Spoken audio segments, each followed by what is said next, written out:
The manhwa commenced with an adventurous party making their way into the dungeon. As one person supported an injured companion, he reassured, "You just need to hold on for a bit longer." However, the injured person collapsed, prompting another to exclaim, "How many people have collapsed at this point? The healers won't have enough mana at this rate. Won't we just die at this rate?" Undeterred, the injured person insisted, "It's fine, we have the Empire. Hero Burn is with us. Let's aim for 500 likes on this video. If you haven't subscribed already, consider subscribing." Burn reassured them, saying, "You guys must be still fine if I can hear your voice from here. Let's put in a bit more effort." Another party member echoed, "Yes, Hero." Burn revealed the challenges, stating, "My party members are starting to waver. When we first departed, we had 74 people in our subjugation party. But now, we only have 43 people left with me. We didn't lose 31 people, 43 people simply survived. We were just unable to protect our 31 allies, even though everyone gave it their all. Because this place is one of the 7 malevolent dungeons, the core of the ancient." His thoughts were interrupted as someone pointed towards a large dark room, saying, "Sir Burn, look over there." Burn thought. Finally they had arrived. This was the end of the dungeon, the end of the core of the ancient. They had reached the finish line of their adventure after making so many sacrifices. Countless unimaginable treasures were stored here. If they were lucky, this place could also hold the greatest fruits of humanity, the 36 virtuous masterpieces. Not to mention, this was also the resting place of the dungeon's master. As they heard rumblings surround them, Burn commanded, "Everyone, get into formation. Swordsmen and those with shields to the front, magicians create light. We need to prioritize our vision." As the rumbling suddenly came to a stop, the magician said, "I'll shine a bit more light. Everyone, keep your guard up." As the magician's magic illuminated the area, they saw a huge monster in front of them, its gaze fixed on the intruders. Seeing the monster open its mouth as if to devour them, Burn shouted, "Run away! This is impossible!" A little later, a skeleton named Patrick asked, "So, to summarize the situation, humans entered in droves while you were asleep, and since you fought them despite your tired condition, you did plenty. Am I getting this right?" The boss monster, named Swallow, replied, "Yup. I faced 2 enemies at the same time, both humans and my exhaustion." On that note, Patrick, could you please calm down? Patrick exclaimed, "Calm down? Do you think I'd be able to calm down in a situation like this? How could someone who's supposed to be the boss monster doze off until humans were right in front of him? How does it make any logical sense for you to carelessly yawn in front of them? This is a matter of mindset." Patrick turned to Renee and asked, "What do you think?" Renee replied, "But he overwhelmed humans with just a yawn." "I am shocked by your grandeur once more, Lord Swallow." Patrick, irritated by Renee's remark, retorted, "Yeah, let's just give up on everything. This dungeon is screwed." Swallow advised, "Don't be like that." As he explained, apparently, worrying too much is bad for one's bones. This place is known as one of the 7 malevolent dungeons that humanity has deemed impossible to raid, referred to as the core of the ancient. Most dungeon raids end with humans as the victors because the relationship between the humans, who can attack whenever they please, and the monsters, who must be prepared to defend whenever, is not equal. This repetitive warfare only weakens the dungeons. However, during a period when countless dungeons were raided and created, there were exceptions. There were dungeons that humanity could not raid, which was an obvious fact. These dungeons were known as the malevolent dungeons, specifically the 7 malevolent dungeons. Humanity temporarily placed these 7 dungeons on hold and deemed them impossible to clear. Among these notorious dungeons, the core of the ancient was the most diabolical. It had numerous monsters defending the dungeon, along with the dungeon's guardians protecting the 3 different paths. The left path, known as the Red Path, was defended by a homunculus known as Blade Maid named Renee. The central blue path was defended by a Death Knight named Patrick. As for the path to the right, which was infested with filth, accurate information about it was yet to be discovered. It was guarded by an unknown number of tentacles. And ruling over this impenetrable dungeon was an ancient monster, known as Swallow, which held a prominent place in the Empire's myths. Renee closed the book and said, "So it's written? After spreading books like this to the humans as you ordered, Lord Swallow, the number of intruders has definitely increased." Swallow replied, See, there's a know-how to maintaining dungeons too, you know? If we surround ourselves in mystery too much, humans won't even think about coming in. We need to give them a bit of information like this so that they start thinking, we know quite a bit about that dungeon, and things like that. They run in like moths to a flame, not knowing that more than half of the information in here is false. Still, even so, I never expected for them to come in droves like this. Was it 74 of them all combined? Renee confirmed, yes. However, the majority of their equipment was melted down by 116 black tentacles, so they're unusable. The ones that are still usable are all quite expensive. But if it was her, she would have been able to take care of them without damaging the goods. Swallow chuckled. Sure, and transform into a human. I'm sure that you would have been able to do it. Renee smiled. Meanwhile, Patrick stared at both of them from a distance and asked, Excuse me, we're gathered here for a meeting, aren't we? Did we just get together to play? So why are the two of you so excited? He started laughing and said, The mood here is so sweet that even being around you guys might give me a cavity.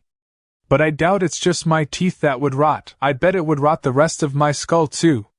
Also, boss, if you're going to polymorph, why don't you do it properly? Did you even notice that you had 6 fingers when you patted Renee just now? Swallow acknowledged. You're right, he really do have 6. Patrick responded. Still, it's better than last time. You had more than 40 teeth then. When you smiled, I got chills all the way down my spine. Renee addressed Patrick. The sound of your jaw clacking is way too loud. Patrick thought to himself, I can't put up with this shit anymore. I should just quit being a fucking guardian. Renee then stated, Then we will get to the main points. She is sure that all of you already know, but humans have finally started going through the right path.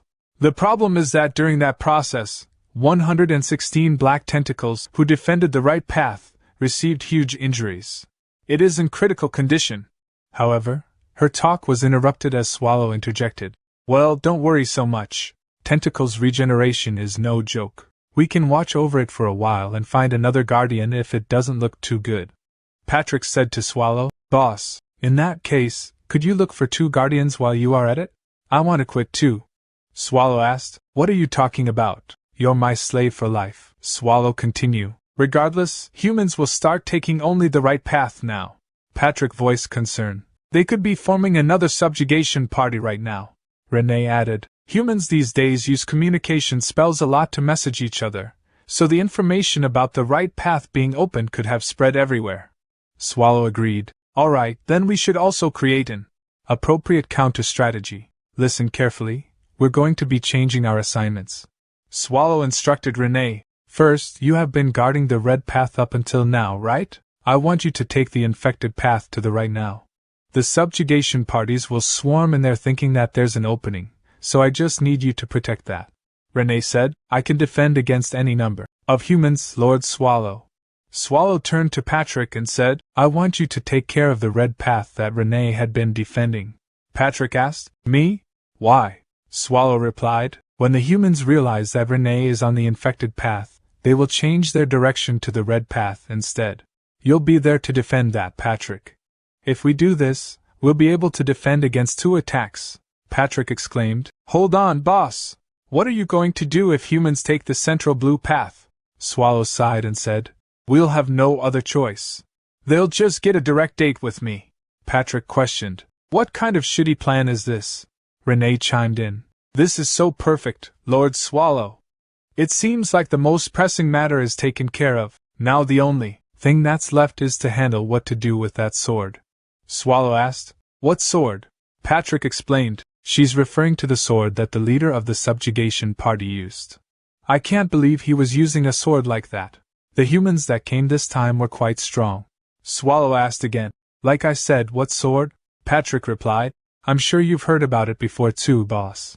The 36 virtuous masterpieces. They are quite famous weapons among the humans. Some of them aren't really weapons though. Regardless, I think this was the 14th. And I think its name was Tanabella.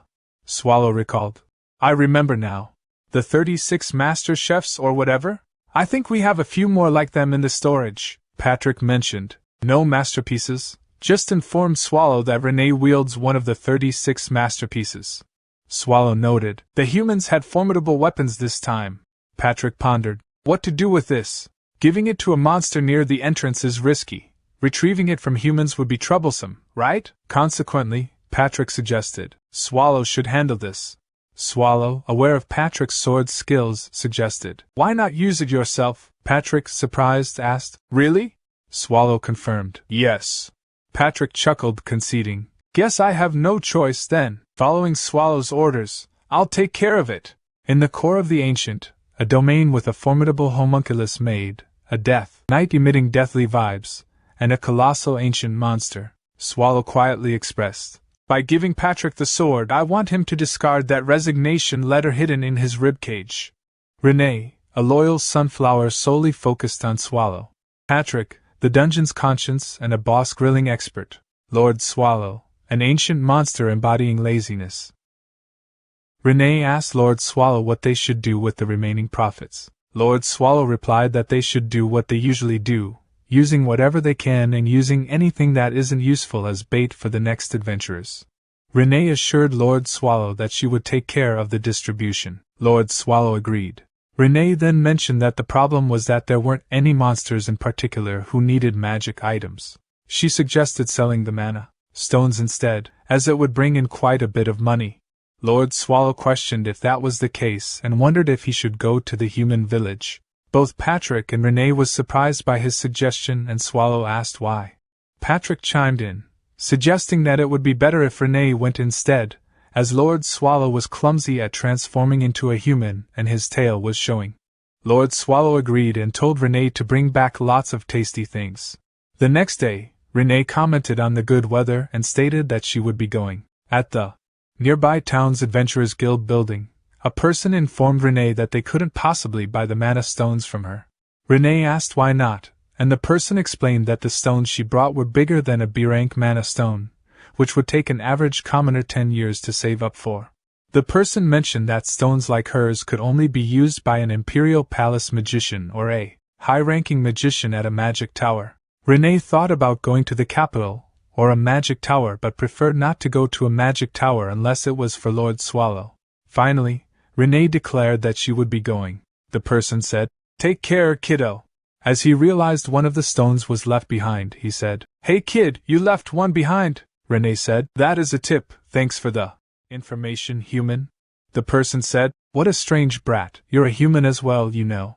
As she arrived at the magic tower wing, one of the representatives of the tower said, So you're here to sell mana stones? In that case, it'd be better to consult with the guild master.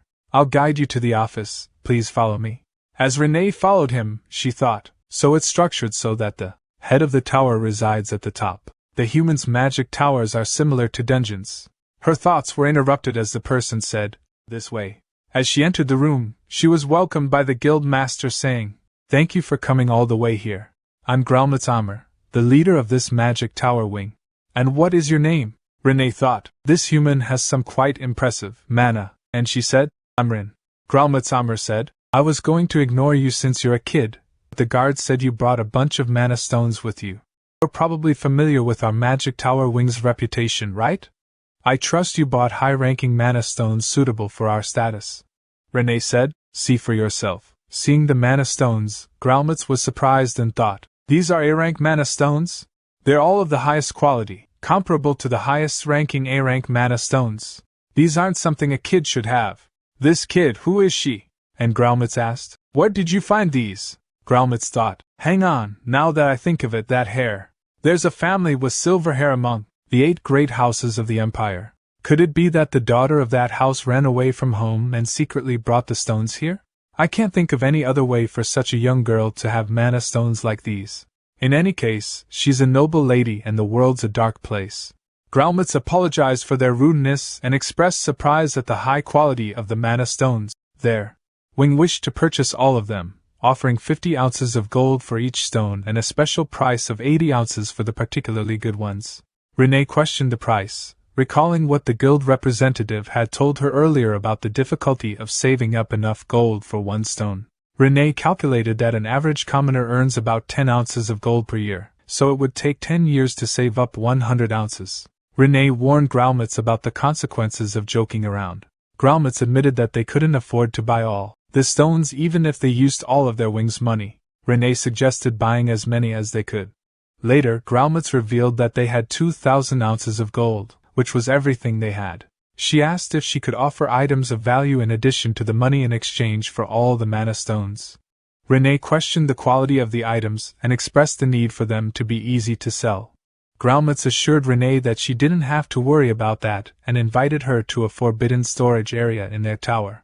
Graumitz showed Renee various items, including a tiara made of 4-carat diamonds with embedded mana stones, a living black pearl that makes crying sounds near poison, and a work of alchemy. Renee's expressions indicated her lack of interest. Graumitz mentioning that alchemy can be seen as a dirty discipline. She then asked about a jewel called the Crimson Love Stone that supposedly makes one's love a reality.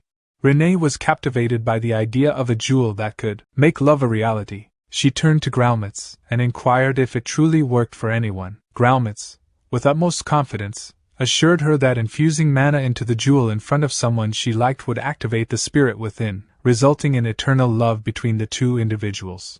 Graumitz questioned if this particular jewel suited Renee's preferences. Renee insisted that it had to be this specific jewel. Graumitz chuckled and admitted that while he wasn't certain about the other items, this jewel was particularly difficult to obtain due to its ability to steal even the heart of an emperor, making it priceless. Slightly flustered, Renee then presented another item, surprising Graumitz. She questioned how a kid came to possess one of the 36 virtuous masterpieces.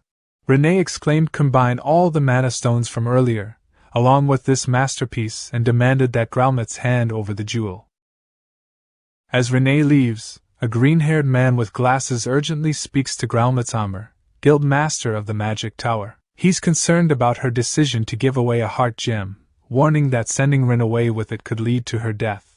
Graumitz, examining a jewel through a monocle, dismisses his concerns. She's indifferent to the fate of the noble lady who traded for the item, her focus solely on the value of the jewel despite the green-haired man's concerns. She remains unconcerned and coldly predicts the demise of the unlucky girl and the person she likes, confident that the curse will leave no evidence behind. The scene then shifts to one of the 7 malevolent dungeons Renee hates, Castle, set against a red and black sky filled with ashes. The castle itself appears ominous with multiple pointed structures stacked together. Inside, a red woman equipped with scissors and a comb prepares to trim Renee's hair, remarking on the dying ends. She snips a piece off as Renee apologizes for her unannounced visit, expressing gratitude for the woman's help. The red-haired woman, Ursula Bathory, boss of Chait Castle, warmly responds that neighbors should help each other. She enjoys seeing Renee and finds her presence delightful. Ursula compliments Renee's beauty, making Renee shy and blush. Picking up a comb, Ursula playfully envies the eternal youth of a homunculus as they look into the mirror. Ursula holds Renee close, admiring her unaging beauty. Renee, in turn, compliments Ursula's youthful appearance, noting her paler skin and gesturing toward the extensive beauty treatments and blood required to maintain her looks, evidenced by the backdrop filled with blood, skulls, and pots. Feeling bashful, Renee asks Ursula for her opinion on her current appearance. Ursula assures her that she's the most beautiful girl she's ever seen, ranking her as level A. This affirmation brings a smile to Renee's face, brightening her mood. Holding Renee's shoulder, Ursula gently pokes her face and confidently assures her that no one could resist her charms in her current state, eliciting giggles from Renee. Ursula curiously inquires about the reason behind Renee's meticulous grooming, playfully suggesting a love confession might be in order. Renee, reflecting quietly in the mirror and clutching a heart-shaped ruby, admits she plans to confess her feelings. Surprised and excited, Renee turns around, her smile revealing her eagerness to declare her love. Ursula, taken aback by this revelation, initially thinks Renee is joking. Upon pressing for more details, she's shocked to learn that Renee intends to confess to Lord Swallow. Skeptical and somewhat bewildered, Ursula can hardly believe Renee's serious demeanor. She wonders if Renee's nature as a homunculus might be influencing her peculiar sense of humor. Renee, firm in her resolve, assures Ursula that her intentions are genuine. Ursula, struggling to comprehend, asks what Renee finds appealing about Lord Swallow, picturing him as a repulsive nose-picking slob. However, in Renee's eyes, Lord Swallow is a majestic and powerful being. She fondly lists his strengths, and despite acknowledging his flaws like laziness, large build, gluttonous habits, and sloppiness, her affection remains unchanged.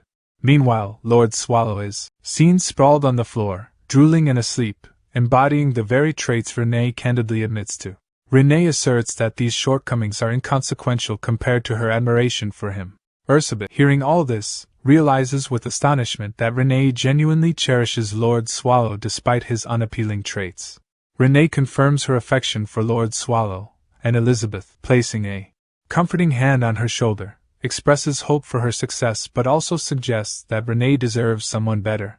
She playfully winks at Renee, offering her a comforting alternative should Lord Swallow reject her. Renee thanks Elizabeth, and clutching the red heart jewel to her chest, pledges to succeed in her confession. Meanwhile, at the Imperial Castle, Lee's eyes within the dungeon.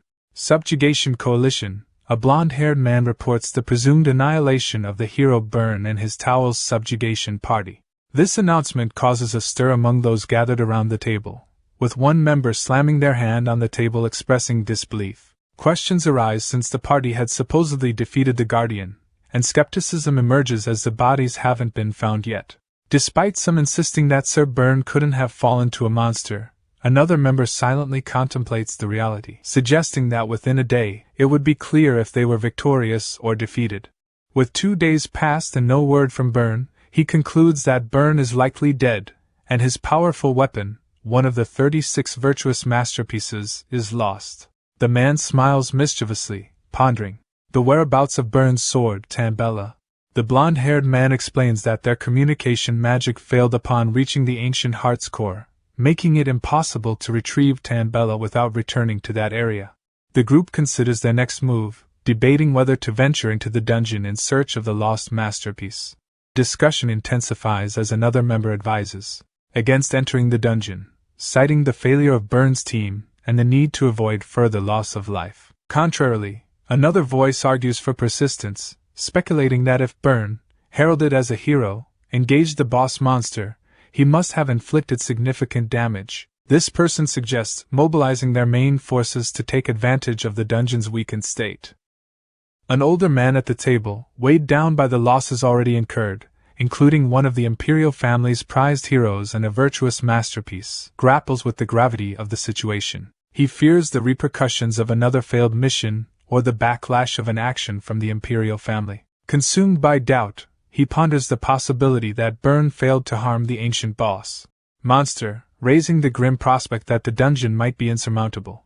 His concerns voiced aloud leave the group speechless until a new figure, a purple-haired, short-haired man accompanied by 2 cloaked bodyguards, confidently asserts that conquering the dungeon is feasible. This bold claim redirects all attention to him, and the older man standing up questions why the Imperial Magic Research Association, known as the Third Eye, is present. The purple-haired man cryptically hints at the authority they serve, implying involvement from the Imperial family. The old man internally curses the Imperial family's interference. The Third Eye's mere presence instills nervousness among the table members, as he insinuates that their actions have consequences, suggesting they might have to atone for their sins.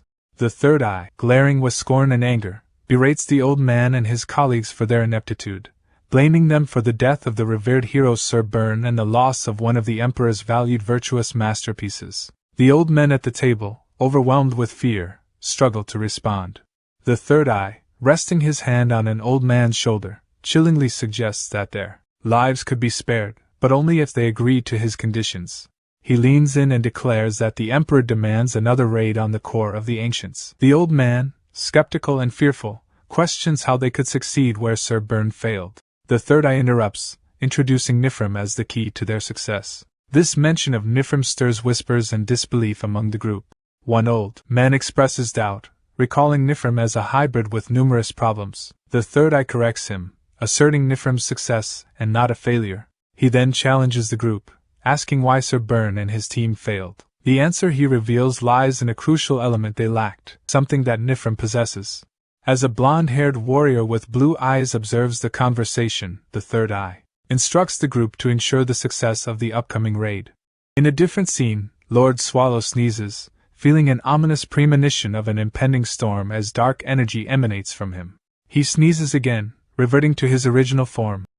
Worried about postponing his patrol duties and anticipating a reprimand from Patrick, he imagines the skeletal figure scolding him, and despite being just a skeleton, Patrick's presence instills fear in Lord Swallow. Dismissing his concerns, Lord Swallow, with some effort, rolls over and gets up, still half lying on the floor. He decides not to bother himself further and considers investigating the sewer pathway where the humans reportedly infiltrated. On his way to the sewers, he stumbles upon a scene of carnage. Several damaged tentacles scattered across the floor, the core of the ancient guardian. The 16 tentacles now slimed together with dark energy, and slowly healing from their recent battle. Lord Swallow realizes there's not much he can do but wait for their natural recovery.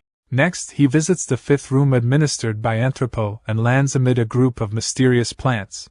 Recalling their regenerative abilities as long as the core body and sufficient nutrients are present, he climbs atop one to inspect it, spotting the intact core body. He's relieved to know that they'll recover without his intervention as the core body retracts into hibernation for further healing. Lord Swallow decides to leave the area and contemplates the damage in rooms 1 to 4. Realizing this situation warrants a discussion with Patrick, he imagines Patrick's likely exasperated reaction to yet more problems. Anticipating another scolding and yawning, he decides to put off further considerations for later, reasoning that he's only inspected the sewer path and room 5 so far. Resigned to addressing these issues later, he decides to take a rest for the time being, prioritizing his immediate need for relaxation over the dungeon problems. Reassured by the satisfactory condition of the areas he has patrolled, Lord Swallow believes Patrick will understand his decision to end the patrol early. Confident that things are under control, he prepares to leave, unaware of a bright sparkling light hidden deep within the cave.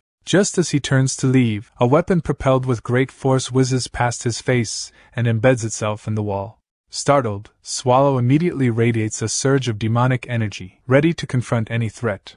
But then he hears a voice filled with animosity towards humans. A figure steps forward, revealed to be a young girl wielding multiple knives, her hair pulsating with power. Swallow, ready for a confrontation, turns to face her. Upon recognizing the girl as Renee, he relaxes and retracts his dark energy. Renee apologizes to Lord Swallow, who dismisses the apology, noting instead that she seems to have dressed up. Blushing and striking a cute pose, Renee is pleasantly surprised that Lord Swallow noticed her change in appearance.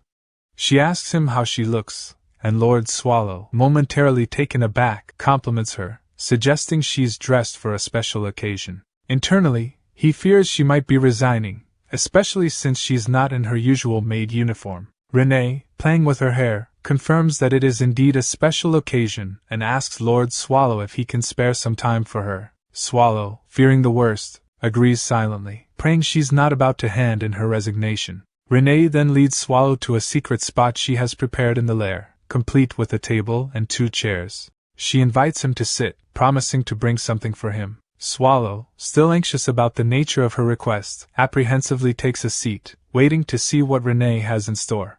Overwhelmed with apprehension, Lord Swallow silently pleads for Renee not to resign.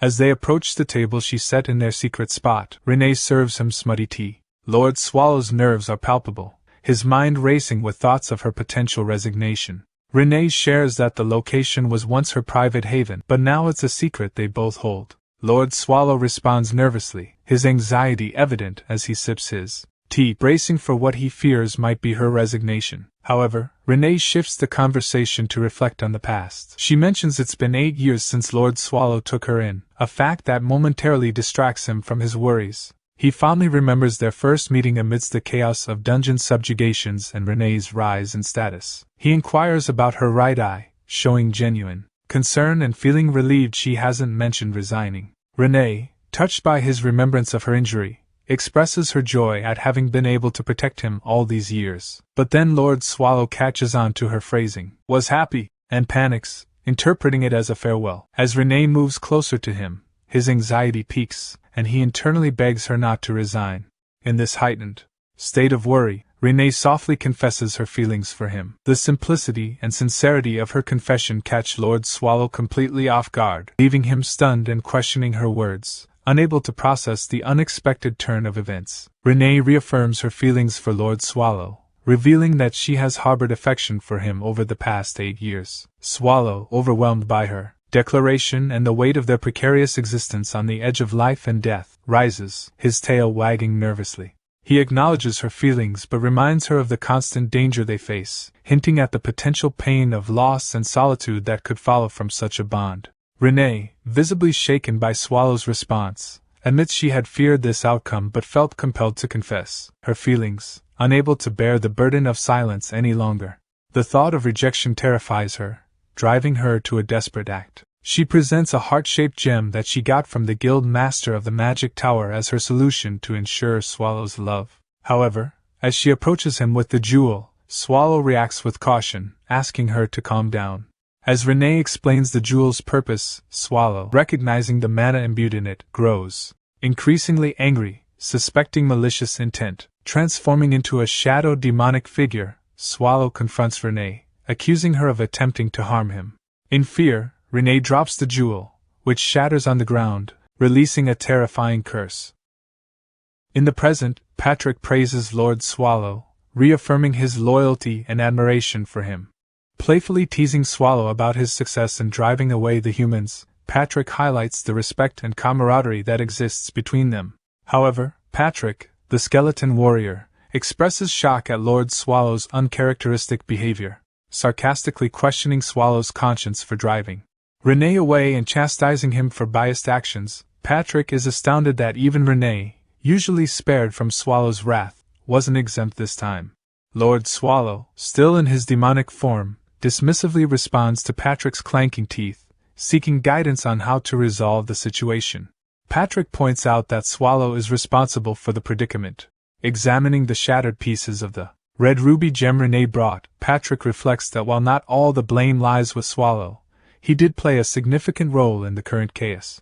He smashes the gem in his skeletal hand, confronting Swallow about his part in the incident.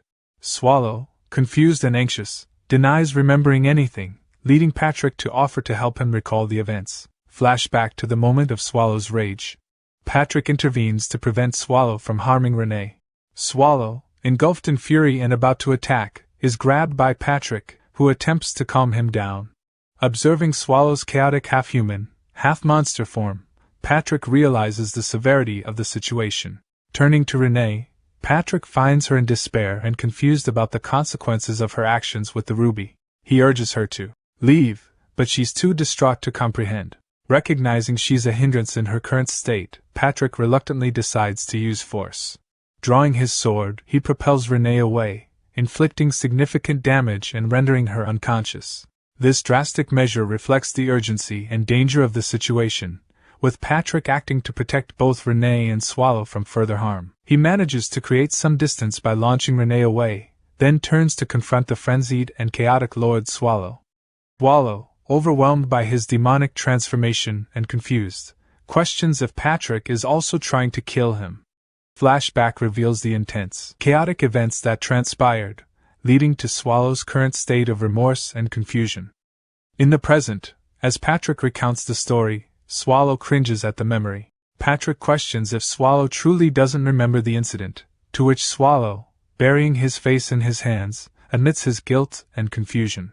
Patrick, understanding Swallow's reaction, acknowledges the difficulty of the situation. Glancing at the broken ruby that sparked the chaos, they discuss the necessity of finding Renee, with Patrick emphasizing her crucial role in the dungeon's operation. Renee's responsibilities are extensive, ranging from managing the diet of monsters and Swallow, handling financial records, to overall management. Patrick stresses that losing her would be a greater loss to the dungeon than Swallow himself. Realizing the gravity of the situation, Swallow acknowledges his inadequacy and the shock of hearing the extent of Renee's contribution. Patrick urges him to find Renee, advising him to humble himself, apologize, and persuade her to return. Swallow starts to revert from his polymorph state, accepting Patrick's advice.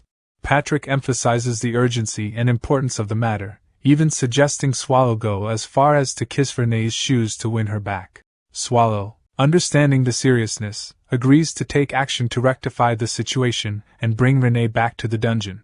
As Swallow prepares to leave in search of Renee, Patrick hands him an item called Dura, a bracelet designed to stabilize mana.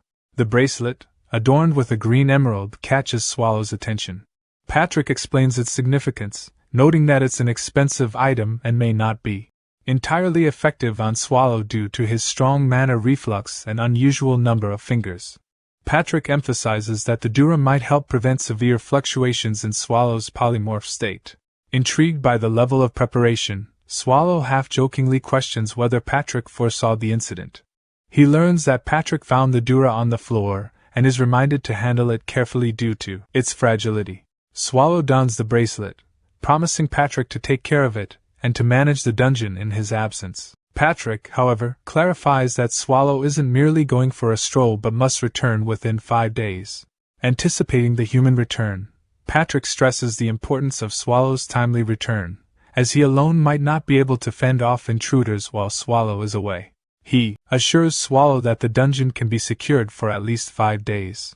Swallow acknowledges this time frame and magically dons a human-like cloak with a hood, intending to blend in with humans if necessary. Patrick advises Swallow to avoid drawing attention if he ventures near a human village, as it could be problematic if a dungeon monster is spotted there. Swallow jokingly suggests causing chaos if things would not go right, but Patrick, focused on the seriousness of the situation, urges him to stop trying to act cool and to focus on the task at hand, finding and returning with Renee within the 5-day window. Patrick reflects on the escalating complexity of their situation. The revelation that Renee had unwittingly acquired a manstone containing a curse, which nearly led to her death at the hands of a berserk Lord Swallow, weighs heavily on him. He notices a flyer announcing the auction of the 34th of the 36 virtuous masterpieces, the beheading Fang. Patrick worries about the potential consequences if Lord Swallow learns of this auction. He envisions a catastrophic scenario where Swallow, in a fit of rage, could unleash an apocalypse, devouring humans and causing widespread chaos. As Patrick processes these thoughts, he stumbles upon another critical piece of information. The Dungeon Subjugation Coalition's plan to raid the core of the Ancients has been accelerated. Initially advising Swallow to return within 5 days, confident he could ensure the dungeon's safety during that period, the new flyer indicates the raid is now scheduled to occur in just 3 days. This unexpected change in the raid's timing leaves Patrick alarmed, realizing the potential danger it poses, especially with Swallow out and unaware of the revised schedule. Meanwhile, Lord Swallow is found in a desolate state, lying in a crater, seemingly oblivious to the urgent developments unfolding around him. The scene underscores the gravity of their predicament, highlighting the potential for disaster if Swallow doesn't return in time to confront the impending human invasion of their dungeon. Reclining and gazing skyward, Swallow finds himself in a huge crater, lamenting his accidental teleportation for the second time. He recalls his skeleton knight's warning about the chaotic nature of his mana and advises against using magic. Observing the magic seeping from his hand, he ponders if it's the cause of his teleportation mishaps, yet decides to give it another try. Lazily placing his hand on the ground, Swallow focuses on the location where Renee went to sell mana stones, channeling an intense surge of dark mana. His body begins to levitate, surrounded by a dark aura, and he swiftly vanishes. In a dramatic shift, the scene introduces a regal demonic queen with purple hair, horns, and wings perched on her throne. She addresses a human warrior who has managed to reach her, promising them a magnificent demise. The human warrior boldly steps forward, challenging the queen's arrogance. Brandishing his sword, he declares that his group, the Season Dawn Tiger Mercenary Party, the 32nd rank subjugation party in the Empire. His fellow warriors, equipped with a crossbow and a staff, confront the queen, vowing to unseat her and spread their fame across the continent. The queen, unimpressed, dismisses them as trivial foolish beings. Rising from her throne, she reveals her lineage as the 17th descendant of the demon king, Asmodeus. Emitting an intense dark energy, her wings radiate a fearsome pinkish-green aura. She introduces herself as Melzdugli, and declares their doom for having the honor of hearing her name. The mercenary leader, smirking confidently, accepts her challenge, ready to confront the powerful demonic queen head-on in a momentous battle. The mercenary leader, filled with determination, confronts the demon queen head-on, boldly declaring, "Give them right back to you, demon king!" The queen, unfazed, deftly wields her staff, spinning it skillfully as she prepares for battle. She effortlessly deflects the incoming arrows, leaving the mercenaries astonished that she could block such a powerful assault. The group's mage urges the others to provide support, preparing to launch a fiery attack. The Demon Queen, disdainful of the humans, proclaims their insignificance and summons a wave of demonic flames, and she aimed a demonic flame at his party members, providing cover with long-range attacks from behind, hitting them, and then redirected it towards the mercenary leader. In response, the mercenary leader acts swiftly, stabbing his sword into the ground and raising a barrier of debris to shield himself from the flames at the last moment. Sensing the air growing colder, he turns to find ice shards. Looking up, he realizes the queen has already cast another spell, amassing a large cluster of ice above him ready to strike. Reacting quickly, the mercenary leader grabs a handful of rocks and hurls one at the queen to disrupt her balance. Seizing the moment, he leaps towards her to mount an offensive. The queen, however, counters by launching a bar of ice shards at him, but a protective barrier forms around mercenary leader, shielding him from the onslaught.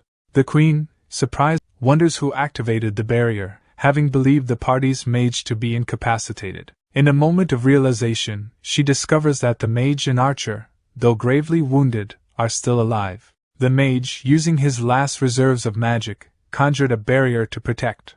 The demon queen mustered her magical strength and lunged towards the mercenary leader. The leader, equally determined, charged towards her. At that instant, the ceiling of the demon castle shattered, causing someone to plummet to the floor, sending both combatants flying backward. Dazed by the unexpected interference, the leader bled from his mouth, and the demon queen was equally astonished, suspecting an unknown presence had intervened. A fellow mercenary rushed to check on their leader, who reassured them of his well-being. Curiosity arose among the group about the identity of this mysterious new arrival, as they hadn't anticipated any other subjugation parties in the area. Meanwhile, the demon queen, regaining her composure, speculated about the potential increase in the subjugation party's strength. She pondered the implications of another powerful entity capable of breaching the demon king's castle, indicating the situation might be more dire than anticipated. Amidst the clearing smoke, a figure emerged. This unexpected arrival nonchalantly inquired about the location of Harston, revealing himself to be none other than Swallow, the main character who had unwittingly stumbled into the midst of the ongoing conflict, puzzling both the mercenaries and the demon queen. The demon queen and the mercenary leader simultaneously asked, "What the hell did he barge in here to say?"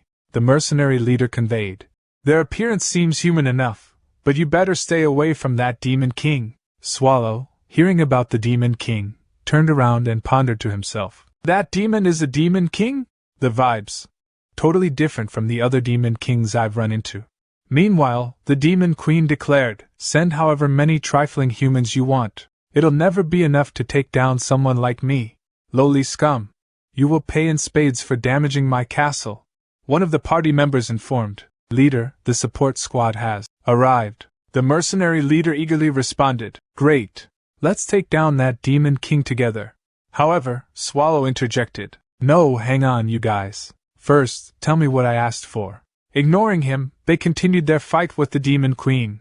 Swallow, sitting down for a moment, thought, "I'm seriously fed up. I have to find Renee quickly, and now it looks like this lot will be impossible to talk to any later than this, and Patrick will chew me out. Just thinking about it is a pain." The mercenary group approached Swallow, and one member stated, "Get a move on and help us." Another person said, "That guy's probably scared stiff." Swallow retorted, "Shut up," as he transformed into his demonic form, causing the mercenary group to attempt to run away, but he consumed them all. The demon queen became frightened when she saw what the person had just done. Curious about him, she inquired, "What exactly did you just do? It was truly astonishing and powerful. With what I just saw, you may even be more powerful than me, my lord." With a sparkle in her eye, she asked, "My esteemed self is now very interested in you. I want to know more about you. What is your true identity, my lord? What about your name?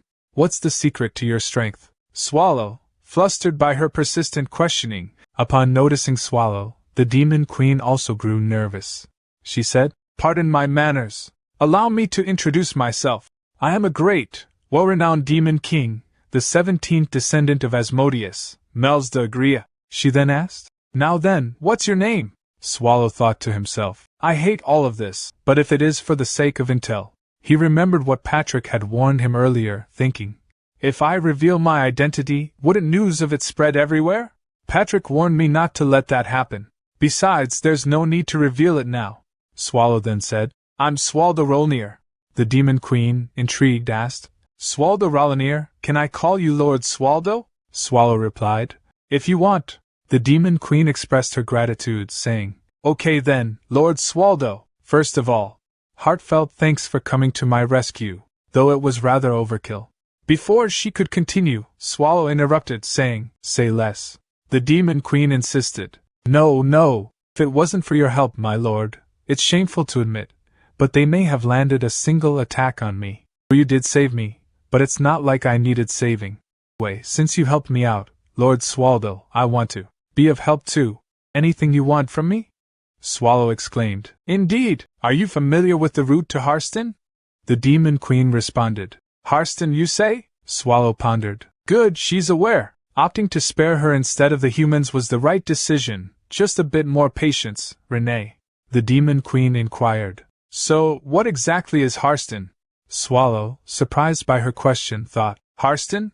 Could it be she not only lacks directions but also doesn't grasp what Harston is? Did I unintentionally inquire with the one person unfamiliar with the concept? Swallow asked. All right then, where's the nearest human settlement from here? The Demon Queen replied, a human village? To my knowledge, Liège is the closest city. Swallow thought, Liège? The imperial capital Liège? Doesn't it take 2 months to travel from Harston to Liège in a human carriage? Swallow, rolling on the ground, exclaimed, way off the mark. The Demon Queen questioned, what happened, Lord Swaldo? Overshot, you say? It seems you wish to travel a great distance. How about utilizing the teleportation hub? Swallow asked.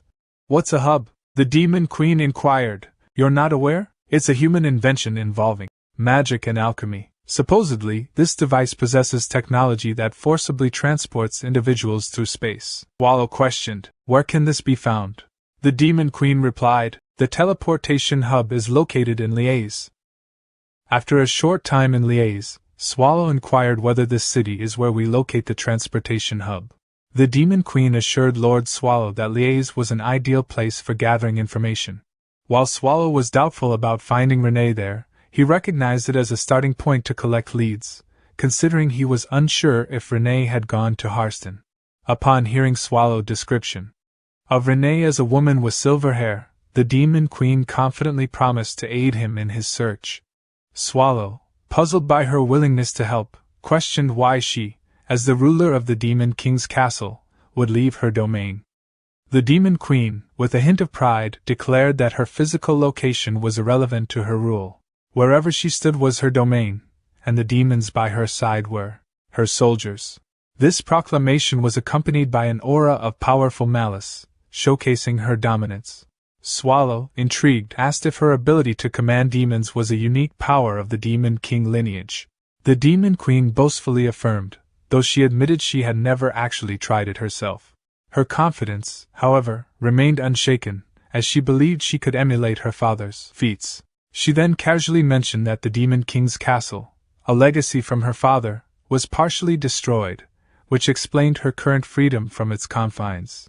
Swallow, feeling a bit awkward and responsible, apologized for the damage. The Demon Queen nonchalantly shrugged off the significance of the castle, expressing frustration over the constant chaos caused by humans. As they continued walking down the alleyway, an unlikely partnership formed between them in their joint quest to find Renee. Unbeknownst to Swallow, the Demon Queen's eagerness to assist stemmed from a burgeoning crush on him, adding an underlying personal motive to her newfound alliance with Lord Swallow. At the tavern, amidst the vibrant atmosphere of celebration and chatter, Lord Swallow and the Demon Queen Mel settled down with 2 beers. Swallow observed his brimming mug, contemplating their situation, while Mel savored her drink with evident pleasure, highlighting the refreshment it brought her. Swallow, somewhat perplexed, inquired about their purpose at the tavern given their quest.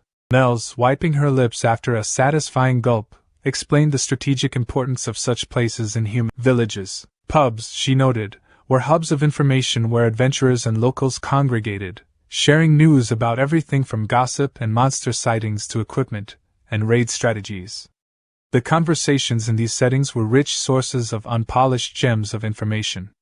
She pointed out that the key was in selecting the right conversations to eavesdrop on.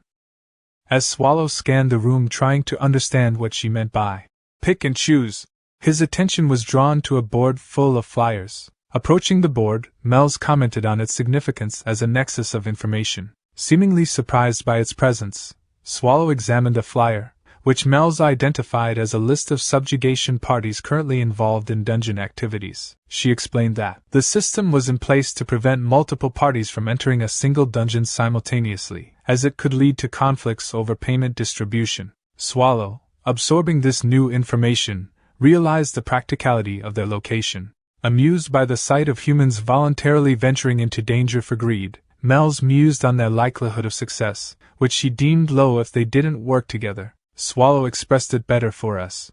His comment piqued Mel's curiosity, leading her to ask what he meant by us. Swallow began to sweat anxiously. Mel's, with a sharp inquisitive gaze, leaned closer to Swallow, suspecting his demonic nature. She questioned how he, presumably a dungeon demon, could roam freely outside unlike her, the demon lord confined to her castle. This discrepancy struck her as peculiar. Swallow, attempting to dodge the inquiry, claimed the explanation was too complicated and pleaded for her to drop the subject. Mel's, sensing the multitude of secrets he harbored, chose not to probe further, respecting his privacy. However, Swallow's attention was soon drawn to a message board with a flyer about his dungeon. Relieved to see that the subjugation list was empty, he realized there was still time. Mel's, playfully teasing Swallow about his height, demanded to see the flyer for herself. Swallow, finding her antics somewhat annoying, complied and handed it over. Mel's excitement was evident as she read about the raid advertisement for the 7 malevolent dungeon cores of the ancients. Swallow, surprised, asked if she knew about this dungeon. She replied that of course she does. Then told him that it has every dungeon's strengths in one, and even the foolish humans can't help but admire its power. He told her to wait, and asked her if she was allowed to take it. She sat down happily, shouting that it was what every demon strives for, and told him that among the 7 malevolent dungeons, the core of the ancient is the strongest of them all, and its ruler, Lord of Creation, God's guardian who punished those consumed by fear, is the zenith of all core monsters, none other than Lord Swallow, making him wonder if isn't he closer to a landlord than a ruler, one that is always struggling with evil residents. She also told him that her favorite dungeon is the core of the ancient, and she wants to be stronger because if she gets stronger, she'll be able to meet Swallow in the future, making him sweat hard knowing that she was meeting him right now. She asked him if isn't it wonderful because it was unapproachable strength, and told him that she wants to be like it. She also told him that, of course, her father was strong as well, and he was a true demon king fit for the throne, unlike her. And it was just that there are humans stronger than her father, and they are a fairly young hero named Burn or something. He asked her if Burn is the hero who defeated the Demon King and told her that he really doesn't want to go near Burn, thinking that he was the one who swallowed that hero with a yawn. She told him that she doesn't want to spend her life managing dungeons like her father because she just wants to enable her demons to make their dungeons, which is why she is going to get stronger, and asked him if isn't it wonderful. He smiled, thinking that it was nice to be young, and that it was. He remembered that he was like it once long ago, further back than he can even remember. There was a time when he, full of vigor, led armies powerful enough to rule the world, and he tried to master all the world's knowledge and was more serious about it than anyone else. He associated with humans that he saw as pathetic and got emotional with them. There was once a time when he devoted everything to them, but at the end of that path, he realized it was all in vain. So now his life goal is to sleep all day. While he was firmly decided on his new goal, Mel's had succumbed to the effects of alcohol and fallen asleep at the table, snoring loudly. Swallow, taken aback, questioned whether she was genuinely asleep amidst the bustling tavern. His inquiries went unanswered as Mel's continued to sleep soundly. A moment later, he heard a man asking his friend if that was another subjugation request, and the man's friend replied yes. It came in yesterday, but he forgot to put it up. The man asked his friend how could he put yesterday's stuff up now, and the other man asked which dungeon it is. While Swallow was holding Mel's and busy asking the waiter where the rooms were, the man's friend put the paper on the board, telling everyone to just wait because he was putting it up now, and they should see it for themselves. The man teasingly asked his friend if he never changed it, and told him he'll get fined if the Empire's inspectors catch him. But the man's friend replied that he is changing it now. Then, they all saw that the quest's rank was the 7 Malevolent Dungeons Core of the Ancient, and it was an underground limestone cave within Grapenia Forest near Harston, west of the Empire. The quest warned that only those who have been recognized for their ability to subjugate an official Imperial S rank or equivalent dungeon are allowed to enter. Also, they should be warned that it contains malevolent levels of danger. Then, it showed that the participating subjugation party was the Fimor Subjugation Party of Fimor du Belli with 31 members, under subjugation party leader Nifrim, and its subjugation expiry date was within 72 hours of the date issued. The next day, in some room, Mel's woke up with a headache and sat up, saying her head hurt. Yawning, only he asked her if she was awake, and she told him that she didn't have any memories. He told her that he guessed so, but he slammed into the ground in shock, making her ask him why he was so surprised. He just asked himself if his eyes were going bad and inquired why she looked like a little kid. She was shocked and stuttering, shouted that she was not a little kid. He asked her if it was rejuvenation, but she just continuously punched him while shouting, asking him if he thought it was too impolite. He asked her who told her to suddenly become so young and told her that he was surprised and it hurt. She still continuously punched him while replying that she didn't become younger. He covered his face and told her to stop already. Then she explained to him that her appearance yesterday was her version 2 so that the lowly humans do not look down on her, and her current appearance is version 1. He told her that what she was saying was that her real appearance isn't the one from yesterday but the current one in front of him. She replied yes and asked him why his face was like that and if he ate a midnight snack without telling her, making him just look at her in disbelief. She shouting told him that transformation magic is originally magic that projects the user's future appearance. So in other words, when she grows up, she will look like her splendid version 2 self, which he replied okay. Shouting only asked him if he understood. He replied okay. But she still told him that there was no heart in his response. He told her that it seems they'll need new clothes first. She told him not to keep treating her like a kid, to which he replied all right, but she still told him that she wouldn't forgive him for it. The scene then transitions to the Harston earldom household, where a significant development was unfolding. A subjugation party from Liège, led by Nifrim, arrived at the gates, announcing their mission to suppress the core of the ancients. On the other hand, inside the mansion, someone asked who sent those official papers, and the butler replied that it was sent just yesterday under the name of the Third Eye. Lord of Harston, Earl Itark cursed, knowing that the Third Eyes are a damned association under direct imperial control and for dungeons B rank and above, one must first gain permission from the Lord of the territory before entering. But he decided to never mind the permission, and wondered if it wasn't a notice. Earl Itark also thinks since it was a command from the imperial family, he can't kick them out. Earl Itark asked his butler if she thinks that the subjugation party can completely suppress the core of the ancient, and the butler shook her head to respond no. Earl Itark told his butler that he thinks so too, and for a subjugation party aiming for the core of the ancient, it was far too weak. Also, as for the subjugation party leader, Nifrim, he has never heard of them before, and he asked what on earth those bastards from the Third Eye are thinking. Then he asked himself, won't his territory be the one having a crisis if they touch the core of the ancient half-heartedly, and wouldn't it be better for him to ask a stronger subjugation party to raid the core of the ancient? But he knows that if he does it, he needs a trustworthy subjugation party. His butler told him that he might find the answer closer than he thinks, making him realize that his butler was talking about the magic tower wing. He thought if it was the wing, then it was completely possible. Then Earl Itark remembered that he heard.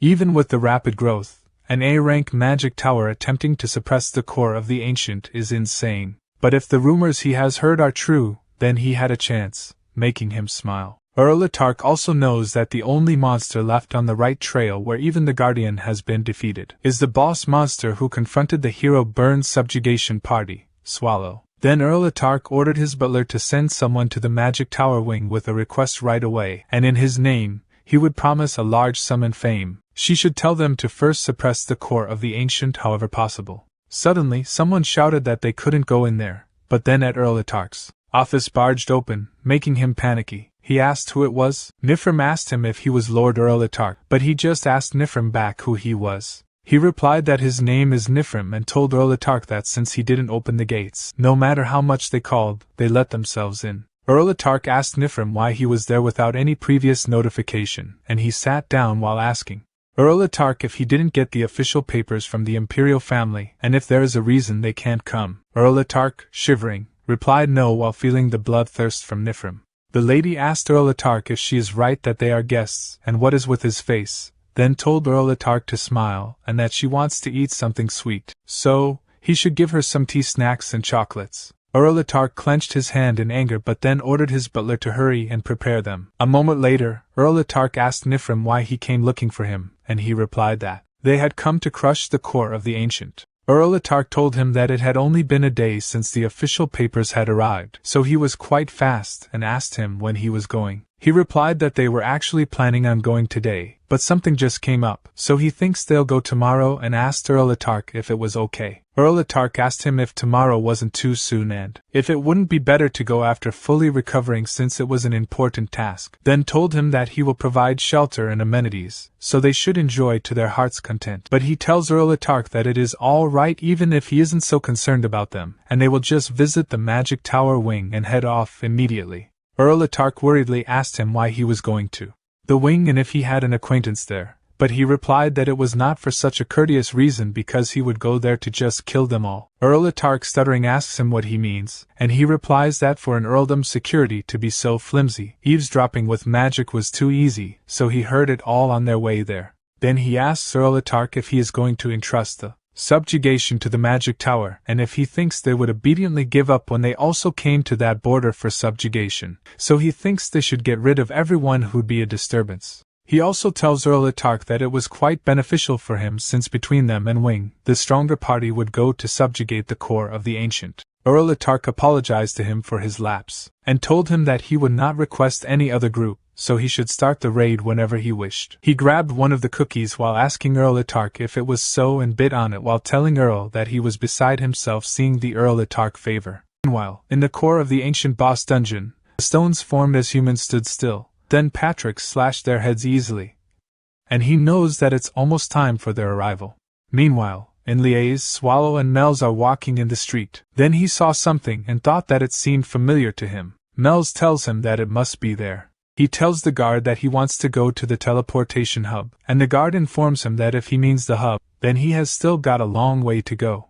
He asks the guard what he means by a long way, and the guard explains to him that the thing in front of them is the entrance, and the hub is located in a castle right outside the Imperial Palace, so they'll have to go a while longer, and they'll have to go through 3 more castle walls. He asks the guard if it will take long, and the guard replies that if he wants to walk then maybe it'll take at least a week. They are both shocked to hear it, making the guard confusedly ask them if there is a problem. He knows that it is too late, and at that rate, he should forget finding Renee because Patrick will run away from home. She whisperingly offers him using flying magic, but he replies that they can't, and if they keep letting out mana, they'll get found out by humans. He knows that if he lets out his mana, he didn't know what will happen. Suddenly, someone tells them that they look to be in some trouble. Then the old man apologizes to them for unintentionally eavesdropping and asks them if they are looking to go to the hub by any chance. Melz replied that it was right and asked the old man who he was. The old man replied that he was the flying coachman, Belver. She asked Belver what he meant by flying coachman, and he pointed to something with wings on the side, then introduced to them that it was an abandoned 4th-generation homunculus, and it was the result of an artificial angel manufacturing plan carried out by the Empire. He replied that he understood while Melz thinks it looked disgusting. Belver explained to them that it was strong, followed orders well, and could fly, but it was abandoned because it couldn't bring about the collapse of the church, which is its original purpose. She asks Belver if the humans' homunculus experimentation is over, and Belver replies that there is no way the Empire would give up the kind of power, and there is still a strange story about homunculi being mass-produced somewhere through a large-scale process. He asks Belver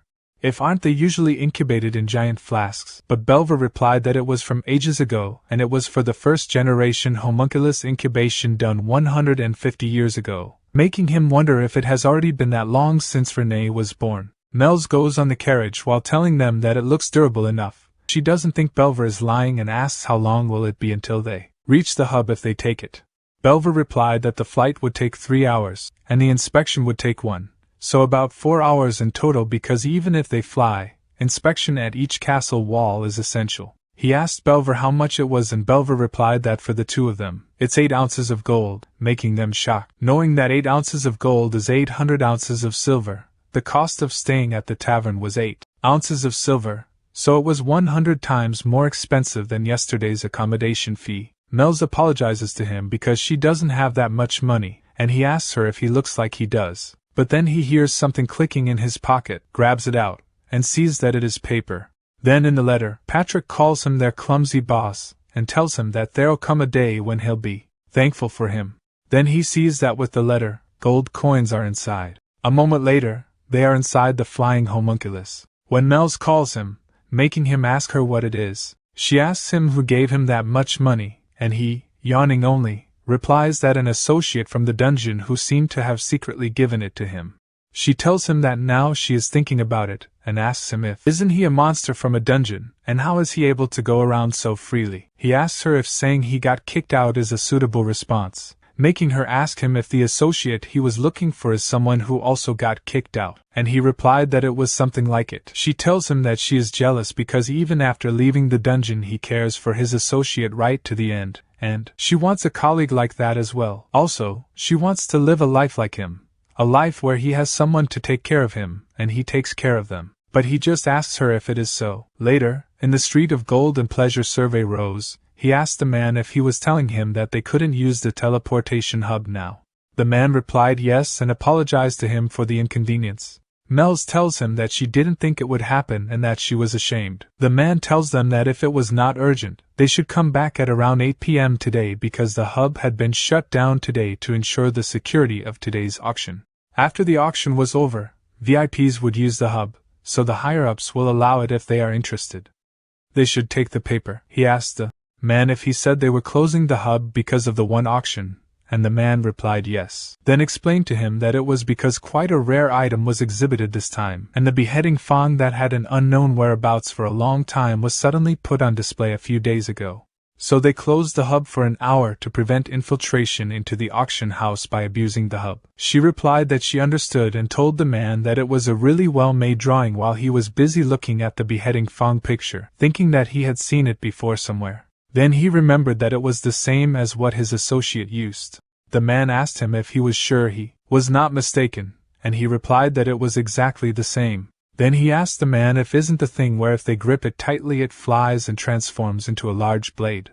The man replied that he was not sure about it, but he thought he must be mistaken since only one beheading fawn exists in the world. He was shocked to hear that it was the only one that existed in the world, making him think that it was definitely Renee's weapon. But he wondered why it was in the hands of humans and thinks that it couldn't be. He thinks even the bosses of the other 7 malevolent dungeons can't mess with Renee easily, so there is no way mere humans would be able to face her because Renee is strong and she is called Blade Maid Renee for nothing. He slowly changed to his original form while wondering if Renee was holding a blade when she left, and remembers that Renee was wearing frilly clothes that didn't even have pockets to hide weapons. She threw a blade at him since she mistook him for an enemy, making him wonder how many weapons did Renee have left, if Renee ever fought with less than 5 weapons if she fought with humans. He knows that Patrick's strong without a sword, and it is just that with a sword, Patrick is even stronger. But Renee is different because if they take the blades from the Blade Maid, there nothing will be left of her. Mel's called him in fear while he was transforming back to his original form, but he didn't hear her because he was busy furiously wondering if Renee got killed by mere humans. Then he thinks if Renee was killed by a mere human, then it would be right for him to kill the very last bastard there. Then he asked Renee if she wouldn't agree while Mel shouted for him to calm down. She grabbed his arm while shouting for him to snap out of it, and asked him what in the world happened. He seriously tells her that he will only ask her once and asks her if there is only one beheading Fang, one of the 36 virtuous masterpieces, there in the world. She sweating replied that according to the principles she knew of, it was the only one, and asked him why he asked all of a sudden. He replied that he had been looking for it, and it belonged to his friend, so he had to find it. Then he takes his arm back while telling her that she doesn't need to help him anymore, and as short as it was, he thanked her. Then he tells her that he knows the way back to Harston now, and he can make his own way there from there on out, so it would be best if she got out of there as fast as possible. She shouting calls his name and asks him if that person, the friend he was referring to, is the demon that takes the form of a silver-haired woman and a warrior who wields the beheading fang of the 36 virtuous masterpieces, the Blade Maiden Lady Renee. She shakingly tells him that based on his reaction, it seemed she was correct, but he just tells her that it was enough with the provocations and asks her how much she wants to know. She tried to laugh while shivering in fear and telling him that there was no need to tell her the whole story, and even if he used that vicious voice of his, he could not scare her, especially since she had already figured out who he was. She also tells him that Renee is the guardian that protects the great core of the ancient, and she is the highest of the highest, so if he claims that Renee is his friend, then he must be the master of the core of the ancient, the great Lord Swallow, making him surprised, and his anger disappeared. He admitted that he was Swallow, and she proudly told him that she was sure of it. He sighed, but the truth is he felt disgusted. She laughingly tells him to look at his face, and she caught him red-handed, but he shouldn't worry because her deduction skills were supreme. She shyly continued by telling him that she knew what kind of dangerous thoughts were crossing in his mind at that very moment, so she would help him, and he would not object. He asks her if she is sure she can go off of such simple reasoning when he is someone who claims to be nearly on the level of the Demon King. She replied that it was not the logical demon who became king but the Demon King who dictates logic, making him sigh thinking that it was taking a bit too far. Then she called him Swall that she knew and told him that he was super and duper scary just now. There were all those weird things shooting out of his back, but she was glad he was back to his normal self and told him that she shall assist him from now on so he shouldn't worry. She also tells him to promise her never to use that voice to say such things ever again. Later on the day of the auction, at the front entrance, the nobles arrived. On the other hand, at the same moment, at the back entrance, the guard expected it but he didn't see a single soul, making the guard ask himself what was the point in guarding a place like it. Suddenly someone said hello to the guard, and Mel's in her version 2 tells the guard that they were looking to join the auction and asked if they could come through that entrance. The guard, stuttering, replied that they could right away, but first, he'd have to ask them to identify themselves and ask them what their names are. She replied that she was Mel's of House Agria, and the man behind her, her attendant Swallow. The guard tells them to wait a moment and check on the list, but then the guard apologized to her because she was not on the guest list for today. She replied that it was strange and asked Swallow if he, by chance, happened to have the invitation on him. The guard confusedly asked them what invitation, and he walked closer to the guard while saying that he had it there. But the guard tells them that there were no invitations sent out. Suddenly, he punched the guard in the face and told the guard that it was his invitation to the afterlife. Then he asked her if she couldn't wear something different, but she just asked him back why and if he was afraid he'd be charmed by her fabulous self. He tells her that she was a kid, so she should dress like one, making her pissed and shouting, telling him not to call her a kid. He tells her okay, and they should get going, but she still shouting tells him to take it back right that instant. Meanwhile in Chait Castle, Renee was lying on the bed, thinking that she could no longer return to the core of the ancient. The setting transitioned to 80 years ago depicting the Grape Nia forest ablaze. Swallow expressed remorse for the incident, apologizing to Grapenias and expressing disbelief that humans would commit such a bold act. Swallow wondered if the forest would recover quickly and if the forest's joy would return since they had returned the favor to the humans.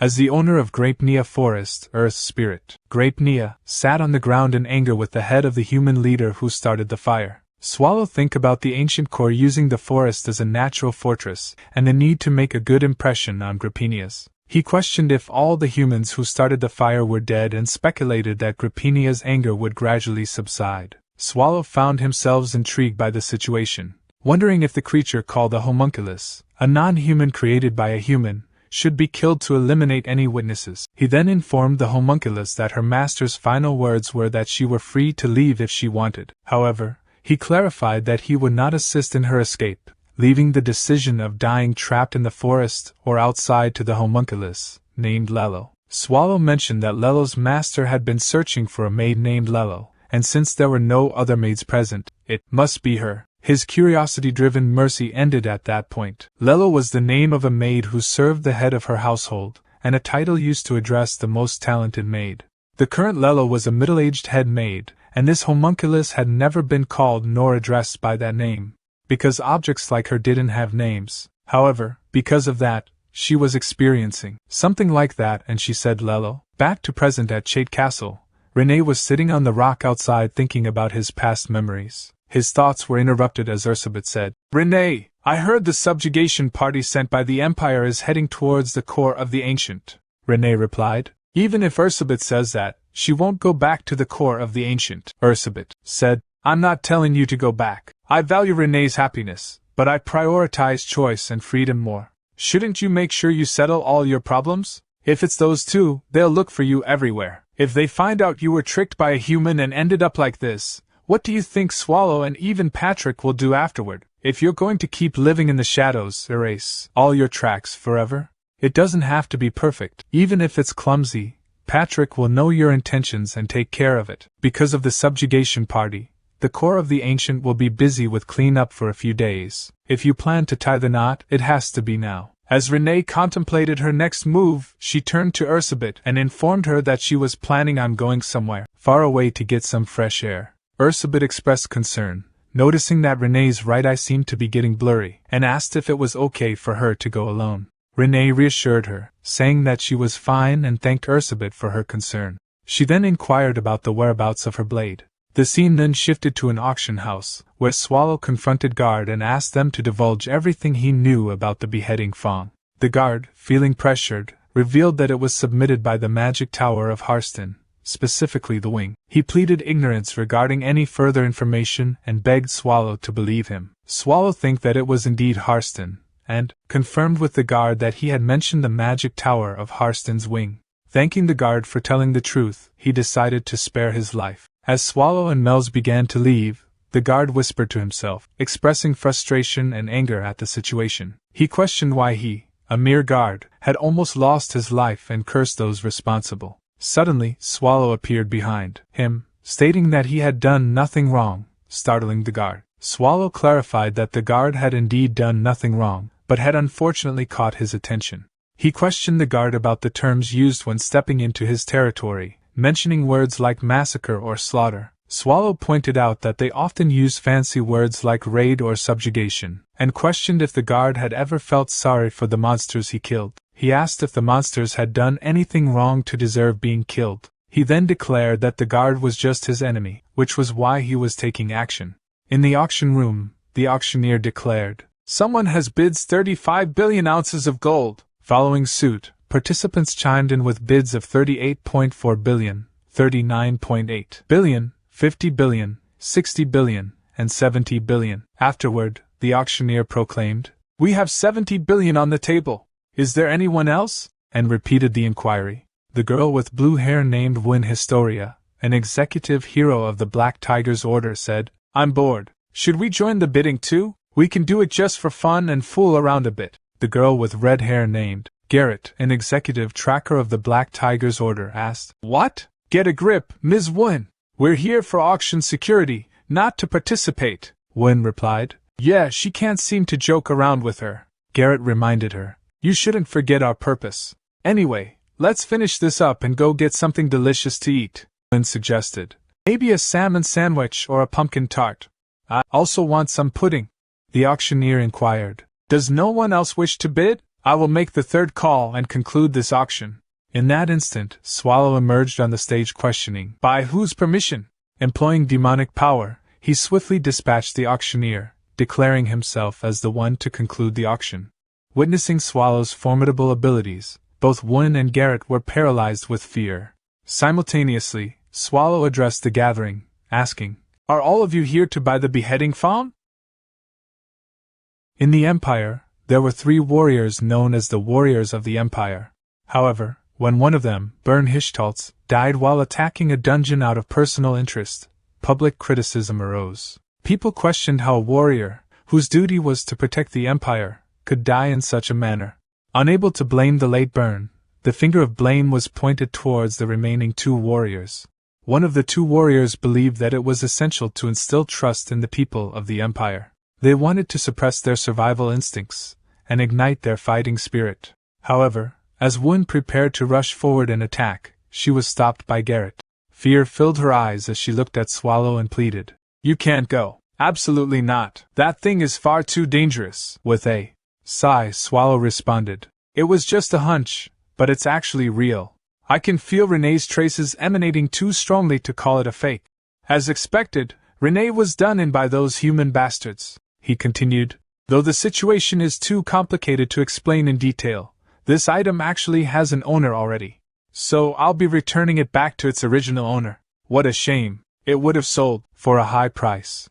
Well, since you've gotten to see it. Before he could finish speaking, a person from the crowd interrupted, shouting, Guards, what are you doing? Stop that bastard, Swallow responded. Right, it looks like you have no intention of sending me off nicely. It's fine, I feel the same way. I'm going to rip you all to pieces and bury you with this blade. As Swallow said that, Wen rushed forward to attack, saying, You think I'd allow that? Swallow looked at her and thought, That's quite the fast-flying squirrel. He observed her decent movement paired with decent battle gear, but unfortunately noted that she had no talent for it, and no weapons other than those gauntlets. In that case, he decided to grab her hand and smash those gauntlets to pieces. However, he couldn't help but be impressed by her skills for a human. As she rushed again to attack with her crushing blow, he stayed still and tried to grab her gauntlet. Her attack hit Swallow's hand, surprising him with a display of formidable attack strength and causing him to crash into the wall behind him, creating destruction with the impact. She's a bit fatigued, took a deep breath and stood still, while he laughed and said, So you weren't just any old kid? She wondered, He's still alive? He's not dead? That can't be. That technique destroys most dungeon bosses without even leaving a trace. Even the replica of the Apocalypse, said to easily withstand any 3 blows, was once destroyed by a single blow from that technique. Black fluid, no gas? So he's not a human. But he's no ordinary monster either. Just what is he? He replied, What? A pity, and attempted to eat her with his demonic power. However, at that moment, Garrett rushed forward and tried to save Wen. She tore the scroll, using scroll magic to teleport her out of harm's way. A little later, Mel's asked, Sir Swallow, are you safe? I was worried. Swallow reassured her, saying, Well, I'm fine. Mel's questioned further, Are you really okay? I thought you died a helpless death. Swallow pondered, I wonder, I'm still alive. And he thinks that the attack earlier is not something that a human is capable of delivering. If something like that had hit his heart,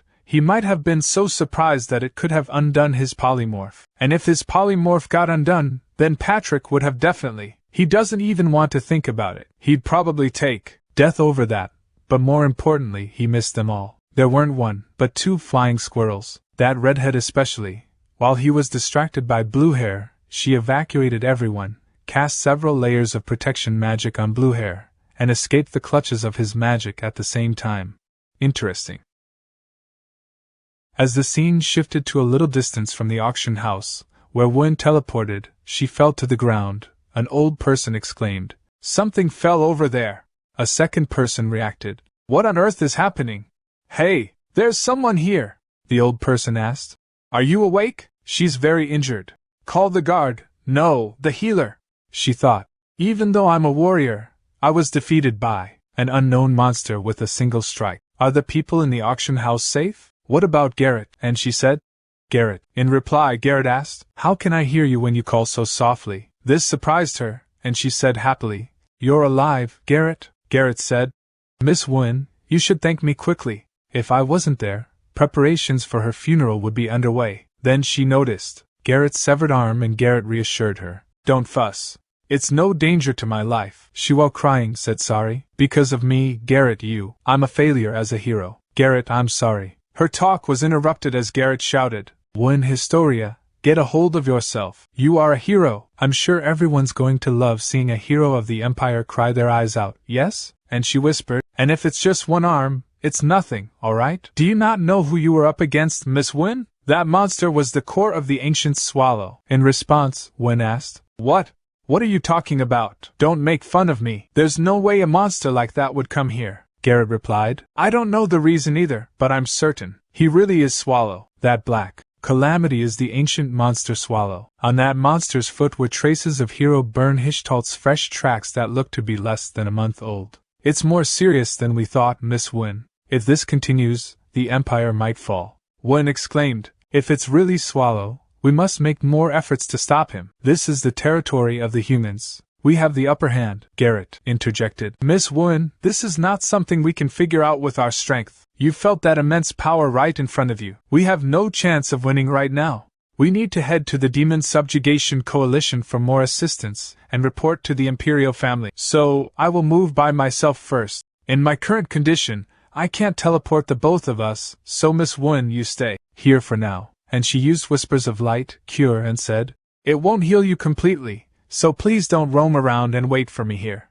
Woon asked. Wait, but we don't know when that monster will rampage again, Garrett pleaded. You should still wait, please, and use teleportation to disappear. Then the scene shifted to inside the auction house, where Swallow thought, so annoying, should I leave the ones who escaped and go to Harston? Or should I follow them and remove the risk factors? What should I do? Since I safely recovered the beheading Fong, let's just leave it at that. Moreover, I have a goal I must not forget. I should at least find Renee's body. Swallow turned to Mel's and said, let's prepare. She, looking gloomy, replied, okay. He asked, is something wrong?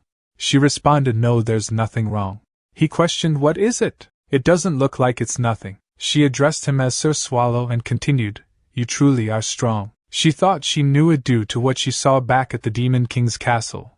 But the more she learned, it seems you're stronger than she expected. Though you said you're one of Ms. Renee's friends, you're much stronger than she thinks she was. Am I wrong? Or is Ms. Renee much stronger than she realized? Please tell me, Sir Swallow. She then inquired, who actually are he? He lightly hit Mel's on the head and called her a brat, saying why she was depressed over something like that. He is just Sir Swallow. Once everything is taken care of, I will tell you the truth, okay? Mel's nodded in response. Swallow then said, now let's finish things. Show them a power of the Demon Kings. She cast aside her hooded cloak and transformed into her version 2, saying, alright, Sir Swallow. Then using reconstruct magic to cause a huge explosion. People witnessing the explosion exclaimed, what the hell is that? And what is that explosion? She thought that place is the direction of the auction house. Damn, to do such a thing in the middle of the capital. Do those damned creatures know how many people there are in the capital? What should I do? As she stood up, she recalled what Garrett had said earlier. So please don't roam around and wait for me here, please. Frustration was evident on her face as she thought about that. But her thoughts were interrupted when a child grabbed her hand and said, Miss, my dad is over there, while crying. She clenched her fist firmly and shouted, it's alright, don't worry everyone. I will take care of everything. Because I am the hero Win Historia. She thought to herself, I won't avoid a monster like that. Explosion have caused widespread destruction throughout the auction house. Swallow emerged from the rubble, calling out to Mel's.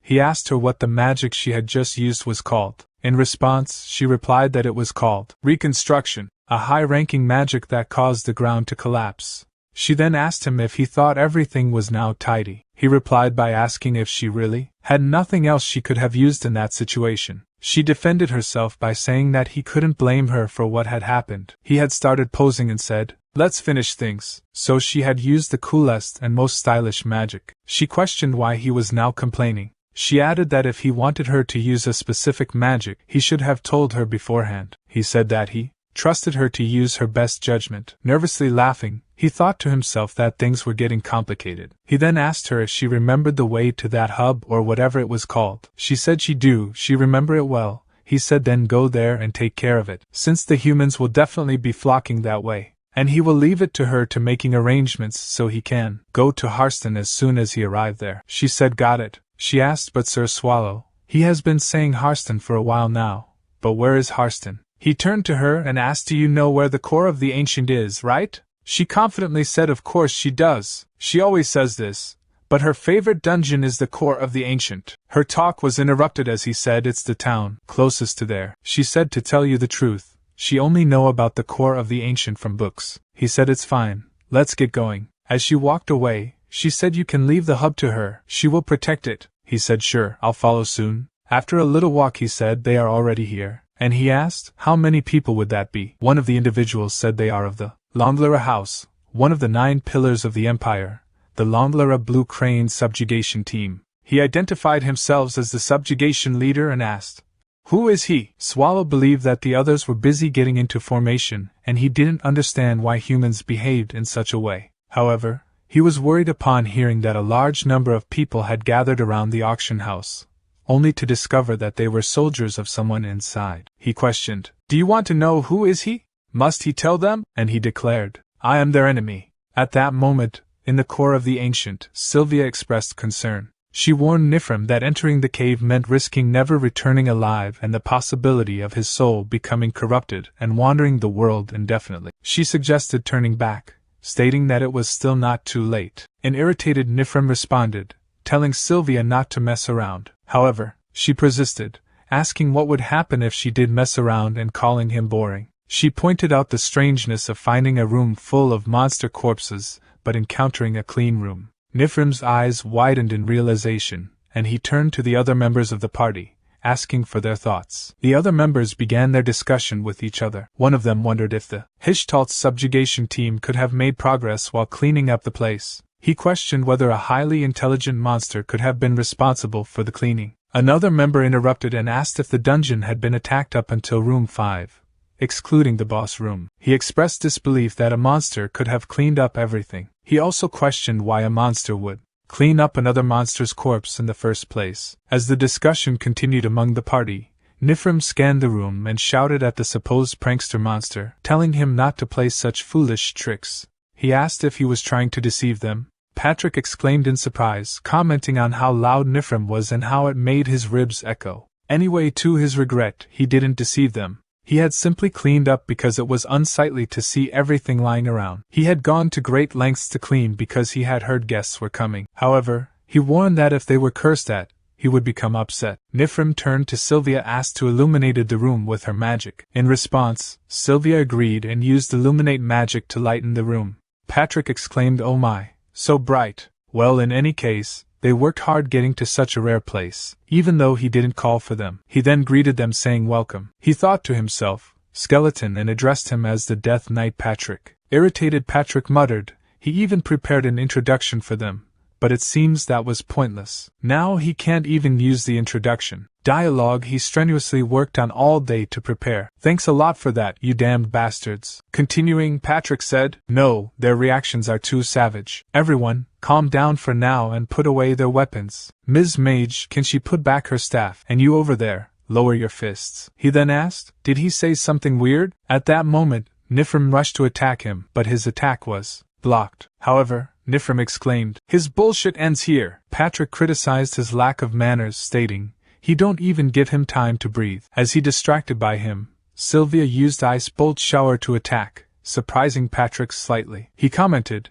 "He feel this every time. 1 versus all is definitely too much for him. Even though he will win, of course." Seizing the opportunity, Nifrim swiftly moved forward to launch an attack. Although most of the attacks were blocked by Patrick, one strike succeeded, causing him to lose grip of his sword and drop it to the ground. He thought regretfully that this outcome was unexpected and commented, "For a human his strength is good." Sylvia employed multiple buff spells on Nifrim, including Strong Body, Reading Omens, Light Feathers, Step of Silence, Boiling Blood, and Bone Ashes of Famous Warrior. He asked, "The secret to his strength was buff magic, isn't that quite unreasonable?" He also thought to himself that those buffs wouldn't last long, only 1 minute. If he could last just 1 minute, he might have a chance. Then Sylvia used multiple restraining spells on Patrick, causing him to freeze in one place. Patrick commented, "This is a bit problematic." In that moment, Nifrim caused Patrick to crash to the ground and stepped on his back, demanding,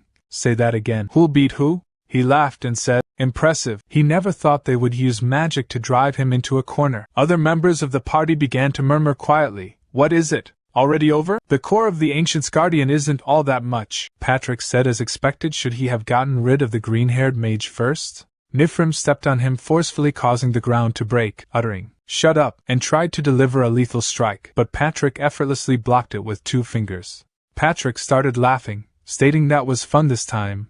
He was really immersed in his acting. "Sorry." This caused Nifrim to sweat nervously. Patrick continued by saying he didn't plan to mess around at first, but he had been bored for the past few years. Even if it was just acting, he wanted to experience the feeling of crisis once. He thanked everyone for playing along to his rhythm.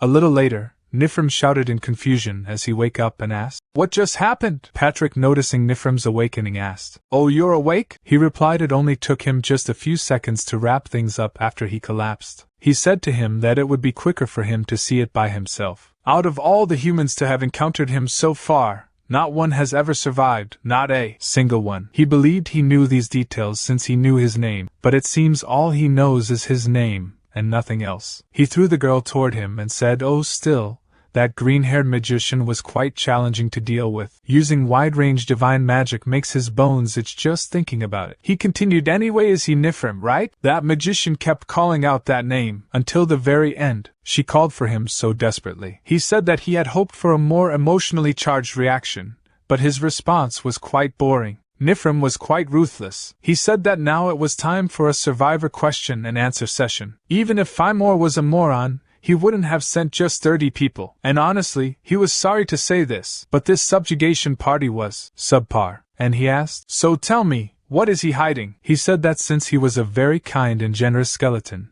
he was going to offer him some choices. If he was willing to answer, he should raise his right hand. If not, he should raise his left, he said. A wise choice. If he tell him everything, he will grant him a clean and painless death. He can't believe he was cursed in this way too. He said that he would respect his decision, and asked him to please die slowly. He thrust his sword into his back, as he walked away saying, "When will he ever clean up all of these?" Still, he guesses it'll be easier than before? A little later, he wondered if he was gone. He looked closely at the dead body of Sylvia and apologized, but acknowledged that he had to continue living. He began to consume her lifeless body, causing unsettling crunching sounds to reverberate. Patrick, who was hiding nearby, heard these sounds and thought to himself, "What an unpleasant noise." He had suspected that there was something hidden beneath the surface. He questioned whether consuming corpses made him stronger, and aided in healing his wounds. Furthermore, he pondered if this ability accumulated with each meal and if it was limited to human corpses only. He also questioned the source of this ability, whether it was alchemy or magic. As Nifrim continued with the gruesome act of eating, Patrick persisted in his thoughts. Since there were plenty of corpses available, he believed he should take his time to test this ability. Nonetheless, he wondered where his boss was and what he was doing, hoping that he wasn't engaged in any strange activities in an unusual location. The scene shifted to Capital Liaise, where Swallow stood upon hundreds of lifeless bodies. One approached him and she asked, "What is this?" Turning toward her, he asked, "Is she here to die too?" She replied, "No, she is wooing Historia, the hero," he stated. He never asked who she is. Well, he like her spirit, but she can't defeat him. As she rushed forward, thinking, even if that's true, she have to stop him. She employed a crushing blow once again to attack him, but this time he effortlessly blocked her assault. With a sigh, he apologized and said, "But she will only get to land one attack on him." He tightened his grip on her gauntlet and said, "Go on, try to escape again. If you can, that is." She thought to herself, she can't defeat him, but can she buy some time? As he slammed her to the ground, the impact caused the ground to collapse, and she coughed out some blood from her mouth. She persisted in her belief that she is a hero, and thus, her duty as a hero is to protect. Lifting her from the ground, he asked, "Is it over?" She responded, claiming to be a hero named Win Historia, expressing her refusal to be defeated. She declared her determination to protect her people from him. Despite her efforts to attack him, her strike proved ineffective. She asserted that being a hero meant she had to protect innocent people. He congratulated her, acknowledging that her sacrifice was not in vain. He promised to remember her name, although he was uncertain for how long. He expressed respect for her perseverance and offered her a painless death. However, before he could deliver the final blow, someone intervened by attacking him from behind, saving her from harm. Turning around, he questioned the identity of the individuals, comparing them to sausages that continued to appear one after another. One of them explained that she had taken drastic measures to save Ms. Wynn and apologized for their rude actions. He sarcastically asked if she would forgive someone who apologizes after hitting her on the back of her head. She expressed, "Allow me to extend my greetings, however belated they may be." She introduced herself as Arl Ethelbria's Gal Livison, a member of the Ethelbria's Black Tigers Order, and expressed her honor in meeting the almighty Lord Swallow.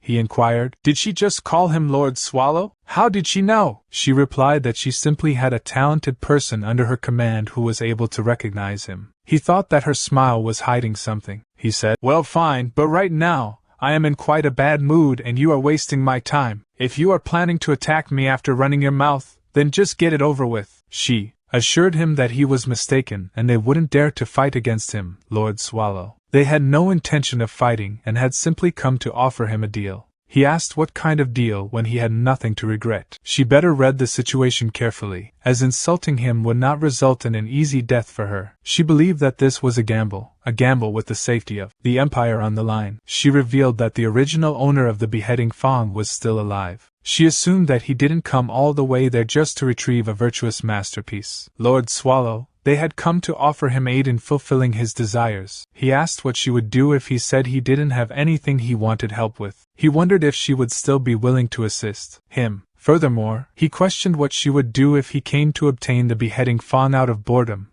but in reality, his true intention was to exterminate all humans. He pondered how she would react in that situation. This caused her to nervously sweat as she asked if he planned to destroy everything in the end, implying that it might not be worth trying to help him. He confirmed that she wanted to avoid destruction and instructed her to immediately find out where the owner of the item was. She agreed to follow his command and asked Garrett to step forward. Garrett acknowledged her request, addressing him as Lord Arl. She mentioned that he might have met her once before. She explained that in order to locate someone, she needed to examine the traces they had left on objects. She asked for permission to inspect the beheading Fong, if he was okay with it. He warned her that if she did anything foolish, she wouldn't just lose one arm. She assured him that she understood. She sensed someone who had left an overwhelming amount of traces. They were too far away to determine their precise location, but the person was moving west, in the direction opposite of Lie's Imperial Palace. He thought, "West, that's towards Harston," and he said,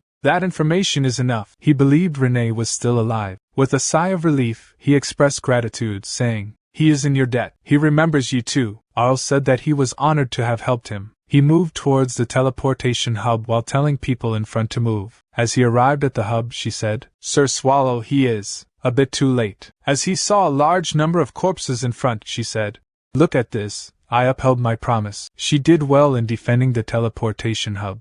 With this, she thinks it's enough to say that the favor has been sufficiently returned. He said, "Yeah, it's enough. She worked hard," and he thanked her. "Let's see, is this how he use it? The cords are to Harston, and if he infuses his mana." But as he infused his mana into the teleportation hub, it exploded. He think it couldn't endure his mana? He was pretty confident, since his polymorph was quite stable though. If he used Demura's mana suppression function for transfer magic, wouldn't he be able to safely use teleport then? He would have to undo polymorph for that, but if he did, he would practically be announcing his existence to all the living things around him. Screw it, he had already screwed things up past the point of no return. It was too late to end things smoothly. As he removed Demura's mana stone, he destroyed the hub building as he reverted back to his original form. He think the coordinates are Harston, Magic Tower Wing. Then the scene shifted to Harston Magic Tower. One of the representatives of the tower said, "Welcome to the Magic Tower Wing. Your affiliation and house can be confirmed through a simple verification process." She asked, "Can I use transfer magic here?" He replied, "No, our magic tower has a resistor that surrounds the entire premises, so you cannot enter without going through the verification process." She said, "Then it looks like you can't escape death," and used her blade to kill him. She think, "When I first got here, I had a thought that the humans' magic towers are similar to dungeons." Sure enough, magic towers are basically dungeons made up of humans. They're just weak monsters. A little later, she continued with her thinking. She killed all the humans she could find on the first floor. All that was left was the top floor of the tower. Amr asked, "Oh my," she prepared quite a bit. "I wonder who the opponent was. But is it that noble young girl from before? So she wasn't a human?" She inquired about the location of the beheading Fong. Amr said that's already her property. She sees there's no point in telling her where it is, but she is curious about something. How is she still alive? As she assumed the stance to attack, Amr couldn't help but exclaim, "Oh my! She is carrying around a weapon that doesn't match her cute face?" As she employed a magic shield, she asked, "But does she really think she can face the Magic Tower Guild Master with nothing but a blade like that? What does she plan to do using a blade with no attributes?" Her thoughts were interrupted as her shield was broken apart by Renee's attack. She couldn't help but think, her defensive magic in one go. This brat, no, this monster. Just how strong is she? Even so, this was a magic tower erected atop a spring of mana. If she used all the mana flowing in this place, she could definitely win. Renee asked, "Where's the beheading Fong?" "Hurry up and tell me," she replied with disappointment. "What a shame. The Beheading Fong is no longer here. It's been a while since I put it up for auction. She used magic realm and think, she seems quite strong. So I will go all out from the start. She unleashed various spells, employing Lance of Longinus, Divide, Chase, Accelerate, and Depravity of Holy Light. Amr said try piercing through this. Following his words there was a sizable explosion as the spell took effect, resulting in destruction and a cloud of dust. As the dust settled, Amr saw Renee being pierced by multiple magic blades and coughing up a lot of blood on the floor. Amr said exactly this is what happens when a monster dares to pretend to be human. Amr thought this is top-class magic that not even most dungeon bosses can withstand. There's no way someone like her can handle it. However, Amr's thoughts were interrupted as Renee cut off both her hands, and she crashed to the floor in pain. She said it hurts. How did this happen? Renee continued, all I did was cut off her hands. Don't make such a fuss, human. She voiced her unwillingness to die, emphasizing her determination to live as she crawled on the ground and urgently pleaded, save me. She thinks it's over. Any trace of her has been erased. Now what is she supposed to do? What's left for her? She is tired if she falls asleep now. But her thoughts were interrupted as someone said, Leader? She turned around and saw a green-haired person named Hyam. Said, Leader. How did this happen? Get a hold of yourself. She said, it's Hyam, right? He said, just hold on. You have to. But his talk was interrupted as she said, it hurts. Hurry and treat. No, kill that bitch. He turned around to find Renee gravely wounded. He said, calm yourself, Leader. You have lost too much blood. And he asked, do you see what this is? She asked, what is it? I can't see it clearly. He said, oh my, you can't see it? It's a mana stone with high rank magic that allows you to escape from here. But I don't have enough mana to activate it. You have to imbue your own mana to activate it. She thinks that's the same thing that's in the love stone. How could she forget that unpleasant feeling? Amr said thanks, now she can live. As she imbues her mana into the stone, the curse activates and she starts screaming in pain. He says she has too many enemies. How bad must it be for Rin to come and seek revenge? Even in her own family, within the grommets. How bad must it have been for them to give the order to get rid of her the moment she acted suspiciously? Turning to Renee, he asks, isn't that right? He says he is grateful to her for doing his job for him. But at this rate, she might come after him this time. Isn't that right? So this is a form of insurance that'll buy him enough time to escape. Goodbye then, he says. Renee thinks she can't see out her right eye anymore. That's not an opponent she can beat with a completely battered body and without a proper weapon. But that's enough. Pathetic. She will pay the price here. She will erase any trace of herself forever. She said, still don't you dare try to cover Lord Swallow's scent with those dirty hands. Not even if I die. She leaped onto her adversary, driving her blade into her eye. In response, her adversary hit back, thinking, if he finds out she died, will Lord Swallow be sad? At that moment, Lord Swallow teleported there and caused the magic tower to collapse. He asked, is she okay? When she was first saved, it was a similar situation to this. Her body and mind were sapped of strength, and she couldn't find the meaning of life. The one who appeared before her was Lord Swallow. Renee looked at Lord Swallow with surprise on her face, wondering why he was there. After they landed, he released his grip on her, and she moved away from his arm to sit on the ground. Lord Swallow instructed her to wait for him there. She questioned if this was her delusion. Lord Swallow turned to face Amr, who was cursed, and approached her. He asked Amr how dare she do that and threatened to show her who she was messing with. Shifting into his combat form, Lord Swallow swiftly attacked, delivering a punch. He remarked that she didn't know her place, and using his demonic power, conjured multiple spears that penetrated her body, visibly traversing from the inside out. In retaliation, Amr attempting to consume him, she started coiled around his arm. Enraged, he lifted her with his arm and forcefully slammed her to the ground, causing the earth to crack beneath them. However, her wounds healed quickly, and in another attempt to consume him, she once again began to coil around his fist. Frustrated, he slammed her to the ground once more, disgusted by her. Her blood splattered on the ground and understanding dawned on him. Wondering how she continuously regenerated herself, he discovered that her power source was the magic tower's mana. Meanwhile, she regenerated her body again and launched her attack. In response, he stood still and remarked, well then, it's easier. He stated this and reverted to his original form, consuming her alive. After swallowing her, he uttered, yuck, she tastes bad. Looking at Renee, he became a little nervous and sat beside her. He said, there were a lot of things he wanted to say when he got to meet her, but now that we're here, his mind's gone blank. If he knew this would happen, he would have written it down or something. Also, he met a green-haired human on his way here, you see? He did kill him, but that won't cause a problem or anything, right? In response, Renee remained silent. He said,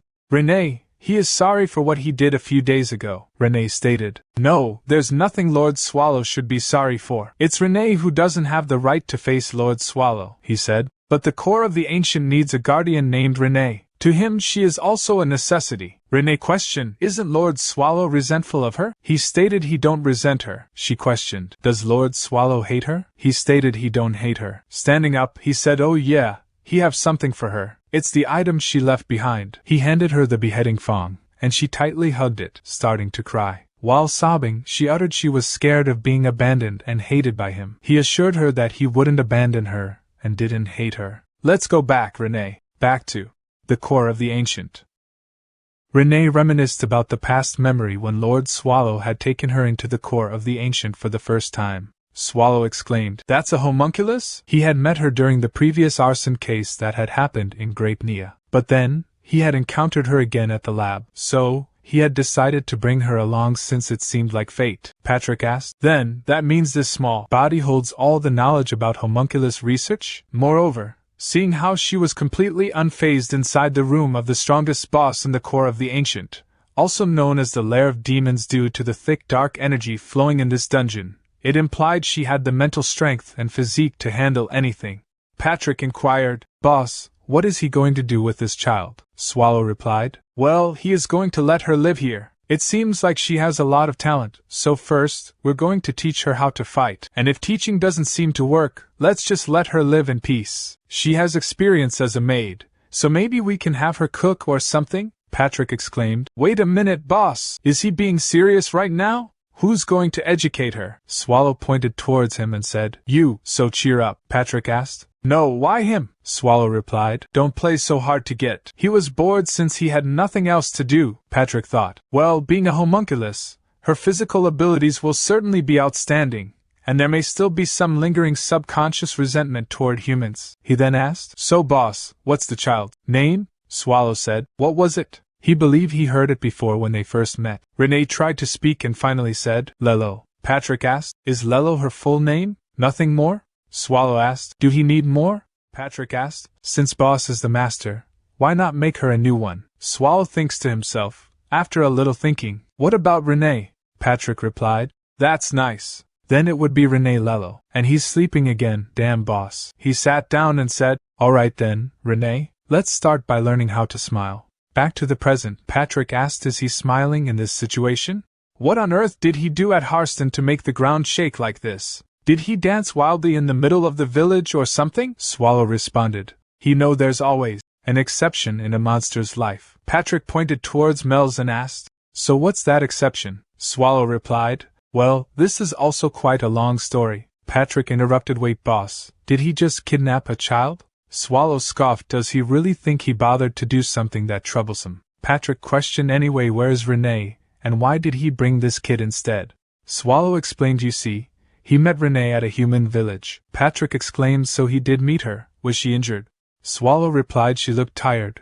Perhaps they were restricting and limiting Renee's life. Patrick added, No, if he had been rejected, just say so. Why is he expressing it so poetically? Swallow stated, Well, so from now on, he will have to wear a maid costume and manage the dungeon. In response, Patrick said his resignation letter is always ready, boss. He then asked, So what is he going to do now? Swallow sighed and said there's nothing else to do but wait here, he guess, since he don't know when she'll be back. Patrick said he understood, and he thought it was best to leave the boss alone when he was in this state. It may be tough and depressing, but after some time, seeing Renee, Patrick said, Boss, she's here. Swallow asked, Who? Patrick asked, Who do he think? And said, The one he have been waiting for the most. At that moment Renee approached and asked, Lord Swallow, have you eaten yet? And said if not, would he like her to prepare it now? Seeing Renee's right eye, Patrick turned to Swallow in surprise and asked, Boss, did he? He stopped midway in his question as he noticed one of Swallow's eyes was missing. Patrick thought, did he finally go insane to give her that? Or was he sincere enough to give it to her while being sane? The scene transitioned to the conclusion of Swallow's final battle at Harston. Swallow said her right eye, it's completely ruined. If she could see properly, would she have been able to tell it apart? Just like he said before, if she still has that heart, she doesn't care when just look at it properly, and give him a original love stone next time.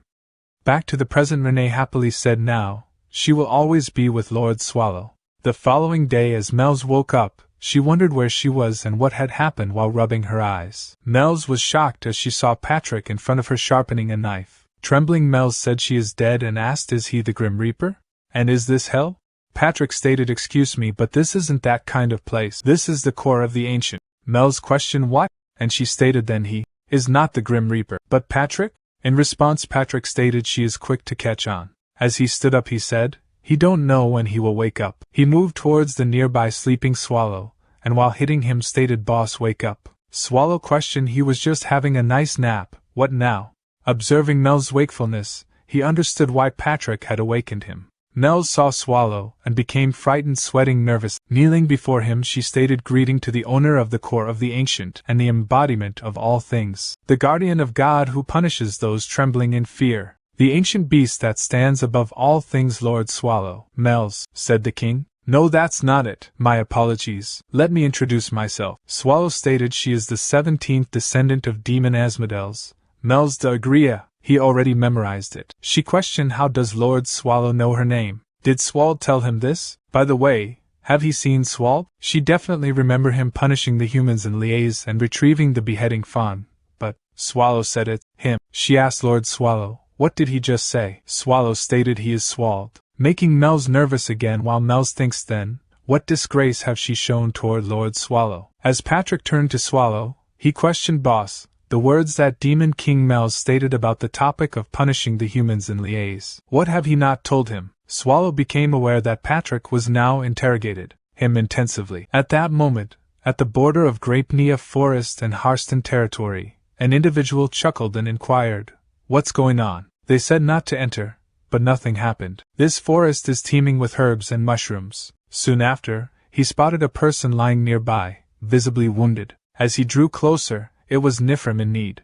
Attempting to aid him with herbal remedies, Nifrim unexpectedly attacked and started devouring him. The scene then shifted to Hastings Wall, a distance away, where a person in ragged attire laughed and casually stated that he had to go.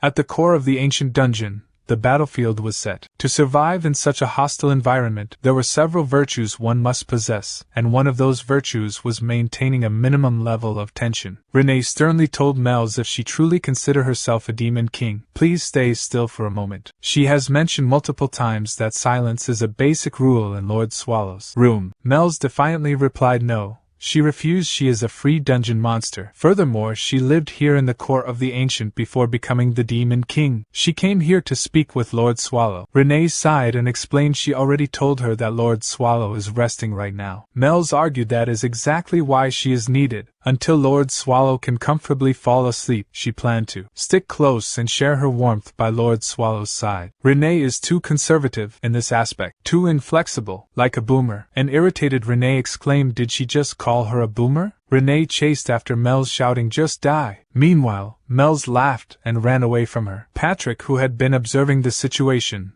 thought to himself, maintaining a minimum level of tension is like hell. His thoughts were interrupted as Swallow spoke up. They're so noisy that he can't sleep. Patrick replied he is not in any position to be saying that, boss. Thanks to a certain someone, the outside is in chaos right now. Swallow questioned, why is it that bad? Patrick retorted, have he not read any of the newspapers he gave him? It seems that due to forcefully mobilizing troops to strengthen Imperial Capital Liaise defense, villages on the border are being devastated by monsters. Additionally, the Lord of Harston has committed suicide, and as a result Harston is now completely paralyzed. Swallow acknowledged that does sound serious. Patrick continued, also he have searched through all available human newspapers for the past 3 weeks, but there are only 3 articles related to Harston. Do he know what this means? Swallow stated he didn't know. Patrick questioned if he even thought before he talked and mentioned that he was ready to give him his resignation letter at any moment. Nervously, Swallow apologized and said he was sorry. Yawning, Swallow then questioned Patrick what he is thinking. Patrick replied that he wasn't sure and didn't have any information to share. From what he could guess, Harston seemed to be cut off from all interactions with the outside world, possibly because he was the one who caused havoc in the entire village. Patrick remembered the amount of damage he had caused. The complete absence of any news from a village that suffered catastrophic damage was not a good sign. However, The core of the ancient needed Harston, so if they kept an eye on Harston, they would be able to know the size of the subjugation party and when they would challenge them. Patrick felt the need to hurry and head to Harston,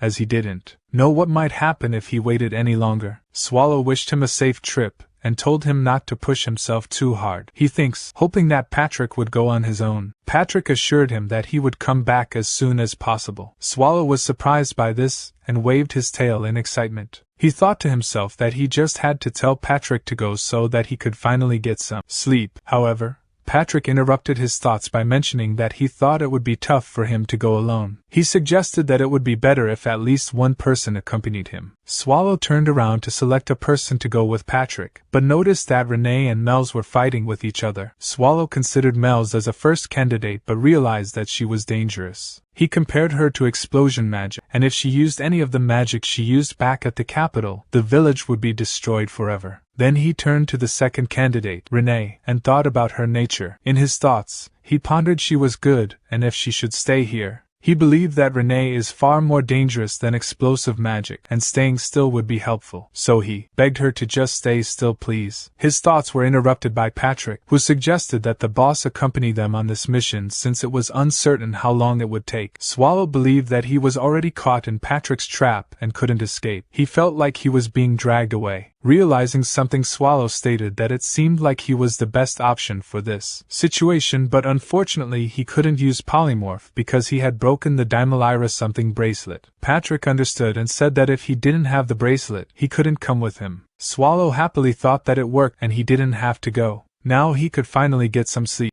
A little later, Swallow reverted to his human form and said that he was really going to die painfully. Patrick, wearing full-plated armor, laughed and informed him that he was already dead despite going through the trouble of cursing him. Swallow mentioned that Patrick had that side to him as well. Patrick questioned if Swallow had said at first that he couldn't go since he didn't have the Demura bracelet. In other words, if he had it, he would be able to go right away. Swallow exclaimed. That wasn't the point and called Patrick a freak. As they reached the village, Patrick announced that they were reached their destination. He remarked that the boss had caused even more damage than he had anticipated. He explained that there were 4 simple ways to know how active a human village was. Swallow asked what they were, and Patrick explained that the first way was to see how crowded the market was. Swallow observed that there was no one there and suggested that they go back. Patrick continued by saying second is to check how much smoke is being produced from the chimneys. We should have tried checking for this before the humans ate dinner, but we're too late for that. Swallow asked, so since it's late, can we go back? Patrick said third is to see how many mercenaries and subjugation parties are at the subjugation request board, but since Harston doesn't have one, let's move on. Swallow requested, let's just go back please. Patrick added, and lastly the inn and pub. Today we're checking this. His talk was interrupted as Swallow asked, what's the hold-up? Let's go. As Swallow opened the door of the inn, Patrick said, but he think it's wise not to expect too much from this. Swallow asked the host, are there any rooms? As they saw the destruction inside, Patrick commented, this is the worst. This village is not functioning like a normal one at all. Then the scene shifted to a number of corpses, and an undead sorcerer used a magic spell on the corpses, causing them to start moving. He said, everyone has worked hard. After we get through Harston, we'll go to the Empire's capital, Liège, the heart of our enemy's territory. Humanity is weaker than ever in the face of the Black Calamity, making it the most suitable time to destroy the Empire. At the inn in Harston, Swallow exclaimed, this is serious to think that the inn would be so empty. Patrick observed, it looks like Harston has been completely isolated. Curious, he inquired, who is he? The person responded, he is the owner of this inn. An owner questioned, for what reason have he come? Patrick explained he is a knight of the Patarian Black Dogs subjugation team from Natrange. Patrick suspected he's suspicious that we may be assailants. He stated they require a simple meal and a place to sleep to relieve their fatigue. The inn owner apologized the customer, sorry about that, but they have no food here to serve a night. In fact, it's not just him. There won't be anywhere in this village where he can find a place to eat. Patrick questioned, is that because of the Black Calamity? An owner acknowledged, so he knew about that. Then he trusts that he will understand. He is sorry, but they don't even have a room ready. He asked for his understanding. Patrick thought, well, in this current situation the price of water is more expensive than the cost of lodging. He tossed a gold coin towards the inn owner and instructed, take this. Patrick inquired, what do he think, are the rooms still not ready? Upon seeing the gold coin, The inn owner's behavior changed and he respectfully replied, "Please right this way up these stairs." "See Swallow," he asked. "Sorry, but the person behind him, who is that?" Patrick clarified, "He's his slave. Even though he's his slave, he helps him a great deal, and that's why he is treating this slave so well. So this slave can stay in the same room as him." "Right where?" "Did he say the room where this slave and he will stay is?" As Swallow entered the room, he exclaimed, "It's better than he was expecting. This bed's mine. This is way better than the place he stayed at in liaise with Mel's." Patrick responded, "Right, it's a good room." Swallow pondered. Now that he thinks of it, was slave the only thing he could think of? Patrick replied, "Of course, boss. Aren't the clothes he is wearing now the most comfortable? If he keeps wearing those shabby clothes, he will be treated like a beggar. It's better to be treated like a slave instead. If he acts like a beggar, he doesn't know when and how someone will pick a fight, but a slave is the property of their master, so others can't mess with them as easily. Since he can't even be bothered to change clothes, it was a reasonable judgment for him to make, wasn't it?" He asked. "Boss, don't he want to move as little as possible?" And he said, "Then it's in your best interest to listen to what he says." Swallow exclaimed, "What he is saying is reasonable, master." Patrick stated, "Then he will be stepping out for a second rest up, boss." As Patrick began to leave the room, Swallow advised he don't recommend pushing himself that hard from day one. Patrick reassured, "Don't have to worry about him so much, boss. After all, it's nighttime. There are places he can roam around as much as he wants, right?" A little later at the city square, Patrick pondered the reason the Black Calamity descended on Harston's Great Square. The Imperial family vented their anger over the attack of the Black Calamity, and must have needed someone to take responsibility for their successive failures in subjugating the core of the ancient. However, before the Imperial hand could extend its reach, Harston's Lord Countertart died. So who is the Lord of Harston now? He had been quite curious all this time.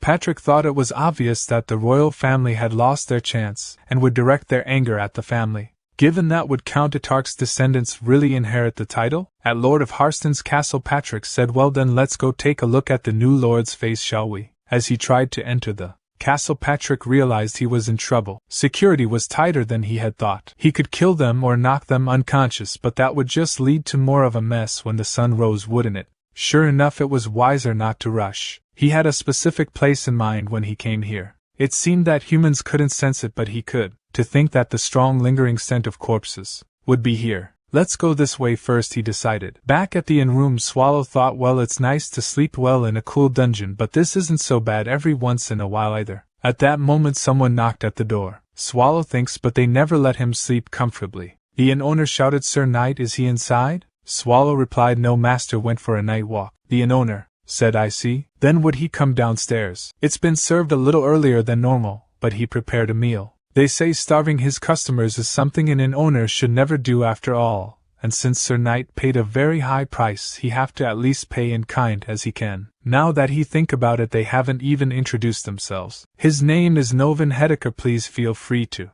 call him Mr. Novin." Swallow said, "He is Swald." Mr. Novin replied, "Right, Swald." He hoped he is not disappointed when he go downstairs. There was so little food that he wasn't able to prepare much. Swallow asked, "Is the situation in Harston really that bad?"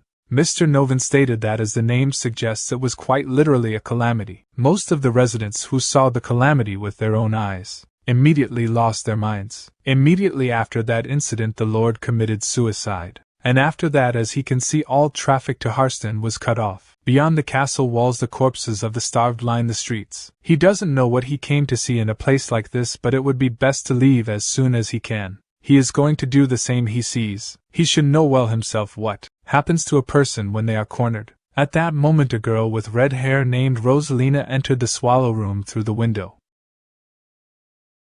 She thought to herself, observing the room, "They're definitely outsiders choosing to stay in this village despite its current state. And to top off it, they're staying in the most expensive room at the inn. They must have a lot of money," she mused. She mentioned that she needed to take anything she could sell for money. As she picked up the Swallow coat, a foul odor emanated from it, causing her to pinch her nose. "Disgusting," she muttered. She wondered if the customers here were not as wealthy. If she held on to the coat, she could use it instead of a bindle. She began searching through the room for any valuable items. After a while, she grew concerned when she found nothing. This isn't good. Did they take everything and leave? She questioned. Opening one of the drawers, she reassured herself that they wouldn't have taken everything. Her eyes nervously fell upon something Patrick had left behind. A little later, Patrick returned to the room and mentioned that he had gone for a quick peek at the Lord's castle. He questioned him what he had been up to. Exactly what he see him doing now, Swallow replied. He explained that he had planned on catching a glimpse of the new lord's face, but the security was tighter than he had anticipated, so he returned empty-handed. Boss, did he discover anything? He inquired. Swallow asked if he really expected that of him. Patrick clarified that he was just asking out of politeness. Apparently Harston has been cut off from the outside world. Even the owner doesn't know much, Swallow informed him. This revelation shocked Patrick. Curious, Swallow asked what was going on with him. Patrick confessed that he was shocked that he had actually done something.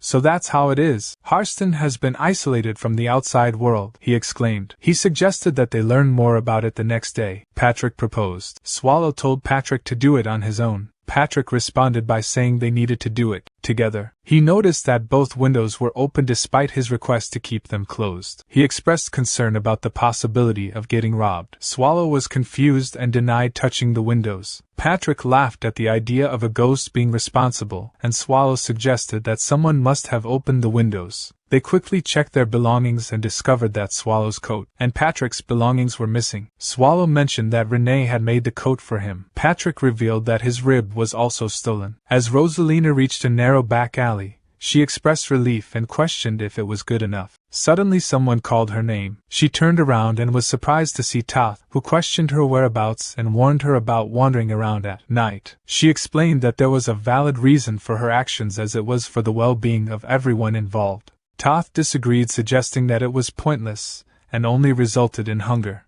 She disagreed and asked Toth to open the coat bind. At that moment their boss approached them and advised Toth not to be too harsh. Both Rosalina and Toth were surprised by the boss's intervention. The boss explained that thieves shouldn't fear the dark, but wandering around without informing anyone was a mistake. He emphasized the need to think before acting and consider the harm it could cause to others. The boss also mentioned that their current situation was different from their old house, which had warmly embraced Rosalina. She said, "Okay, she will be careful, boss." The boss stated that he thought she understood and asked what she did. She exclaimed, "Hang on, look at this." The boss inquired if she stole it. She replied, "Yes, boss." She felt like she had to pull her own weight too. The boss asked where she got it from. She replied he knows the inn on the main street. She got it from a really expensive room. It was clean and being stored deep in the drawer. So it's gotta be a really expensive artifact. The boss stated this is the rib of a human. She exclaimed, "Wait, it's a human's bone?" She didn't know. Toth asked if she by any chance robbed a grave. She denied it. The boss said it can't have been a grave, otherwise she wouldn't have shown it off so proudly. She agreed, saying, "Yeah,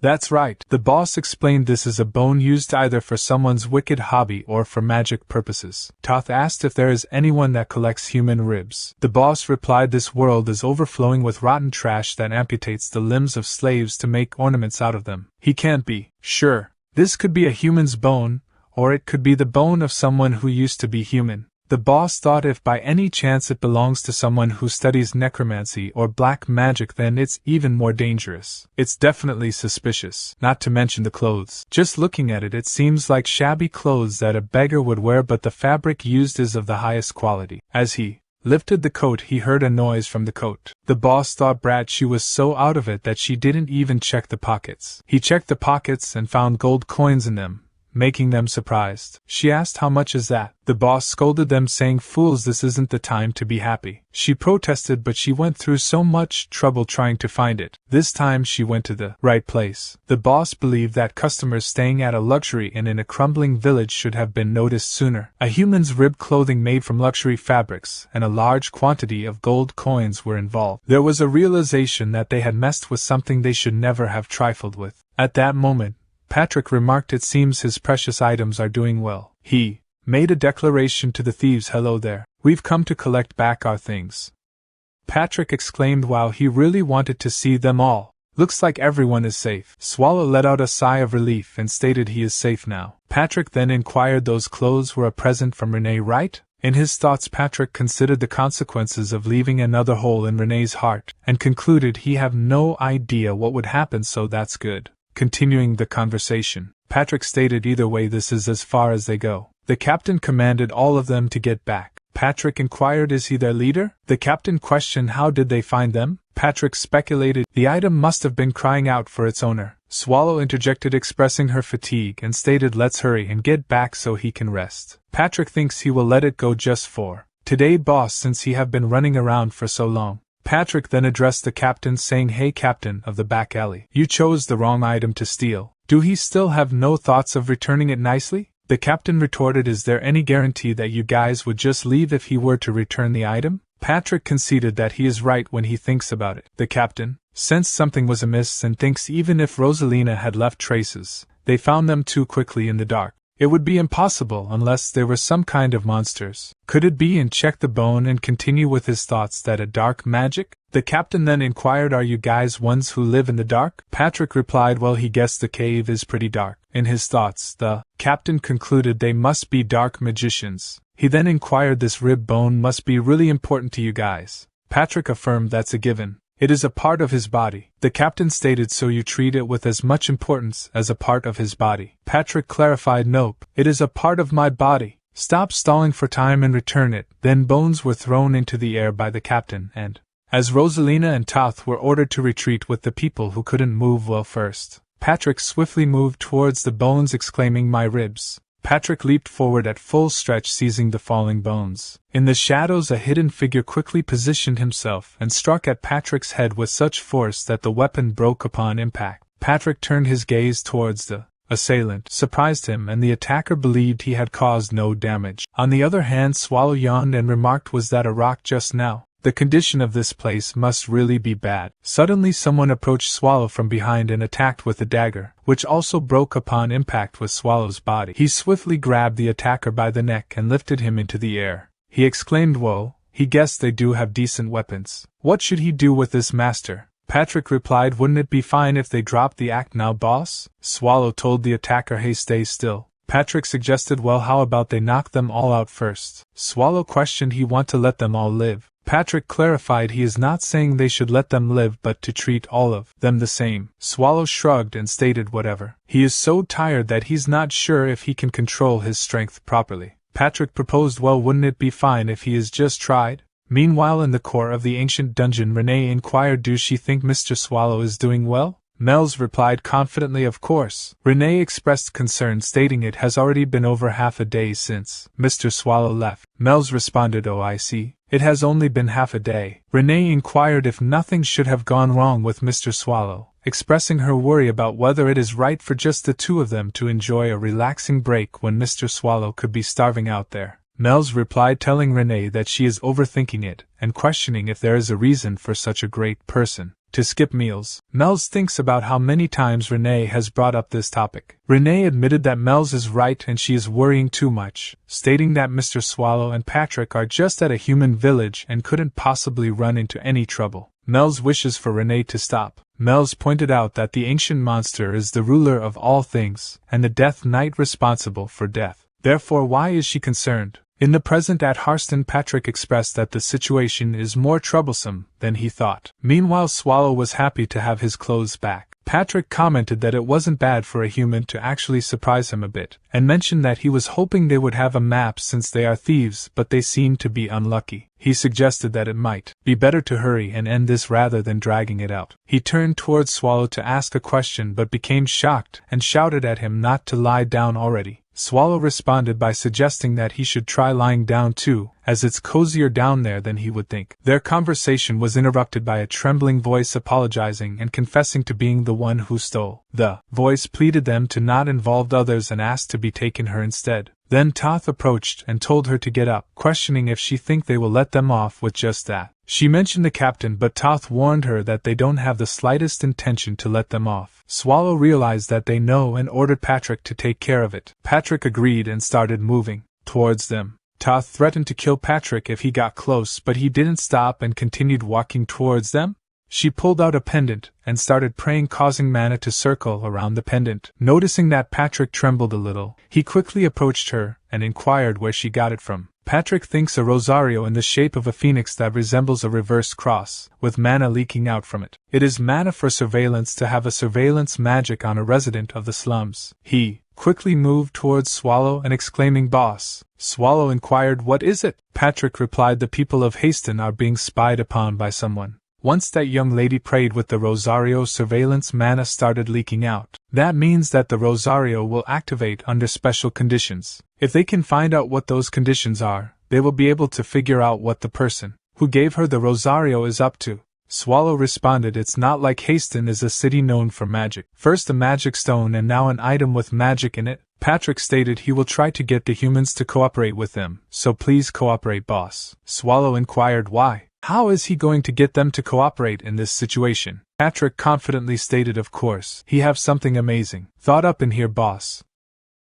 Patrick apologized for before, stating that it wasn't because they had stolen their things. He explained that they had received a royal decree to not leave any traces of conflicts behind. Toth questioned the royal decree and asked who issued it. Patrick honestly replied that they were from a secret organization called the Fog of Roano and are called Shadow Knights, who took direct orders from the Empire's royalty. Nervously, Toth inquired about the Shadow Knights, to which Patrick laughed and assured him that they had no intention of causing harm. Toth then asked why they were in Haston, and Patrick explained that they were there to save the city. He went against the royal decree to keep everyone alive because he needed information to analyze the situation and send necessary supplies and manpower. He inquired for Toth's help in recovering peace in Haston. People around them started discussing, expressing their support for the royal knight and their relief that the king hadn't abandoned them. One person shouted that they should help Sir Knight, while another exclaimed that they were finally done with their current life. Patrick believed that the persuasion had been successful and commented on how easy it was to deal with humans. Swallow inquired if they were going back, but Patrick stated that they were just getting started, as he was starting to notice more and more strange points. Swallow thinks that although he appreciated Patrick's efforts, things had become more problematic because of him. Swallow mentioned the importance of being cautious of enemies around him.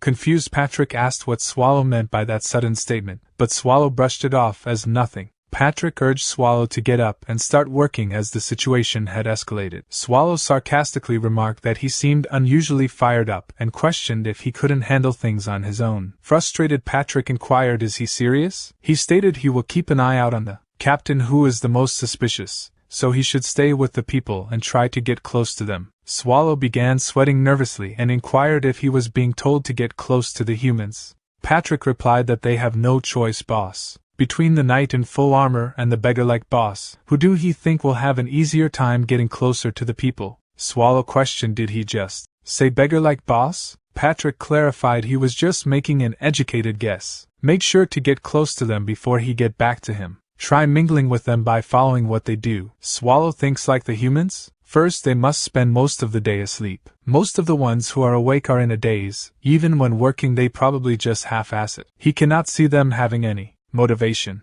This is really good. He stated he just have to act as he have always done. Patrick responded he is not sure how he came to that conclusion, but it won't be that easy. Also, the religion that passed out the Rosarios needs to be investigated. Please don't forget that. In other words, he is asking him to suck out all the information from these humans. The faster they finish, the faster they go home and rest, right? Swallow replied, "Yes, master, of course." Patrick added, "Oh, and he is telling him this just in case. He have to keep his composure even if the humans are a bit rude. It won't be easy to get close to the humans." A little later, one person inquired, "Sir Knight, he said he were part of the Fog of Roano, right?" The second person questioned if he is a knight of the Empire's royal court, he must have come from Reyes, right? The third person asked, "I heard Reyes is a place full of milk and honey. Is that true?" The fourth person inquired, "Sir Knight, how come the other knight has full armor on but he isn't such clothes?" The second person replied, "You dummy, it's probably a disguise. Do he think he usually walks around like this?" The fourth person replied, "I see." Swallow thinks, damn it, why is it so difficult to get close to them? He can't even breathe. If he had a choice, he would have just devoured them all. That's right, he have to get close to them and be friendly. Swallow then inquired, "So what is he so curious about?" The child replied, "Have he ever had the chance to see Sir Vern and Sir Wu in person?" Swallow answered, "No, he don't even know who they are, but he believes those two names do sound familiar." Rosalina approached Swallow and apologized, "Sir Knight, she is sorry for stealing their belongings." Swallow responded, "Well, it's fine since he got them back." Toth approached and introduced himself and stated he will be taking charge here as the captain is away. The captain ordered him to fulfill their requests as much as possible. They said they had come here to rescue Hasten. Swallow confirmed yes he did. Toth suggested if he want to know the situation the village is currently in, it'll be quicker to see it with his own eyes than to hear about it. If it's okay with him, he will guide him right away. Swallow thinks why is he trying to do that right now? But if he stay here he will be bombarded with questions. Swallow then agreed that's a good proposal. Let's go right away. A little later Toth stated let's go to the residential area first. Swallow inquired where are all the people? The streets are empty. Toth replied he will know when he open this door. Toth pushed open the door and explained they are the people who starved to death. In this place he can't even steal food from their neighbors because there isn't any. Even the ones alive don't know when they'll starve to death. Swallow pondered the dire situation in Hasten, contemplating the possibility of starvation leading to death. From the very beginning there had been a lingering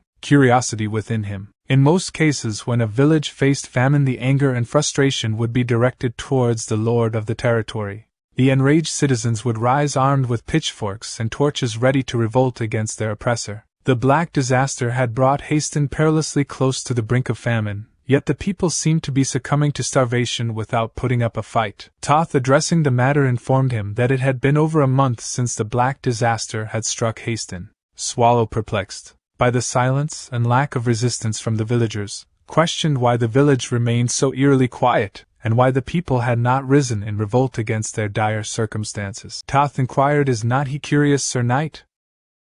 In the present, at the core of the ancient Mells expressed a strong desire to go to Hasten with Mr. Swallow, finding it boring to stay in the dungeon. Renee reminded Mells that Mr. Swallow had entrusted them with the dungeon, and questioned if there could be anything more important than that. Renee believed that Mr. Swallow trusted her more than Mells, referring to Mells as a thieving cat. Mells realized that Renee's statement was true, and Renee emphasized the need for Mells to stay focused at all times, as they never knew when humans would invade. Mells assured Renee that she were checking regularly and even used a mid-rank magic observer's eye to confirm. Renee agreed that it was a good idea since she would be cleaning. Mells then informed Renee that someone had invaded, deducing that it was likely a single person based on the observer's eye reaction. Renee urged Mells to get ready as the invader approached. Later an intense red aura rushed towards them and the person questioned why they were all so jumpy. Renee was surprised upon seeing the person, while Mells asked what was wrong. The person was the boss of Chite Castle, the great evil dungeon, Elizabeth Battery. Elizabeth inquired Renee if she had been well, to which Renee apologized for not having much prepared if she had known ahead of time about Elizabeth's visit. Elizabeth reassured Renee that there was no need to be bothered and jokingly suggested that Renee could give her blood if she really wanted to prepare something. Renee firmly replied that it wouldn't be possible. Elizabeth expressed disappointment, and then inquired about Mells, wondering if they were someone new. Mells proudly declared herself as the ruler of the monsters, the 17th descendant of the demon king Asmodeus, Mells the Agria. Renee stated she forgot to introduce her to Mells. This person is the boss of Chite Castle, Lady Elizabeth. Elizabeth stated she is a young demon king? No wonder the aura around her was interesting. Mells whispered to Renee, will she be able to see all the dungeon bosses if she live here permanently? Renee stated Lady Mells she sure say some funny things, talking about mooching off them here forever, she sure have no shame. Elizabeth inquired if she is saying she's mooching off her, does that mean she isn't a member of Primordial Core yet? Then where's Patrick and the dull guy? Renee replied the two of them stepped out for a moment. With a worried face Elizabeth inquired what for them to be absent at a time like this. Renee inquired did something happen? Elizabeth stated the villages near Chite Castle have all been destroyed. All of the humans must have died since the village was sprayed with blood, but there were no corpses, none at all. She don't think it was something done by the humans. The blood on the floor was all flowing one way as if a path had been made, and at the end of that path was Hasten. What could that mean? Mells wondered to think the corpses all disappeared. Could it be the undead? Elizabeth replied yeah, but there aren't many who could do something like this. Most undead do not have intelligence. The ones that do have the special title of Elder and are of a higher tier. The army of the dead moving together means that someone must be controlling them. The lord of the undead, immortal King Erivos. He's the most suspicious one. Trembling Mells exclaimed the name Erivos while covering her mouth with her hand. Elizabeth stated she don't have concrete evidence but she need to notify that dull guy. Do she have any monsters that can send messages? Renee replied no, the dungeon is currently empty. Elizabeth inquired if there should be some form of communication available. Renee responded by saying that there wasn't but she believed in Mr. Swallow's decisions. Elizabeth privately thought that believing in such a person was unfortunate and commented that it was a good thing Patrick was resourceful. She expressed concern and stated that someone needed to inform him. Renee inquired what they should do, to which Mel's agreed and suggested that it was time for this great one to step up. She concluded that it couldn't be helped. Meanwhile at Harston, Toth explained that the Black Disaster was the catalyst for all the troubles. Shortly after the disaster, someone set fire to the fields, destroying all the crops that were ready for harvest. The fire spread rapidly, reducing everything to ashes. During this time, a rumor began circulating that the crops in the area affected by the Black Disaster were contaminated, and consuming them would result in painful consequences. As a result, Harston became a cursed land. When news spread that even the Emperor had given up on Harston, the people fell into despair. However, within that despair there was a glimmer of hope. A wealthy commoner couple stepped forward and generously distributed their unaffected crops to the residents. Some individuals even proposed that they should unite under the couple's leadership. Just as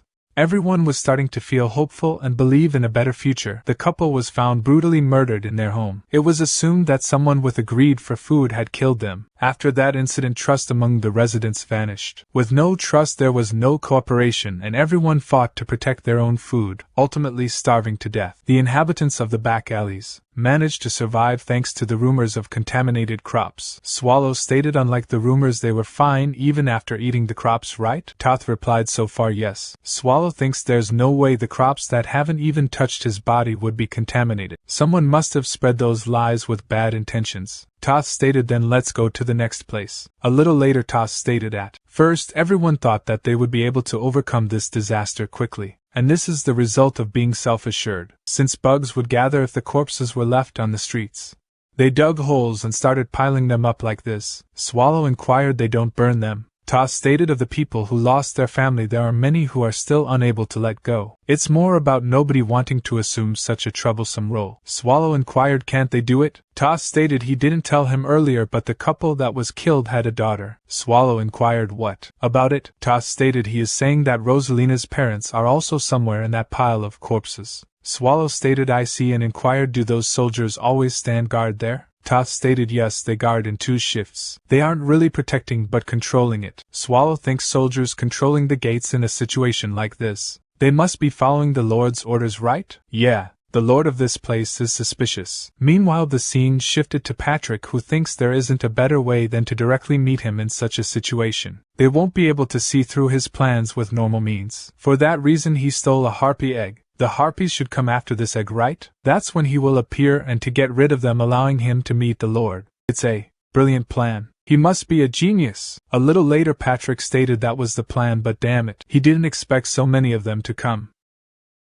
The scene shifts to a girl exclaiming no, it can't be happening, as she sees her brother who committed suicide. Then his brother stated Lala, she has to survive. Don't forget she has to live. Frightened, she wakes up from her dream. Her maid questions, did she have a bad dream again, my lady? She the Lord of Haston Lalison of Veritark, and replies no, it's nothing. The maid inquires, do she want to sleep more? Lalison of Ver states that she will go and get some fresh air. She thinks it has been a couple of weeks since she obtained this position. She can still recall the day his brother died. His family members ran away with the family's money without restoring Haston. In such a situation there is only one way for her to survive, to restore Haston. A little later in the throne room she inquires about the promised salvation. The person named Uhumo replies that's right. Lalisinavir shouts just take a look outside. Is this the salvation he spoke of? He stated he do not break his promises. Soon he will put to sleep all the problems that the people of Haston are facing, so she shouldn't worry so much. She thinks this person never speaks in detail about his plans, but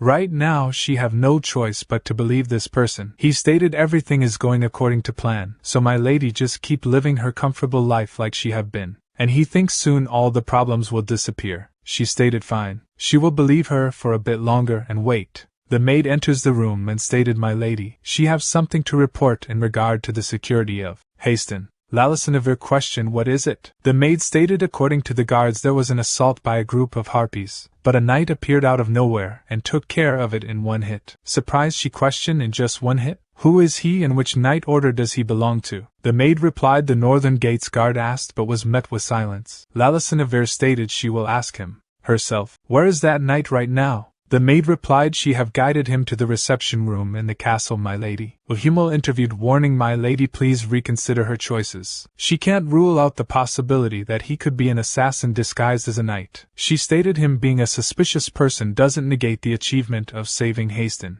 To reward that effort is what the Lord of Haston should do. She ordered, bring the knight over. Patrick stated the wandering knight greets the Lord of Haston. He was worn out from the rough travels to get to Haston, but seeing the noble lady alone seems rewarding enough for the hard times. She exclaimed she was told that it was due to his bravery and honor that Haston was protected. She thanked him on behalf of all of Haston. Patrick replied it is his blessing and thinks he can tell she's not fit to be a lord just by looking. Based on her age, she seems to be the younger sister of the previous lord.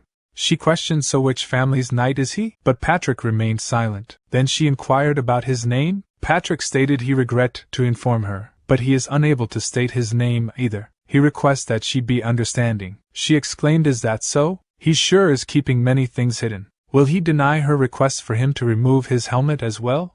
Patrick stated this face of mine is riddled with battle scars. Half of the skin on his face was sliced off, making it unpleasant to look at. But if it is okay with her, he will take it off, my lady. She stated forget it, she will let it go. She may not be able to offer him much, but she would still like to reward him with something. She inquired, is there something he desire? Patrick responded then he would like to request for food. He pondered. The most crucial necessity in Haston at the moment is food. Through her responses he will be able to ascertain the current state of the castle. She assured that will not be an issue. She instructed the maid to prepare it, to which the maid agreed. Patrick expressed his gratitude, thinking, oh wow. She responded without hesitation. This implies that the castle is not lacking in food, so why would the lady leave the people of Haston in such dire circumstances? Additionally, the energy he sensed from him indicates he is an undead. That man exudes a sense of familiarity. Patrick inquired, my lady, may he pose a question? She inquired, what is it? Patrick queried, there is something that has been troubling him for some time. You there, what is his true identity? After a little later Patrick reported, well, something of that nature occurred. Swallow questioned, shouldn't the lady have taken action instead of remaining passive? Patrick responded when he asked out of genuine curiosity. She allowed him to depart. Swallow remarked, such a casual approach. If he sensed familiarity, shouldn't he be an undead? Yet he chose not to intervene. Patrick explained, did he expect him to engage in a confrontation there? Moreover, just because he felt a sense of familiarity does not necessarily indicate he is an undead. He can discern such energies from necromancers as well. Humans who practice dark magic, depending on the level of dark energy accumulated in their bodies, also emit undead energies. Swallow inquired, how is it possible to meticulously inspect each individual in such a manner? He would have. Patrick responded, their purpose here is to rectify the chaos he caused, not to exacerbate the situation. Is he suggesting that he should resign? Swallow expressed regret, stating he apologized for his actions. Patrick dismissed the apology, saying let them move on. Have he gathered any information, boss? Swallow reported the locals here believe that the crops are contaminated with a deadly disease. This explains the eerie silence in the village, as the inhabitants refuse to consume the tainted crops and succumb to starvation.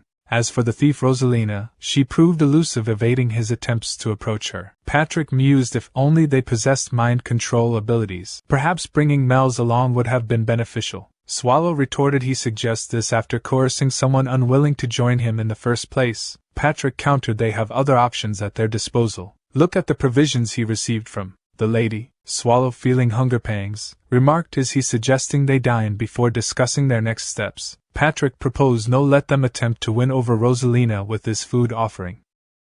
A little later Swallow spoke, addressing Rosalina, you there? Rosalina responded yes. Swallow inquired, why is she becoming so surprised? Before Rosalina could reply, Swallow interjected, take this wafer. Let them partake in a meal together. Upon noticing a mark on the wafer, she exclaimed, is this not the communal wafer bestowed by the priest? He pondered, but Patrick gave this to him? and questioned, "Who is the priest?" Rosalina remarked, "So he also have faith in that individual, Sir Knight." She did not anticipate encountering a fellow believer. She is pleased. None of those around her share her beliefs. Is it not peculiar? Everyone appears so foolish. All one must do is have unwavering faith and salvation will be granted. Do he not agree, Sir Knight? He simply replied yes. She guided they have arrived. For some reason this place always feels eerie. It is dim, so tread carefully. Swallow acknowledged. The priest proclaimed the calamity that has befallen Haston is a test presented to humanity for their wicked deeds. Furthermore, that individual possesses the power to overcome this predicament. As believers who have earned his favor, they should be celebrated as the chosen ones. Rosalina directed, "Please take a seat." As the assembled individuals voiced their concurrence with the priest continued, "Never forget the divine message that has been bestowed upon them.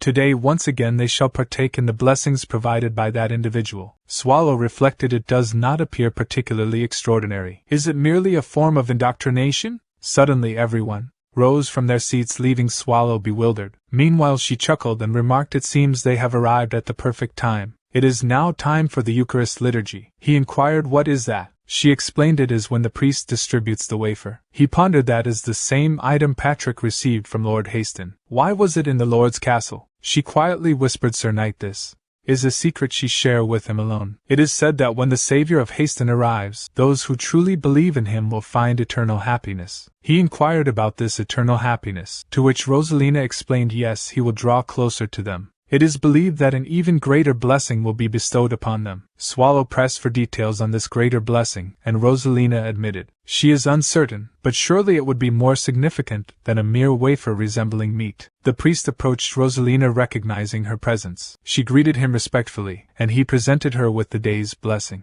Expressing gratitude, Rosalina accepted the offering. The priest remarked on him unfamiliarity, expressing hope for him continued attendance. Swallow replied, "Will consider it." The priest invoked his mana, suggesting that the Savior would appreciate his visits. Swallow, noticing the manipulation, muttered, "This deceitful act. What is the purpose?" The priest, alarmed, dropped the wafer. Swallow whispered, "His illusions may deceive others but not him. Do not overstep his boundaries by probing into his affairs. He may overlook his actions towards humans, but do not test him." The priest, trembling, stammered, "Is he are not human?" Swallow replied softly, "His memory may be faulty, but he will remember him." Rosalina inquired, "Sir Knight, is everything all right?" Swallow reassured her, "It is nothing. He was simply expressing gratitude for the meal provided. Let them depart." Rosalina stated, "Thank him for today." Swallow stated, "Get home safe. There are so many suspicious things that he might not even need the actual evidence. And he thinks this cult leader coming to the isolated Haston, using unknown mana brainwashing and watching over them, as well as the guy with the aura of an undead who was by the Lord's side. With how well everything fits in place, it'll be hard for even him to miss. There's definitely someone behind them." A little later Mel's inquired, "How did he know?" As expected of the great Lord Swallow, Mel's questioned, "What's wrong?" Swallow stated his annoyance has grown. Mel stated she was wondering how bad it would be since he said he destroyed it. "While the view from here isn't that bad." Swallow stated she didn't actually come here because she was curious about that. "Why did she come?" Mel stated Lady Ursabet stopped by Primordial Core. She said that Haston would face the undead soon. Swallow inquired, "Ursabet said that?" Mel stated that's right. She said that she had found traces of abnormal phenomena around Chite Castle, moving in the direction of Haston. Swallow exclaimed, "So that's how it is." Mel stated she also added that the person most likely to be responsible for this is Erivos. Swallow questioned, "Erivos is the most likely culprit. But even that is just a guess, isn't it?" Mel's exclaimed, "She have thought about it a lot. Isn't it normal for a place taken over by the undead to be overwhelmed by their numbers?" Swallow replied, "Probably." Mel's exclaimed, "It's not like Haston is in a good state." Swallow questioned, "So what?" Mel stated, "Isn't he curious why he didn't choose that method instead? If her guess is right, he should have used the flow of mana." And she used low-class magic mana detection. She stated she knew it. It was as she had guessed. At that moment the priest approached the pile of deceased bodies. Utilizing his mana he reverted to his original form. He known as the gatekeeper of the decaying corpses in Evil Dungeon. The priest is identified as Simon Magus. Through the manipulation of his mana transformed into numerous black crows that amalgamated to create a manifestation of Lord Erivos. Addressing him, Erivos remarked, "It appears he have arrived." His faithful follower Simon Magus. Showing reverence, Simon Magus bowed before him and stated, "Lord Erivos, the esteemed ruler of the undead, he have come to deliver a final report before his imminent descent upon Haston. Erevos acknowledged he shall not overlook his dedicated efforts. Simon Magus affirmed he have exerted himself in his service. Inquiring further, Erevos questioned what news do he bring. Simon Magus disclosed an unforeseen party has interceded. Erevos noted coincidentally he have received a similar report from Yahello. Did the individual in question emit an aura of undeath through their attire? Simon Magus clarified he did not detect any undead aura, nor were they clad in armor. However, a sense of darkness emanated from him. Erevos pondered a being, shrouded in darkness. Seeking insight, Simon Magus inquired, might there be significance to this, my lord? Erevos dismissed no, it is improbable for him to take action. Regardless of any alterations, their primary objective remains the conquest of Haston to achieve dominion. Remember the pivotal role this location plays in our grand design. Simon Magus conceded he offer no excuse for any hindrances in advancing their grand design smoothly. Erevos disclosed as per Yahello's request, he have dispatched Masham to reinforce the subterranean cells within the Lord's stronghold. Do he require assistance with the uninvited guest as well? Simon Magus assured he is capable of handling the situation. Should the need arise, he will request aid in due course. Erevos concluded very well, he entrusts the decision to his discretion. Simon Magus static, yes, my lord. And he thinks there isn't much time left until the undead descend upon the entire surface. Soon there will be no one capable of stopping them, unless that monster comes. Other than that, no one will. Swallow questioned Mel's, can she find out where the person who cast this spell is right now? Mel's exclaimed there's no way to be sure. However, giant magic spells like this usually use the flow of mana on the surface to maintain himself. He questioned, then that means the caster should be nearby to maintain it. Mel stated that's a possibility, but also not always. There's a way to use a medium to constantly direct the flow of mana. This is just her guess, but for the magic spell to cover all of Haston and for the medium to support it, wouldn't it contain a great deal of mana? A medium that can forcefully redirect the flow of mana shouldn't be something that can just be buried in the ground. What she's trying to say is, the most likely place for it to be hidden in would be there. That place is the most suspicious, the Lord's castle. Of course, she's not 100% sure. It's just a guess. He thinks he don't know what they're up to, but he is sure they'll come running out if he just turn this place upside down. And Swallow stated since Patrick should be over on that side, and inquired her, she is not busy at the moment, right? She exclaimed, of course not. Swallow stated, then let's go to the castle together. Mel's questioned, but why? As she laid eyes on Swallow, she started trembling. Swallow stated, isn't it about time for one of the 7 evil dungeons to be replaced? Meanwhile, Patrick pondered, this location appears to be the most suspicious. The stench of decaying bodies emanating from below has intensified significantly. It is quite dubious, this odor. Furthermore, this underground prison serves no purpose in these circumstances. The noises emanating from the innermost chambers only add to the unsettling atmosphere. It is not surprising that a foul smell lingers. It has been some time since he have encountered a cleaver. Patrick inquired, he apologized for interrupting his work, but may he inquire about the identity of his master? The creature turned around and launched an attack at Patrick. However, Patrick remarked that strike was befitting of his stature, yet he refused to be struck by such a sluggish assault, correct? Is this all the strength he possesses even when utilizing both arms? He is disappointed. The fact that he is openly engaging in such actions within the castle's prison implies collusion from that individual and even Lord Haston, correct? Regardless of the circumstances, he no longer need to operate covertly now that he is certain he may simply vanish. Patrick swiftly dispatched the creature. He remarked that was revolting. Suddenly someone approached him from behind and attempted to strike him, causing his helmet to fall off. Patrick exclaimed, goodness, that was quite a surprise for a Dullahan to appear in this location. What could be his intentions? Patrick inquired, hey, you there? Whose orders is he following to guard this place? The Dullahan remained silent, and instead launched an attack at Patrick with its sword, which he deflected using his left arm. Observing the weapon closely, Patrick realized that sword. It's the evil sword. It's tricky to handle as it corrodes the opponent's weapon. It's quite powerful, unlike a Dullahan. Patrick then attempted to negotiate, asking can they resolve this peacefully as fellow undead? However, the Dullahan ignored his words and continued its aggressive advance, prompting Patrick to evade the attack by bending backward. Patrick stated refusing to engage in conversation as an undead with intelligence, sought to uncover the reason for his presence. With a sigh, he remarked that the lord of the place should have all the answers. Using low glass magic, Patrick caused the Dullahan to slip and fall to the ground. Seizing the opportunity, he picked up the short axe and cast a strengthening spell on it, and delivered a decisive blow. Since the Dullahan seemed unwilling to talk, Patrick swiftly ended the confrontation, showing the sword that he grabbed from Dullahan back and stated he will borrow this sword since it seems like he is not using it. Employing both a heavy sword strike and a great axe strike, Patrick swiftly defeated the Dullahan.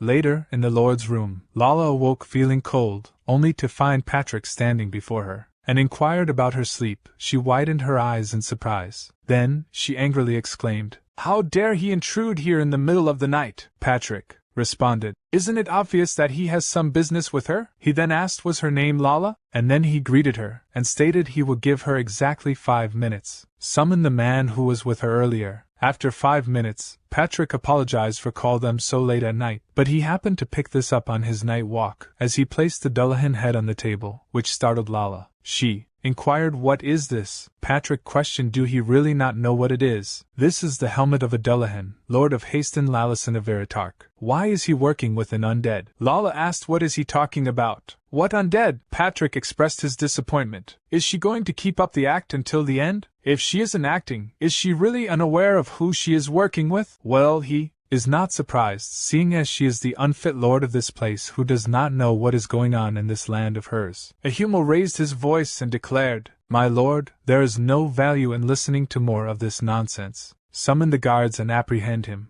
However, before he could continue, Patrick interjected, stating he personally eliminated that Dullahan in the mansion's basement prison. Lala, visibly nervous, inquired, "In this basement prison?" Patrick confirmed, "Yes, in her basement prison lie piles of corpses. If he may offer another piece of information, the individual next to her is also undead." Patrick said that while drew his sword and pointed it towards Yahello. Upon hearing this, Lala exclaimed in anger. She refused to believe his accusations. Do he think she would accept such claims simply because he said so? This man has promised her the salvation of Haston. Accusing him of being undead jeopardizes the safety of Haston. Patrick chuckled and inquired, "So is she suggesting that she knows who has been threatening the safety of Haston?" Yahello interjected, urging both of them to calm down. "Sir Knight, you mentioned earlier that this helmet belonged to a Dullahan. Dullahans are not creatures one encounters easily." Patrick became excited and exclaimed, "He knows that?" He was just as surprised. He even doubted himself seeing such a high-level undead in this place. Moreover, that Dullahan felt peculiar. It didn't speak, despite its expected intelligence as an elder undead.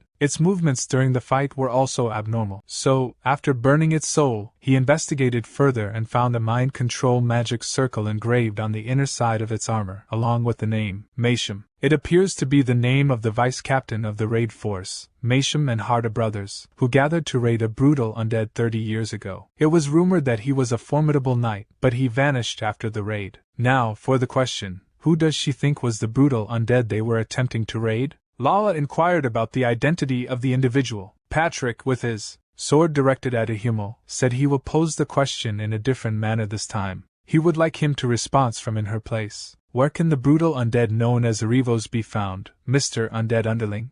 Lala, with cold sweat running down her face, asked. She's not sure what he means. Isn't that the name of a boss in the great evil dungeons? Meanwhile, Yahello started laughing. Lala questioned, "Didn't he say he would save her and the territory?" Yahello, with a sinister smile, replied, "Of course. The plan might be changed, but he guessed it can't be helped. A peaceful resolution is now out of the question." Lala inquired, "What is he doing?" Yahello didn't respond and was about to cast a spell when Patrick quickly intervened, cutting his arm and stating, "The two of them should stay still." Lala then asked, "Is it true that he is an undead?" After transforming back to his original form, he declared he is Yahello. He will eliminate her and all others in this territory, turning it into a land of the dead. She should feel honored that beings like her is being offered the chance to be saved. This is all part of the plan of the Lord of the Undead, the immortal King Arivos. Patrick expressed, he never could have imagined such a scenario. Aren't the undead known for fighting in large numbers? He never expected them to invade in such an organized and strategic manner. Yahello remarked he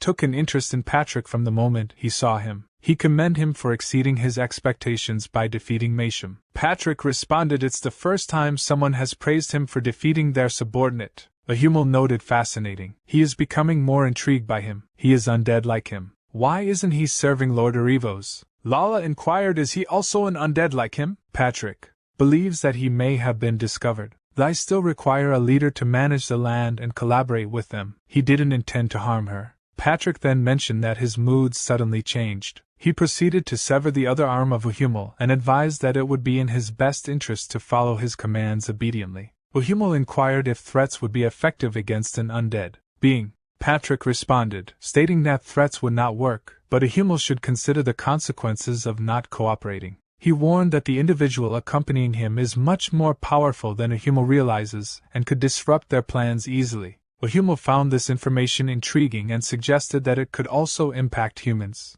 Patrick clarified that they are not aligned with humans, and urged Yahello to divulge information instead of wasting time. Additionally, Patrick requested details about Yahello's superior, Erevos. Yahello agreed to provide an answer and posed a question about the origins of an elder. Patrick emphasized the importance of continuous dialogue without questioning. Yahello elaborated on the rare phenomenon of becoming an elder, which requires either a supernatural occurrence or a significant amount of hatred. Elders possess the ability to single-handedly combat 1,000 zombies, and Lord Erevos can create them using his magic. The isolation of Hasten and the establishment of a religion serve the purpose of creating elders. Humans with weak souls are sought after to gather fellow undead, with isolation and weakening of resolve being key tactics. The creation of the religion serves a similar purpose in this context. Patrick exclaimed, he finally understands. But why are there so many corpses in the underground jail? Yahello replied, it's to create more elders. They are planning to destroy the Empire. Patrick expressed concern, thinking that's not right. If the Empire is destroyed and all humans turn into undead, Erevos will gain great power, targeting the 7 great evil dungeons. Yahello stated realization often comes too late. As he began casting a powerful dark curse spell, he asked did he think cutting off his arms would stop him from casting magic? How foolish of him. Patrick laughed and complimented Yahello, saying he is quite skilled. He can cast spells with just words. Yahello retorted, did he really think he would tell him the truth? No being can oppose Lord Erevos. The only one who could is an ancient monster who slumbers for years after moving. Nothing can thwart his lord's plans.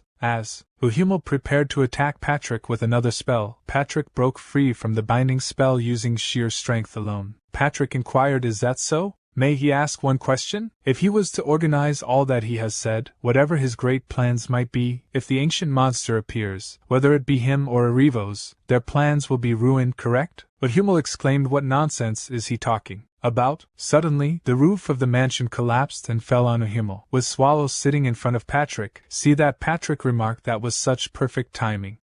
As the dust settled, Lala observed Mel's whining and Swallow sitting on the rubble of the collapsed mansion. Patrick remarked on Swallow's impeccable timing. Swallow modestly replied that it was nothing and inquired about Patrick's findings. Patrick responded that he had discovered nearly everything. Confused, Lala looked toward Swallow, who sighed and gazed upwards. Suddenly, Yahello launched a spell at Swallow, but he effortlessly deflected it and swiftly captured Yahello using his power. Yahello, witnessing Swallow's strength, was shocked and pondered on the source of his power. Patrick interrupted Yahello's thoughts by reminding him of their companion's underestimated strength. Yahello, surprised by the turn of events, questioned how the ancient monster had appeared and why he couldn't sense the crystal's energy upstairs. Determining that Mel's was a demon king based on her energy, Yahello resolved to delay and inform Lord Erevos. Yahello then questioned the ancient monster's presence, recalling rumors of her hiding after the incident at Liège, as he said that he was struck by an attack that caused an explosion on impact. As the dust settles, Yahello lay on the floor coughing and declared, you guys are already too late. Mel's retorted, he sure talk a lot, and cast a spell at Yahello to erase his soul. Swallow remarked, would you look at that? He's still laughing? Mel's explained, maybe it's because he's undead, but he's pretty persistent. Just before Yahello's soul vanished, he cried out, worship him. Their lord has descended upon this land. Patrick inquired, boss, does he know what that meant? Swallow replied, yes, he see it. He sure is putting a lot into his entrance. Meanwhile, outdoors, some people playing chess noticed a peculiar sky. One of them asked, look, doesn't the sky seem a bit weird? The other person questioned, how so? At that moment, Rosalina was running while glancing backward. Thoth called out her name, and Rosalina asked he was awake. Thoth responded that's what he should be asking her. Where has she been? Rosalina mentioned that she went for a walk at Jarbet Plaza to clear her head, but then regretted mentioning a place affected by pollution. She apologized in advance, expecting him to be angry with her. Thoth, surprisingly, did not get mad and mentioned that the captain and others decided to leave Haston the next night. The captain doesn't trust the knights, and Thoth offered to explain more on the way. Later, at a place with piled-up dead bodies, Thoth thought about Rosalina's parents buried there and mentioned they wouldn't be able to return once they leave. He left the choice up to Rosalina on what to do next. She mentioned he should know that, but she didn't understand why the captain wanted to leave Haston. She questioned if Haston could still be saved and suggested waiting a bit longer. He responded by saying he wouldn't try to convince her about religion being a personal choice. He pointed out the uncertainty of waiting for salvation while her parents were in a difficult situation. He emphasized that actions, not just belief in a specific God, could bring salvation. This made her question how she could contribute to salvation and strengthened her determination. She agreed with Thoth's perspective, took his torch, and confidently moved towards the dead bodies to set them on fire. However, she was interrupted by Simon Magus, a priest they knew, who inquired about her activities in that late-night setting. Thoth asked for his identity, but Simon focused on questioning Rosalina's intentions.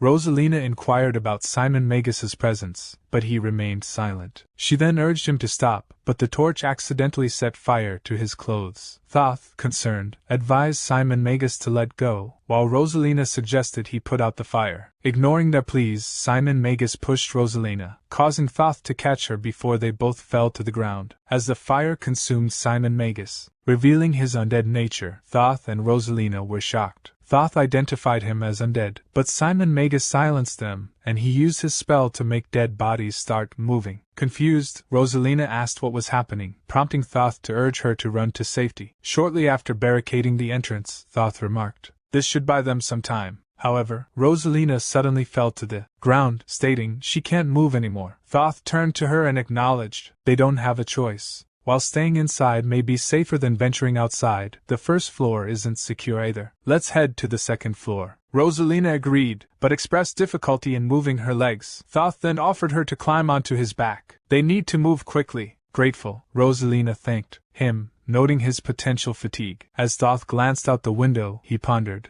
"Can they both make it out alive?" Before he could dwell further, Rosalina remarked on the foul smell in the room, questioning if it was due to the corpses. Concerned about their safety, she asked, "Are they safe now?" Thoth responded, "No, it's still dangerous here. Stay focused if she wants to survive." Rosalina inquired, "What does he mean?" However, Thoth remained silent and proceeded to approach a nearby corpse, soaking his scarves in its blood. Rosalina then asked, "What is he doing?" Thoth continued without responding, advancing towards her with a weapon that he'd taken from the corpse. He swung at her, prompting her to shut her eyes. Upon reopening them, Rosalina witnessed Thoth clutching his pendant, and declaring, he is only telling her this now. But this thing has been bothering him for a while. She should believe in something more believable from now on. Rosalina questioned, why didn't he warn her? That scared her. Suddenly, the sound of a door breaking open was heard, leading Thoth to remark, the door must have given in. Rosalina inquired what should they do. Thoth responded, what else can they do? Rosalina decided that she needed to find an object that could also be used as a weapon. Thoth didn't respond and headed towards the door. Seeing this, she asked, where is he going? Thoth smiled at her as he looked towards her, then left the room and he used his scarf that he dipped in the blood of the corpse to close the door. He thought if he do this, they won't be able to find Rosalina due to the smell. Rosalina, scared, stated, what is he doing?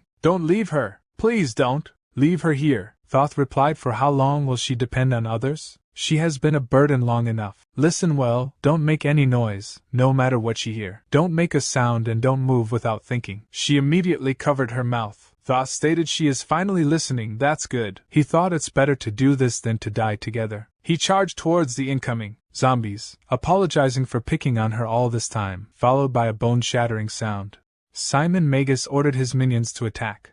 On the other hand, the people of Haston gathered together and marched towards Lord Mansion by saying that's an eerie red sky. This must all be because of that new lord. They knew something was weird. She hasn't even shown her face once in the past few weeks. The heavens must be angry. In that instance, they heard the screams of person who walk up to them, saying it's dangerous. But people don't heard his mumbling and ask what's wrong with him. Is he hurt? Then a person with blue hair came forward and he will take a look at his wounds. The person next him asked, you guys are from the Magic Tower? The person with blue hair replied yes, he was a trainee at the Magic Tower's Wing Guild. Then trainee used his healing spell, but he immediately remarked he isn't bleeding from his wounds. Seems like this blood's someone else's. The person that is in the front stated, hey guys, there are more coming. This person behind him asked everyone who can still move should have already gathered. Who could it be? At the moment, the person that is treated by trainee mage of tower stated, shouting, the undead are coming. The persons that are in front become nervous as see an undead. They started asking what is that? But the undead instantly rushed towards them to attack, but a knight appeared and immediately defeat the undead. Then the knight turned towards the gathered people and stated, undead aren't as strong as they seem. So choose, are they going to run, or are they going to stand together and fight? Trainee mage immediately agreed that he and his party will fight. The knight asked, who are you guys? Trainee explained they were once trainees of the Magic Tower's Wing Guild. On the day of the Black Disaster, they were out on assignment and were able to survive. They would like to be of some help, even if it's late. The other persons started to agree one after another to fight the undead. Then knight ordered all those who have the strength to pick up a weapon to the front lines. Everyone else should work on setting up a perimeter defense. They will defend Hasten till the last man. A while later, knight hearing the sound of footsteps and stated they're coming, and order the mages to ready their magic. As the mages attack with their spells, an explosion occurs. Hearing that, Novan thinks, damn it, what is going on out there? Thoth and Rosalina, where could you guys have gone off to at such a time?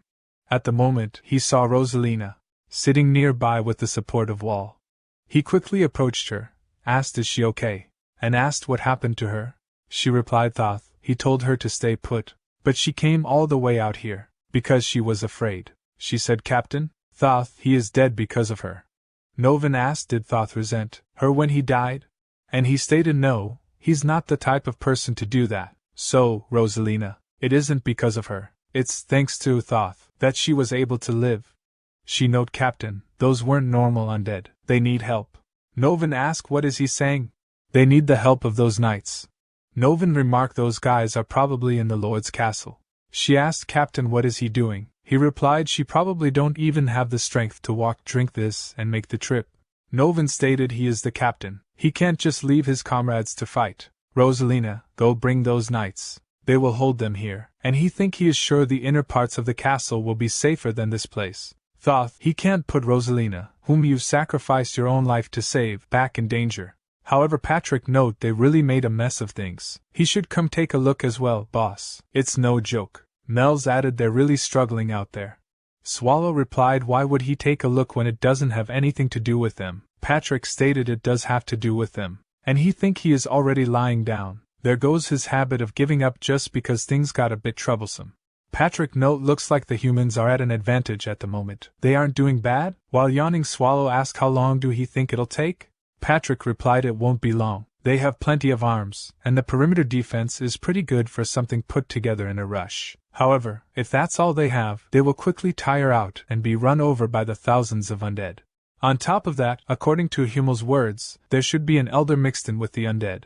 Doesn't it seem like Arivos put a lot into preparing this? Boss? He that they should slowly start repaying the favor. Swallow remarks, repaying, of course they should, but they have something to do before that. Patrick asked, what is he planning to do? And then he stated, don't do it. But Swallow replied, he thought you told me to do some work. Then he moved towards the Lord of Hasten and asked her name. She replied, it's Lala Sinaviratark. He note, Lala whatever. Good, he memorized it.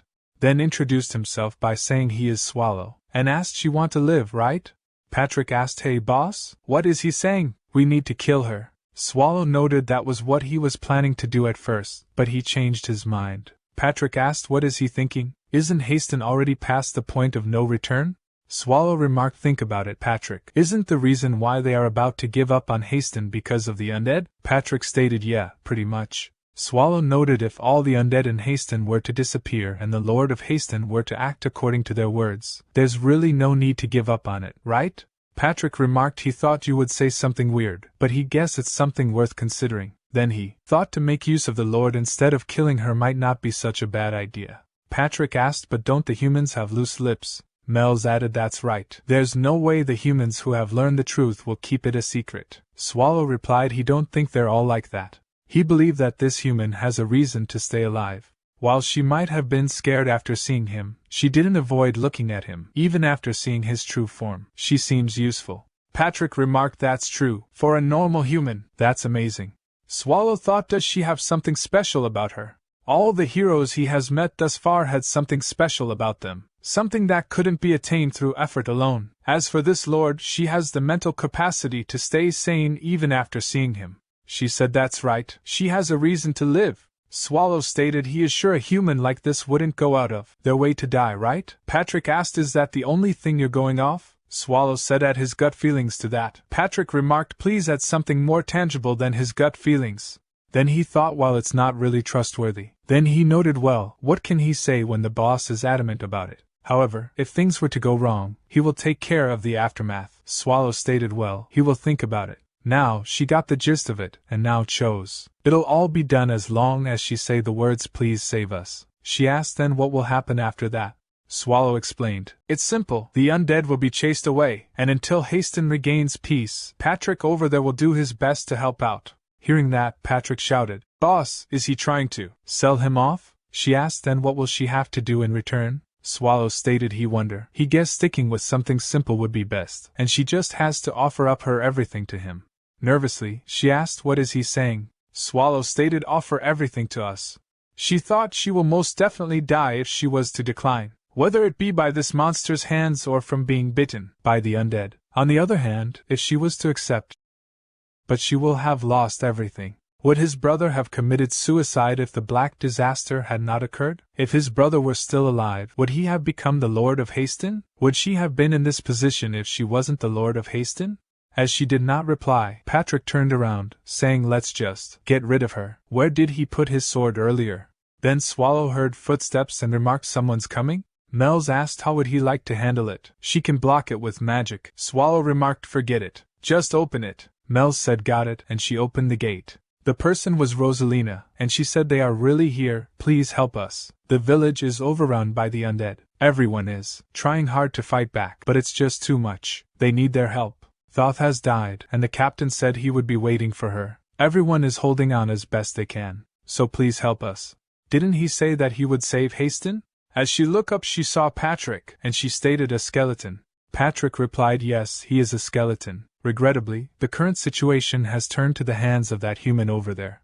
Rosalina turned around to see the person that Patrick was talking about. Meanwhile, Lala asked, are the people of Haston dying? Patrick stated that reminds him, it's about time they reached their limits. Ms. Mells, can he ask her for a favor? Mells replied, of course. She was curious as well. She cast a spell, from which a demon appeared. She ordered him to go to the city center. As the demon reached that location, a screen popped up in front of them, showing the fight of humans and undead. Both Rosalina and Lala became shocked as they saw the scene before their eyes. Patrick stated there are ghouls as well. He doesn't like those since they smell bad. Looks like it'll be hard for them to stay alive much longer. Seeing that, Rosalina recalled the memory that she has with the people that are killed one by one in front of her eyes. She started crying while saying, how could they stand by when they have the power to stop this? Aren't they strong? Please kill them all. Please save us. She then turned to Lala and asked, what was she doing when everyone was dying off one by one? Then Lala, the Lord of Haston, asked Swallow, please save us. Those who are still alive in Haston, please save them. Then Swallow moved forward while saying, fine. It's not like it's something hard to do, why not? And he ordered others to let's go. As one of the people fighting the undead fell to the floor, he thought, damn it, who said they were weak monsters? To think that they would all fall so easily. Is this the end for him? As an undead tried to kill him, Mel's landed on the head of undead instantly, killing it. But she said it's so nasty, she should have landed on the roof. Seeing her a large number of undead that are nearby trying to attack her, she cast a spell that burned them in an instant. Seeing her in action, the person remarked, she is an angel. Hearing that, she became angry, and she kicked him away, saying, you worthless human, what nonsense is he saying? Get lost if he value his life. As the person ran for his life, she noted how dare he compare her to an angel, damn human. To think she would end up helping the humans. At that moment, Simon Magus appeared behind her, remarking that she isn't a human but a demon? Using a human form and possessing such large amounts of mana, she should be either a demon king or a dragon. But why is she siding with the humans? Mel's replied she is just doing what she feels like doing. An undead like him shouldn't question a king. Simon Magus laughed and exclaimed, he will figure out the truth after he rip off her flesh. She is a fool who overestimates her own strength. Throw away her humanity and become an undead. What does she think? He is sure she will turn into a strong variant. She replied she is not sure what his is talking about, but she does know that he is the most talkative undead she has seen. That's so annoying.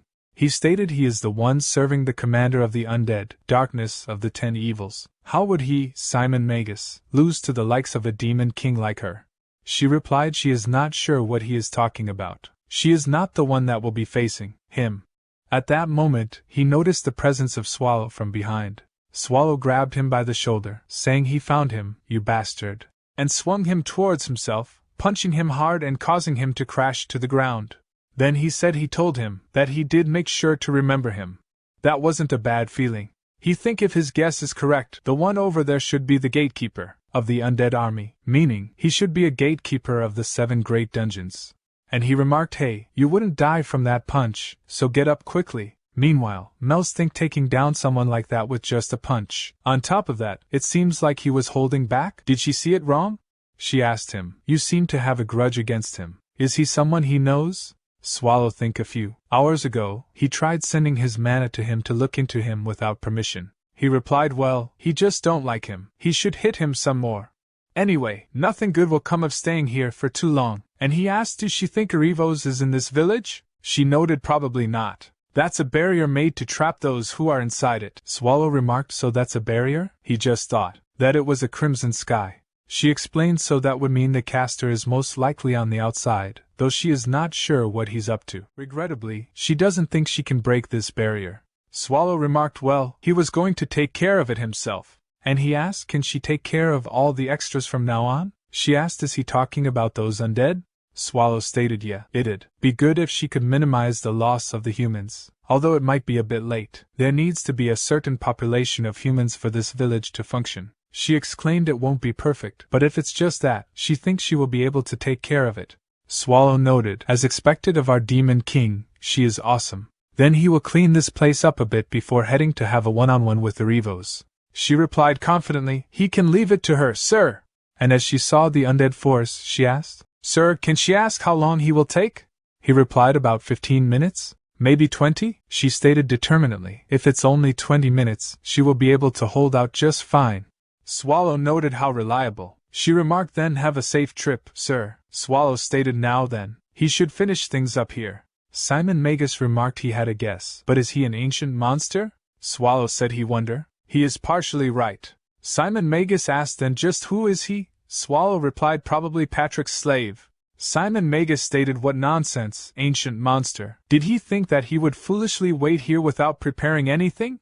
He is Simon Magus, one of the pillars of Lord Erivo's forces. He has yet to disappoint him even once so far. He needs to take this chance to get to Lord Erivo's. But as he saw Swallow, he became shocked, and Swallow stated, this bastard. He keeps annoying him.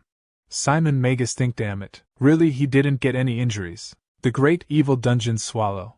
It'll be dangerous at this rate. He must tell Lord Erivo's, and quickly. Meanwhile, Swallow tried to eat him. But Simon Magus was quicker than Swallow thought, and he used teleportation spell to move away from him. Swallow thought he was trying to eat him up in one bite. Looks like he couldn't get everything. It'll be a pain to go looking for him, but he can't just let him run.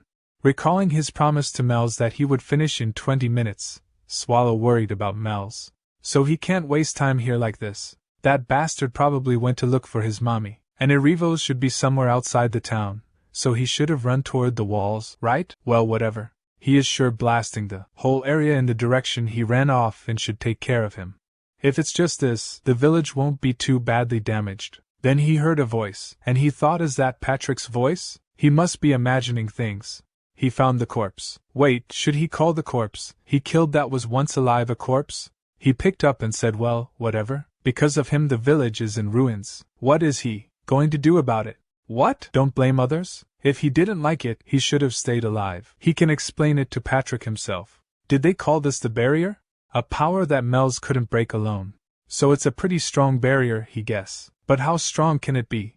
As he touched the barrier, his hand twisted, and he said it's stronger than he thought. He think he will be able to break through it with some effort. That is, if this magic tool is able to hold out. If the magic tool breaks and he is unable to keep his polymorph going, he is sure he will be scolded by Patrick. Well, let's just say it's his fault if things don't work out. He is counting on him, corpse. Then he checked the surroundings and said good, there are no humans around, and transformed into his original form, and dashed toward the barrier, breaking through it. Outside the city, he stated there sure are a lot of you. As they tried to approach him, he easily blasted them away. Swallow remarked that's not the right way to greet your guests. Then the elder ordered his minions to step aside, and they followed. Swallow stated, see, you guys should have acted this way from the start. Here's a present he prepared for him. He believed they have a lot to talk about. Erivos note ancient monster. Is he suggesting that it's acceptable for those races to be oppressed by humans? The humans are prideful, crass, and selfish. Even when they've carved out a good life for themselves, they've always wanted more, invading the lands of other races. Swallow stated he is talking too much. Get to the point. Erivos remark human needs to disappear, and he has the power to easily get rid of the empire. He had always thought that taking down the empire would be impossible unless they were able to take Riez down, until he heard that the Black Disaster had hit Riez. If only he had mentioned the thought of wiping out the humans, all of the demons would have been willing to put their life on the line. Swallow asked why do he talk so much? Keep it precise and get to the point. Erivos stated I'm saying that if you weren't so hands-off, so many demons wouldn't have had to die. We could have even wiped out the lowly humans. Swallow notes so you're saying, you doing all this because is all my fault? Erivos remarked that's right. You are the root cause of all of this. Swallow stated he is going to wipe out the humans, so don't get in his way, is what he is saying, right? Erivos remarked that's disappointing. He cast a spell, summoned forth the rotten taper. From the abyss, emerge a colossal undead beast to assail on Swallow with relentless fury. On the other hand, Mel's think there are so many. She enchant with the flames of retaliation, igniting those who dare rush forth to assail her. And she continue with her thoughts, with them spread out like this, she guessed she has no choice but to move busily. The barrier that is covering the sky is close to God-class magic. As expected of Sir Swallow, it hasn't even been 3 minutes since he left saying that he will go have a one-on-one with Erivos real quick. At the moment, someone approached her from behind. The person is none other than Captain Novin, and he stated, Miss Mage, is everyone else safe? Mel's replied if he is talking about the other humans, they're burning in the fire over there? He asked is she a companion of the knights? She asked what knights he is talking about. He explained the one who wears a giant suit of armor, and the one who's dressed in black like a beggar. No, he mean, like a wanderer. She replied, companion, how could she be? She is just a servant. She can't be compared to their greatness. He remark is that so, and think seeing as how she knows those knights, he is sure she's with them. That's good Rosalina, she made it in time. At least Thoth didn't have to die in vain and Haston will be saved. He then note he will soon turn into an undead. He knows he is not in a position to, but can he ask for a favor? And as he looked towards her closely, he noticed that she was not a human, and he think well, he guessed that doesn't matter anymore. And he asked if there's a weapon lying around. Could he trouble her to hand him one? Observing his plight, she turned and handed him a spear, proclaiming he is a warrior. Novin, in an act of defiance, wielded the spear to end his own life before succumbing to the curse of undeath. At the moment, she felt an ominous aura. On the other hand, Swallow remarked another weird corpse, as he turned back to his original form. Erivos think as expected, such strength is befitting of the title, Ancient Monster. That thing is an undead with an ancient sim as its core? As the undead attacked Swallow, and restricted his movement, Erivos cast God-class magic, Fangs of Evil. And he think that the strongest God-class magic, even an ancient monster wouldn't be able to withstand it. The assault struck Swallow directly, resulting in a massive explosion. Once the dust clears, Swallow is impaled by 4 ominous black magic fangs. Observing this, Erivos think finally he will kill that ancient monster. Now he can fill this land with undead, and become a transcendent being that truly rules over the dead. Then Erivos again used God-class magic, Fangs of Evil, to finish Swallow, while stating he should feel blessed to be able to die, after his thousands of years of wandering. Just as the fangs are about to strike Swallow, he harnesses the power of darkness to shatter them. Erivos is baffled by what he sees before him. Swallow exclaimed that fucking hurts. It hurts so much that he didn't think he can keep letting you hit me. Erivos ponders he intentionally allowing him to strike him. No, could it be? In a fit of anger, he strikes a nearby tree, causing it to crash to the ground. Observing that, Swallow asks why he was take it out on a tree. Anyway, is this his strongest magic? He don't have anything stronger, do he? Now only 2 remain. Meanwhile Erivos think, did he let me hit him to test the power of the god class magic? He don't have a chance. He should retreat. He was too hasty. He needs to create some space and run. Swallow interrupts his thoughts, saying he is talking to you, Erivos. Don't get any weird ideas. Use something stronger if he has got it. Why is he being so quiet? He can take it that he doesn't have anything stronger, right? As Swallow effortlessly deflects the remaining 2 fangs, Erivos, seizing the distraction, swiftly restricted Swallow with chains using another spell. Swallow stated why to all of them act the same, like they are all reading from the same script. He really hate this kind of spell. Is this another one of those god class whatevers? Why is this thing so sturdy? As a large monster launches an attack at Swallow, he quickly transforms into his polymorphic form, avoiding any damage. Swallow exclaims it's so nasty. Since it's this big, well, he guess he can get a little serious. Swallow then reverts to his original form and devours the monster in one swift motion. As Erivos is shocked by Swallow power, Swallow remark he guess it's about time to replace one of the 7 great evil dungeons. Meanwhile at Lord Castle, Patrick muses aloud. Just what is he thinking, boss? Just how excited are you? Please do not forget that he is a disaster. Or is it because he can't comprehend that? The reason why he is the boss. Still, wouldn't it be nice if he could take it down a notch? It's not like he can beat him up. He is sure he'll have him take care of the aftermath. Should he start writing him letter of resignation? Erivos, that damned skeleton. Oh right, he is a skeleton as well. She asked what is happening out there.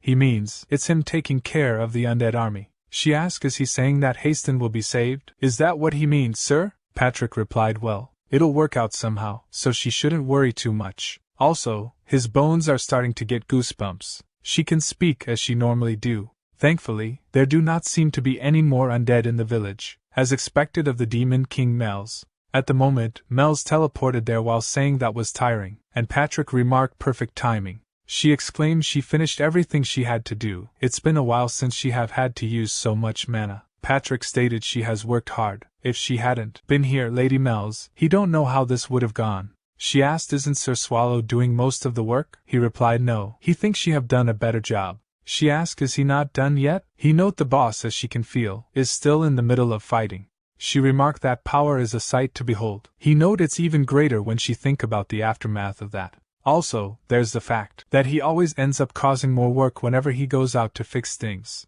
There will be a lot of work for him after this for sure. All he has to do is stomp on them a couple of times. Why is he dragging things out like this? He really has no consideration for him, the one who has to clean up after him. Then he turned around and asked her for name. Is she Rosalina? She replied yes. He stated the territory lord was the only one they promised to keep alive, so he should clean things up here first. He stated there's no point in keeping anyone alive other than the lord of this place. Lala remarked, wait, Sir Patrick, this one is also one of her subjects. He stated, of course, that's no reason to kill her off. He is just joking. And think it's not like she can do anything by herself when those back alley thugs have all died off. More importantly, with her mind in such a state, there's no point in doing anything to her. If killing her happens to affect the lord of this place somehow, it'll be a loss for them. Well, let's just say that everything has been taken care of on this end. And he asked Mel's, can she put someone to sleep? She remarked that's not a problem, but who he wants to put to sleep? He stated he did like to speak with the lord alone. So she cast a sleeping spell on Rosalina, and put her to sleep. Patrick note, now then, shall they get started? As she can see, they have been doing their part in saving Haston, so she should do her part, and keep her promise. She asked what do she has to do? He remarked she can't leak anything she has seen so far. Well, he believes she would know that even without him having to tell her. He will be telling her a story now, so listen carefully. It is a story about a heroic territory lord, who took on all the insults to protect her territory. The Lord, who realized that the undead were going to overrun her territory, made up her mind to protect the territory and its citizens. But she was in a situation where she was being watched by the undead, and there weren't enough soldiers in the territory. However, even before help could arrive, the people of the territory started insulting her in rage, faulting the Lord. As the people were dying to the undead while waiting for reinforcements, the Lord had no choice but to hold steadfast. After what seemed like a century, the reinforcements from the Empire came, drove the undead away, and saved the territory. She is not a scaredy cat of a lord who was in hiding. She is a lord who sacrificed herself to save the subjects of her territory. She asked, is he telling her to lie to his subjects? He replied, didn't she say that she wanted to live? Go and hand out all the supplies in the castle to help the subjects that are still alive. Soon after, aid from other cities will come. She asked, how is he so sure that the aid will come? He note, not that he is sure of it. He will make it happen, since they will be taking care of making the young Lord of Haston a hero. If it's so quiet, the boss must be done with everything. They should start heading towards the boss. Lady Mel's a teleport would be appreciated. She replied she don't think she can use a teleport because her mana has bottomed out. Lala inquire, can she ask him something? Why is he going so far to save Haston? And she think they are dungeon monsters. There's no way that it's for the people's lives. He note, didn't she say that you wanted to live? Then know her place and don't try to find out too much. Meanwhile, Swallow stated, well, it was about time to replace one of the 7 great even dungeons. He feels sorry for him. He would have avoided all this if he had just kept quiet somewhere, right? Whether it be this guy or others guy, why can't they just leave him alone? He has been stabbed so much that his back is itching. Erivo's remark, ancient monster, he is once again shocked by his strength. Swallow replied, no, he don't really care about that. Let me ask you something. Why did it have to be Haston? Had he not attacked this place, he wouldn't have had to make his way here. Erivo stated Haston is the most effective location to invade the Empire from. Swallow replied, no, he is not talking about things like that. And he think that means this bastard came here knowing that it was his territory. Erivos laughed and asked what do he think the reason is. And as he tried to cast a spell, Swallow immediately restricted with his darkness, but that caused the explosion, and undead immortal king, Erivos, head fall to the ground. Swallow think, what's this? So he wasn't trying to use transfer magic? Well, he guessed it doesn't matter. He was going to die anyway. Let's see, what should he do about this? This place will be unusable unless it gets fixed up. At that moment, he heard Patrick's voice calling his name. As he nervously turned around, Patrick stated, stop right there. Do not move. He come here to find him. He really missed him. You miss me too, right? Swallow think he is in trouble. Then the scene shifted to Rosalina, taking cover from rain, and thought about her fellows who had died. She exclaimed, there's nothing left. What kind of help is this? She is the only one left. Whose fault is it? Who's the one that killed everyone? Meanwhile, as Swallow and others returned to the dungeon, Renee welcomed them. She was waiting nicely and quietly for them. She even cleaned everything nicely while waiting. Swallow replied she did well. Mel's fell to the ground, saying she is really tired. Patrick added he feels like dying. Renee asked Mr. Swallow, he must be really tired, right? Would he like dinner first, or would he like a bath first? Swallow replied, he is drink the bath water. Patrick thought, what's going on? And he asked, just what has she been teaching her while they were away? Ursabet Bathory inquired, she wonder if everything went well. Swallow asked her, can she leave now? Patrick added, yeah. Well, if she added up the number of humans who died of starvation and to the undead, it would be around 3,000. And don't forget about how this damned boss blew up the whole town. Aside from that, it turned out pretty well. She asked, just what did he do over there? He replied, he just cleaned up the undead. She asked further, did he really only clean up the undead? He added he cleaned them up perfectly. She questioned, she is asking what exactly he cleaned up perfectly. Swallow placed the head of Erivos on the table and stated, don't bother him, he is going to sleep. As she observed it closely, Swallow drank the bath water. She noted, wait, isn't this just the shell? That surprised Patrick and Renee. A little later, Swallow explained that true, he did use magic at the end. Patrick stated, no matter how he look at it, this is just bad work, boss. He did a bad job cleaning things up. Leaving the Lord who knows everything alive was already questionable, but now even Erivos is alive. Just what did they do in Haston? Swallow noted. Ursabet said that Arivos would have lost at least 70% of his life. Patrick replied that's true, but in the end, there was still conflict between the great evil dungeons. He needs to be more careful of things now. Well, they should be fine for now since Arivos won't be able to make a move for a while. He should stop slacking off now. As he has said before, even if he can take care of the aftermath of Haston, accepting monsters into the dungeon is something that has to be done by him. As he turned around asking, "Is he listening?" and he saw Swallow, sleeping. Meanwhile, Rosalina arrived where people were gathered talking to one another. A green-haired person said, "There have been rations for 3 days in a row. What's the point of just filling their bellies? His wife and kids are all dead." A blue-haired person stated, "What, praise the Lord? Is everything okay as long as his belly is full?" The green-haired person replied, he did rather follow them to the afterlife than to live like this. The blue-haired person replied, they should fill their bellies even if they follow them. Then the green-haired person noticed Rosalina, and he asked, what is she giving up as well? She should fill her belly before she leave. Rosalina stated, where would she even go? Of course, she is also suffering. She wants to run away. But why do they have to be the ones to run away? What did they do wrong for them to die? They should think about it. Who was in the wrong? Who killed everyone? This is unfair. It's really unfair. Don't point their hate at the wrong target. There is no point in a meaningless death. If they are going to die anyway, they should take revenge on the being that put them in this situation. All of them asked what do they have to do. She remarked, they should all know. They have to kill all the undead. The scene shifts to the king's palace, where the king is giving a speech. Ethelbreus is kneeling in front of him, listening attentively while royal guards stand down. The king addresses Ethelbreus by his full name, or Edelbreus gar Livestein, and comments that despite the length of the speech, Ethelbreus did not zone out. Ethelbreus responds respectfully, saying he wouldn't dare to do so.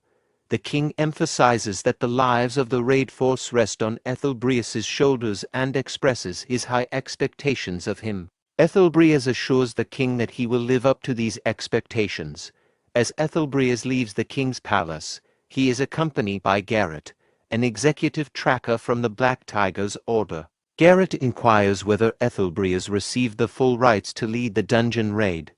Ethelbreus confirms this and mentions the arrest warrant issued for Paymore. Garrett notes that although Paymore is on the run, his previous status as a wealthy noble means he likely has allies aiding him, rendering the warrant less effective. Ethelbreus counters that the warrant's mere existence is enough to keep Paymore on edge. Ethelbreus then reflects on the recent turmoil in the city. He recalls the black disaster that struck Ryas a month ago, causing significant unrest within the Empire's upper echelons. Blame was widespread, and those who failed to manage the crisis were eliminated. He observes that many things have changed since then. Shortly after their conversation, they both arrive at their destination. Garrett reminds Ethelbreus of an upcoming meeting scheduled for 2 hours later and asks what he should do if he is late. Ethelbreus instructs her to wait until he arrives. He then inquires about a woman and asks for her whereabouts. Garrett confirms that she should be inside. With a cheerful expression, Ethelbreus energetically bangs open the door, announcing his entrance. Inside, Wern Historia is found eating donuts. With a smile, Ethelbreus asks if she has been resting well. Wern Historia responds with a smile, calling out his name. Meanwhile, a group of 3 people enters the primordial core. Their leader instructs them to be cautious, stating they will retreat at the slightest sign of a monster. He emphasizes the importance of remaining vigilant as they approach the first room of the primordial core. With a nervous expression, the leader of the group expresses hope that the information they received is accurate. Observing the first room of the primordial core, the leader confirms that the monster has not reappeared since the Hishutalt raid force visited 2 months ago. He notes that there should be something valuable to find and decides to continue deeper inside. The third member of the party expresses excitement, anticipating they will become rich. They proceed to check the second and third rooms but find nothing in both. The second member questions the accuracy of their information, wondering if other raid forces have already swept through and taken anything valuable. The third member insists that it is not possible. The second member doubts whether they are truly in the primordial core, given they have found nothing despite venturing so deep, suggesting there might indeed be nothing left to find. The leader points toward the next room and explains that the fifth room contains an ancient plant monster called the anthropophago, known for its thorny leaves and vines. According to rumors, if its body is treated with a special method and forged, it becomes as hard as ore, making its body parts highly valuable. The leader suggests that retrieving the anthropophago alone would allow them to break even. The second member expresses concerns about the room being empty or, worse, filled with monsters. She points out that as a C-rank raid force, they are vulnerable and could be killed by even the weakest monster in the area. The leader, in response, challenges their resolve, asking if they intend to leave empty-handed. He states that those who wish to leave can do so, but warns that leaving now means they should forget about joining in on any profitable ventures in the future. The group cautiously enters the fifth room. The second member asks the leader if he sees anything. The leader spots the body of the plant-type monster, the anthropophago, and confirms its presence. The second member expresses relief, remarking that it's a good thing they didn't turn back.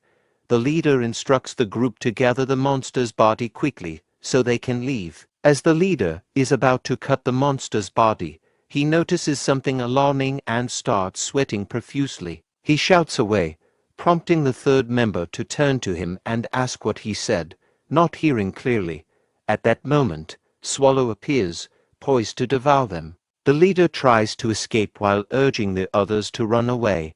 Shortly after the attack, Swallow spits out the group's equipment. Patrick, inspecting the discarded items, remarks that, as expected, the group didn't have anything of significant value. Renee reflects on the fate of the raid force, expressing frustration at how their greed and selfishness led to their demise. She openly declares her disdain for humans. Patrick interrupts the somber moment by suggesting that something they found might be valuable.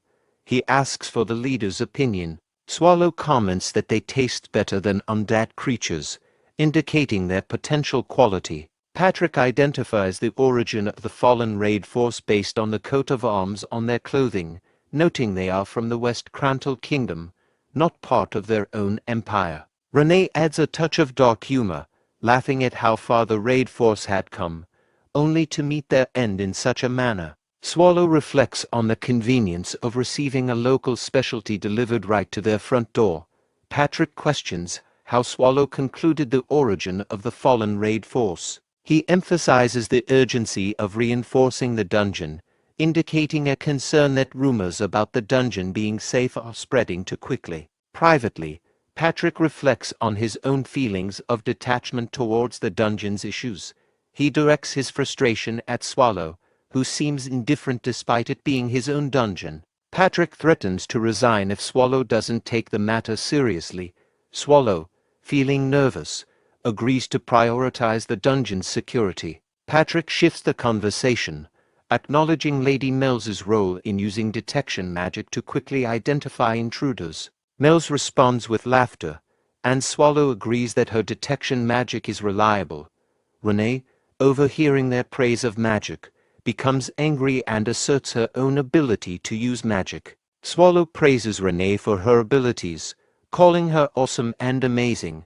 Patrick, however, sighs in response to Swallow's enthusiastic praise. Mel's acknowledges her role in assisting the primordial core.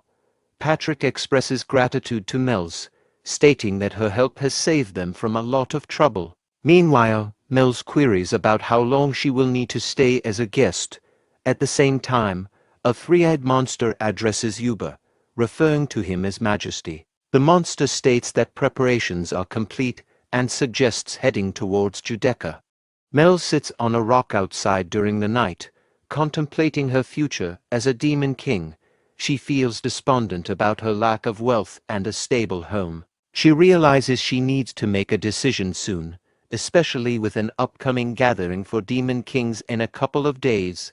As she ponders, Patrick approaches and comments on the refreshing night air. Mels asks if he's also outside for fresh air, to which Patrick jokingly responds that's an undead joke.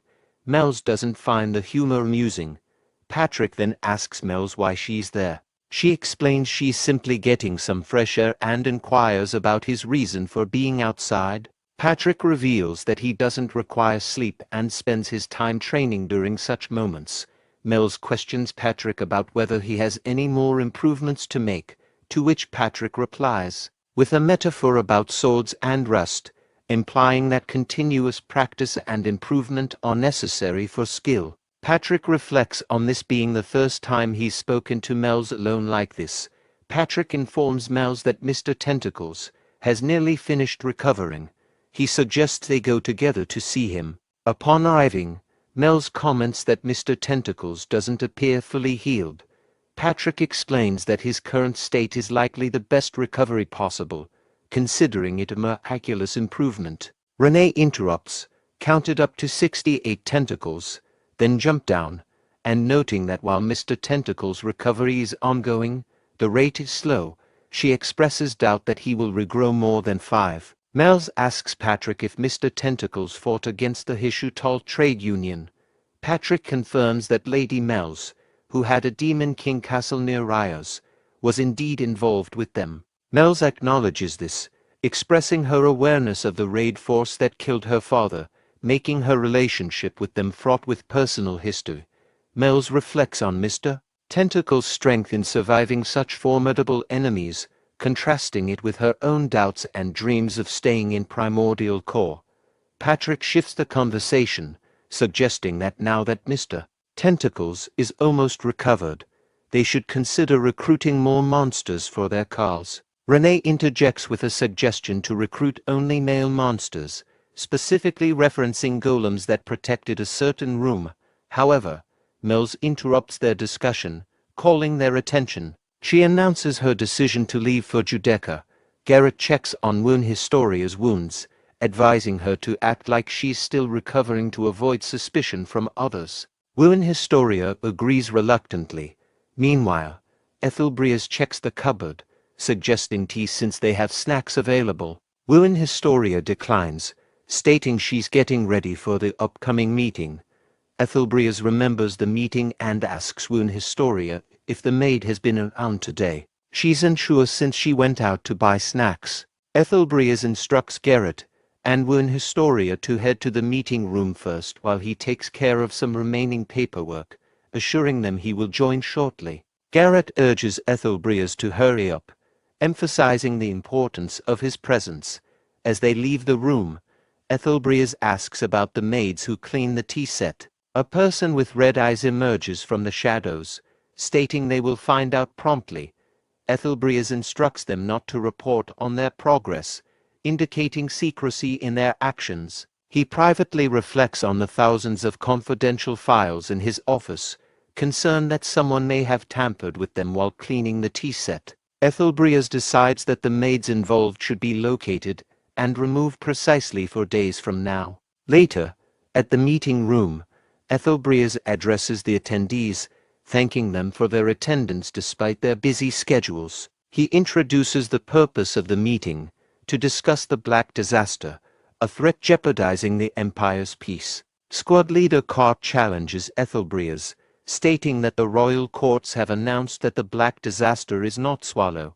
He questions whether Ethelbrias is defying the official statement. Ethelbrias clarifies that the announcement was made to pacify the citizens and asserts that he personally witnessed Swallow in action. He describes an encounter where Swallow fought directly with the hero Wuin, resulting in Garrett losing an arm. Cart reacts with disbelief, accusing Ethelbrias of fabricating lies since he hasn't heard any such reports. Ethelbrias points out the evidence, drawing attention to Garrett's missing arm and Wound Historia's expression as proof of the truth. Upon closer inspection, Cart acknowledges the truth and realizes the severity of the situation. Internally, Cart reflects on the fact that Wound Historia wasn't a match for Swallow, underlining the threat's power. Ethelbrias emphasizes the need for preparation since Swallow appeared unexpectedly and could strike again at any time. After Ethelbrias's revelation about Swallow's power and the need for the 36th masterpiece,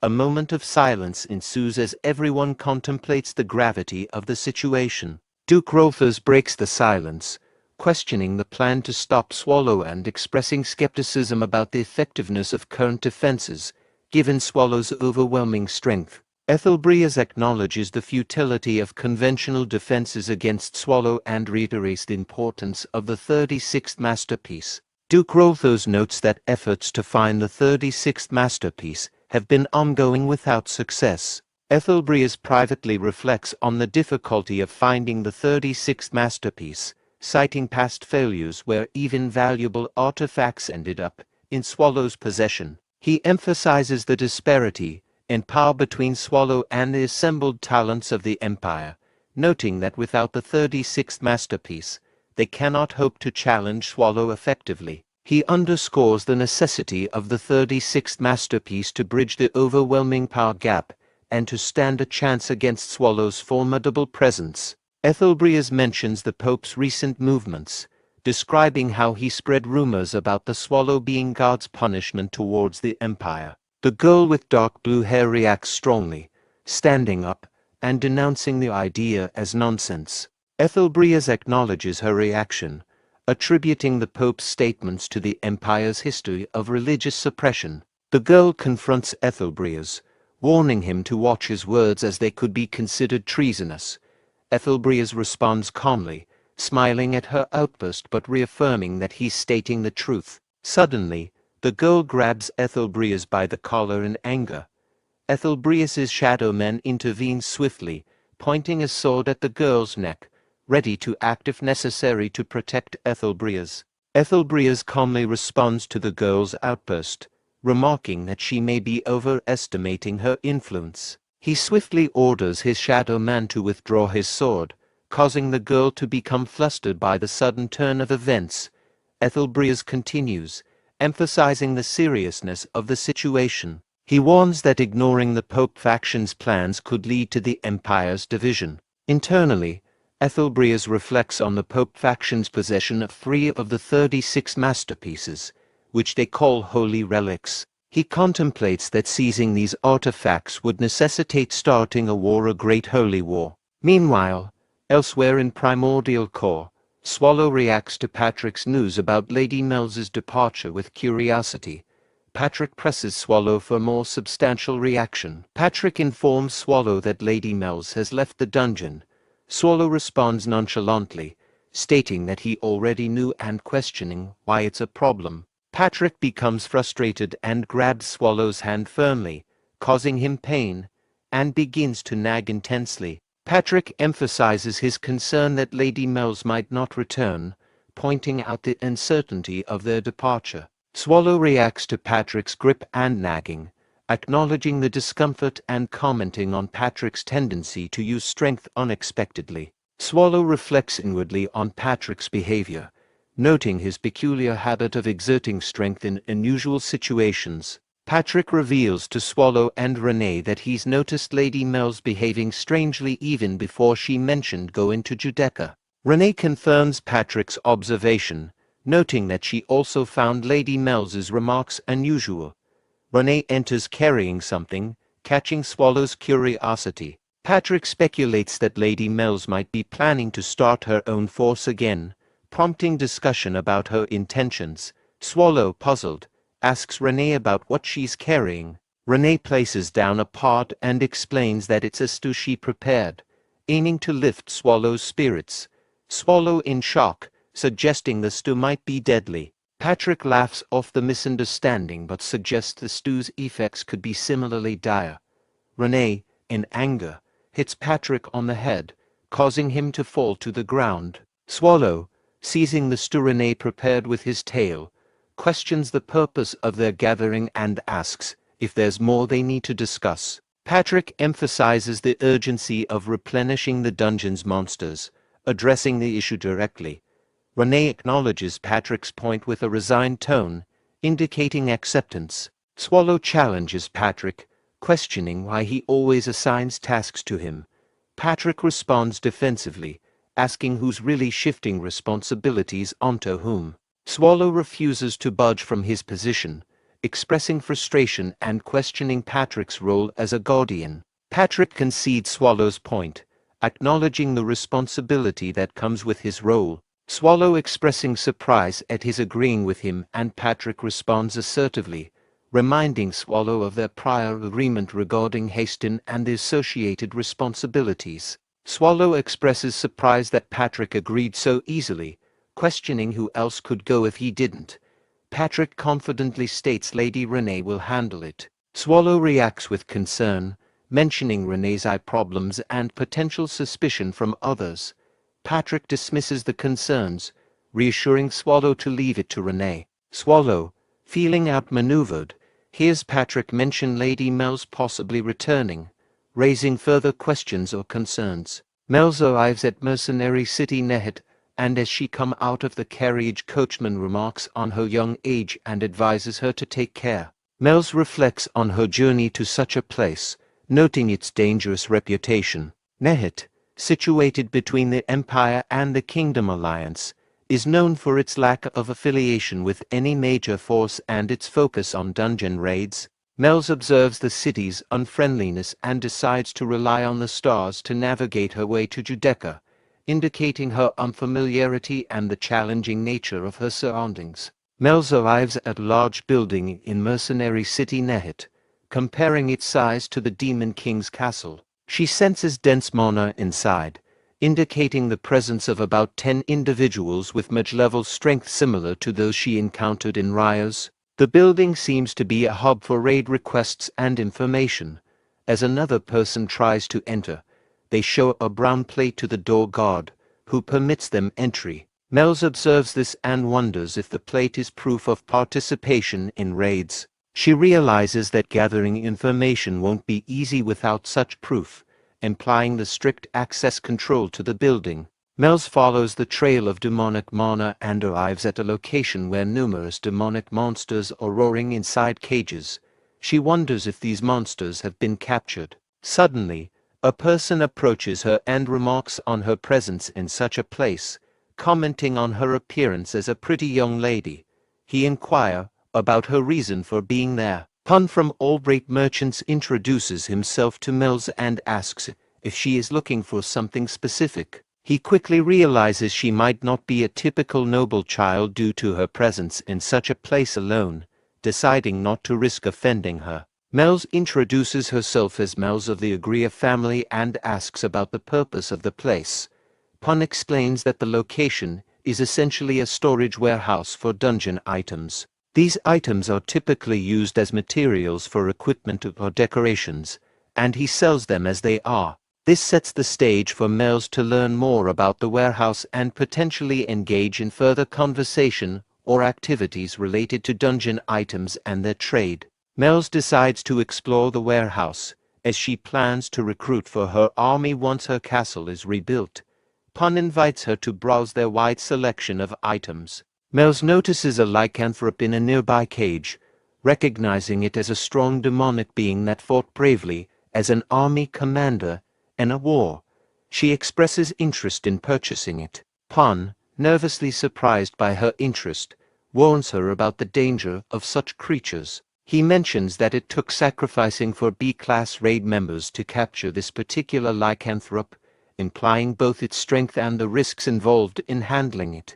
Mel's, determined to recruit for her army, expresses interest in purchasing the lycanthrope despite its high price of 250 ons. However, she hesitates, considering the expense. She remembers receiving 500 ons from Lady Renee as a gesture of gratitude for helping Mr. Swallow. Mel's acknowledges that spending half of her current wealth before even rebuilding her castle isn't prudent. Mel's decides to look at other creatures in the warehouse. After considering the high price of the lycanthrope, she notices something in a cage and asks Pun about it. Pun explains that it's a creature they found after a raid cleanup, unable to locate its mother.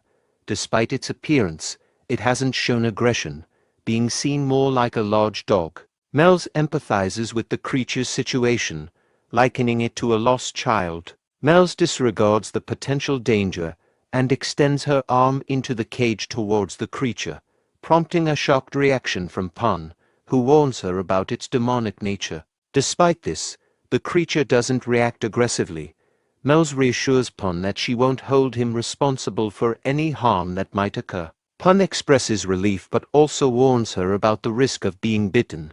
Mel's continues to interact with the creature, playing with its face, and eventually decides to purchase it. She remarks that the creature is larger than she initially perceived, attributing it to the dim lighting that concealed its size.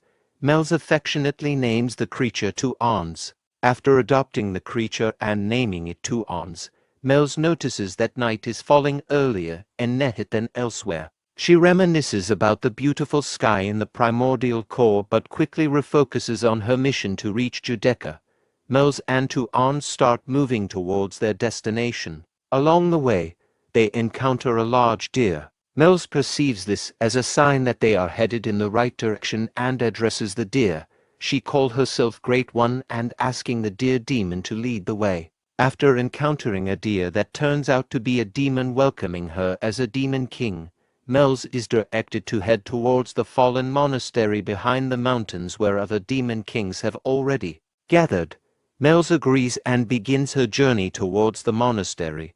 As she travels, she notices that the Two Ons is following her. Mel's affectionately scolds the Two Ons, telling it to stay behind as part of the demonic army and wait for her return.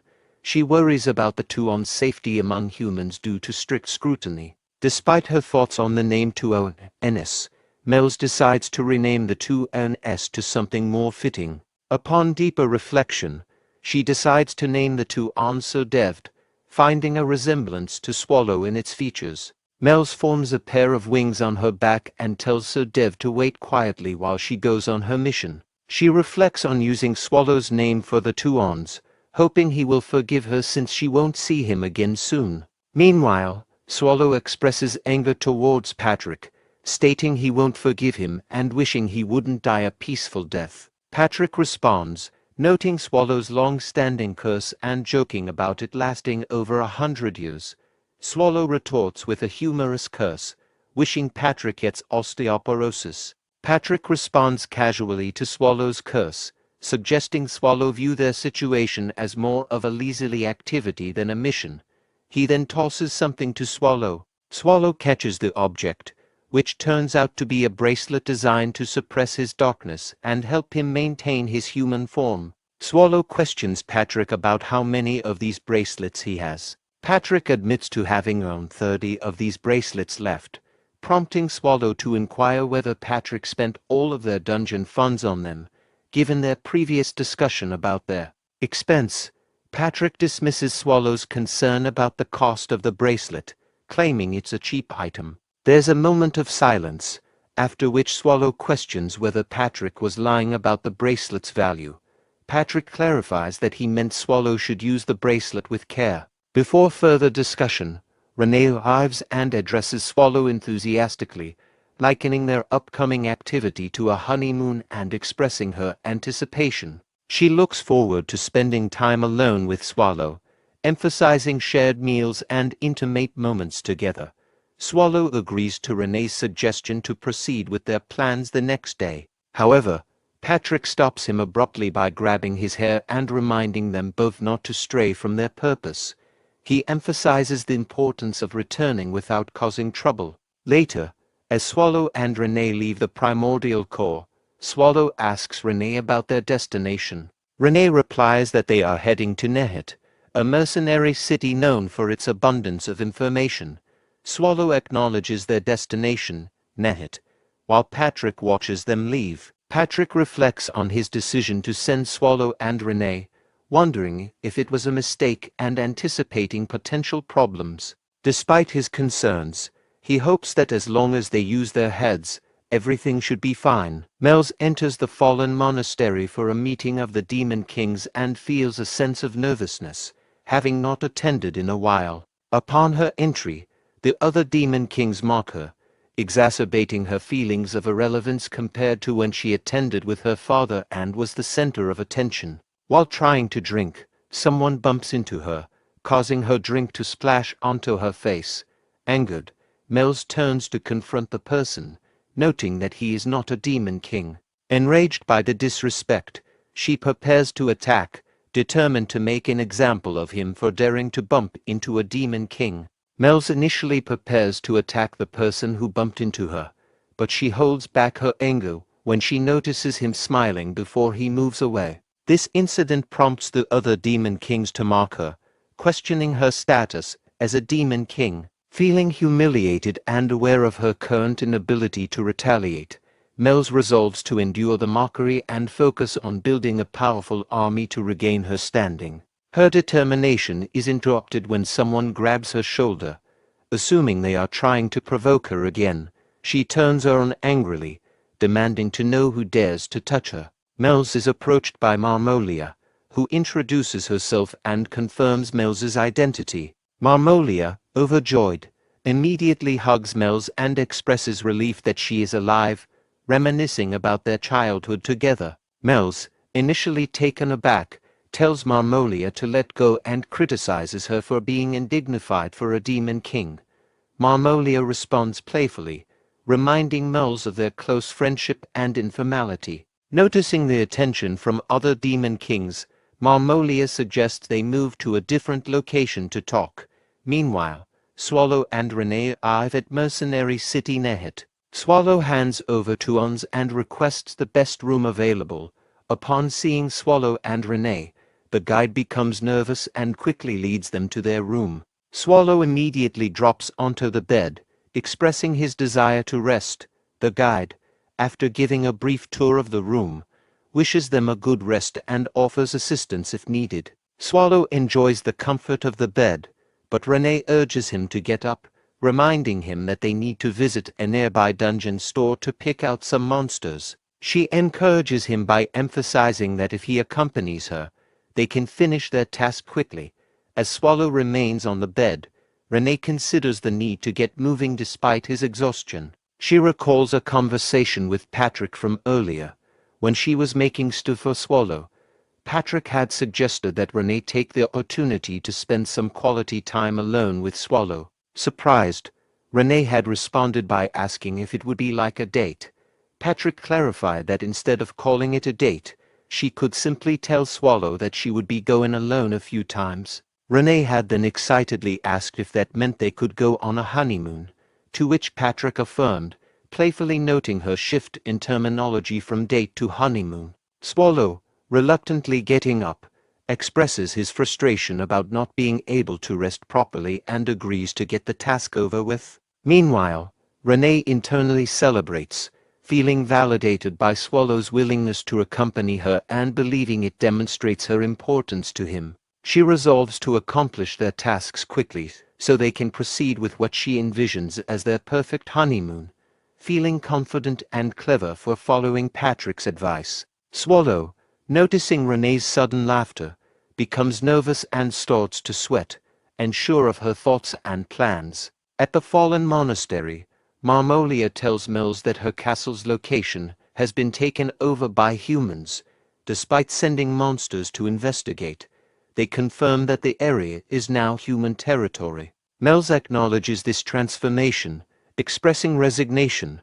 Marmolia then inquires about Mills's whereabouts during the past 2 months, noting that everyone had presumed her dead. Mills vaguely responds that she was wandering, while internally deciding not to mention her time at the primordial core. Marmolia grabs Mills's hand and expresses relief that she is still alive. Mills admits that she thought Marmolia might hate her, considering the past animosity between their fathers. Marmolia reassures her, saying that the rivalry between their fathers is history and that they are now both demon kings on their own paths. Mills agrees, acknowledging the truth in Marmolia's words. Marmolia then brings up the reason for Mills's visit, suggesting that Mills came to Judeca to seek help. Mills realizes that Marmolia already knew about her situation. Marmolia offers her help, emphasizing that she is doing so as a friend rather than a demon king. She encourages Mills, expressing confidence that Mills can succeed if she puts in the effort. Mills reflects on how Marmolia has matured, feeling a contrast with herself. Marmolia then suggests they return, and Mills thanks her for the support, vowing to rebuild her castle. Marmolia reassures her with a smile, affirming that Mel's will be able to achieve her goal. The scene shifts to Mel's childhood when her father was alive.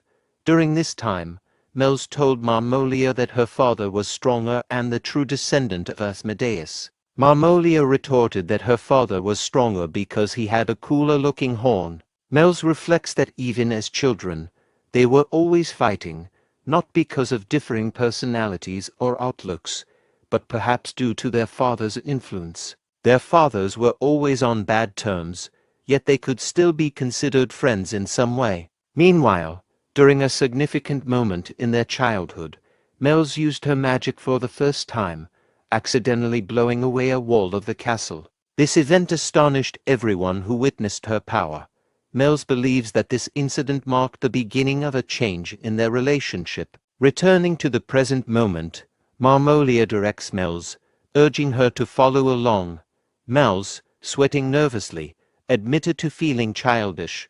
Marmolia, puzzled, asked why she said that. Mel's dismissed it and asked about their destination.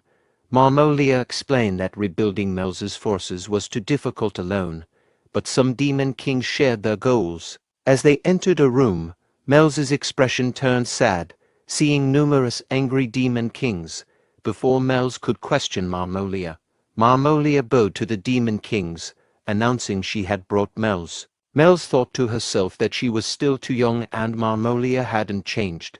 Marmolia, smiling, called her a loser. Later, Mel sat in the center of a throne room, with Huber on his throne, addressing her by her full name, Mel's de Lymphagria, and expressing disappointment. Marmolia, standing next to Mel's, mocked her, asking if she truly believed a defeated demon king would be welcomed in Judeca. Mel's realized she expected poor treatment but hadn't anticipated such harshness. Huber addressed Mel's as a descendant of Asmodeus, offering her a chance to explain herself. Mel's insisted it was a misunderstanding, claiming she hadn't lost to the humans and was telling the truth. One demon king questioned if being the sole survivor could be considered a victory. Another suggested killing her. The first demon king pointed out her dire situation, challenging her assertion of not having lost. Mel's, realizing she had no rebuttal and that the loss of the army was indeed her fault, admitted it was all her fault. One demon king condemned Mel's as the disgrace of their race, while another criticized her audacity in coming to Judeca. They agreed she should be stripped of her demon king title to prevent further shame. All the demon kings present decided unanimously to kill her, fearing she would tarnish Judeca's reputation. Huber intervened, deciding to defer judgment until the last day of Judeca, ordering Mel's to be imprisoned until then. Meanwhile, Swallow and Renee attempted to enter the massive building Mel's likened to a demon castle. The guard initially stopped Swallow and Renee, citing the area as restricted and requiring an insignia for entry. Swallow asked Renee if she had one. Meanwhile, the guard dismissed them, commenting on their appearance as Swallow resembling a beggar and Renee a maid who seemed unsteady. However, Renee picked out a golden-colored insignia for her bag, which the guard recognized as belonging to a class raid member. Immediately changing his tone, the guard welcomed them inside the dungeon store, expressing gratitude for their efforts in safeguarding humanity. As they entered further, Swallow asked Renee when she had prepared such things. Renee explained that she had kept the clean ones while cleaning the corpses of raiders who ventured into the primordial core. Swallow agreed, noting there should have been plenty lying around. Renee approached a notice board displaying comprehensive dungeon information, remarking on its thoroughness. Swallow expressed concern about whether they could read through all the information in time, asking Renee what they were specifically looking for. Renee replied that they were searching for a powerful monster that humans had been unable to defeat no matter how hard they tried. Swallow pondered aloud about bringing a monster from the great evil dungeons but quickly dismissed the idea, realizing it wouldn't work. Turning to Renee, Swallow suggested considering monsters just below the great evil dungeons level.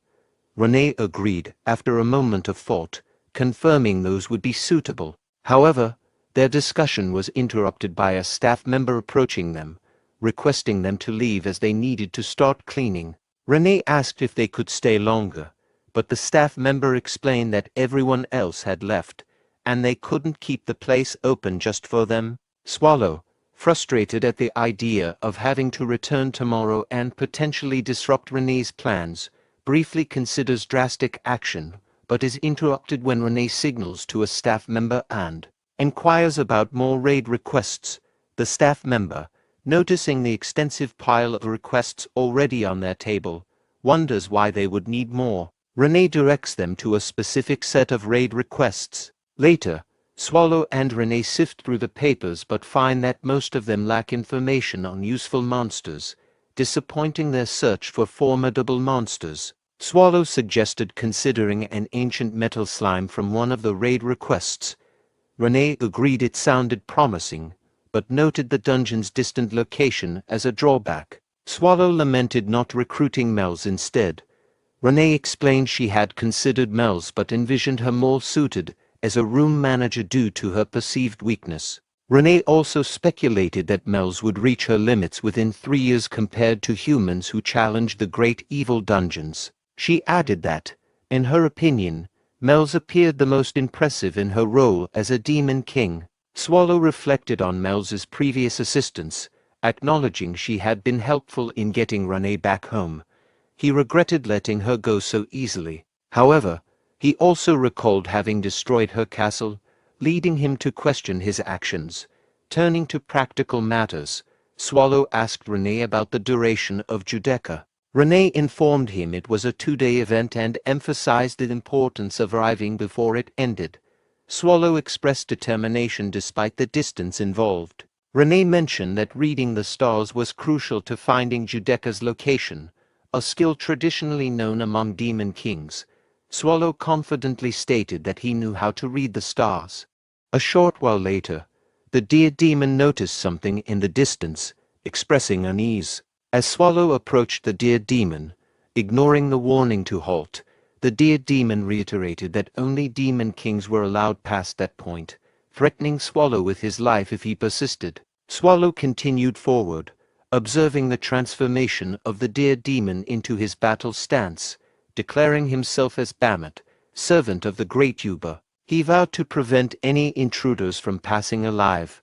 Marmolia visited Mel's cell and taunted her, commenting on her appearance and the situation. Marmolia sarcastically asked if Mel's liked her new accommodations, remarking that she looked better than expected. As a supposed friend, Marmolia claimed to have intervened on Mel's behalf during discussions about her punishment, convincing others not to kill her outright. Instead, they decided to strip Mel's of her horns and fangs, a severe punishment that would humiliate her among other demons. Marmolia cruelly speculated on how many would look down on Mel's in such a state. Despite the harsh treatment, Marmolia proposed a twisted offer for Mel's to become her underling, suggesting that if Mel's served obediently, she might even earn a higher position by showing loyalty and subservience. As Mel's remained silent to Marmolia's remarks, Marmolia expressed irritation that Mel's didn't respond. Just then, 2 guards arrived and informed Marmolia that they were ordered to take the criminal Mel's to court.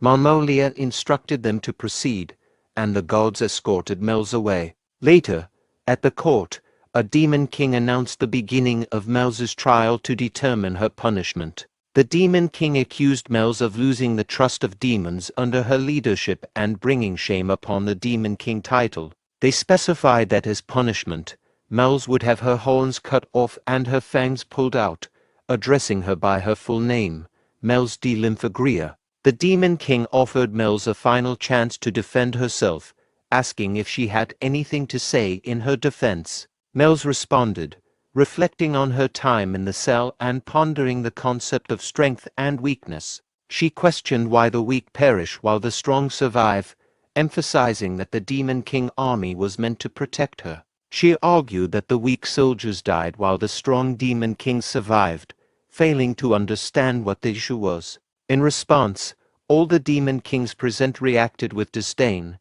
shouting accusations at Mel's for her perspective on her army.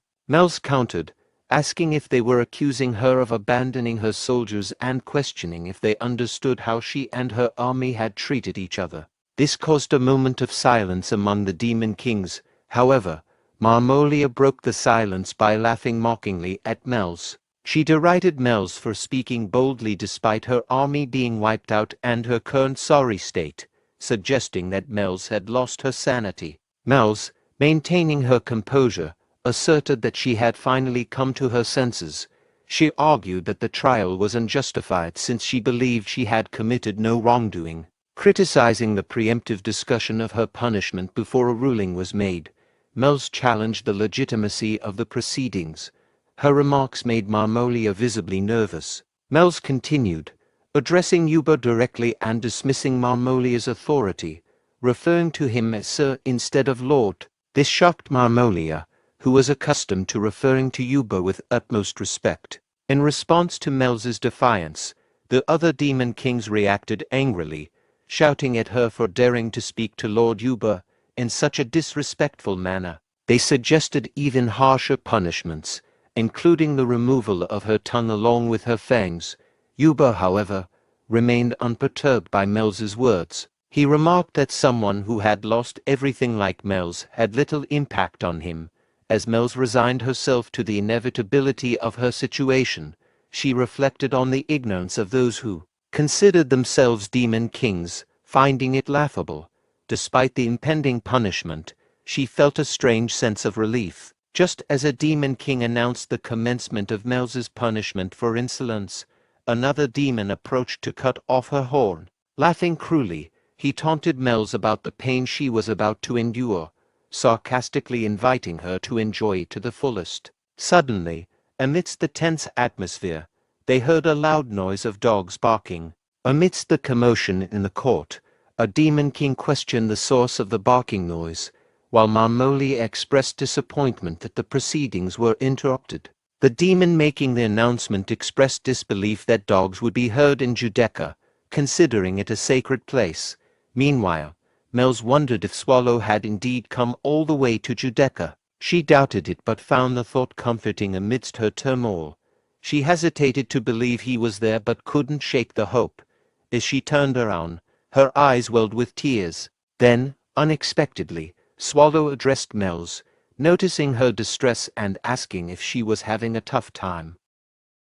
The scene shifts back to 900 years ago, where Swallow has defeated all the demon kings gathered before him. Swallow, surveying the defeated enemies, expresses disdain for them, dismissing them as insignificant despite their titles. He notices one demon king is still alive and approaches him, commenting on the demon king's horn and age, which is difficult to gauge compared to humans. Swallow demands the survivor lift his head and, after doing so, admires the horn and inquires about his name.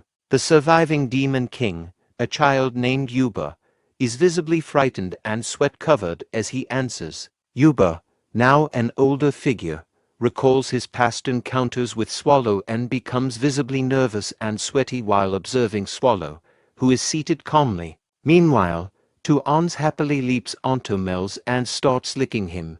Mel's, slightly irritated, remarks that Tuans should have waited patiently and implies that it followed Mr. Swallow. Marmolia, seeing Mel's reaction, becomes flustered and turns to Swallow and Renee, questioning which demon king they serve. She expresses concern that their presence is disrupting the sacred process of judgment. Renee reacts angrily, accusing Marmolia of not knowing her place and expressing outrage at her comments. Swallow interrupts Renee, advising her to let it go and apologizing for the interruption. He explains that he and Renee are travelers who happen to stop by, and they don't belong to any specific demon king. Swallow then questions why the demon kings are embarrassed about Mel's behavior, suggesting that they are punishing her because she no longer has power. He provocatively suggests that if he were to destroy all their armies, it would resolve any issues regarding their status and treatment of Mel's. This statement infuriates the gathered demon kings, who react with anger to Swallow's provocative remarks. In the tense meeting of demon kings Vehement, one of the demon kings, became infuriated with Swallow's comments. He accused Swallow of overstepping his boundary by insulting the assembled demon kings and threatening Soyuba, a significant figure among them. Veerman's anger led him to vow to tear Swallow apart, vowing that not even Swallow's corpse would remain. As Veerman prepared to attack, he used magic to control multiple weapons, launching a ferocious assault on Swallow with the intent to kill him. Despite the threat, Swallow remained calm and even yawned, seemingly indifferent to the danger. Just as Veerman was about to land his strike, Swallow's calm demeanor was abruptly interrupted by a defensive magic spell that blocked Veerman's attack. The spell caused significant damage, causing Veerman to collapse to the ground, shocked and injured by the unexpected defense. As the demon kings gathered and Judeka observed the scene, their attention shifted to Swallow. He, noticing their focus, nonchalantly remarked that he hadn't done anything, despite the recent magical interference. The demon kings then realized that Yuba was responsible for the defensive magic spell that had thwarted Veerman's attack. This revelation led to confusion among the demon kings, who began questioning Yuba's actions. Yuba addressed their questions by explaining that he couldn't allow anyone to make a move against a great being like Swallow. He expressed his intention to strictly punish the aggressor, Veerman, for his action. Marmolia then showed respect to Swallow, acknowledging him as the supreme being and referring to him as Sir Swallow. This recognition prompted a discussion among the demon kings, who identified Swallow as the Swallow from Primordial Core. As Yuba continued to kneel in deference to Swallow, Veerman, having regained consciousness, inquired why Yuba had intervened to stop his attack. Yuba was internally frustrated, thinking that Veerman's lack of understanding was dangerous. He reflected that if he hadn't intervened, Veerman would have been swiftly killed by the maid in the back, potentially leading to the slaughter of all the demon kings present. Swallow, on the other hand, noticed Yuba and felt a sense of familiarity. He asked Yuba about his presence and remarked that he recognized him. Swallow then recalled that Yuba was the demon king he had encountered 900 years ago, noting the significant change in Yuba's appearance since then. Yuba responded respectfully, attributing his current status to Swallow's past benevolence, acknowledging that Swallow's actions from the past had greatly influenced his rise. Swallow instructed Yuba to rise, expressing that he wasn't present for the formalities. Yuba, however, was haunted by past fears and recalled the unsettling memory of Swallow's unexpected appearance 900 years ago. Swallow, echoing his words from that distant past, questioned Yuba's assumptions about his visit. He reassured Yuba that despite his intimidating reputation, his current purpose was different. Yuba, puzzled, asked what Swallow's true intent was. Swallow revealed that his visit was actually to see Mel's, prompting Mel's to inquire about the reason for his visit. Renee informed Mel's that after discussing with Swallow, they had concluded that Mel's was needed in Primordial Core. Renee extended an offer for Mel's to become a member of Primordial Core. Mel's, surprised, asked if this meant her. Renee explained that as part of Primordial Core, Mel's would be appointed as a manager of one of its rooms. This role would involve overseeing demonic beings assigned to that room, who would also be part of her Demon King army. Mel's was taken aback, clarifying her role as a room manager. Renee explained that, aside from Swallow, Primordial Core would do its best to ensure Mel's army consists of demonic beings suited to her. Swallow confirmed that this was the main reason for their visit and made a formal request to Mel's. Mel's, moved to tears, agreed to the request. However, Marmolia angrily protested, questioning how someone who failed to manage her own castle could become a manager in Primordial Core. Swallow, puzzled by Marmolia's outburst, asked for clarification on her reaction. Marmolia, frustrated by being compared unfavorably to Mel's, expressed her anger at the opportunity being given to Mel's instead of her. She approached Swallow, claiming that Mel's was unworthy and that she, Marmolia, with her ancient bloodline, was a more legitimate candidate. Marmolia offered her loyalty and service to Swallow, hoping to be chosen instead. As she attempted to touch Swallow, Renee intervened by cutting off Marmolia's fingers, admonishing her for trying to touch Swallow with dirty hands. Marmolia, in pain, cried out about her injured fingers. Yuba apologized for the offense and assured Swallow that he would handle the situation. Yuba then ordered his servants to imprison Marmolia. As Marmolia was forcibly taken away, she shouted threats against Mel's. Swallow, uninterested, yawned at the commotion. Renee then approached Mel's, questioning if she regretted not asking for the Demon Kings to be punished. Renee noted that had Mills made such a request, Swallow would have likely eradicated all the Demon Kings present. Mel's reasoned that eliminating all the Demon Kings would not benefit Primordial Core and acknowledged that her decision was strategic rather than altruistic. She preferred to keep them alive to potentially use them in the future. Mel's then inquired how Renee and Swallow had located Judecca. Renee explained that Sir Swallow could read the stars, which guided them to the location. Although they encountered some difficulties due to the gatekeeper's refusal to assist, they eventually followed a demonic being carrying Mel's scent to find Judecca. Mel's embraced two ons, expressing her gratitude and commitment to fulfilling her role as a member of Primordial Core. Despite her concerns about her qualifications, she acknowledged that previous managers were likely much stronger and worried about her ability to meet the expectations. Renee candidly responded that Mel's might not meet the high standards of Primordial Core and doubted she would last 3 years, suggesting she could even face a raid soon. Mel's acknowledged the harsh reality of her situation, but was motivated by Renee's comments to work hard and not disappoint Sir Swallow, who had specifically chosen her for the role. Renee advised her to remember that she had received permission to confess her intentions to Sir Swallow and to keep this in mind.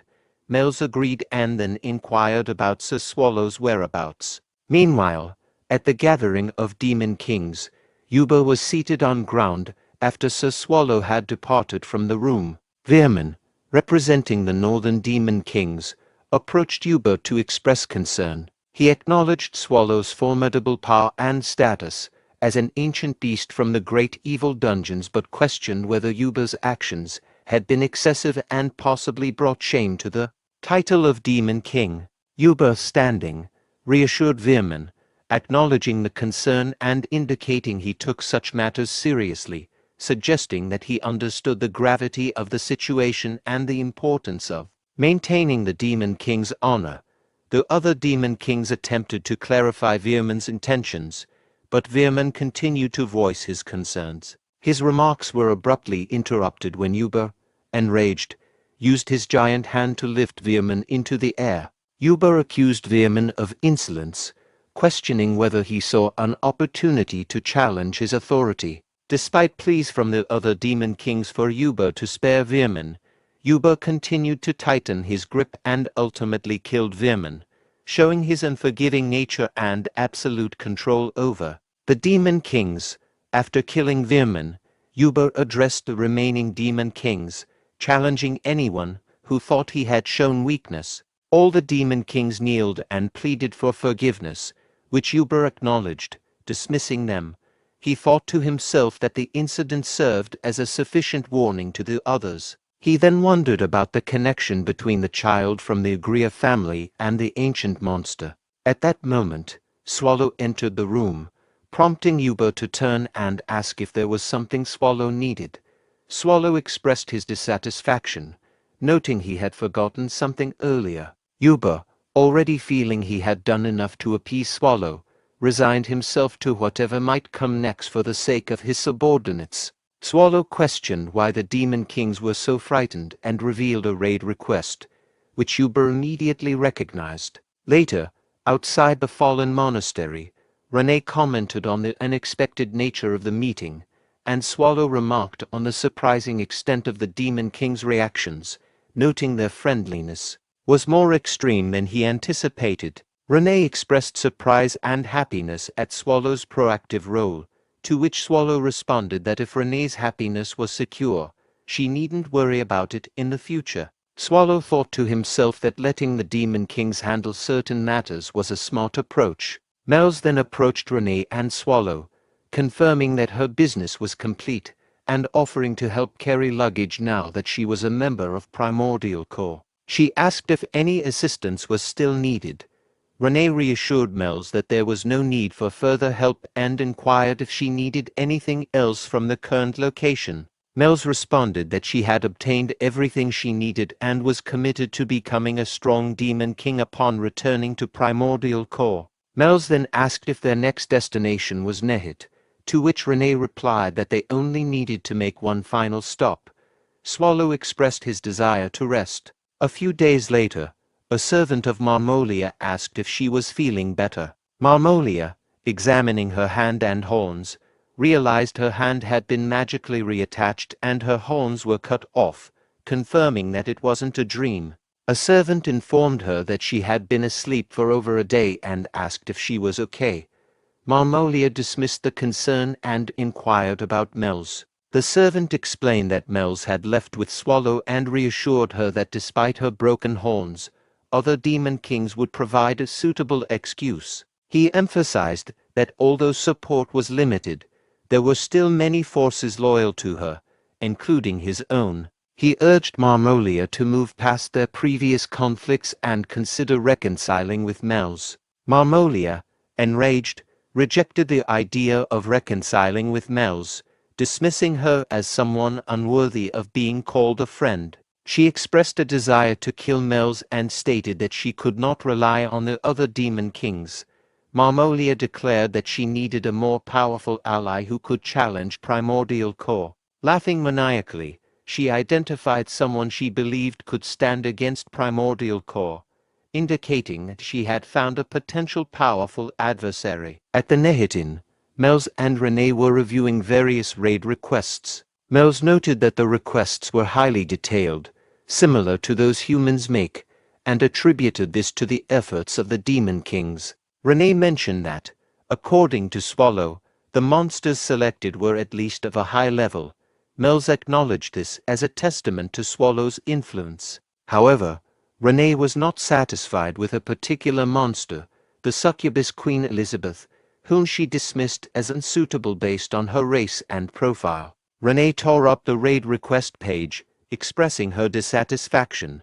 Mels and Renee continued reviewing raid requests. Mels suggested considering the Undermountain's giant lamia, but Renee dismissed it because the notes described the lamia's skin as really beautiful, which she deemed a flaw. Renee expressed frustration with the overall quality of the monsters listed. Mels speculated that Renee's earlier comment about the monsters not meeting the standard might have been influenced by her own beauty, but her thoughts were interrupted when Renee insisted they keep looking.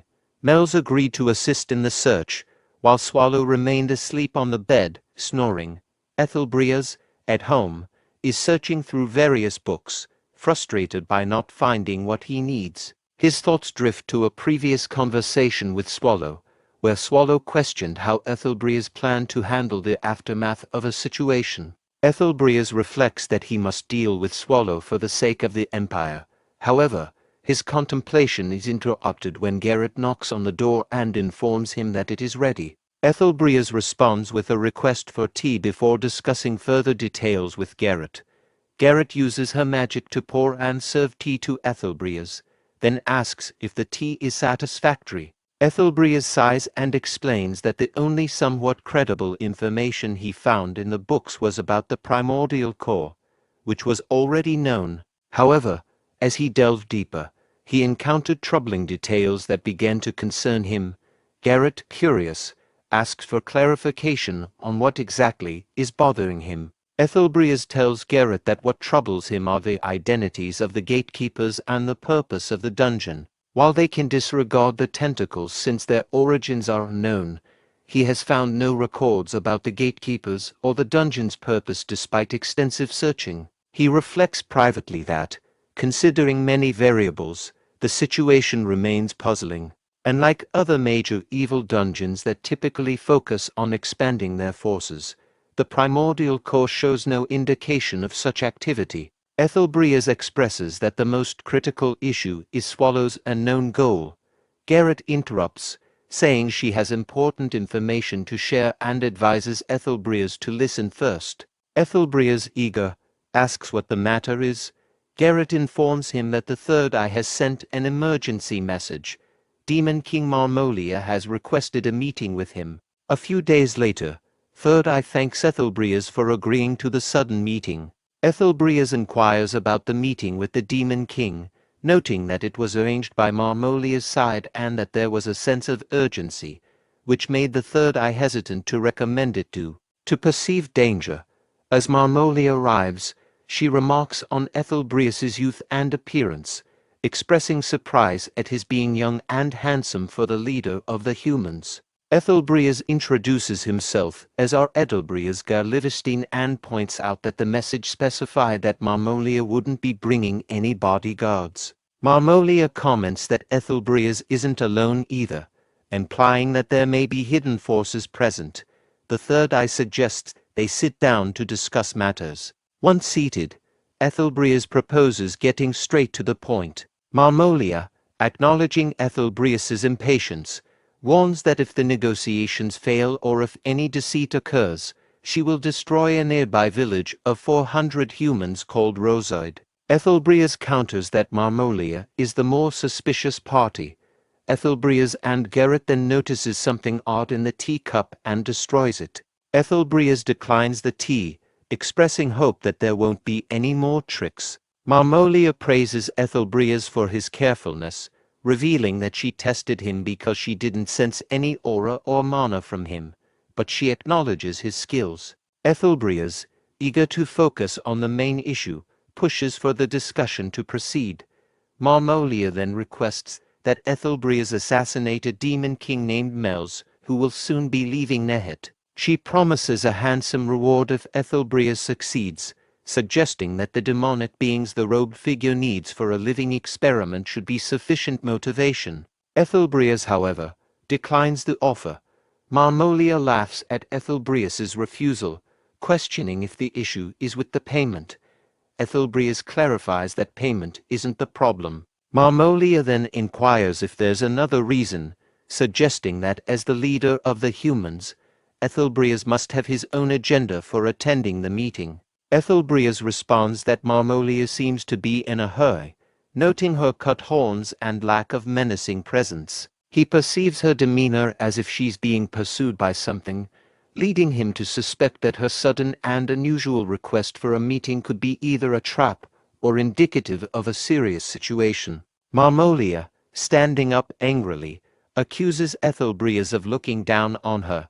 Ethelbrias, taken aback, responds that it seems she is the one concealing information. He questions whether Mels, the demon king she wants him to assassinate, has any powerful allies. Ethelbrias then stands and decides to leave, concluding that he has no interest in involving himself in the internal conflicts of the demon kings. He tells Garrett to prepare to leave, and she agrees, responding with a simple, "Yes, Captain." Marmolia shouts for Ethelbrias to wait, confirming that there is indeed someone behind Mels, as Ethelbrias suspected.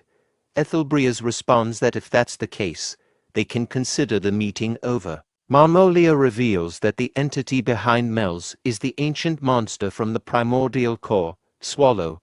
Ethelbrias, surprised, immediately turns down. Marmolia then suggests that there must be a way to evade Swallow's notice and kill Mels. Ethelbrias agrees to take on the task, stating he will accept Marmolia's offer and will indeed kill Demon King Mels, specifically mentioning Mels's full name, Lymphagria. Marmolia is confused by Ethelbrias's sudden agreement and asks for clarification. Marmolia is surprised that Ethelbrias knows Mels's full name, questioning if he was already aware of the Demon King. Ethelbrias responds that it's impossible not to know of Mels, given the Demon King's presence near Rias.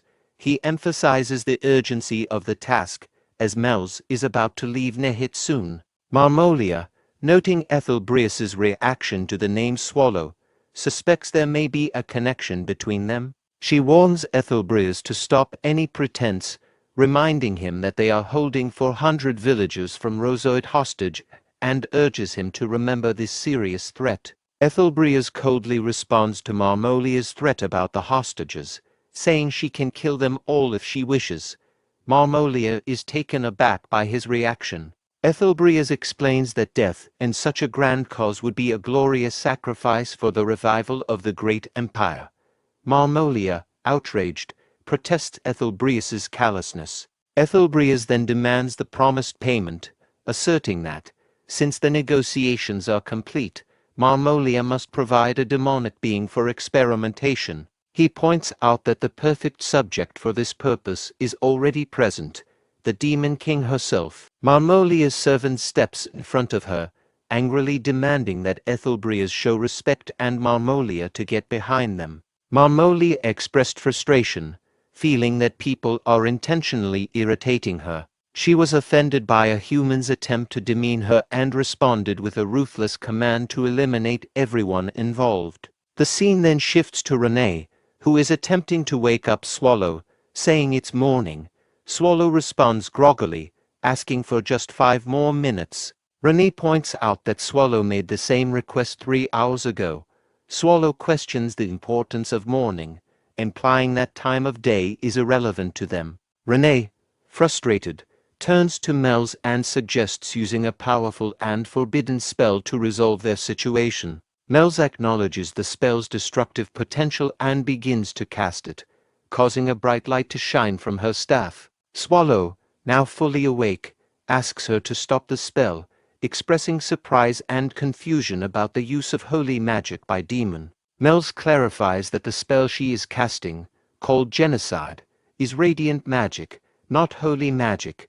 Swallow acknowledges this, but is still surprised. Renee then offers Swallow breakfast, consisting of roasted goat meat and steamed vegetables, which prompts Swallow to comment on the pot's strange appearance, likening it to a homunculus. Renee, puzzled, asks for clarification, but Swallow dismisses it. Renee then informs Swallow that they have received a reply from Mr. Patrick to the messenger pigeon sent on the day they returned from Judeca. Swallow inquires about Patrick's reply, and Renee presents a piece of glass included in the letter. Swallow is puzzled, wondering if it is a mirror for checking appearances. Mel's, observing the glass, explains that it is actually a magical communication tool. She demonstrates how to activate it by pouring mana into it. Once activated, Patrick checked if his communication device was working by asking if he could be heard. Swallow, however, comments on the odd appearance of Patrick's nostrils, presumably due to the communication tool's display. Patrick, speaking through the magical communication tool, questions why Swallow immediately picked a fight, then confirms that they can hear him. He explains that he contacted them because he heard about Mel's hard work from Renee's pigeon and wanted to offer help with monster recruitment. Swallow then asks where Patrick obtained the communication tool. Patrick reveals that he borrowed it from a mirror in Miss Batory's room and that the glass is a fragment of that mirror. Swallow expresses surprise that Ursabit Bathory lent it to Patrick so willingly. Patrick explains that Miss Ursabit Bathory demanded blood as part of their deal, but since he is a Death Knight without blood, he offered to provide her with Renee's blood instead. He then nervously asks if Renee is present. Renee, angered, responds that she is indeed there. The communication briefly cuts off, then reconnects with Patrick, introducing himself as the real Patrick. However, before he can continue his message about Mel's, Renee interrupts, declaring that it is too late for negotiations, as she has already prepared her blade to deal with him. Mel's agrees with Renee that it might be too late for Patrick, implying that the situation is dire. Patrick then shifts to the main topic, stating that he reviewed the extermination request Renee sent and agrees that it does not list any particularly noteworthy monsters. He mentions that he compiled additional information on monsters he has prepared and sent it. Renee is surprised, as she doesn't recall seeing such information. Mel's points out that there is something attached to the back of the letter. Upon reviewing it, Renee finds that the attached information includes details about monsters not listed in the original extermination request. Patrick explains that compiling the information on the monsters took him some time. He acknowledges that while the monsters may seem unimpressive individually, they are strong as a group and can use the cave terrain to their advantage. He adds that he has been monitoring them for a long time, then starts laughing. Swallow questions whether Patrick's long time refers to the period before he and Renee began recruiting monsters. Realizing that Swallow might be onto him, Patrick quickly cuts off the communication. Meanwhile, Swallow's frustration and anger become evident. Mel's concludes that Patrick has genuinely disconnected this time. Renee agrees with her assessment. Swallow, determined not to let Patrick evade responsibility, expresses his anger. Meanwhile, Third Eye Organization remarks on the untrustworthiness of demons, noting the large number of soldiers prepared by them. He asks Sir Ethelbreas if he can have a monster that appears to still be alive. Ethelbreas grants permission and then demands compensation from Demon King Marmolia. Marmolia responds with a threat, warning that any harm inflicted on her will provoke retaliation from other demon kings. Ethelbreas dismisses Marmolia's threat and expresses gratitude, stating that their current situation gives them a chance to eliminate Swallow. Marmolia finds this claim amusing and laughs, confusing Ethelbreas.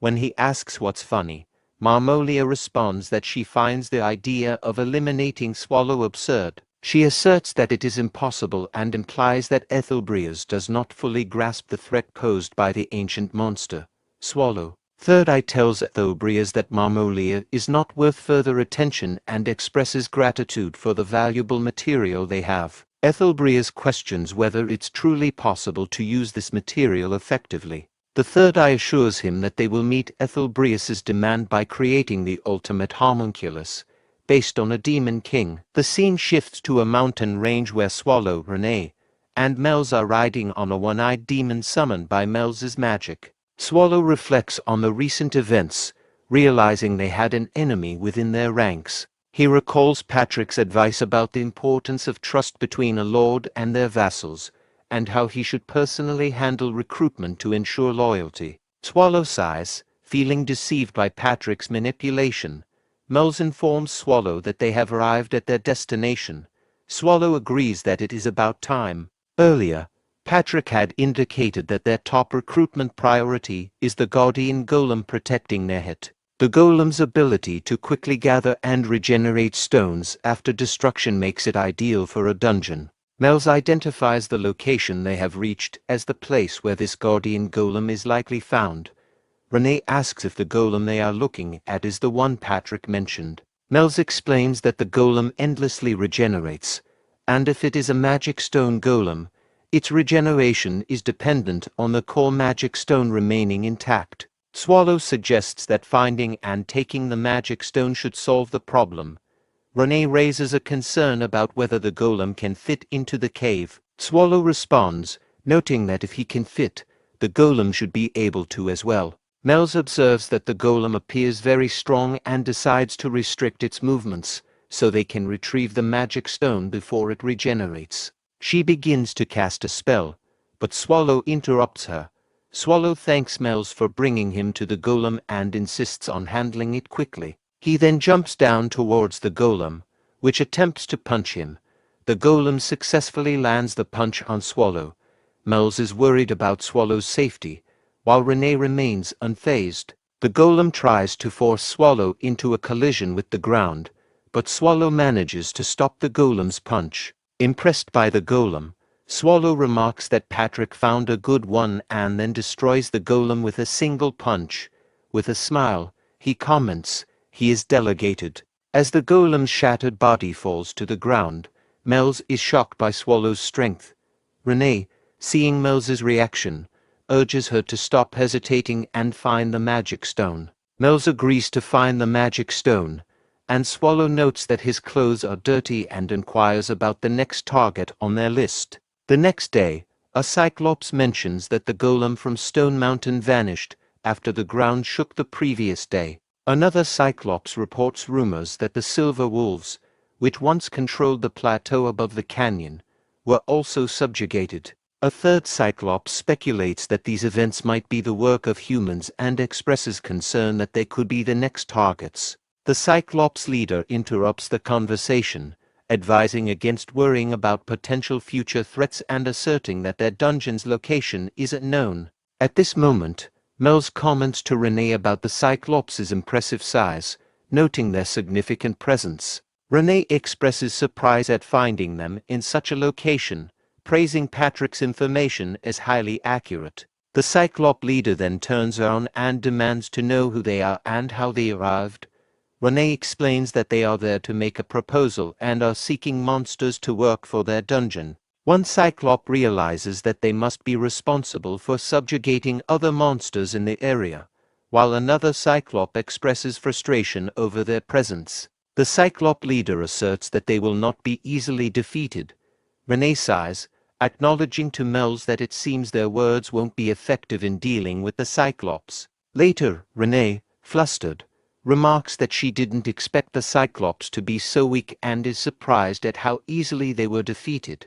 She then asks Mels who is next on their list. Mels checks and replies that the next target is a monster named Yaksha. At that moment, Yaksha, hidden in a tree, comments on their successful arrival and mentions that he has heard about the defeat of the Cyclops. Renee is surprised at how quickly the news of the Cyclops' defeat has spread.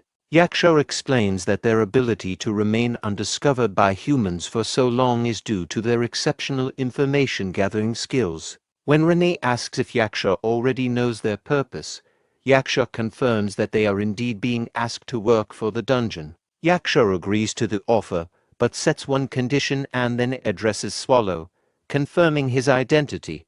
Renee is irritated by Yaksha's lack of honorifics when addressing Swallow. Swallow confirms his identity, and Yaksha proposes a sparring match, expressing curiosity about the strength of an ancient monster. Renee, offended by Yaksha's rudeness, tells Swallow he doesn't need to respond and that she will handle the situation. Swallow, however, decides to accept the challenge, stating that since Yaksha asked for it, he feels obligated to comply and is eager to see what Yaksha can do. Yaksha's tattoo begins to shine, and various marks appear on his body as he assumes a fighting stance, urging Swallow to give it his all. Swallow, observing this, acknowledges the challenge. Later that night, Swallow, exhausted, lies in bed and expresses frustration, feeling overwhelmed by the continuous, two-day effort. He reflects on the risks of pushing beyond normal limits, noting that both humans and monsters can be at risk when engaging in unusual activities. Renee offers Swallow some food she bought from the city, explaining that she didn't have time to prepare a proper meal. Swallow eagerly eats the food. Renee then notes that, so far, only the golem has been successfully recruited, while the Cyclops and Yaksha were defeated and sent to the afterlife. Renee and Mels recall how Yaksha was easily defeated by Swallow with just a flick of his finger. Renee mentions that her act has already apologized for rejecting their offer, but they have still gained a lot from their efforts. Mels describes their recent activities as a remarkable conquest, noting that they defeated everyone and took their spoils. Swallow, questioning their attitude, expresses disbelief. Renee, enthusiastic, is eager to see the contents of the boxes they collected, speculating that the monsters must have earned the items from hunting humans as well. Mels expresses curiosity about the contents of the boxes, noting that she didn't have time to examine them properly and confirms that they contain many magic tools. Swallow, intrigued, wonders if there is a tool among them that could inflict serious damage on Patrick. While inspecting the spoils, Swallow finds two red flowers and, puzzled, questions what they are. The scene shifts to a lab where Third Eye thanks Ethelbrias for providing an excellent test subject. Ethelbrias responds that he is doing this for the benefit of the Empire. Third Eye is pleased and remarks on the unexpected quality of the test subject, admiring its condition. Ethelbrias smiles and agrees, observing Marmolia inside a fluid-filled chamber. Ethelbrias acknowledges that the test subject's appearance is not a significant concern since the experiment's main focus is on its outcomes. Third Eye agrees and notes that if the body is removed from the chamber now, it will deteriorate within 2 days. Ethelbrias considers this information sufficient. Third Eye also expresses uncertainty about whether the mental suppression will remain stable. Ethelbrias dismisses the concern about mental suppression, stating it does not matter. Third Eye agrees, assuring Ethelbrias that the effects of the experiment will be observable regardless of the specific application. Ethelbrias contemplates the versatility of the test subject and confirms he has already decided its intended use. Meanwhile, Swallow asks Melz if a particular item is also a magic tool. Melz explains that the item Swallow is referring to is indeed a magic tool, but it appears to have been used and is no longer functional, with only the preservation spell still active. Renee comments on the flower's beauty, to which Melz agrees. Swallow then gets an idea and moves towards Renee, grabbing her head and instructing her to stay still. Renee, confused by his actions, wonders what he is doing, but Swallow insists that she remain still. A short while later, Swallow places the flower in Renee's hair, commenting that it looks good on her. He reflects on Renee's hard work and notices a change in her since arriving in Nehit, sensing that she might desire something from him. Swallow also realizes he has never given her a gift before. Melz tells Renee that she looks very pretty with the flower. Renee, unsure, asks if it really looks good on her. Swallow reassures Renee that the flower looks good and offers to get her something better later if she prefers. Renee expresses that she is really happy with the flower. Swallow, thinking their work is complete, suggests that they can now rest. Renee informs him that they still need to visit to more places.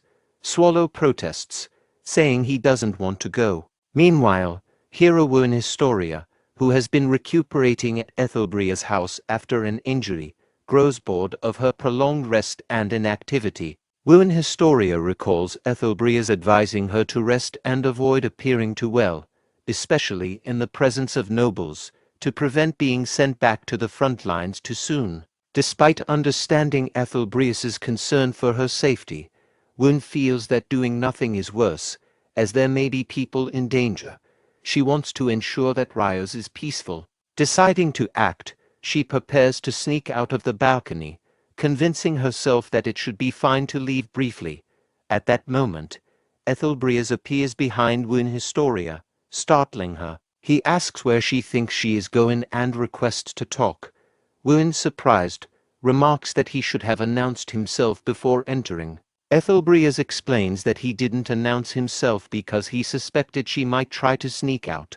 Win, taken aback, denies the idea of sneaking out, but Ethelbrias remains unconvinced. Win Historia admits to Ethelbrias that she was lying about sneaking out and apologizes. She explains that she has been wanting to ask about Garrett, as she hasn't been able to speak with him since his arm was injured.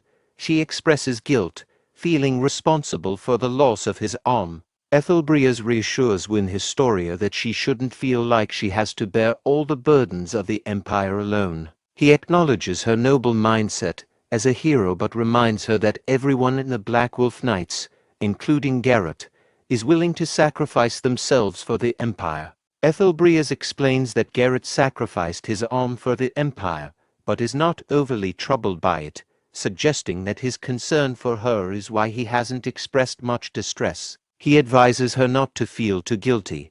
Win Historia agrees with his perspective. Ethelbrias requests a favor from Win Historia, asking if she can assist with a matter involving artificial creatures previously studied by the Empire. He mentions that there have been recent reports of incidents at a research facility. Win Historia asks for more details about these incidents. Ethelbrias explains that the artificial beings and the facility escaped, but since the facility was remote, no one was harmed. Win Historia suggests that they need to inform everyone about the situation. She then realizes that this incident is something Ethelbrias likely needs to handle discreetly. Ethelbrias explains that the situation must be managed secretly and with minimal personnel involved. He adds that Win Historia cannot go to the front lines at the moment because it would raise suspicion among the imperial family and their close associates. Win Historia asks Ethelbrias what he wants her to do in light of these constraints. Ethelbrias informs Win Historia that he has already arranged with the security at the palace's Westgate teleportation hub and has provided them with the coordinates. He instructs her to arrive exactly in 3 hours. Woon Historia agrees and says she will prepare immediately. Ethelbreas reiterates the importance of arriving precisely in 3 hours. Ethelbreas quickly finished his tea and realized he needed to hurry as 3 hours is a short time. When he opened the door, he was unexpectedly greeted by Pope Euronisia, who warmly remarked on how nice it was for Ethelbreas to open the door and noted that it had been a long time since they last saw each other. Pope Euronisia greets Ethelbreas with a sly remark, asking if he should now address him as officer. Ethelbreas, unimpressed, questions why the Pope has come to visit, pointing out that Euronisia serves not the emperor but someone else. The Pope laughs, acknowledging Ethelbreas' sharp words, and claims he simply wanted to check on the hero of the empire. Ethelbreas retorts that the imperial hero, Woon Historia, has never met the Pope, making the claim of concern for her well-being seem dubious. Declining the conversation, Ethelbreas attempts to leave. However, Euronisia stops him, asking for a moment of his time and implying that his visit was actually to see Ethelbreas. Later, after their meeting, Ethelbreas reflects on the encounter, puzzled by Euronisia's proposal and the suspicious timing. He wonders about the Pope's underlying motives, sensing a scheme at play.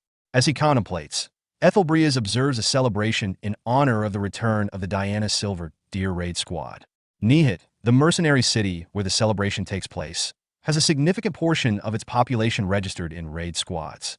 Ethelbreas knows that the ancient monster, the swallow, is hiding somewhere in the city. Determined to eliminate the creature, Ethelbreas concludes that he will need more information and must take a risky approach to achieve his goal. As Ethelbreas reflects on his plan, he is approached by Stormen, who informs him that the preparations are complete and they are awaiting his orders. Ethelbreas thanks him, and another person, referred to as the Third Eye, arrives, also confirming their readiness.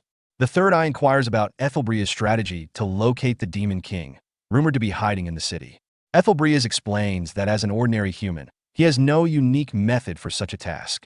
This surprises the Third Eye, who presses for more details.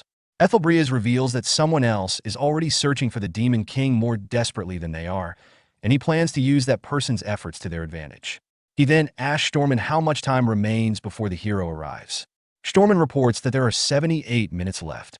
Ethelbreas decides to start their operation early, giving the order to proceed. As they move forward, Ethelbreas reflects on the Demon King's ability to summon other Demon Kings, believing this will lead them to their target, Mel's, and ultimately to Swallow. He hints to his companions that they are about to witness a rare and extraordinary event. While the members of the Diana Silver Deer Raid Squad celebrate their successful mission in a pub, they enjoy drinks and share stories of the day's adventures. One member remarks on the dangers they faced in the dungeon, expressing gratitude for the miracle that everyone returned safely without casualties. Amid the revelry, Barchis, another squad member, excuses himself to go outside for a moment. As Barchis steps out, he reflects on how he feels nauseated, regretting how much he drank that night. Suddenly, he hears a commotion nearby, leading him to wonder if someone else is also feeling the effects of too much alcohol. Curious, he approaches the source of the noise, but quickly covers his nose due to a foul odor. Upon closer inspection, he discovers a monstrous creature devouring a person. Shocked, Barchis draws his sword and exclaims in disbelief at how a monster could have infiltrated the city. As the monster lunges at him, Barchis tries to defend himself, but he realizes that the creature is far stronger than he anticipated, causing his sword to crack under the pressure. Just as he processes the immediate threat, he notices a horde of similar monsters approaching him, leaving him stunned and panicked as he contemplates the dire situation unfolding before him. Chaos erupts in the city due to the onslaught of monsters. The Mage Tower Master expresses his outrage and disbelief at the destruction unfolding before him. He questions the reasoning behind the order for such reckless action, stating that even as an officer of the Empire, he finds it excessive and troubling. The Third Eye warns him to be cautious with his words. The Mage Tower Master reflects on the inhumane alchemical experiments conducted by the Third Eye and realizes that he underestimated their potential for causing widespread devastation. Nearby, Ethelbreas, sitting calmly, reassures him that the city will not face total annihilation. Confused, the Tower Master asks for clarification, but before Ethelbreas can respond, the sound of a collapsing building draws their attention. Ethelbreas rises from his seat, declaring that a significant entity has finally arrived. The Tower Master, upon seeing a massive, rampaging homunculus in the streets, panics and questions Ethelbrea's earlier claim that the city would remain intact. He fears for the safety of the residents, suspecting that this devastation may have been part of a larger plan. Ethelbreas coolly responds that the chaos is merely a small sacrifice. He contemplates that the ancient monster, known as the Swallow, does not aim to destroy Nihit entirely. Instead, its restraint from causing further destruction suggests a different motive, possibly leading it to confront the homunculus threatening the city. As the Tower Master watches the mayhem, he realizes the depths of Ethelbrea's madness, concluding that the officer is completely insane for finding beauty in the suffering and sacrifice of the Empire's citizens for the sake of their nation's development. In a nearby forest, Mels marvels at the size of a tree, comparing it to the renowned Graphenia forest, noting its age. Swallow, feeling weary, expresses his desire to rest now that they have finished recruiting monsters. Renee playfully agrees, suggesting they return and have a good rest. Suddenly, two awns begins to bark, alerting Mels to something amiss. A strong wind sweeps through the area, and the group notices that the city is ablaze. Renee realizes that the fire is near their inn, prompting panic from Swallow, who exclaims that he is worried about his bed. Renee reassures him, offering her lap for him to rest on instead. As the chaos unfolds, Mels detects a powerful demonic energy and wonders if it belongs to Marmolia. Swallow dismisses the disturbance as someone foolishly scattering their mana. Mels then expresses her desire to investigate the situation, asking for permission to see what is happening. Meanwhile, in the city, chaos reigns as monsters attack civilians. Barchis, a member of the Diana Silver Deer Raid Squad, intervenes heroically, slaying one of the monsters threatening a civilian life. Barchis urges that civilian to hurry and find a hiding spot, receiving a grateful response before the person flees. He then turns to face the horrific scene unfolding in the city, where numerous grotesque monsters are rummaging through the streets and attacking people. Overwhelmed by the sight, Barchis exclaims in disbelief at the sheer number of these creatures. Just then, a member of the Ursus Red Lion Raid Force approaches him, thanking him for his cooperation and inquiring about his status as a raid member. Barchis recognizes the Ursus Red Lion as a prestigious A-class raid force known for its elite members, realizing their presence could be crucial in the current crisis. The Red Lion member informs Barchis that they have cleared the surrounding area and asks if he has any information about the monsters. Barchis admits he knows little, except that the creatures appear to be artificial. He notes their differences from the homunculus known as Zephyr and points out a particularly large monster, stating that it seems to be the focal point of the chaos. The Red Lion member confirms this, indicating they are also headed toward that monster. Barchis insists he will follow them, asserting his status as an A-class member despite his earlier hesitation. However, the Red Lion member warns him against this, stating that they would likely die if they got too close to the monster. He emphasizes the danger, mentioning that he heard a voice searching for Barchis on his way there. As he places a hand on Barchis' shoulder, Barchis notices the member's apparent fear and realizes he is the one who is shaking from the overwhelming situation, not the Red Lion member. The member of the Ursus Red Lion Raid Force advises Barchis to prioritize his own safety and that of those around him, suggesting he leave the situation to their elite team. Barchis, recognizing the urgency, agrees and hands over the responsibility, allowing the Red Lion squad to take charge. The squad member smiles in acknowledgement and rushes towards the large monster wreaking havoc in the city. Once they depart, Barchis falls to his knees, overwhelmed and sighing at the gravity of the situation.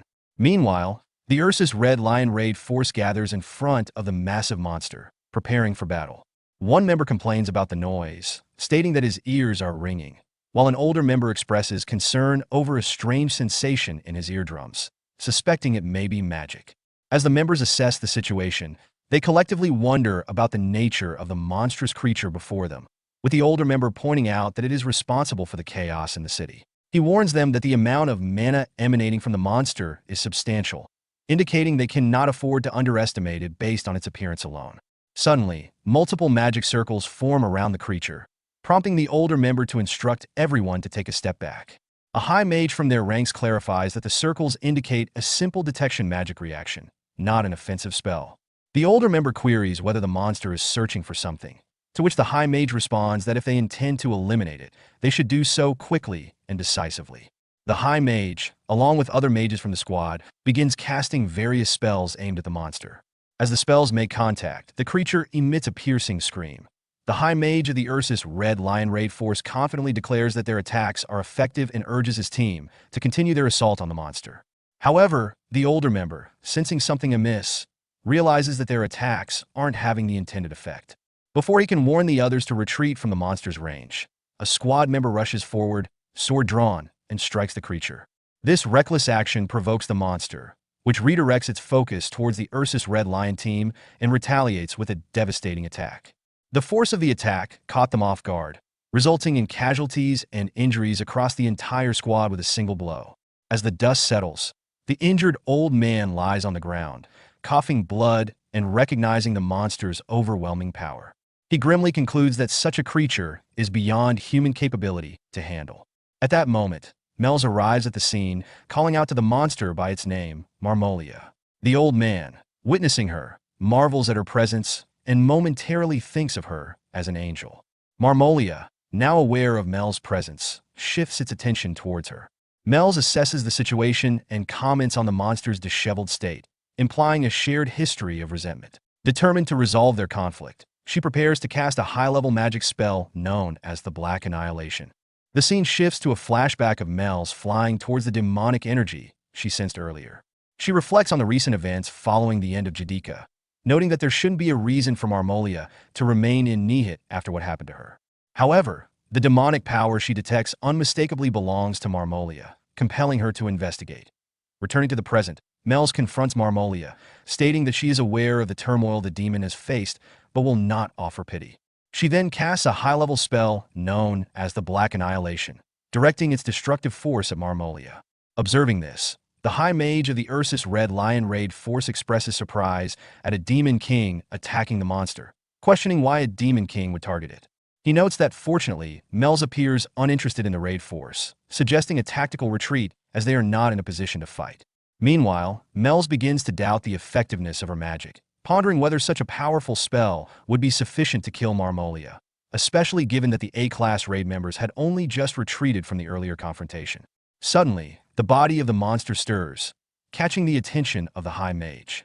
As mana begins to emanate from the corpse, he realizes that the properties of the mana are changing. In a startling revelation, Marmolia emerges from the dead monster's body in her homunculus form. The High Mage from the Ursus Red Lion Raid Force halted his comrades' retreat, realizing that the massive monster they thought was dead was still alive. As Marmolia emerged from the monster's body, she wasted no time using her mid-class magic, Mute Dagger, which struck and killed several members of the raid force. Before they could respond, she closed the distance and unleashed a powerful magic explosion, obliterating all remaining members. With the chaos settling, Mel's approached Marmolia, who was in agony, claiming her body was melting and that she felt she might die, yet was still determined to kill Mel's before succumbing to her pain. Marmolia laughed maniacally, embodying her chaotic state. In response, Mel's cast Whim Piercing Ground, summoning sharp structures from the earth to impede Marmolia, but Marmolia was unfazed and smashed through them, rushing towards Mel's. When Mel's attempted to cast another spell, it failed to impact Marmolia, who leaped into the air, seized Mel's wand, and remarked that Mel's finally appeared to embody a true Demon King. Their fierce battle continued, watched from a distance by Ethelbrias and the Third Eye. The Third Eye asked Ethelbrias if he was satisfied, to which Ethelbrias affirmed that he could now understand the Third Eye's confidence. The Third Eye teased that an even more captivating spectacle was yet to come. Ethelbrias watched the battle between Mel's and Marmolia with anticipation, thinking everything was unfolding according to his plan. Meanwhile, Mel's and Marmolia continued their intense confrontation. Mel's, feeling her mana dwindling, attempted to freeze Marmolia's feet in hopes of gaining an advantage. She believed that if she could just hold her ground a little longer, she could secure victory, as Marmolia's body was on the verge of failure.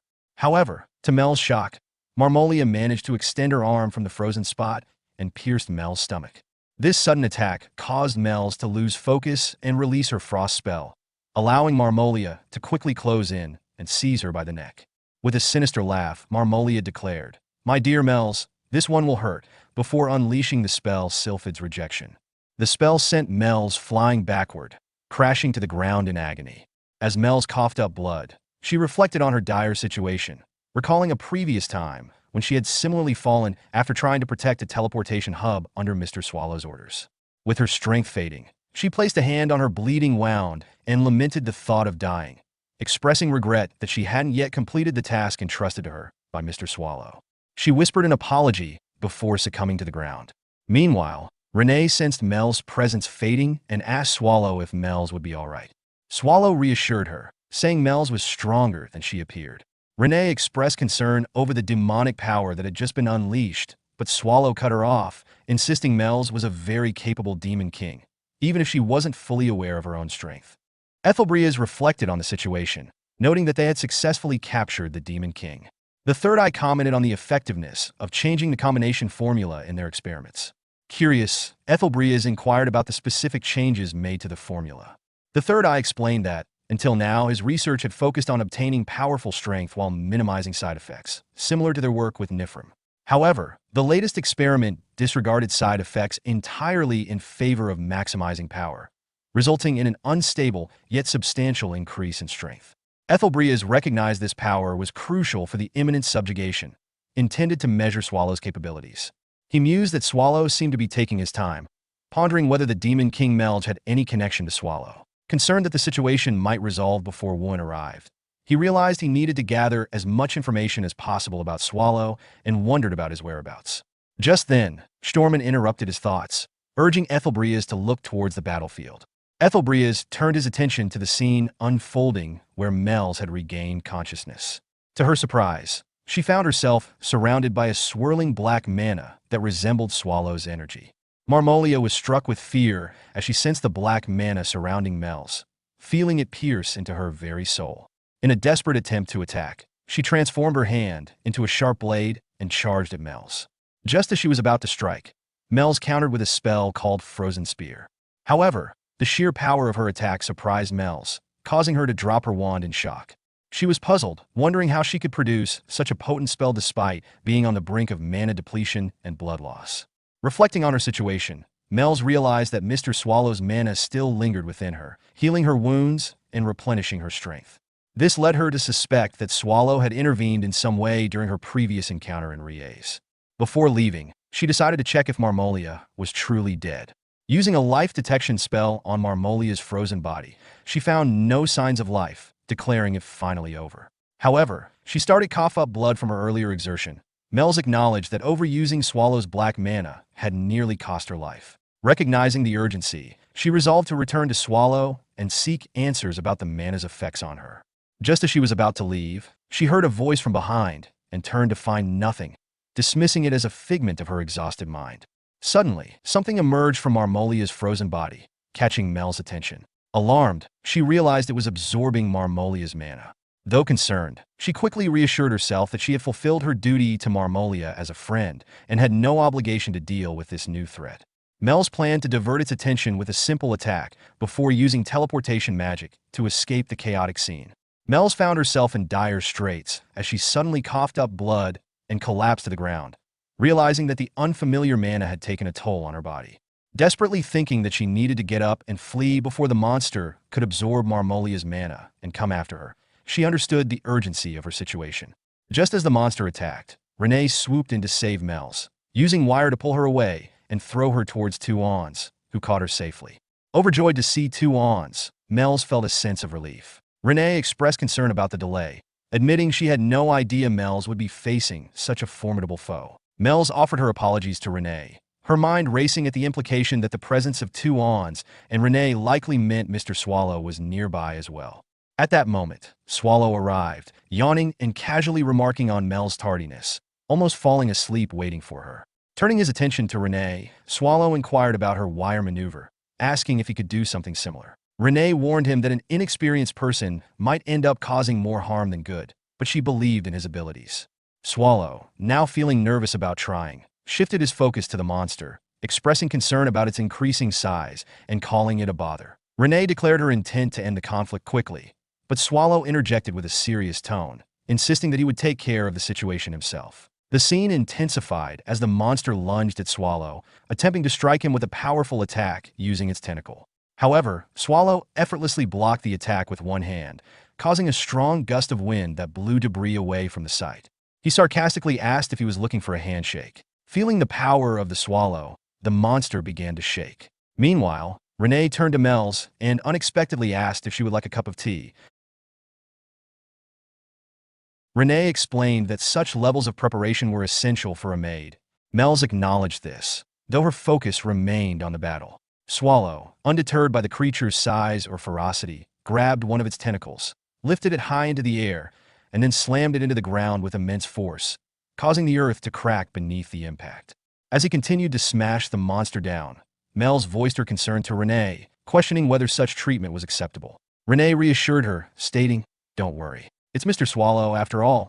Despite Swallow's overwhelming strength, the monster's tentacles shattered under the assault, prompting him to toss them aside as he approached the monster's main body. In an attempt to overpower it further, he touched the monster and channeled a large amount of his mana into it. However, he quickly realized he had overdone it when the monster exploded from the sheer force of his mana, leaving a chaotic scene in its wake. Seeing the aftermath, Renee reacted with a sigh, exclaiming, "What a mess," and promptly pulled out an umbrella to shield herself from the monster's blood that splattered everywhere. Mel's, astonished by Renee's preparedness, inquired about the umbrella's sudden appearance. Despite the lighthearted moment, Mel's thoughts turned serious as she reflected on the true nature of the monster they had faced. She recognized that it had been an incredibly powerful opponent, stronger than most dragons, and likely more formidable than several demon kings. Swallow returned to Mel's and Renee, yawning and expressing his tiredness. Renee quickly admonished him, playfully warning, "No, Mr. Swallow, what if this dirty thing goes into your mouth?" Tuons presented a piece of the monster to Swallow, who expressed disgust and objected to bringing such a filthy item. Mel's interjected, revealing the piece of flesh to be a remnant of Marmolia, which surprised Renee. She questioned whether this piece belonged to the Vulpine woman they had encountered. Swallow chimed in, admitting, "I think I remember her," as memories of Marmolia resurfaced. Mel's reflected on her first encounter with Marmolia, noting her bizarre appearance and how the monster that had emerged from her seemed to consume her body, leading her to suspect that it might be a parasite. Renee agreed, acknowledging that while there were several concerns, the prevalence of parasitic organisms made this explanation likely. As the conversation continued, Tuons shook his head while still carrying the piece of flesh in his mouth, prompting Mel's to rush towards him to stop his strange behavior. However, Tuons threw the piece of flesh near Renee's feet. After examining it closely, she looked up at Swallow and declared that it was a homunculus. Meanwhile, a short distance away, two members of the Third Eye organization observed the scene. The first member expressed disbelief, stating that a homunculus was impossible, as it represented the pinnacle of alchemy and their new creation. The second member added that, based on regular great evil dungeons, it should have been able to withstand their efforts for at least 3 minutes. Ethelbreas, overhearing their conversation, dismissed their excuses with a thought that mirrored his earlier observations. He concluded that no matter what monster they created through alchemy, it would stand no chance against Swallow's power. Ethelbreas assessed the situation and remarked that, given how quickly Swallow eliminated the threat, there was no need to summon one. He suggested they return to Riez. Concerned for the mage Tower Master, who was trembling, Ethelbreas asked if he was all right. The Tower Master affirmed he was, but a look of apprehension crossed his face. Ethelbreas continued, stating that this event marked the conclusion of their trade. The Tower Master interrupted, arguing that Ethelbreas had referred to this operation as a sacrifice made for the Empire's future. He protested that leaving without addressing the deaths would render those sacrifices meaningless. Ethelbreas, however, countered that the loss was not without merit. He pointed to the cityscape of Nihit, which the brave warriors had defended, noting that the actual casualties were only half of what had been anticipated. This perspective shocked the Mage Tower Master, causing him to fall to his knees in despair. As Ethelbreas walked away, he contemplated the idea of meaningless deaths. He believed that there were gains to be had. He realized that defeating Swallow would require more than just mediocre power, indicating the presence of someone Swallow valued enough to intervene personally. He also surmised that a war would emerge from this disaster, framing it as a human-monster conflict that could serve as a stage for their masterpiece. Ethelbreas considered that, from an outsider's view, the incident would appear as a mere dispute rather than a homunculus disaster.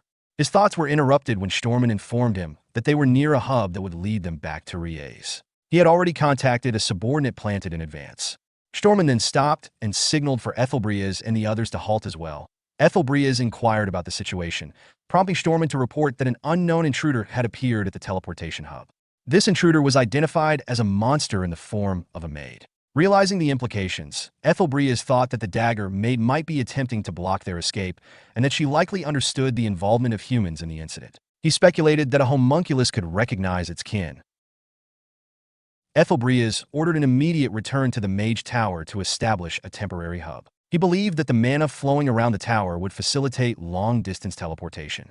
Just as they prepared to leave, a dagger was hurled toward them, but Gwyn quickly deflected it with his sword. However, a wire attached to the dagger ensnared his sword and began pulling him toward the wielder of the dagger. Gwyn, recognizing the urgency of the situation, insisted that he would handle the area, urging Stormin to take the captain and leave. Stormin expressed reluctance, acknowledging Gwyn's courage, but refusing to abandon him. Gwyn reiterated the pressing nature of their situation, urging Stormin to act quickly. Turning to Ethelbreas, Stormin confirmed their need to leave. Ethelbreas, aware of the risks, warned Gwyn that he would not forgive an unplanned death. Gwyn acknowledged this, and then they departed, leaving him behind. As Gwyn stood alone on the battlefield, he addressed the unseen dagger maid, recognizing her notorious reputation for having killed thousands of raid members. He challenged her to reveal herself, determined to confront the threat head-on. Ethelbreas' party moved through a scene littered with the corpses of slain monsters. Stormin, confused by his decision, questioned why Ethelbreas allowed Sir Gwyn to face danger alone. Ethelbreas responded cryptically, suggesting that Gwyn wasn't truly alone, which Stormin acknowledged. Ethelbreas then reassured Stormin, pointing out Gwyn's unique capabilities, explaining that no additional night would have been helpful, as they would have only distracted him. He revealed that Gwyn had been blessed by his spirit, an advantage that made him more than capable of handling the situation on his own. Meanwhile, at the teleportation hub, the battle between Gwyn and Renee raged on. Renee unleashed powerful attacks that Gwyn narrowly dodged, causing nearby buildings to collapse with the force of her strikes. As the dust and debris settled, Renee focused her gaze on Gwyn and revealed that her orders were to destroy the teleportation hub and eliminate all suspicious humans, including him. Gwyn, realizing he was the last human left, sarcastically asked if she planned to mess around with him. Renee confronted Gwyn, accusing him of running away to buy time for the other humans to escape. In a flash, she closed the distance between them and attacked. Seeing that Gwyn raised his sword in defense, but Renee cutting through Gwyn's sword with ease. She complimented him on his efforts despite being alone, but Gwyn's response was a sinister smile. He then summoned powerful greenish mana, prompting Renee to step back, realizing that Gwyn was no ordinary swordsman. As he gathered the mana, he summoned two spirits, one fiery and rock-based, the other elf-like, enveloped in blue mana. The rock and fire spirit launched an attack, forcing Renee to dodge, while the water spirit redirected the rocks toward her. Though she skillfully cut through the smaller projectiles as she was doing that, a large rock was hurled toward her, and before she could react or slice through it, it struck her, sending her crashing to the ground. Despite the blow, Renee emerged unharmed, only to find Gwyn's spirits preparing another attack, a wall of wind and stone closing in. Gwyn, determined to show his strength, thought to himself that this was revenge for underestimating humans.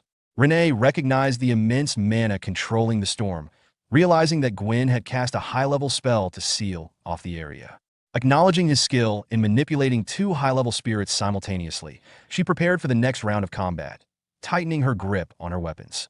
At Nihit's temporary shelter, Barchis entered the tent of the Diana Silver Deer raid squad, visibly frustrated. A girl confronted him, reminding him that the Ursus raid force was wrong in their actions. Barchis, determined, asked if that meant he should do nothing, expressing his desire to take action and check the city himself. The girl questioned what he could do alone, but Barchis insisted that he couldn't just sit still. His resolve was interrupted when he noticed the captain of the squad. The girl turned to the captain, urging him to stop Barchis, as he wasn't fully healed yet. Barchis, however, remained adamant, claiming he was fine. The captain, however, overruled him, stating that they couldn't risk it and explaining their plan. Since there might be survivors, the squad would head to the raid location and the magic tower to clear a path for people and push back the monsters that had destroyed the city. At that moment, one of the squad members noticed the arrival of the Guardian and pointed it out. It was the Guardian Golem from the Nihit mountain range, likely brought by the raid force to assist in saving the city. The girl, seeing the massive golem, saw it as a powerful asset to their efforts. Barchis, upon seeing the Guardian Golem arrive, gritted his teeth in frustration, exclaiming, "Why is that thing here?" The girl, puzzled, asked what was wrong, but Barchis, recognizing the danger, urgently shouted to his team to run away. Just as he spoke, the guardian golem launched a devastating attack, causing massive destruction. Meanwhile, earlier, Swallow had given a brief account of recent events. Patrick, speaking through a communication glass, questioned Swallow's story, suggesting that he might have fabricated it to cover up his inability to control the situation. Swallow, annoyed, retorted in defense. Patrick speculated that the only group capable of creating a homunculus of that scale would be the Imperial Alchemical Society, and he believed the Empire was involved. He theorized that the demon King Marmolia had made contact with a human, leading to a conflict and ultimately the Demon King's defeat. Swallow, uninterested, yawned, dismissing the lengthy explanation.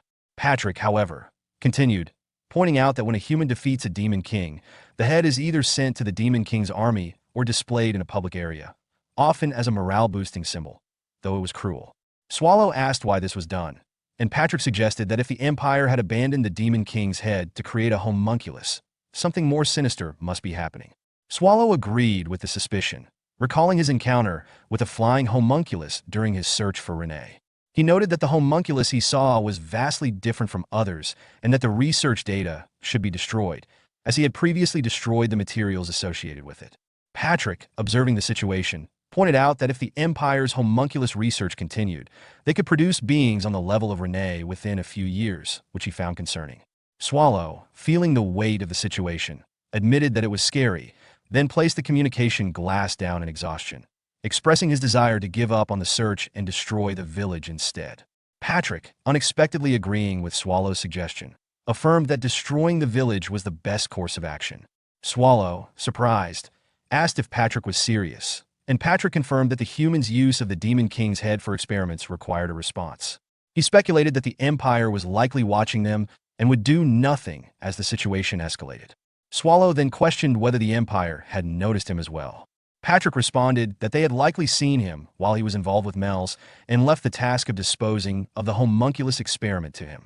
He remarked on how far the Empire was going in their manipulations. Swallow, now resigned, reluctantly agreed to take action, warning Patrick not to regret pushing him into it. Patrick, closing the conversation, agreed, stating that if necessary, they would destroy the entire city to deal with the situation. Swallow announced that Patrick had given them permission to destroy everything, which led to a loud noise drawing their attention. They saw the golem rampaging, and Swallow noted that the humans had gathered in that area, making it easier to track their movements. At that moment, a massive wave of mana surged, prompting Swallow to turn toward it. He saw a storm caused by two spirits and deduced that it was likely a teleportation hub.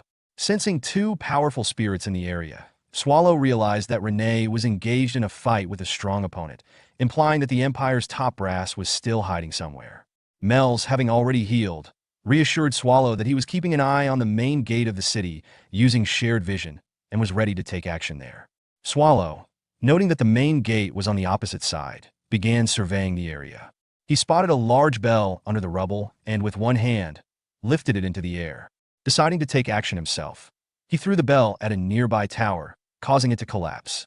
Meanwhile, Ethelbria's party, gathered around a large blue crystal, was perplexed by its sudden appearance, wondering if it was the work of an ancient monster. Before they could think further, the tower began to lean in their direction, signaling impending danger. As the tower collapsed, the Third Eye mages quickly formed a protective shield around Ethelbria's party, preventing any harm. One of the mages informed Ethelbria's that they needed to accumulate mana in the temporary hub, similar to how the main hub gathered it into the crystal. But with the tower's collapse, it would take an additional 10 minutes to stabilize the system. Ethelbria's asked Stormen how much time was left until Wuin's arrival. Stormen replied that it would take about 5 more minutes. Ethelbria's, deep in thought, recalled the destroyed hub, realizing that the coordinates to Nihit might still be intact despite the device's ruin. He feared that if Wuin encountered the dagger maid and faced the eve of the Swallow without the completed apocalypse, they would all be doomed. Stormen interrupted his thoughts, asking for permission to return to the teleportation hub, assuring Ethelbria's that he would bring Wuin Historia back. Meanwhile, at the teleportation hub, Gwyn contemplated the situation.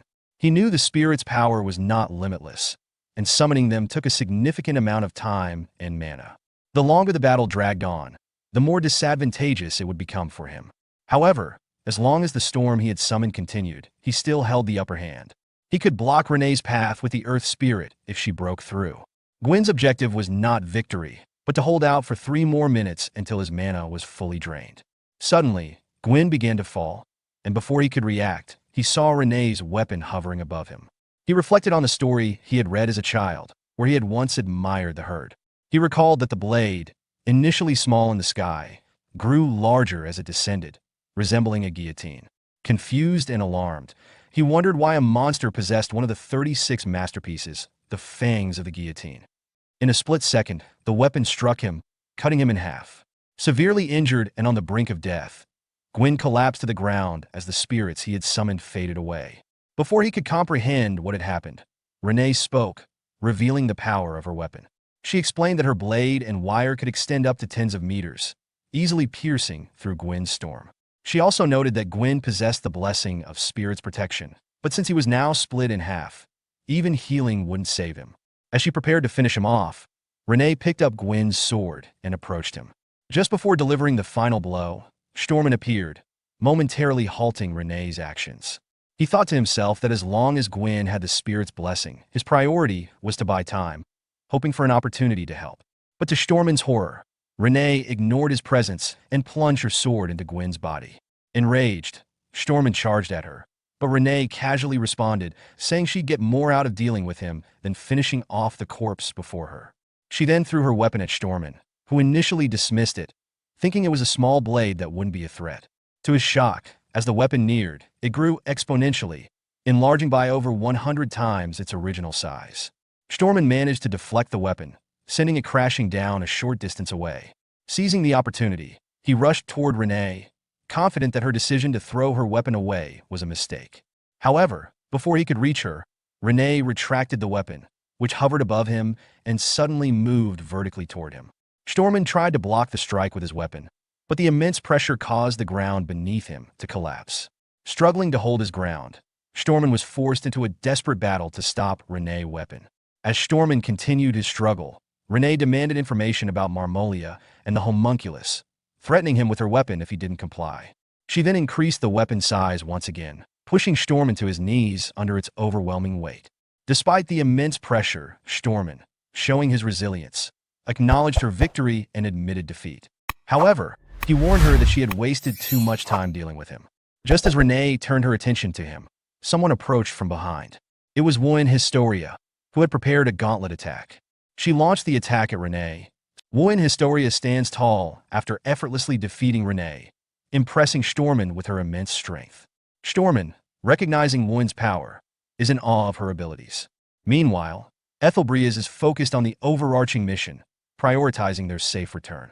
He believes that the temporary hub will activate smoothly and that Stormin will reunite with Wuin without issue. Ethelbreeze is confident that there will be no more setbacks and that even if Renee had recognized the homunculus, the Empire's citizens would never learn of it. As Ethelbreeze contemplates the plan's progress, he suddenly hears Swallow's voice questioning him about the aftermath. The fear caused by Swallow's presence causes Ethelbreeze to collapse, though it's only an illusion. The Third Eye mages surrounding him ask if he's okay, but Ethelbreeze quickly reassures them, stating he's fine. He inquires about the remaining time until the hub activates, and the Third Eye replies that it will be ready in about 3 minutes. Despite the lingering fear, Ethelbreeze urges them to continue with their work, acknowledging that the fear Swallow instilled in him previously will likely never fade. Garrett, the Black Tiger's executive tracker, arrives at the scene and remarks on Ethelbreeze's state, mocking the captain for his apparent mistake. He informs Ethelbreeze that Polaris, the master of the Magic Tower, had sent an official request for assistance to the Imperial family. Fortunately, Garrett had intercepted it, preventing the incident from being exposed. Ethelbreeze, realizing the situation, acknowledges that Polaris must have caused a mess. Garrett then reveals that the entire Edelbria's Black Wolf Knight Order is present, and that Sir Gwyn is dead, Stormin is injured, and Wuin is now engaged in battle with the Dagger Maid. Ethelbreeze urgently asks if Garrett has heard anything about Stormin's mission, but Garrett, confused, says he didn't receive any such information and rushed here immediately. As Ethelbreeze starts to move away, he orders Garrett to hurry, realizing that the entire Knight Order must leave the area immediately. Garrett, puzzled, asks where Ethelbreeze is heading. Sweating profusely, Ethelbreeze responds that they must leave as quickly as possible. Meanwhile, Mel's uses a detection spell to locate their position. She informs Swallow that she has found them, and Swallow, with a smile, acknowledges the news, preparing for the next steps. At the teleportation hub, Renee, having been struck by a powerful attack from one Historia, gets back up, glaring at the gathered Black Wolf Knight Order.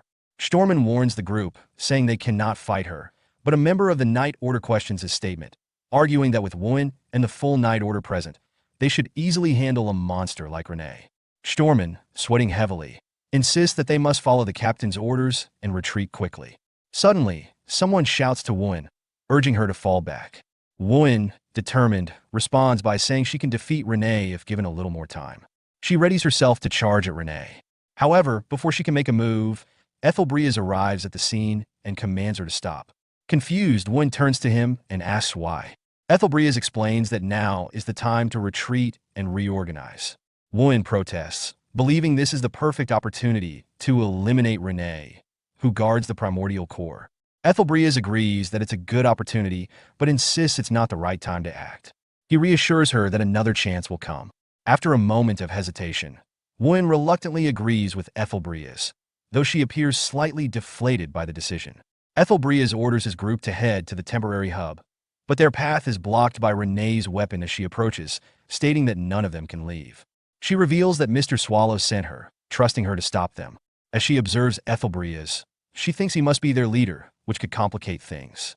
Wen steps forward, positioning himself to defend Ethelbreeze, and orders Garrett to teleport Ethelbreeze while he stays behind to stop Renee.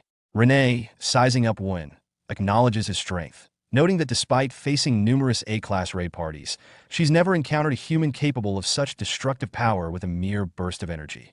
She declares she will kill Wen first. In response, Wen mocks her, questioning whether a monster like her even has a name, provoking her further. As Ethelbreeze attempts to stop Wen and persuade him to retreat, Renee becomes enraged by Wen's remark. She shouts angrily, claiming that Wen has disrespected the name Mr. Swallow bestowed upon her. At that moment, numerous butterflies appear around them, signaling the activation of a magic spell. Garrett, recognizing the spell, warns the group. Then, the voice of Swallow resonates across the battlefield, announcing his arrival and stating that he came searching for Renee. Ethelbreeze is visibly shocked when he sees Swallow, the ancient monster. Swallow notices Ethelbreeze and remarks that it's surprising to meet him again, acknowledging their past encounter despite the short lifespan of humans. He finds it interesting that, out of the countless humans in the Empire, they're meeting once more.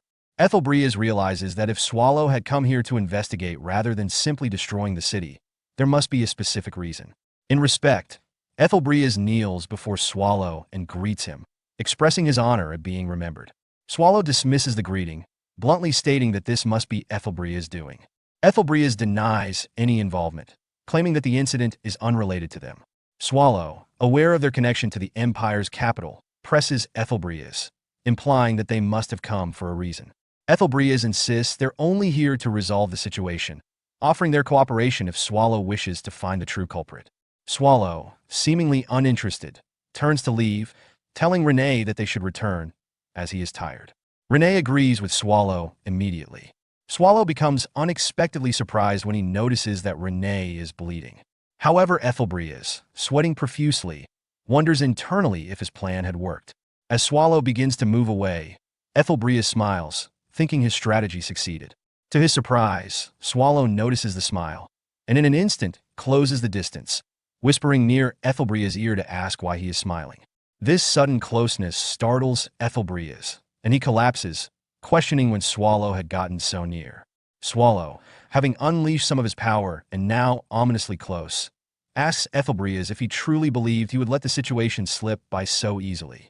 As the Black Wolf Knight Order witnessed Swallow's immense power, they grew visibly nervous. Wen, seeing Ethelbreeze surrounded by Swallow's black smoke, rushed to save him. Swallow, addressing Ethelbreeze, reminded him of the debt he owed for what had happened in Riez, but mocked him for the current situation, pointing at him as he sweated under the pressure of Swallow's overwhelming power. In the midst of this, several arrows were fired at Swallow by a member of the Black Wolf Knight Order. Swallow effortlessly deflected the arrows, and the archer called for Wen to initiate the plan. Seizing the opportunity, Wen grabbed Ethelbreeze and fled from Swallow's grasp. Garrett, realizing the situation, ordered the knights to protect Wen and Ethelbreeze. The knights launched a series of attacks at Swallow, which hit their target, creating a massive explosion. However, despite the explosion, Swallow remained unfazed, irritated by the interference. As Wooin carried Ethelbreas away from the battle, Swallow's hand emerged from the dust cloud and launched an attack at them, expressing frustration at their persistence. Ethelbreas shouted in warning, realizing they couldn't avoid the incoming attack. At the last moment, an archer from the Black Wolf Knight Order stepped in front of the strike, sacrificing himself to block it. The attack pierced his body, but he managed to shield Wooin and Ethelbreas. With his dying breath, he smiled and said, "Looks like I was quicker this time, Lady Wooin," before collapsing. Wooin, shocked and filled with frustration at the loss, prepared to confront Swallow.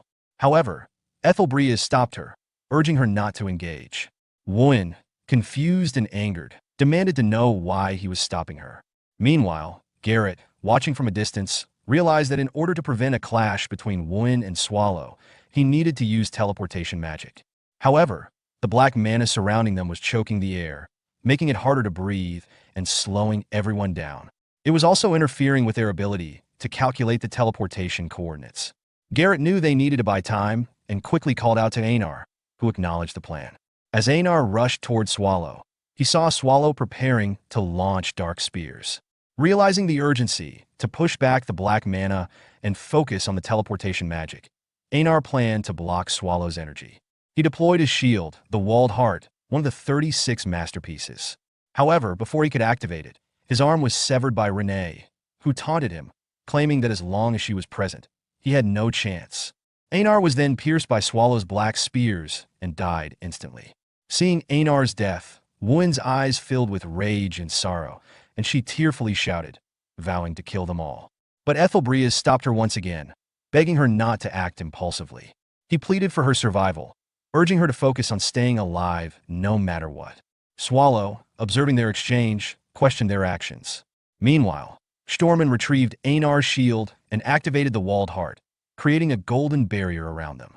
Swallow, seeing the shield, responded with an attack, but it was blocked by the barrier. Stormin, surprised, wondered aloud if he had actually managed to block Swallow's strike. Swallow, noticing that his attack was blocked by Stormin's shield, expressed surprise at its resilience, but then decided to get more serious.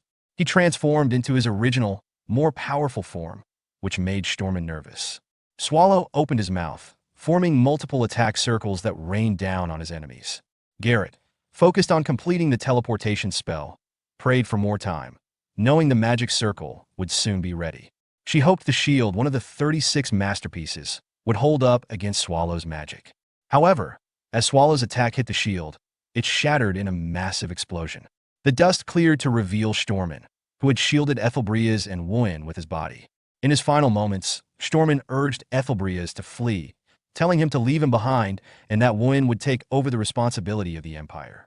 Wooin, devastated, cried out, calling him grandfather, but Stormin reassured her, expressing it was an honor to have served as her escort. As Ethelbreas and Wooin were unharmed, Swallow was surprised that they had survived. Wooin, filled with resolve, began to move toward Swallow, determined to fight him despite the odds. Ethelbreas tried to stop her, warning that she was no match for Swallow, but Wooin, unwavering, declared that it didn't matter because she was a hero, someone who could protect everyone. After the battle concluded, Renee carefully gathered the shattered fragments of a blue crystal that had been broken during the conflict. She placed the pieces, along with other valuables, into a carriage as they prepared to return to their dungeon. Admiring the crystal's beauty, Renee remarked to Swallow how sparkly and pretty they were. Swallow responded with a nonchalant and Renee reflected on the mission's results, pointing out that, while the crystal wasn't their primary goal, they had still gained plenty.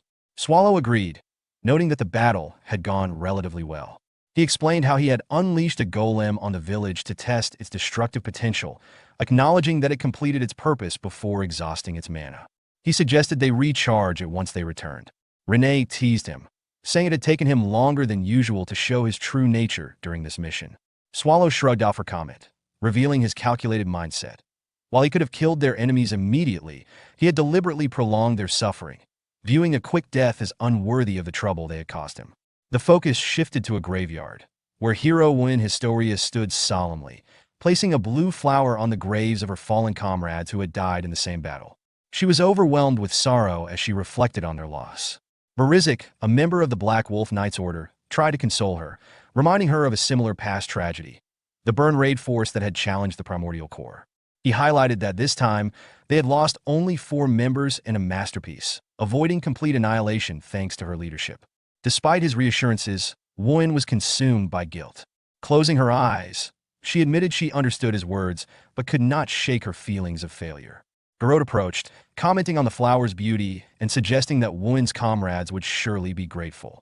However, Woon bitterly disagreed, convinced they resented her. She lamented her perceived inadequacies, blaming herself for not arriving sooner or being stronger. She agonized over her inability to defeat Renee, kill Swallow, and save everyone. Her grief escalated, and she began to cry uncontrollably, overwhelmed by guilt and anger. Garrot stepped forward and hugged her, offering words of encouragement. She assured Woon that she would one day be strong enough to defeat Swallow and that everyone was fighting for that eventual victory. Garrot urged her to move past what had already happened, and though Woon continued to cry, her pain was momentarily softened by Garrot's support.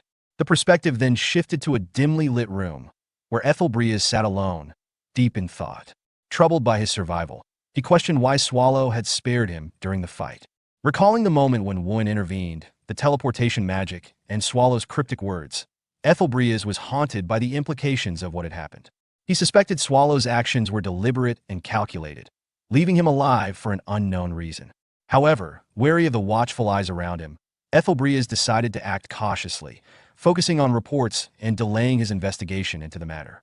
He regretted being unable to attend his subordinates' funerals, their deaths weighing heavily on his conscience. As he moved toward his desk with a candle stand in hand, a sudden, searing pain struck him, his vision going dark as though his head might explode.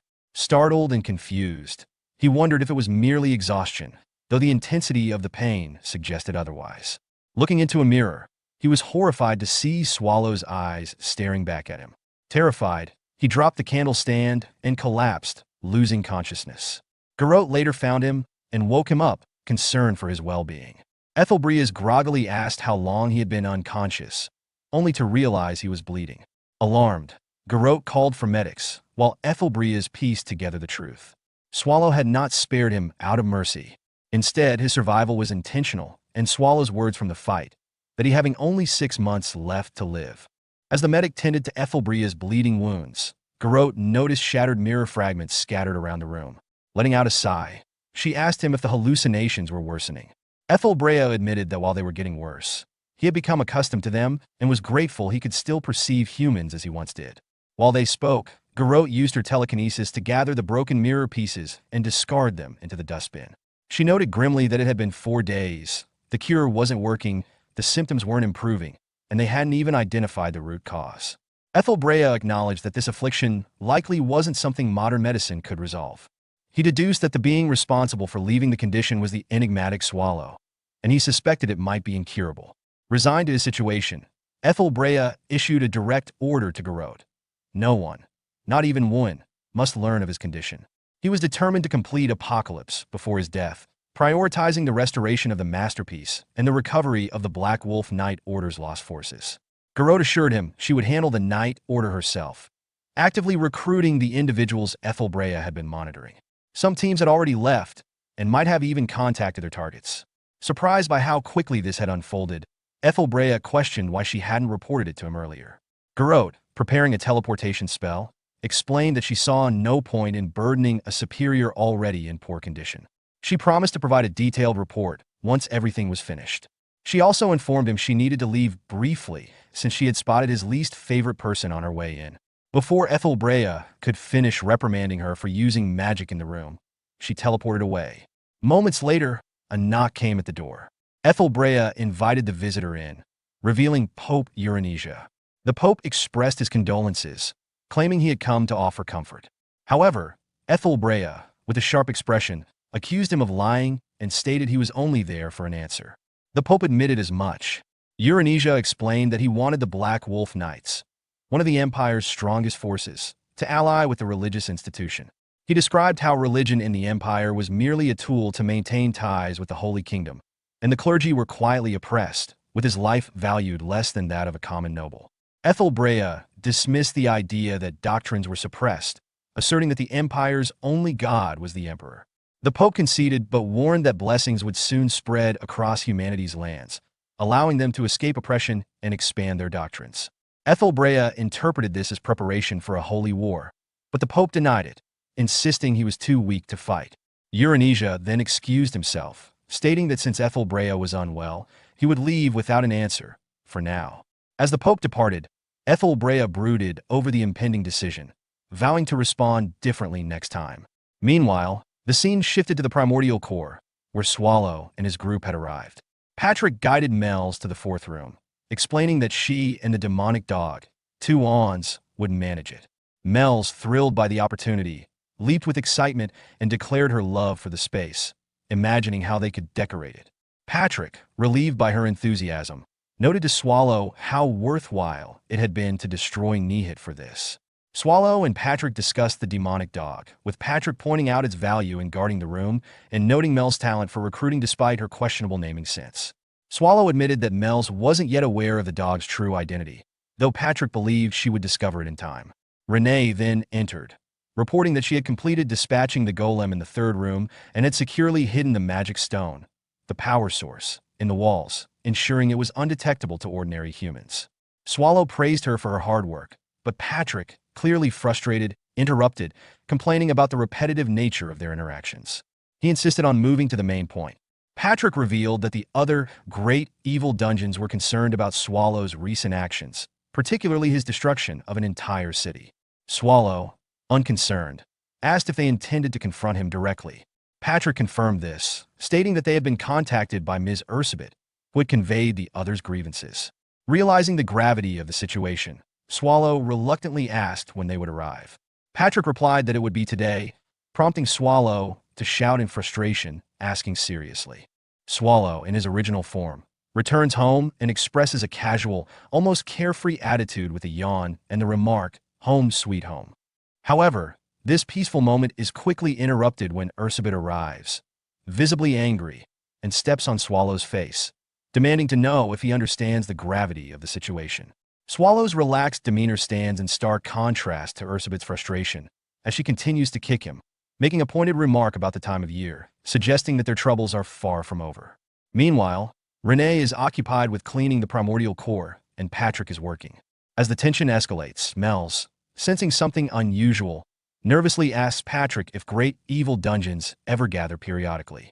Patrick reassures her that such events are not common, explaining that while Jadika sought to unite the Demon King species, the nature of great evil dungeons varies widely, making a coordinated gathering impossible. Excitedly, Mel's wonders if this unusual occurrence could be historically significant, but Patrick remains cautious. He mentions that he's never heard of such a gathering of great evil dungeon owners and suggests that their boss's actions might be the cause of the current situation. He also points out the unsolicited letter they received, which announced a visit to the primordial core without asking for permission or explaining the purpose. Patrick and Mel's both express frustration over the lack of respect shown in the letter, which Patrick crumples and tosses aside. The scene takes a more serious turn when Mel's detection spells go off, signaling an intruder.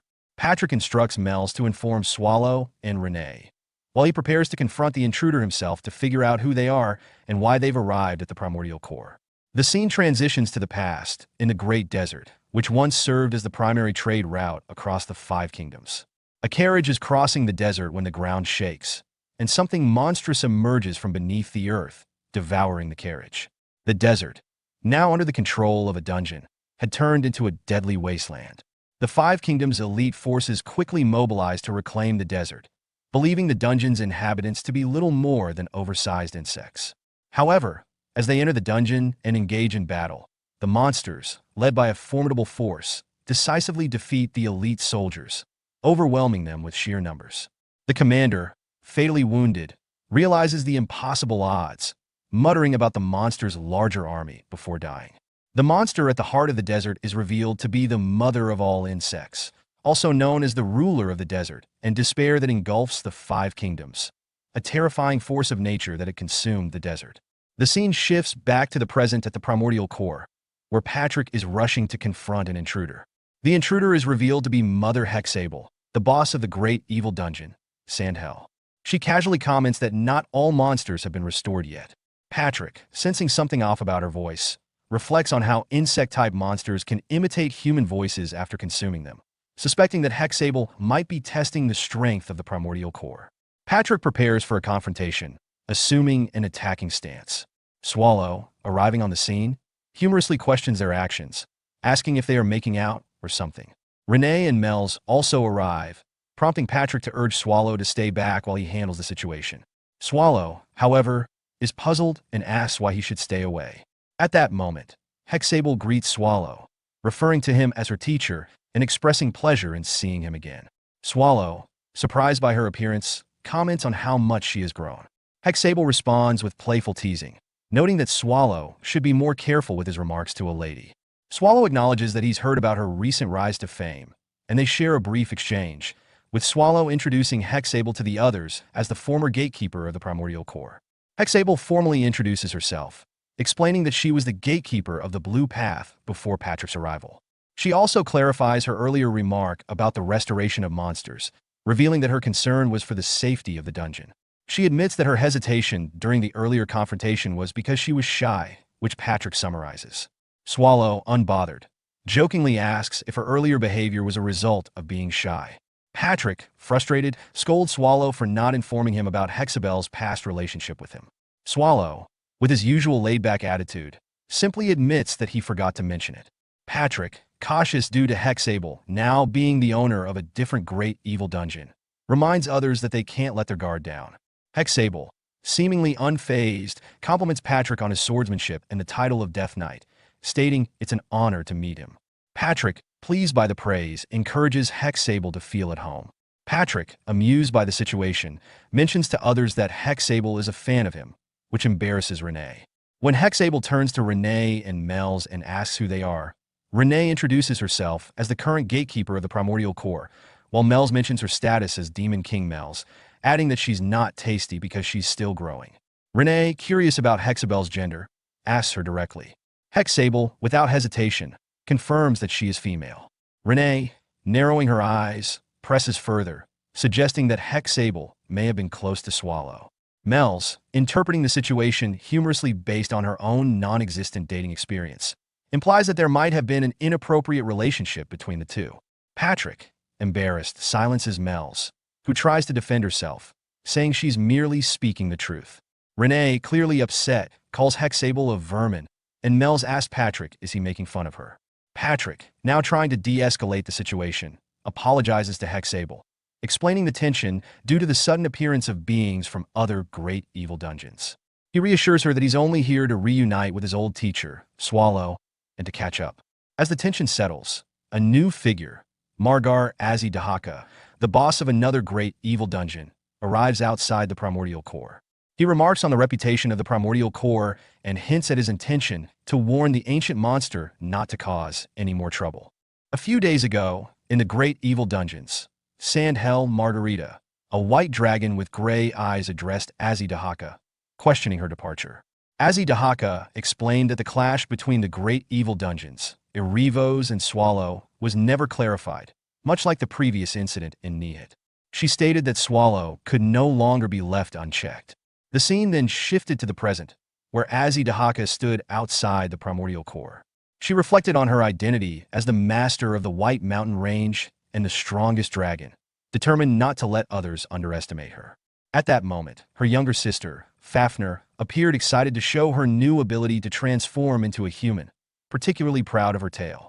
Azidahaka, who had originally planned to go alone, had been convinced by her sister to accompany her, and she instructed Fafnir to address her as boss or lord in public settings. Fafnir responded eagerly, but accidentally said, "You lord," prompting Azidahaka to ask what that meant, flustered.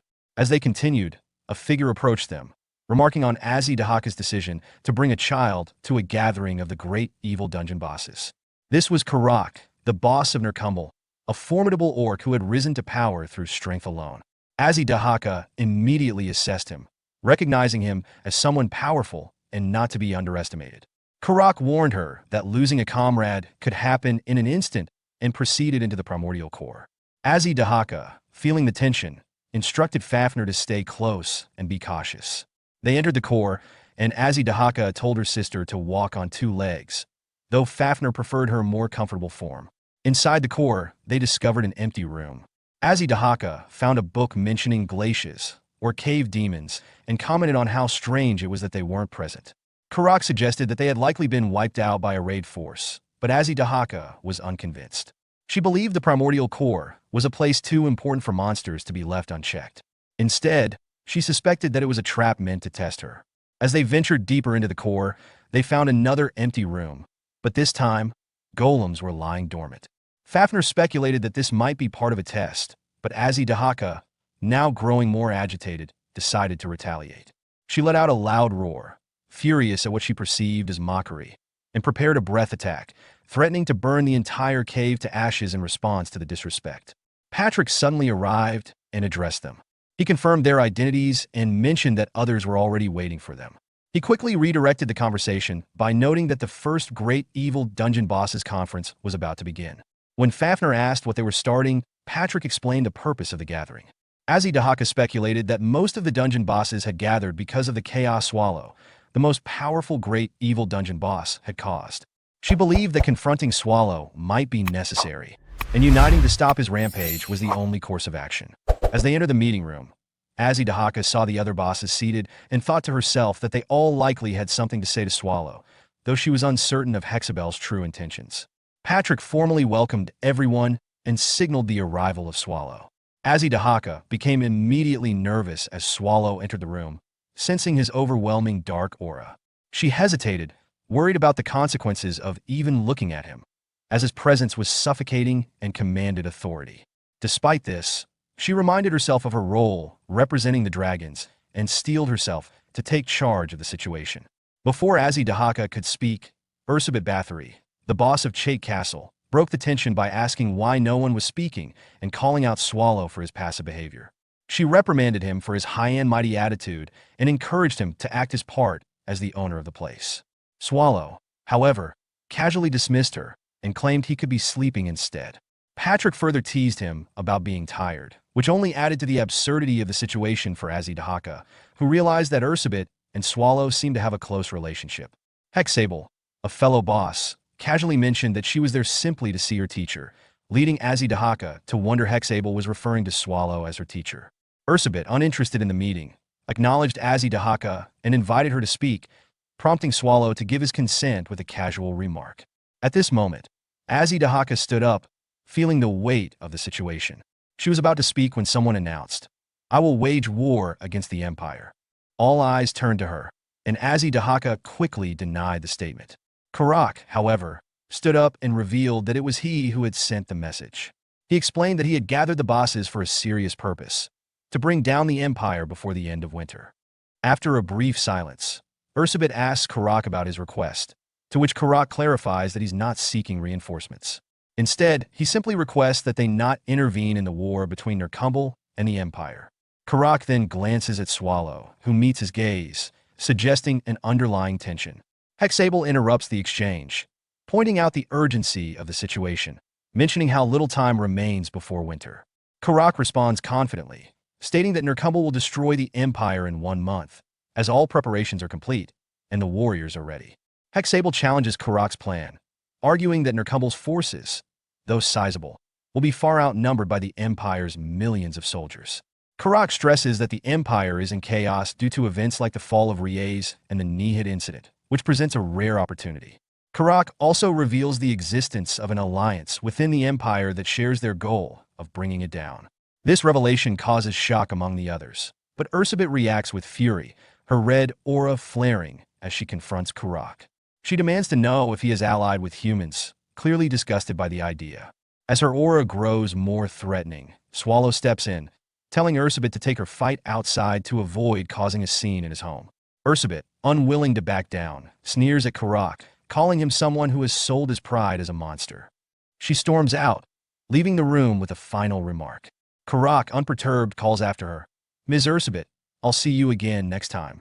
Swallow sighs deeply, acknowledging that the situation had been inevitable from the start. Later, in Swallow's room, Patrick arrives and remarks that Swallow succeeded in sending everyone away. Swallow responds with a wry comment, deflecting the credit. Patrick observes Karak's confidence and concludes that the alliance Karak mentioned must be formidable. Swallow downplays the threat, suggesting that toppling the empire is a common ambition, but Patrick notes that only Swallow could be so calm about it. Swallow insists, however, that the time is not yet right to act. The scene then shifts to Azidahaka and Fafnir, who are leaving the Primordial Core and heading back home. Fafnir asks Azidahaka whether she believes Karak truly intends to bring down the empire. Azidahaka expresses a similar desire to eliminate humans who overstep their boundaries, but acknowledges that wiping out the entire empire is not a simple task. Her thoughts briefly wander back to a prior interaction with Karak at the Primordial Core, where his expression left her wondering about his true intentions. As they continue on their journey, Azidahaka notices Hexable and Karak speaking in the distance. She reflects on the fact that they had apparently returned separately, yet now they are conversing together, which piques her curiosity. The scene takes place in a quiet restaurant located in the southeastern part of the empire, in the city of Uruf. Wooin, Historia, and Barizik sit at a table, with Barizik noticing that Wooin hasn't touched her food. He asks why she's not eating, and she responds that she's lost her appetite, clearly distressed. Barizik comments on the fact that they're the only customers at the restaurant, probably because it's still early in the morning. He also points out that not eating won't bring their comrades back, and suggests that Garot must have sent him to accompany Wooin because the others are off searching for Sion. Wooin, still brooding, narrows her eyes as Barizik continues to speak. He teasingly suggests that she's interested in Sion because he mentioned another hero like herself, implying that Sion is likely hiding somewhere in disguise. Wooin then asks whether it's even possible to bring their comrades back, to which Barizik responds that if they can find them, they might be able to communicate with them. He adds that their mission could be more difficult than they thought. Before leaving to do his work, he orders Wooin not to leave the table until she finishes her meal. Barizik approaches the restaurant's chief, a middle-aged man with golden hair and blue eyes, and inquires if he has seen someone they're looking for. The chief, after looking at the poster Barizik shows him, says that he doesn't recognize the person in question. He explains that he may have seen the person before, but he can't remember every face of his customers. Unexpectedly, Barizik draws his sword and attacks the chief, but the man quickly blocks the strike with a kitchen knife. Barizik, unfazed, accuses the chief of looking suspiciously similar to the person they are searching for. He then reveals that the chief is actually the former hero Rashmare, who is apparently hiding in plain sight as a chef.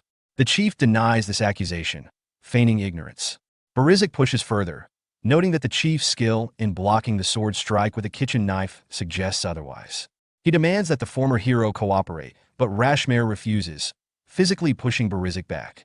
Barizik responds that he hasn't even told the chief what he wants from him, but Rashmare retorts that the Empire likely has enough chefs and that he's being sought out to return to the battlefield.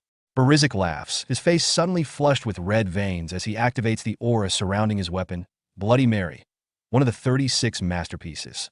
He reveals that Garot had predicted this encounter and provided instructions for how to deal with Rashmare if he refused. Barizik's red aura intensifies, signaling his readiness for a more violent approach. Rashmare, remaining calm, denies being the person they think he is. Barizik, holding the weapon Bloody Mary, which emits a loud steel-grinding noise and fills the room with a red aura. He introduces himself as a member of the Black Wolf Knights Order. In response, the former hero Rashmare, now known as the Chef, dismisses the sound, unsure of its meaning, and prepares for the upcoming conflict. Barizik charges at Rashmare, but Rashmare effortlessly lands powerful blows to Barizik's stomach, sending him crashing into the wall. As dust fills the air, Rashmare remarks on his unexpected strength and his difficulty controlling his power. He's relieved he didn't destroy the wall with the strike. Barizik, though hurt, is caught mid-air by Wooin Historia, who had moved quickly enough to save him. Barizik, recovering, complains about the rough catch. Rashmare, observing Wooin's swift movement, notes her speed with approval. Wooin, undeterred, approaches Rashmare and introduces herself respectfully, stating it is an honor to meet a hero from the previous generation. Rashmare responds sarcastically, mocking her for seeking a has-been. Wooin then states the reason for their visit. The Empire is in crisis, particularly due to the death of Sir Vern. Rashmare, darkening in expression, acknowledges the truth of the rumors. Wooin presses on, asking if Rashmare will join them. Rashmare hesitates, explaining that he now wields a kitchen knife instead of a sword because they live in an era of peace. He criticizes the Empire's greed for sending young people to die in dangerous dungeon raids, claiming the country of Riez is more prosperous than ever. Wooin questions whether he's rejecting the Empire's noble mission of dungeon raiding. Rashmare mocks her for her sharp gaze, wondering if she plans to arrest him. Wooin removes her cloak, revealing new gauntlets, and states that since Rashmare has rejected their request, she'll have to subdue him and bring him to the Empire. She launches an attack, but Rashmare easily dodges, commenting on the energy of youth. Wooin intensifies her assault, but Rashmare continues to evade effortlessly, causing her strikes to shatter nearby tables. Wooin begins to question why her attacks aren't landing. Barizik watches from a distance, noting that Rashmare is treating Wooin like a child. Wooin, frustrated, speeds up, but Rashmare counterattacks with his wooden kitchen knife, sending her flying back. He explains that her straightforward attacks are hindered by her rigid personality and that such patterns will only fail against opponents of equal or greater strength. Wooin becomes anxious, recalling her earlier struggles in battle. Before the fight can escalate, the communication device Wooin had left behind activates, and Ethelbriez's voice is heard. Rashmare inquires about the speaker, and Ethelbriez introduces himself as the acting commander-in-chief of the Dungeon Raid Union headquarters. He reveals he was the one who sent Wooin and Barizik to speak with Rashmare and requests a private conversation. Wooin steps out of the room, leaving the device behind. Ethelbriez begins by apologizing for contacting Rashmare in this way, but Rashmare coldly dismisses him, stating he has nothing to discuss with a subordinate of the Empire. Ethelbriez acknowledges Rashmare's lingering resentment toward the Empire, likely tied to a past event. Rashmare, surprised that Ethelbriez has done his research, warns that he can't return to the Empire for reasons he doesn't want to discuss. Ethelbriez then mentions it's not just 6, referencing a significant number of people from Rashmare's past that involved in particular incident. He lists the names of people involved: Jacob, Brenda, Arnold, Kenneth, Wig, and Reinhardt. Rashmare, visibly shocked, asks how Ethelbriez knows those names. Ethelbriez reveals there were actually 8 people, 2 of whom Rashmare didn't know about. Rashmare, now enraged, unleashes his aura and demands confirmation. Ethelbriez confirms the truth, stating he knows the names of the 2 missing individuals, leaving Rashmare in a state of disbelief and fury. The scene begins at the primordial core, with Swallow yawning and expressing disinterest in doing any work, suggesting that taking a minimal approach might be best. Patrick, equally resigned, agrees, commenting that doing the least amount of work is the most efficient course at the moment. Swallow, however, expands on his idea, saying that it doesn't matter when you do the work, before or after, it still requires effort. But if the work is done after something happens, the reward is often greater. Patrick, sarcastically impressed by Swallow's philosophical reasoning, quips about his unexpected productivity. Swallow shrugs it off, stating he prefers the guaranteed satisfaction of the present rather than chasing an uncertain future. Patrick, nodding in agreement, pulls out his resignation letter, expressing a desire to take a break for the sake of his own present happiness. Swallow agrees to Patrick's request, but with a caveat: he will handle things on his own for now. Patrick, grinning, proposes they start by fixing up the dungeon, calling it self-maintenance since the first and second rooms are still empty. Swallow, amused, mocks the idea, claiming he's already perfect. Patrick, irritated, turns to leave, holding up his resignation letter. Swallow quickly relents and decides to inspect the rooms. A short while later, Swallow, alone, thinks about his plan to tear up the resignation letter, but gets distracted upon finding the food storage. He enters the storage to check it out, considering it another task to handle. Later, Swallow meets up with Patrick again, who, surprised at how quickly Swallow returned, asks if he did the job thoroughly. Swallow responds that he found the problem sooner than expected, which causes Patrick to become nervous. Swallow grimly announces the food storage is empty. Patrick, stunned by the revelation, drops his report book in shock, realizing the gravity of the situation. The scene begins with a dwarf named Scovina from a merchant group bowing before Swallow and apologizing for some issue, which prompts Mel's to ask Patrick about the arrival of the monster merchants. Patrick explains that while most dungeons seek out merchant groups to secure supplies, the Great Evil Dungeons have a unique, more symbiotic relationship with the leprechauns, a special group of monster merchants. They are not merely VIPs, but are looked after in exchange for certain services. Mel's is surprised to hear this and expresses disbelief that Swallow knows a member of their merchant group by name. Patrick reveals that Swallow remembers North, one of the leprechauns who is highly competent, even among his peers, and that Swallow had been particularly impressed by him. Scovina then begins to explain a recent incident involving a raid on their supplies. A group of orcs attacked several merchant groups, including the leprechauns. North tried to stop them, insisting that some of the supplies were meant for Swallow, but the orcs ignored him and took both North and the supplies. Swallow, furious, demands confirmation of the story and questions whether the orcs killed North. Scovina reassures him that North was not killed, but was instead taken along with the supplies. Swallow, enraged, presses further, and Scovina, deeply apologetic, offers to surrender his life to spare the other members of the leprechauns. Swallow, still angry, asks where the orcs have gone, and Scovina hesitates. Patrick then realizes that things have become more complicated than anticipated. Nercumble's raid on the monster merchants was not just about stealing supplies, but also about causing problems for Swallow. Swallow agrees with Patrick and demands Scovina guide them to the orcs. Before leaving, Patrick asks if he should accompany Swallow, but Swallow decides to handle the matter alone, determined to show the orcs the consequences of messing with his food supply. The scene begins in the orcs' camp, where the aftermath of their raid is discussed. One orc mocks North, the leprechaun merchant, for resisting their demands, while another mentions his claim that the supplies were destined for a great evil dungeon. Gekunder, a high-ranking orc, dismisses North's warning as cowardice, asserting that war takes precedence over alliances or conflicts with other great evil dungeons. He boasts that, as long as he stands, even the ancient monster of the primordial core poses no threat. At this moment, Swallow and Scovina arrive. Scovina boldly questions if the orcs will regret their actions, startling them. The orcs recognize him as the leprechaun who escaped earlier and mock him for returning with only a human. Scovina demands North's release, and Gekunder, amused, orders North to be brought out.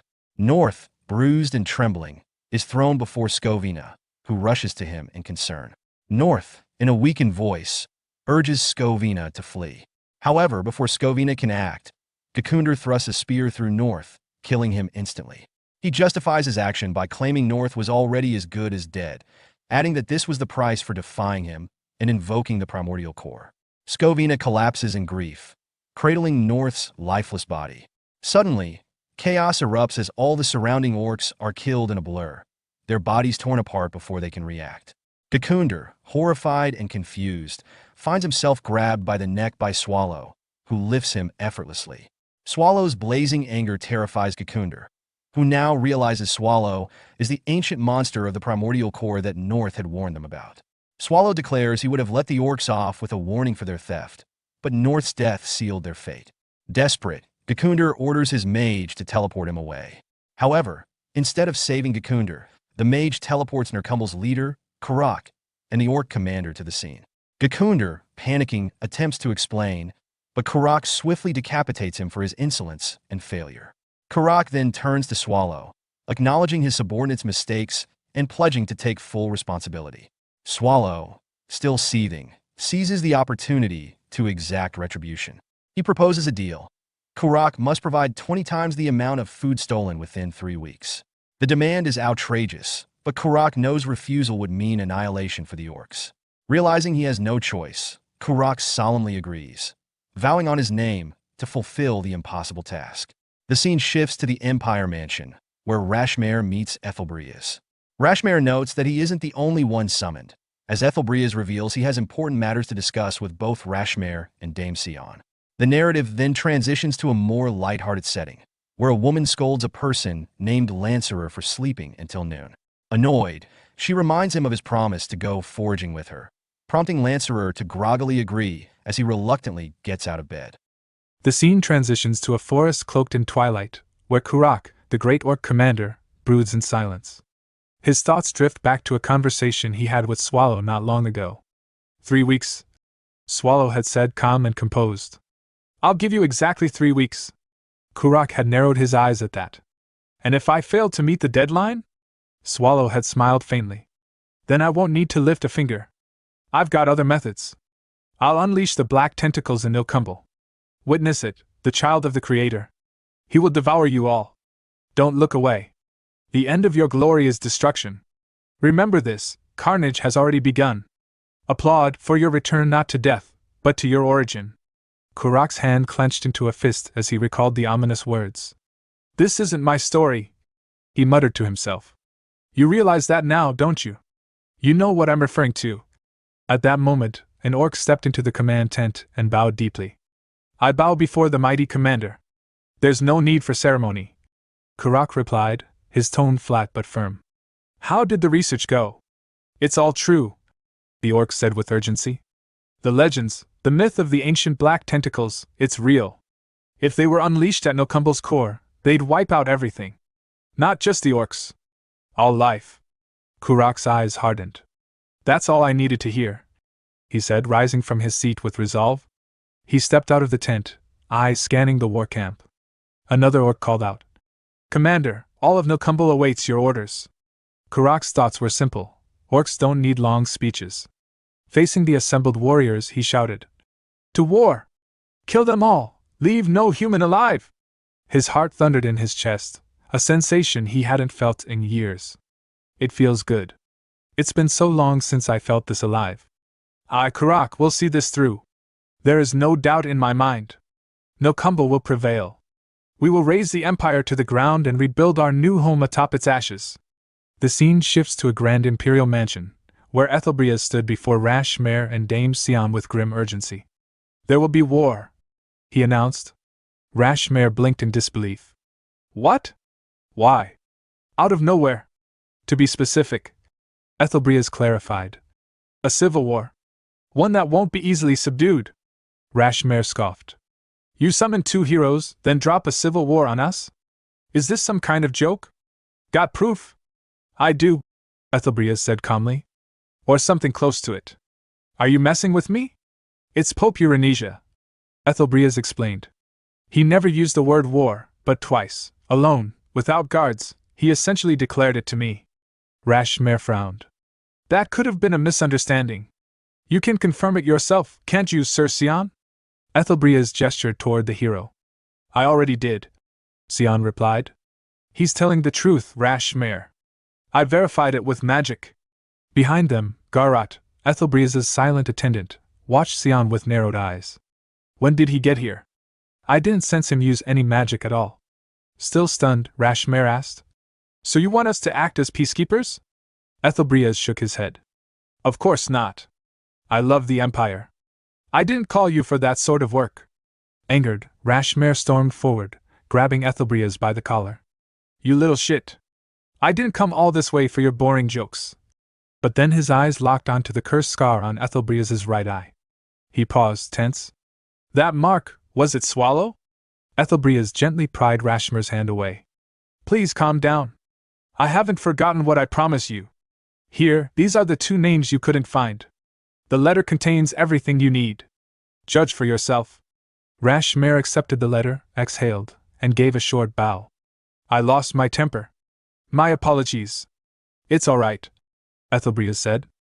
I understand. Sion broke in with a firm voice. Can we get to the point now? What do you want us to do?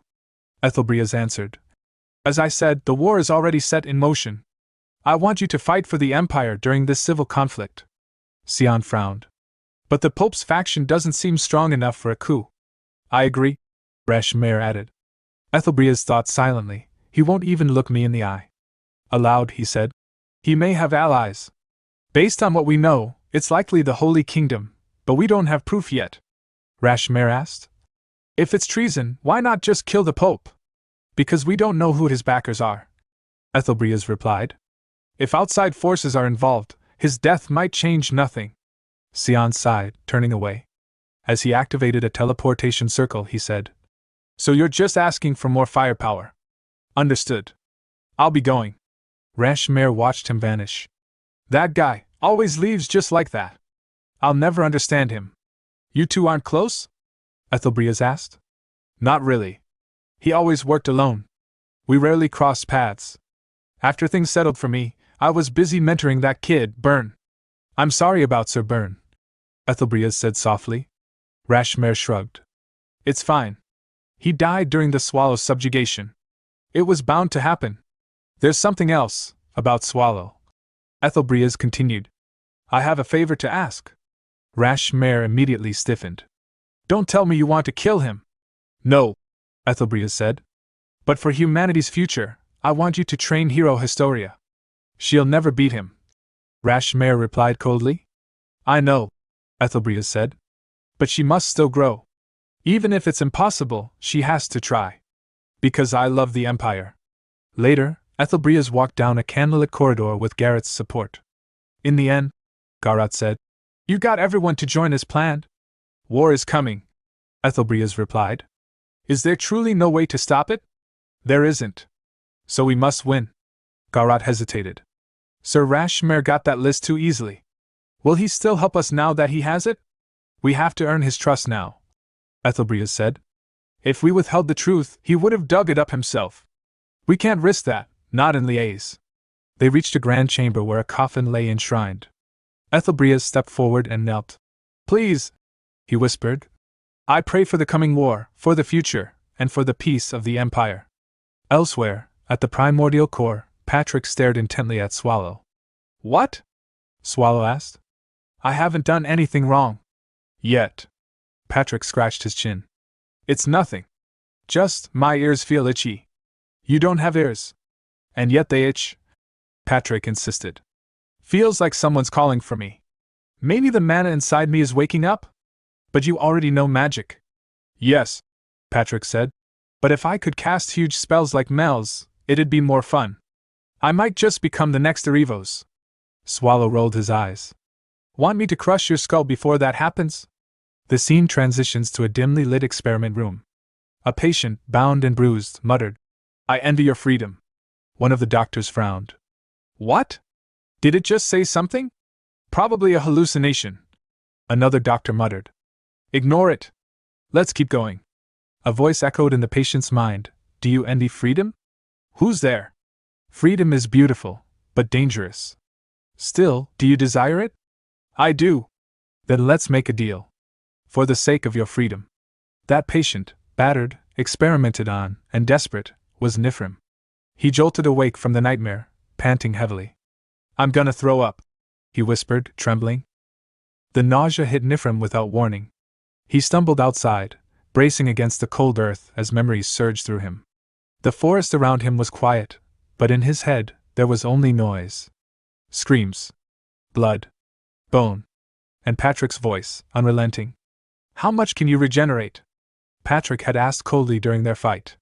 "If your limbs are severed, can you just eat and heal?" "What are you doing?" "Eat up. There are still 2 people left." "Go on." Nifrim squeezed his eyes shut. "I ran. After abandoning my allies." "No, after eating them." His stomach twisted. Cannibalism. That word gnawed at him worse than hunger ever had. Anything but that. "I never wanted to commit that." But a voice inside him, the one he hated the most, responded coldly, "You ate to survive. That skeleton tortured you. You had no choice." "I had no choice!" Nifrim screamed, his voice hoarse. But even he didn't believe it. He collapsed to his knees. Vomit splashed onto the soil. Tears followed. "I'm sorry," he whispered, over and over, face buried in the dirt. "I'm sorry. I'm sorry, everyone." Time passed. The scent of warm food drew him from his misery. Inside the cabin where he now stayed, an old woman set down a bowl before him with gentle hands. "Eat a little," she said softly. "Even if you throw it up again, you need to eat something." Still seated at the low wooden table, Nifrim nodded faintly, his face pale. "Yes. Thank you for the food." The woman smiled and picked up her shawl. "I'll head out to the fields. Eat slowly and come when you're ready." She hadn't stepped far when the front door burst open. A sharp gust of wind followed a girl into the house as she kicked it open with unnecessary force. "There you are, Lancelot!"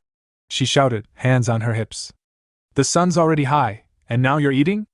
I told you, we've got to dig up the mountain herbs before the fire's lit today." She turned to the old woman. "Grandma, where are you going? Did you swallow a funnel?" The old woman snapped. "My ears still work just fine. I'm going to the field, so stop bothering him and come help me instead." "But what about the mountain herbs?" "Mountain herbs?" The woman snorted. "You only bring back weeds. I know you go into the forest to play around." "Play around?" Purcell scowled. "I'm getting real herbs this time. Come here, you little brat." The woman grabbed her by the arm. "Where do you think you're going? You're helping me first." As she was dragged away, Purcell turned back toward Nifrim and yelled, "Eat fast and come out." "I'll be there," he replied quietly, watching her vanish in a flurry of energy. Later, the two walked through a narrow mountain path. Sunlight broke through the canopy in golden shafts. Purcell glanced at him. You really don't remember anything? Your name, your past, anything? Nifrim shook his head. No, you were weird when Grandma found you. Armor, sword, you looked like a mercenary. Maybe, Nifrim said. I don't remember. But maybe something like that. It's fine, she said brightly. You'll remember eventually. As they continued climbing, a villager passed them on the path, dragging a freshly hunted deer over his shoulder. Hey! What are you two doing out here? Purcell gasped. Whoa! Mister, did you just catch that? Yup, the man grinned. Thanks to the guardian god, hunting's been real easy lately. The animals are pouring out of the woods. Guardian god? Purcell asked curiously. Yeah. Ever since the monsters stopped coming near, it's been like a blessing. Even that big troll that used to hang around the barrier, dead. Don't know who or what killed it, but everyone's saying it was the guardian god. He winked. But don't tell your grandma I told you that. Really? Okay, Purcell said eagerly. The man continued down the trail. Come down before we light the fire, both of you. I'll be going first. As Nifrim watched the man disappear, his gaze wandered to the treetops, and he felt it. The faint, heavy pressure of monsters nearby. He didn't see them, but he knew they were there. Purcell looked up at him. Should we keep going? Purcell, do monsters usually come this close to the village? She blinked. Not really. It's dangerous around here, so they usually avoid us. But recently? I guess there's been a lot more movement in the woods. Still, like Mister said, I haven't seen any for a while. That's a relief, Nifrim muttered. What? You remembering something from your mercenary life? I'm not sure I was a mercenary, he replied. Then don't worry about it. Let's go back, you glutton. The scene shifted. Back at the village field, flames rolled across the dry earth. Nifrim stood at the edge of the burning field, watching in quiet awe. A villager noticed his expression and walked up beside him. You look surprised, Lancelot. Never seen a burn like this before? No. I haven't. The villager nodded. We do this after every harvest. It's not efficient, but for people like us, it's the only way. We burn the ground, and the ashes feed the next season. Nifrim looked at the smoke rising into the sky. Do you leave every time the soil dries up? We do. We move to a new area and start again. The man paused, then added with a warm smile. Say, even if your memories come back, how about staying with us? Staying? Yeah. You're already one of us. You work like the rest of us. And Purcell, well, that tomboy seems pretty fond of you. Even if she nags. Nifrim smiled faintly. I'm the one being helped all the time. The man chuckled. Her energy's her charm. Talking, though, she never shuts up. Speaking of which, here she comes again. Purcell was sprinting toward them from the village, waving her arms and yelling something indecipherable. The villager gave Nifrim a light pat. I'll be off. Good luck. As he walked away, Nifrim stayed where he was, watching the flames crackle across the field. My name here is Lancelot, he thought. I ran. I fled the core of the ancient, and these people, they took me in. They're kind.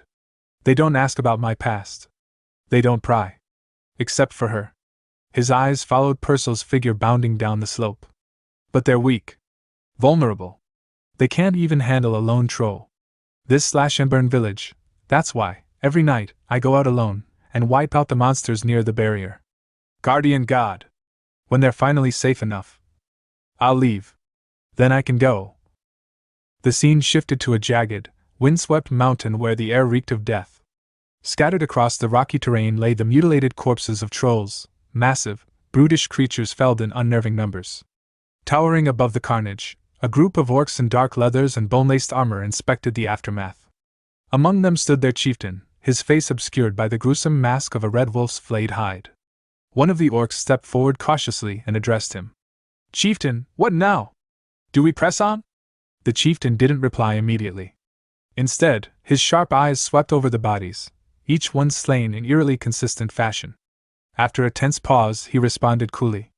What do you think? This is more than just a pile of corpses. There's no one in this region known to do something like this, no creature. This is the work of a human. A single one at that. The orc blinked stunned. But how? How could one human do this? Kneeling beside a troll corpse, the chieftain studied the wounds with a discerning eye. They're smaller than the average troll, but each was taken down with precision. Bladed weapons. Dual wielding, perhaps. The attacker went for the legs first, crippling them, then let them bleed out before finishing them with a single, clean strike. Every wound was deliberate, efficient, methodical. This wasn't a rampage. It was a hunt. And all of them were taken down the same way. The orc straightened, hesitant. The great general ordered us to continue marching forward. We will, the chieftain said, rising. But not in a straight line. We'll take a slight detour. He turned then, just as dark smoke billowed into the sky in the distance. The chieftain narrowed his eyes, watching the column rise from a burning field. There, he said with quiet certainty. We've found him. Elsewhere, Nifrim was patrolling the forest, his senses alert. He crouched on a high ledge, scanning the tree line and the faint trail of smoke rising far beyond it. His thoughts were heavy. I expected the smoke from the burning field to attract more monsters, he mused silently. But it's been quiet. Too quiet. I don't sense anything nearby. This area's clear, but lately, the monster activity has increased. It's too much for a mere search for food. Especially in winter. Then, his eyes caught another plume of smoke, this one rising from the mountainside. His gaze sharpened. That smoke, what's going on up there? Later, back in the village, he asked one of the men about the smoke he had seen earlier. Probably nothing, the man said casually. Maybe the village down the mountain? There's a village there? Nifrim asked. The man nodded. 3 times the size of ours. If there was that much smoke, maybe they're holding a festival. We're planning one too. Before he could finish, 2 nearby villagers quickly silenced him, slapping hands over his mouth. Anyway, it's nothing serious, one said with forced cheer. Smoke from a village? Happens all the time. Nifrim gave a polite nod. Right. Thanks. Good luck on your hunt today. The man grinned. We're just picking up what we already caught. Left it to drain. Get ready, Lancelot. Big feast tonight. Oh, Purcell was looking for you. Okay, Nifrim replied, though the unease in his heart remained. It was just ordinary smoke. When he arrived at Purcell's place, the children swarmed him, tugging at his hair and giggling. Lancelot's hair is so soft. He's cute. Amused and confused, Nifrim asked. What's going on? Purcell rolled her eyes and crossed her arms. It's your welcome party, dummy. We couldn't throw one before since everyone was busy. The adults wanted it to be a surprise, but now you know, so if you snitch, I'll kill you. That's an order. I won't. Nifrim smiled. One of the kids piped up. Sister and Lancelot are getting married? Purcell turned red. What? Where did you hear that? Mommy and Auntie said it. The child replied innocently. They said if you like someone a lot, you have to marry them. Purcell flailed. No! It's not like that. Another child tugged on Nifrim's sleeve. Are you getting married to Purcell? She loves you lots. Blushing, Purcell barked back. It's not like that, you brats. But her face betrayed her words. See? One kid grinned. We're right. Purcell grumbled, brushing her hair aside. I mean, his face is, whatever. Maybe kind of cute? But don't get the wrong idea. I'm just saying your face is fine, that's all. Nifrim blinked, bewildered. What, exactly did I misunderstand? Trying to change the subject, Purcell frowned. They said they were just getting what they already caught. What's taking them so long? Let's go check. Outside, the villagers stood in tense silence, eyes fixed on thick smoke coiling up from the mountains. Purcell's brow furrowed. That smoke, it's coming from the mountains. What's going on? Nifrim narrowed his eyes. Just as I thought. That smoke I saw yesterday wasn't normal. Seeing Purcell tremble, he gently took her arm. Let's go inside. The children are watching. Inside, the kids looked up. Is Daddy not back yet? When's he coming home? Purcell gave them a brave smile. They're getting more food. They'll be back soon. Nifrim met her eyes. I'll go find them. Stay here and watch over the others. What about you? She asked, worried. He smiled faintly. Don't worry. I'll be back. Not long after, Nifrim reached the mountaintop camp. What he found there stopped him cold. Blood soaked the snow. Not a single villager in sight. But orc footprints, dozens, led deeper into the woods. Following them at speed, he eventually came face to face with the orc raiding party. They charged. Steel flashed, bodies fell. In moments, the snow was painted red. Nifrim stood amidst the silence, breathing heavily. Then, a scream echoed from the village. His blood ran cold. "They've already reached the village," he whispered, and bolted downhill. When he arrived, chaos had swallowed the peaceful hamlet. Orcs were everywhere, homes burning, the sky thick with smoke. Then, a massive orc stepped into view. He wore the wolf mask of a chieftain.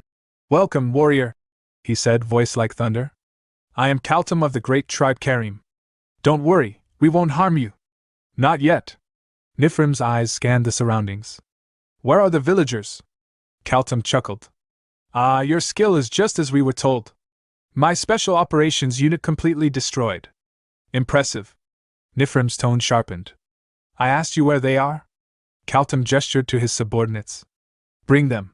One orc stepped forward with a heavy sack, its contents leaking blood.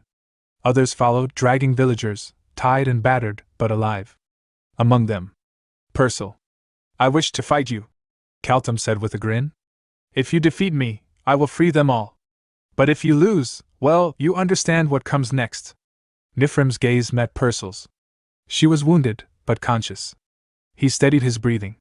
"Wait a little longer, Purcell." He drew his weapons and stepped forward. "Enough talk. Fight me, orc." Kaltum's laughter rumbled through the clearing. "Excellent. Very well, let us fight." The battle began in an instant. Chieftain Kaltum, the towering orc clad in crimson wolf pelts, was the first to strike. With a roar that shook the mountain air, he brought his massive warhammer down toward Nifrim with devastating force. But Nifrim, swift as the wind, slipped out of its path with a blur of motion. He darted forward, closing the gap with deadly intent. Kaltum responded immediately, swinging the axe in his other hand. In a wide arc Nifrim weaved beneath it, his agile form a whisper of movement, and in a seamless motion, slipped behind the chieftain. Seeing an opening, Nifrim slashed at Kaltum's lower body. His blade bit into the orc's leg, drawing blood and staggering him slightly. Without hesitation, Nifrim raised his sword to aim for Kaltum's upper body, but the chieftain was faster than expected. He blocked the incoming blow with his warhammer, and the sheer impact shattered Nifrim's blade into jagged pieces. Yet Nifrim didn't falter. In a split-second decision, he hurled the broken half of his sword at Kaltum's chest. The broken blade embedded itself into the orc's thick skin, eliciting a grunt. Then, before Kaltum could react, Nifrim spun and kicked the hilt with full force, driving the fragment deeper, piercing through muscle and bone. Seizing the moment, Nifrim drew his second blade with both hands and aimed for another decisive strike. But Kaltum had anticipated this. As the blade came down, Kaltum raised his hammer once more and intercepted the blow. The sword shattered on impact, another weapon lost. With a smirk, Kaltum rumbled, "Combat must be unpredictable. Victory lies in knowing both yourself and your enemy.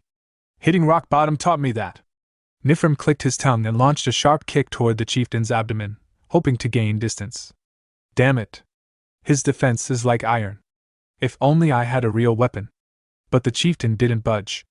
Instead, he caught Nifrim's leg midair and growled, "What's this? Trying to flee during a duel?" Before Nifrim could escape, Kaltum's punch connected cleanly with his torso, sending the human warrior flying. Nifrim hit the ground hard, skidding through blood and dust as the impact echoed like a drumbeat through the battlefield. Blood splattered around him in wide arcs. Chuckling, Kaltum stepped forward, his voice thick with pride. "Far more entertaining than I expected, human. With this, I take one step closer to becoming the strongest once more. As promised, now I get to kill the rest of them, don't I?" The villagers cried out, calling for Nifrim, pleading for him to rise. But he lay motionless, bloodied and broken, his vision fading at the edges. Their voices reached his ears, but his body refused to respond. "Too noisy," Kaltum muttered to his subordinates. "Kill them quietly. They'll be food soon enough." Turning away from the captives, Kaltum glanced at his trembling left hand and muttered under his breath, "That injury, with a broken blade? That bastard's skilled. Damn it. I won't be able to use this arm for a while." Meanwhile, Nifrim struggled to move. His limbs wouldn't obey. He could only watch as the orcs began killing the villagers, one after another, their screams echoing through the cold air. His mind retreated into the past. He saw Sylvia, smiling, shaking him awake. You really sleep deeply? Even after all those experiments, how do you sleep so soundly? Another companion's voice followed. Hey, what did they do to you this time? Before he could answer, Sylvia interrupted with a playful grin. Your face makes me crave chocolate. His other companions joined in with laughter and requests: wine, stewed from the water-drop dish in, fresh bread smothered in fruit jam, roasted mountain pig. Then, they turned to Nifrim and asked, What about you? What do you want to eat? Sylvia shouted, How can I even think of food after being experimented on, you idiot? Nifrim smiled and said, Let's eat everything together. I'll work harder so we can leave this place. And when we do, let's all sit together and eat until our stomachs explode. Back in the present, he lay in a cage, wounded and barely conscious, clinging to that distant memory. Let's do that. Together. An orc guard standing nearby leaned closer. What the? He's still alive. After a punch like that from the chief? You humans are insane. Chief Keltum's got a soft spot for you. Says you'll be a sacrifice. You're tough. Are all humans like you in the capital? Another orc sneered. Who cares? We've got Commander Kurak. Still, good thing we chopped his legs off. Amwin, this guy's dangerous. Elsewhere, deep in the heart of the primordial core, a strange conversation was taking place. Patrick reclined comfortably on Swallow's back, reading a newspaper. Boss, it's about to begin. Swallow, eyes closed, asked, What is? A war. Patrick replied. Must you read that while sitting on me? Patrick grinned. Reports from merchant networks. It's developing in a fascinating way. They're marching across every terrain, mountains, rivers, plains, even the sea. Burning human villages to the ground. Swallow sighed, annoyed. Why go through all that trouble? So theatrical. Patrick shrugged. It's likely part of a larger strategy. A wide pincer movement to encircle the capital, like a snake tightening its grip. Swallow muttered. Always the hard way, and the best part. Patrick continued. The scale. It's not just an invasion, it's a performance. War, after all, is more thrilling than a bonfire. Spare me. Swallow groaned. Then, narrowing his eyes, he gestured toward a bag sitting across the room. What's that awful smell? That? Popcorn. Mel's made it using oil and fire magic. Said it's best enjoyed while watching something fun. Popcorn? Yeah. Let's eat while we wait. Miss Ursabet should be arriving soon. Why the hell is she coming here? This is my house, not hers. Meanwhile, at the battlefront, human soldiers were bracing for the coming storm. This is insane. One soldier laughed bitterly. These orcs are making us work overtime. They'll tire out eventually. Another scoffed. A third added, It's not even a dungeon. What are they after anyway? The fourth grinned. Forget that. Have you seen the paladin? That guy doesn't even seem human. The unit commander stood tall and defiant. They may have numbers, but they're still monsters. For the Imperial Army, this is nothing. The real threat is the dungeon boss, Kurak. But if we can just hold out a little longer, reinforcements will arrive. Victory will be ours. I swear I won't let those foul beasts set foot in my territory. Meanwhile, Kurak sat alone, steadying his breath. Each exhale was slow, heavy, tinged with the echo of pain, a reminder of the brutal battle he'd once endured. As he winced, a memory resurfaced, vivid and piercing. Bloodied and barely able to stand, Kurak had looked up at his airborne opponent and asked through ragged breaths. Are you next, fairy? Hovering above him with a graceful ease that betrayed her deadly power, the figure gave a soft chuckle. Oh my, what incredible spirit!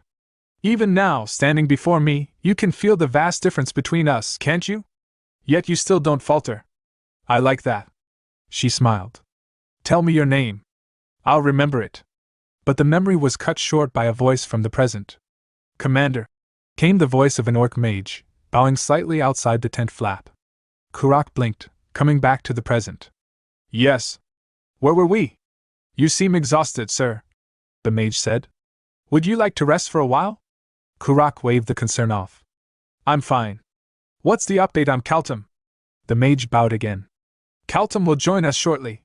He reported that he's currently tracking down a peculiar human, one he intends to present to you personally. Kurak raised a brow. A peculiar human? Humph, forget that for now. What about the provisions? We've raided several human villages. The mage answered. Our troops successfully secured live captives for rations. Kurak's voice hardened. Slaughter them the moment they arrive. Make sure the meat is evenly distributed. As you command, my lord. Kurak turned away and added, Summon Kadachi. Moments later, Kadachi entered Kurak's tent. You called for me, Commander? Kurak nodded. I have something to discuss. Come closer. Kadachi complied, stepping in as the tent flap closed behind him. Far from the orc camp, at the Empire's military command post within Pelstein Fortress, the Lord addressed a group of armored paladins. It eases my heart to have your order here beside us, he said with a small bow. When all of this is over, I will personally ensure the Empire honors its debt to the Holy Order. One of the paladins stepped forward. What serves the Empire also serves the Order. We are honored to lend what strength we can. On behalf of His Holiness, thank you for your kindness. Suddenly, a messenger burst in, breathless and pale. My lord! Urgent report, regarding the current battlefront. The Lord gestured for him to speak. The orc horde outnumbers us by dozens of times. Judging by their numbers, this is almost certainly their main force. But, our siege experts believe that, due to the enemy's limited siege equipment, they may struggle to press their advantage. The Lord exhaled, relieved. Do we have enough food to last? Yes, the messenger confirmed. We were preparing for winter. Supplies are ample for both soldiers and civilians. And conscription? All conscripts have arrived without dissent. Both soldiers and citizens are furious over the orc attacks. Their morale is high. Good, the Lord said firmly. We must uphold that morale. We only need to hold for 1 week. Reinforcements from Ro are coming, led by the Red Spear herself. Let's show the orcs what true steel looks like. A knight seated beside him scoffed.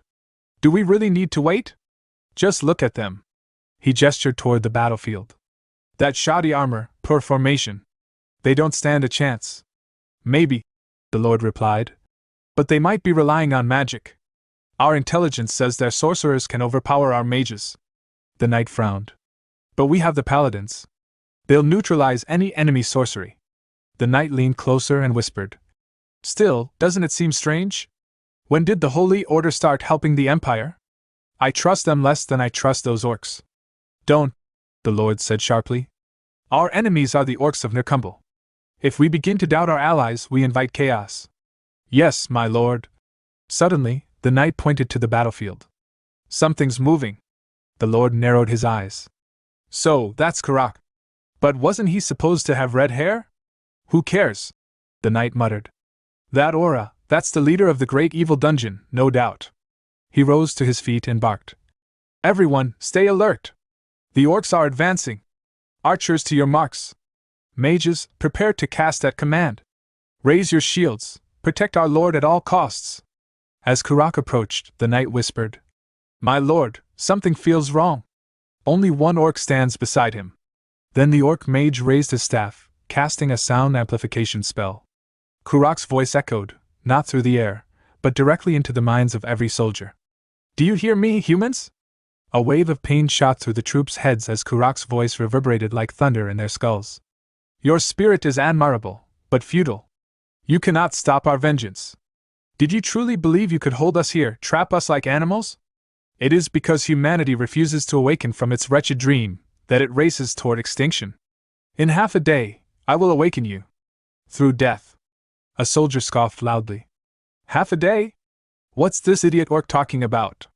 He's dreaming. But the Lord's face had gone pale. That voice. That conviction. He's serious. There's something I'm not seeing. He shouted. Be on your guard. The enemy leader is no fool. Something's. A sudden spear impaled him from behind. One of the paladins had driven it through his back, lifting him into the air. His Holiness was right. The paladin muttered coldly. Count, you were too competent. Attacking this place first was a wise choice. Coughing blood, the Lord stared in disbelief. You traitors! You dare betray the Empire? Other paladins began casting spells. Realizing their intent, the dying Lord screamed. No, stop them! That's teleportation magic! They're going to bring the orcs directly into the castle. But one of the paladins looked at him and smiled. It's too late, Count. The holy war begins now. Elsewhere, deep in a dungeon cage, Nifrim lay collapsed on the ground, broken and bloodied. An orc guard outside the bars sneered. Humans kill each other, but they never eat each other. Why? He threw a hunk of meat inside the cage. Eat, human. You must live. I must gift you to the commander. Nifrim glared with defiance despite his pain. You glare, in that state? The orc said with a chuckle. I lost my bet. I thought you'd eat. He growled. Fine. No more patience. The orc entered the cage, seized Nifrim by the throat, and lifted him into the air. Then, grabbing the meat, he forced it into Nifrim's mouth. What are you doing? Stop, please. Nifrim struggled, but the orc ignored him. I help you chew. Meat, human. Eat. And finally, Nifrim swallowed, his body involuntarily reacting to the orc's brutality. As the orc left the cage, he said, Eat or die, human. Next time, I do same. But the moment the orc turned away, Nifrim's body surged with unnatural strength. His wounds vanished. He tore off his restraints, leapt onto the orc's back, and without hesitation, he killed him. The scene shifted to Nifrim Pass. He found himself shackled to a metal chair, drenched in cold, sterile light. His body was littered with scars, old wounds from countless experiments. Men and women in white coats surrounded him, murmuring to one another, adjusting needles, checking vitals. Machines hummed with a low, ominous drone. He felt nothing anymore, not fear, not pain. Just a hollow, lingering detachment. And then it happened.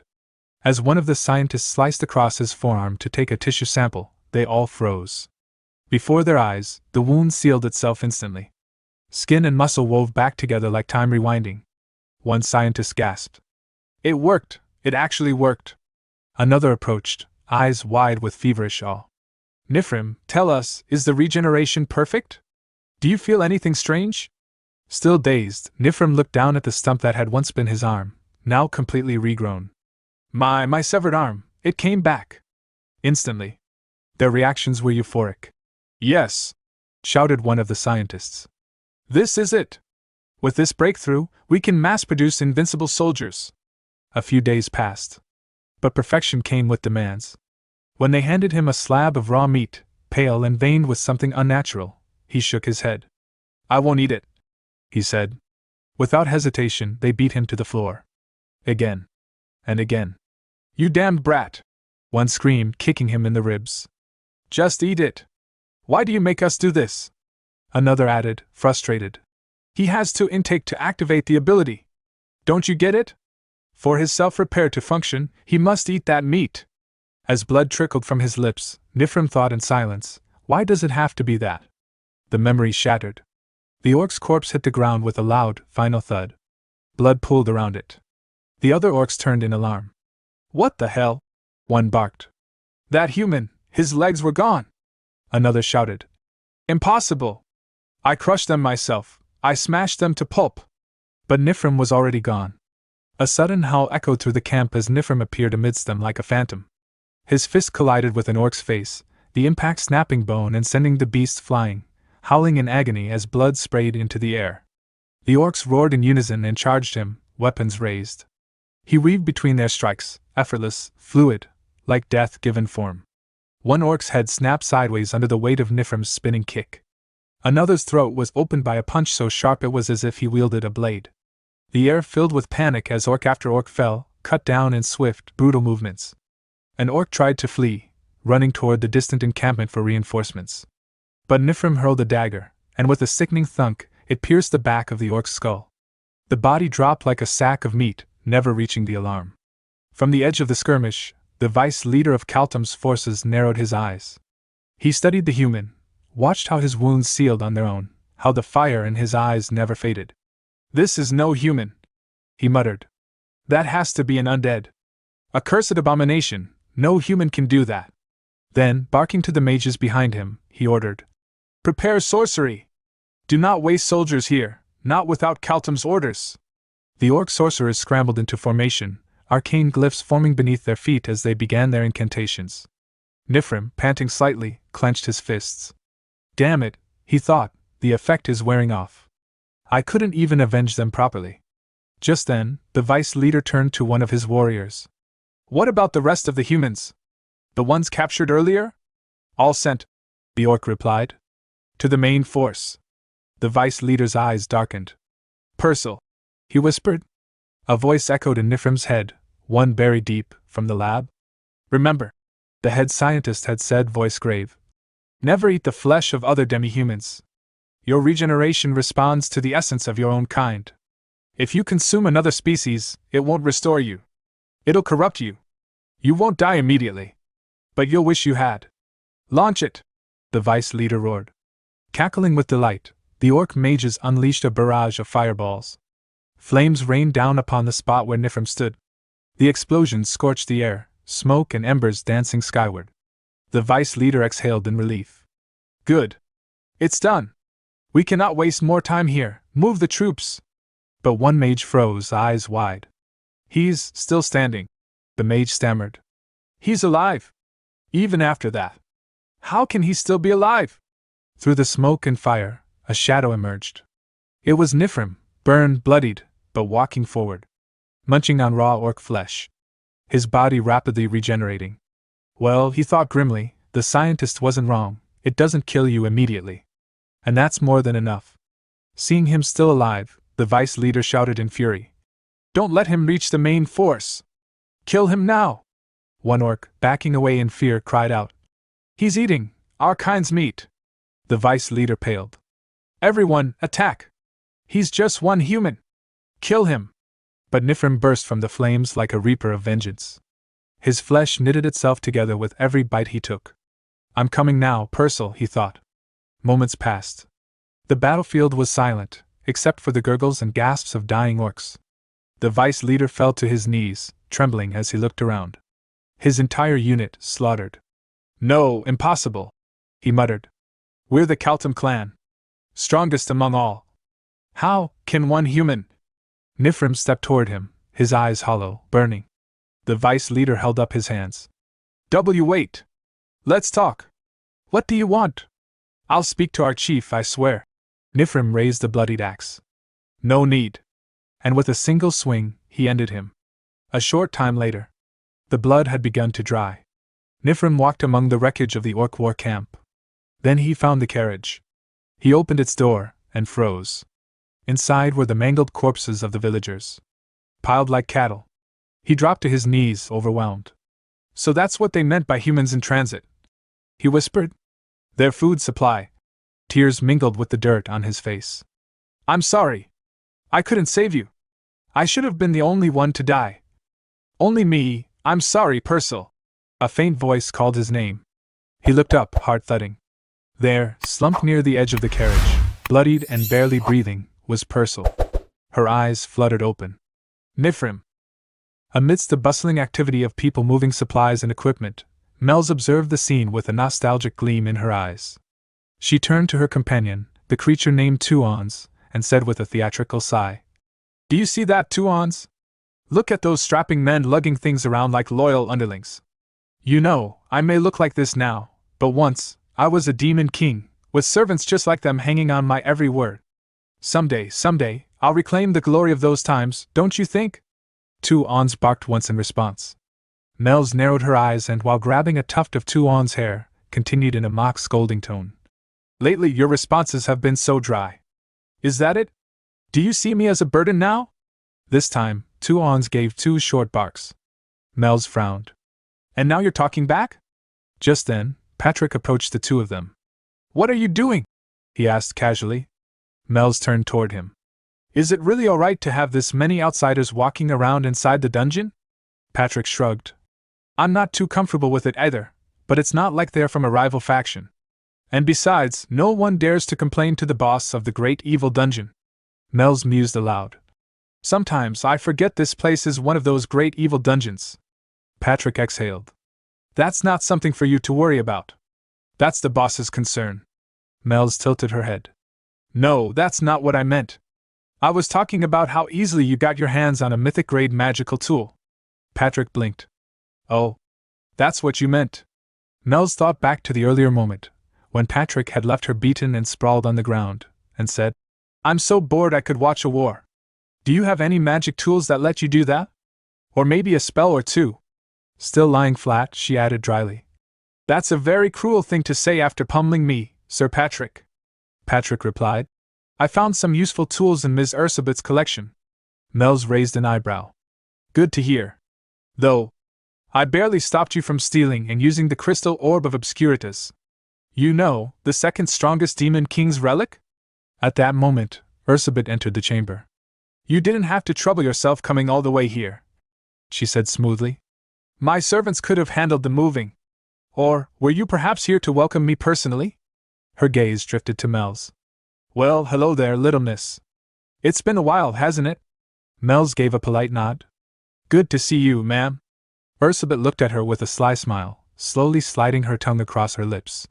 Mel's blinked, confused. Patrick averted his gaze, muttering, Ms. Mel's, I'm very proud of you. Mel's tilted her head further. Why are you suddenly saying that, Sir Patrick? Ursabet took a step closer and whispered, eyes gleaming. My, look at that flawless skin of yours. Now thoroughly unsettled, Mel's turned to Patrick. What is happening right now? Why are you avoiding eye contact? Why are you saying this to me? Sir Patrick, say something. Before he could respond, Ursabet moved swiftly, wrapping her arms around Mel's and pulling her in. Skin this immaculate must mean that what's underneath is just as refined. All right, Patrick, this one's mine. That was the deal, wasn't it? Mel's voice wavered. Wait, what deal? Taking this one? Patrick? Ursabet continued. Just a mirror to the Devourer, and the rest of the items go to room 4. I'll be staying here for a few days. That arrangement should suffice. Patrick replied. That's how it turned out, Ms. Mel's. Mel's, betrayed, mumbled. But I even made popcorn for you. Ursabet giggled, holding her tighter. And she smells so sweet too. I'm looking forward to these few days together. We'll have so much fun. As Ursabet began to walk off with Mel's in tow, Mel's shouted. You shameless bonehead! Curse you, Sir Patrick! May your entire life be plagued with misfortune! Ursabet called back. Oh, and by the way, you need me near the mirror to activate it, remember? I'll be right there. Just as soon as I've had my taste of this one. Two Ons looked sadly at Patrick. Seeing this, Patrick muttered with a heavy sigh. Don't look at me like that. I'm sad too. A short while later, Ursabet and Patrick entered a chamber filled with fluffy popcorn. Ursabet stopped at the door. What is this? Patrick replied. It's called popcorn. Ms. Mel's made a whole lot of it. She said it's something you eat while watching a show. Ursabet looked around. Where's your little project? Patrick pointed toward a heap in the popcorn, where a few hands slowly emerged. Right there. That's Swallow. Ursabet smirked. You really have it rough, Patrick. Swallow's voice emerged from the heap. You again? What are you doing here? I came because Patrick asked, Ursabet said sweetly. Swallow replied. What about your own dungeon? Who's protecting that? Ursabet scoffed. You've got it backward. The dungeon exists to protect me. Swallow grunted. That makes no sense. Though, maybe it makes a little sense. Ursabet leaned closer. So, you're just going to sit back and do nothing? Swallow replied. The Empire's been bothering me lately with their raids. I don't like Karak either, so it's in my interest to let them clash. Ursabet narrowed her eyes. I heard you imposed a time limit on resolving the Merchant Guild's supply raid. What was that about? Swallow replied coolly. Is there anything I haven't told you already? I thought it'd be more fun. Ursabet pressed. Is that really the only reason? Swallow paused, then answered. I was curious too, how far Karak would get. Ursabet looked unconvinced. Is that so? Swallow turned to Patrick. Where's Renee? Patrick answered. She went to comfort Ms. Mel's. Swallow blinked. Comfort her? For what? Ursabet thought to herself, I can't read this guy. Was all that chaos over food just for fun? Is he really this detached, or is there something more? Patrick interrupted her thoughts. So, how's the popcorn? Swallow replied. It's fine. Just smells weird. Ursabet suddenly turned to the magical screen that flickered on nearby. It's starting. She leaned back and thought, if all of this has been set up for something, then what exactly are you planning, Swallow? Swallow muttered. Let's see how well he's holding up. Ursabet exhaled and rubbed her temples. Whatever. It's all too much of a headache to think about. Meanwhile, in the Empire's central strategy chamber, tension gripped the air. The doors flew open, and a breathless messenger stormed in, shouting, Urgent report. The situation is dire, please forgive the abruptness. Palestine has fallen. The gathered high-ranking officers and nobles gasped in alarm. But it hasn't even been 5 hours since the battle started, one exclaimed. At this pace, they'll reach Liège in no time. All eyes turned to Ethelbreaz, who sat in silence, deep in thought. Suddenly, a voice rang out from the entrance. I will go. A figure in crimson armor stepped forward, Cardi, commander of the Red Dragon raid force. Cardi stepped forward without hesitation. I will lead the raid force myself. Ethelbreaz turned his gaze to him, the weight of the moment pressing on his shoulders. I cannot allow that, he said, his voice calm but firm. To speak plainly, the battle situation is grim. This isn't about doubting your ability, far from it, but with the limited manpower we can mobilize, all you'll manage is to buy time. Even if they're just orcs, they're still part of the great evil dungeon's ranks. If the Red Dragon raid force is annihilated by them. Before he could finish, one of Cardi's subordinates interjected sharply. Officer, with all due respect, watch your words, stand down. Cardi cut in, his tone authoritative yet composed. I'm speaking. Yes, Captain. The subordinate relented, stepping back. Cardi turned to Ethelbreaz and addressed him by his full name. A.R. Ethelbreaz Gar Livestein. You may not trust me, but I trust you. I believe things will unfold just as you've calculated. Ethelbreaz gave a short nod. Yes, very likely. So I will go, Cardi replied, his voice unwavering. For the future you've envisioned. Those words made Ethelbreaz flinch slightly, as if an old wound had been reopened. He sighed. You're bringing up something ancient. Fine. Dragon Slaver Cardi. I authorize the deployment of the Nixer Red Dragon raid force. Cardi smiled, a spark of fire in his eyes. That's more like it. He turned on his heel, cloak fluttering as he walked out. Nixer Red Dragon raid force, prepare for battle. Yes, sir. His subordinates echoed in unison. As they departed, Ethelbreaz remained silent for a moment, then whispered to himself. Come back safely, Cardi. Some time later, Ethelbreaz stood under a hot shower, letting the steam wash over his tired body. After dressing and sitting on a velvet couch in his quarters, he leaned back, deep in thought. Palestine isn't the kind of fortress that collapses in mere hours, not even with a vast difference in troop strength. That means he must have started moving. The Pope? I nearly feared he'd hesitate. But no. The stage is now set, so perfectly that I almost feel faith I never believed I had. To think he's willingly stepped into treason, just for the sake of power. What a blessing. But why? Why are we still alive? Why is he doing nothing? At that moment, a voice called from outside his room. Officer. I'm from the Magic Academic Society. The door is open. Come in. Ethelbreaz replied, composed. A man in blue robes entered. Preparations are complete. I've come to escort you. Very well. Lead the way. The pair walked down dim, labyrinthine corridors, eventually reaching a hidden facility. As they arrived at a vast chamber glowing with arcane light, the robed man said, You may remove your hood from here. No one here is your enemy. Come look. We've succeeded in mass production, just as you requested. Ethelbreaz stepped forward and scanned the room filled with rows of black obelisks, pulsating with restrained energy. Excellent, he said simply.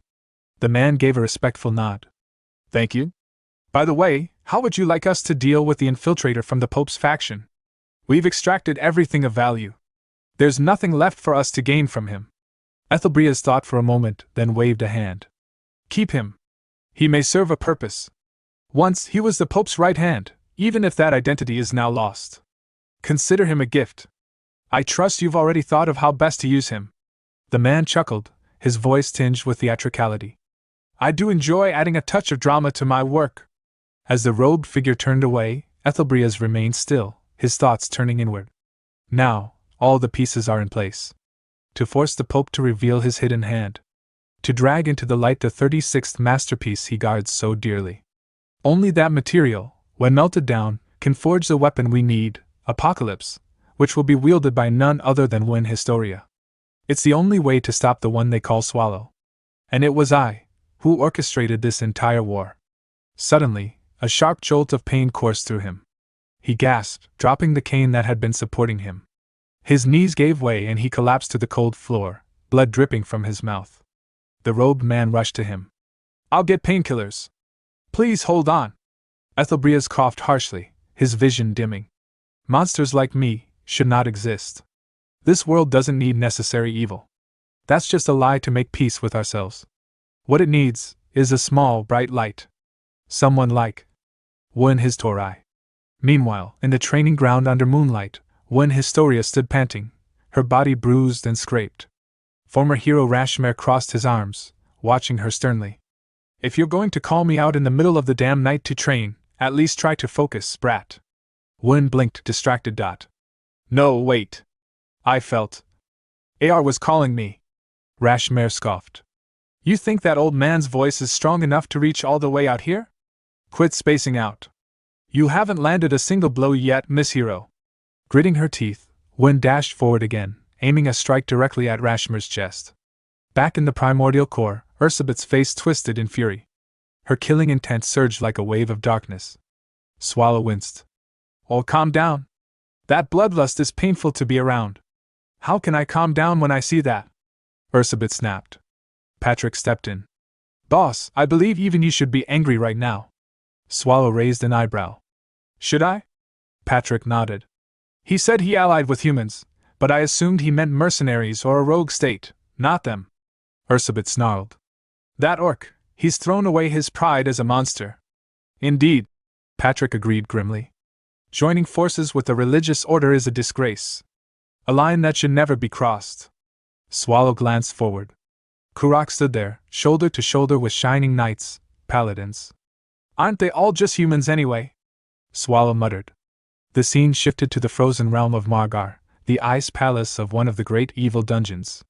Azidahaka, the Frost Dragon Lord, returned to her court after attending the meeting at the primordial core. Her loyal dragonic attendant bowed. Welcome back, my lord. We have all awaited your return. Did the meeting proceed smoothly? However, she reveals a new threat. Hex Sable of the Sand Tomb has allied with Kurak.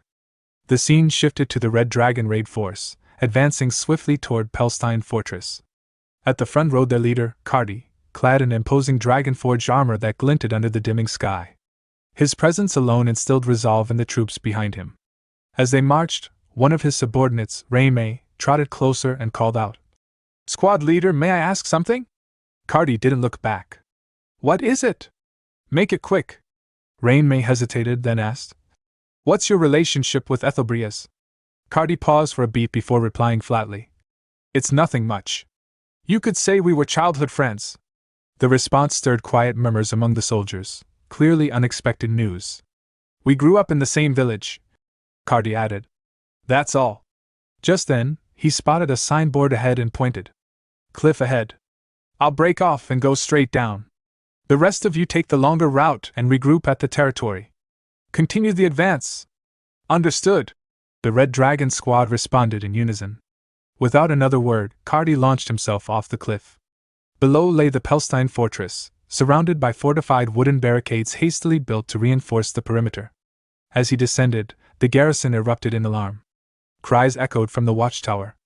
There's movement at the rear! But the orcs should be in the front. Their lord, Magino, rushed out. What's going on? Why the noise? The enemy should be at the gates. A tower guard called down. Someone just dropped from the sky. It happened too fast to identify. Magino frowned. Isn't that Rie's direction? Could be a diplomatic envoy from the capital? But another soldier interjected. It doesn't look like a human envoy at all.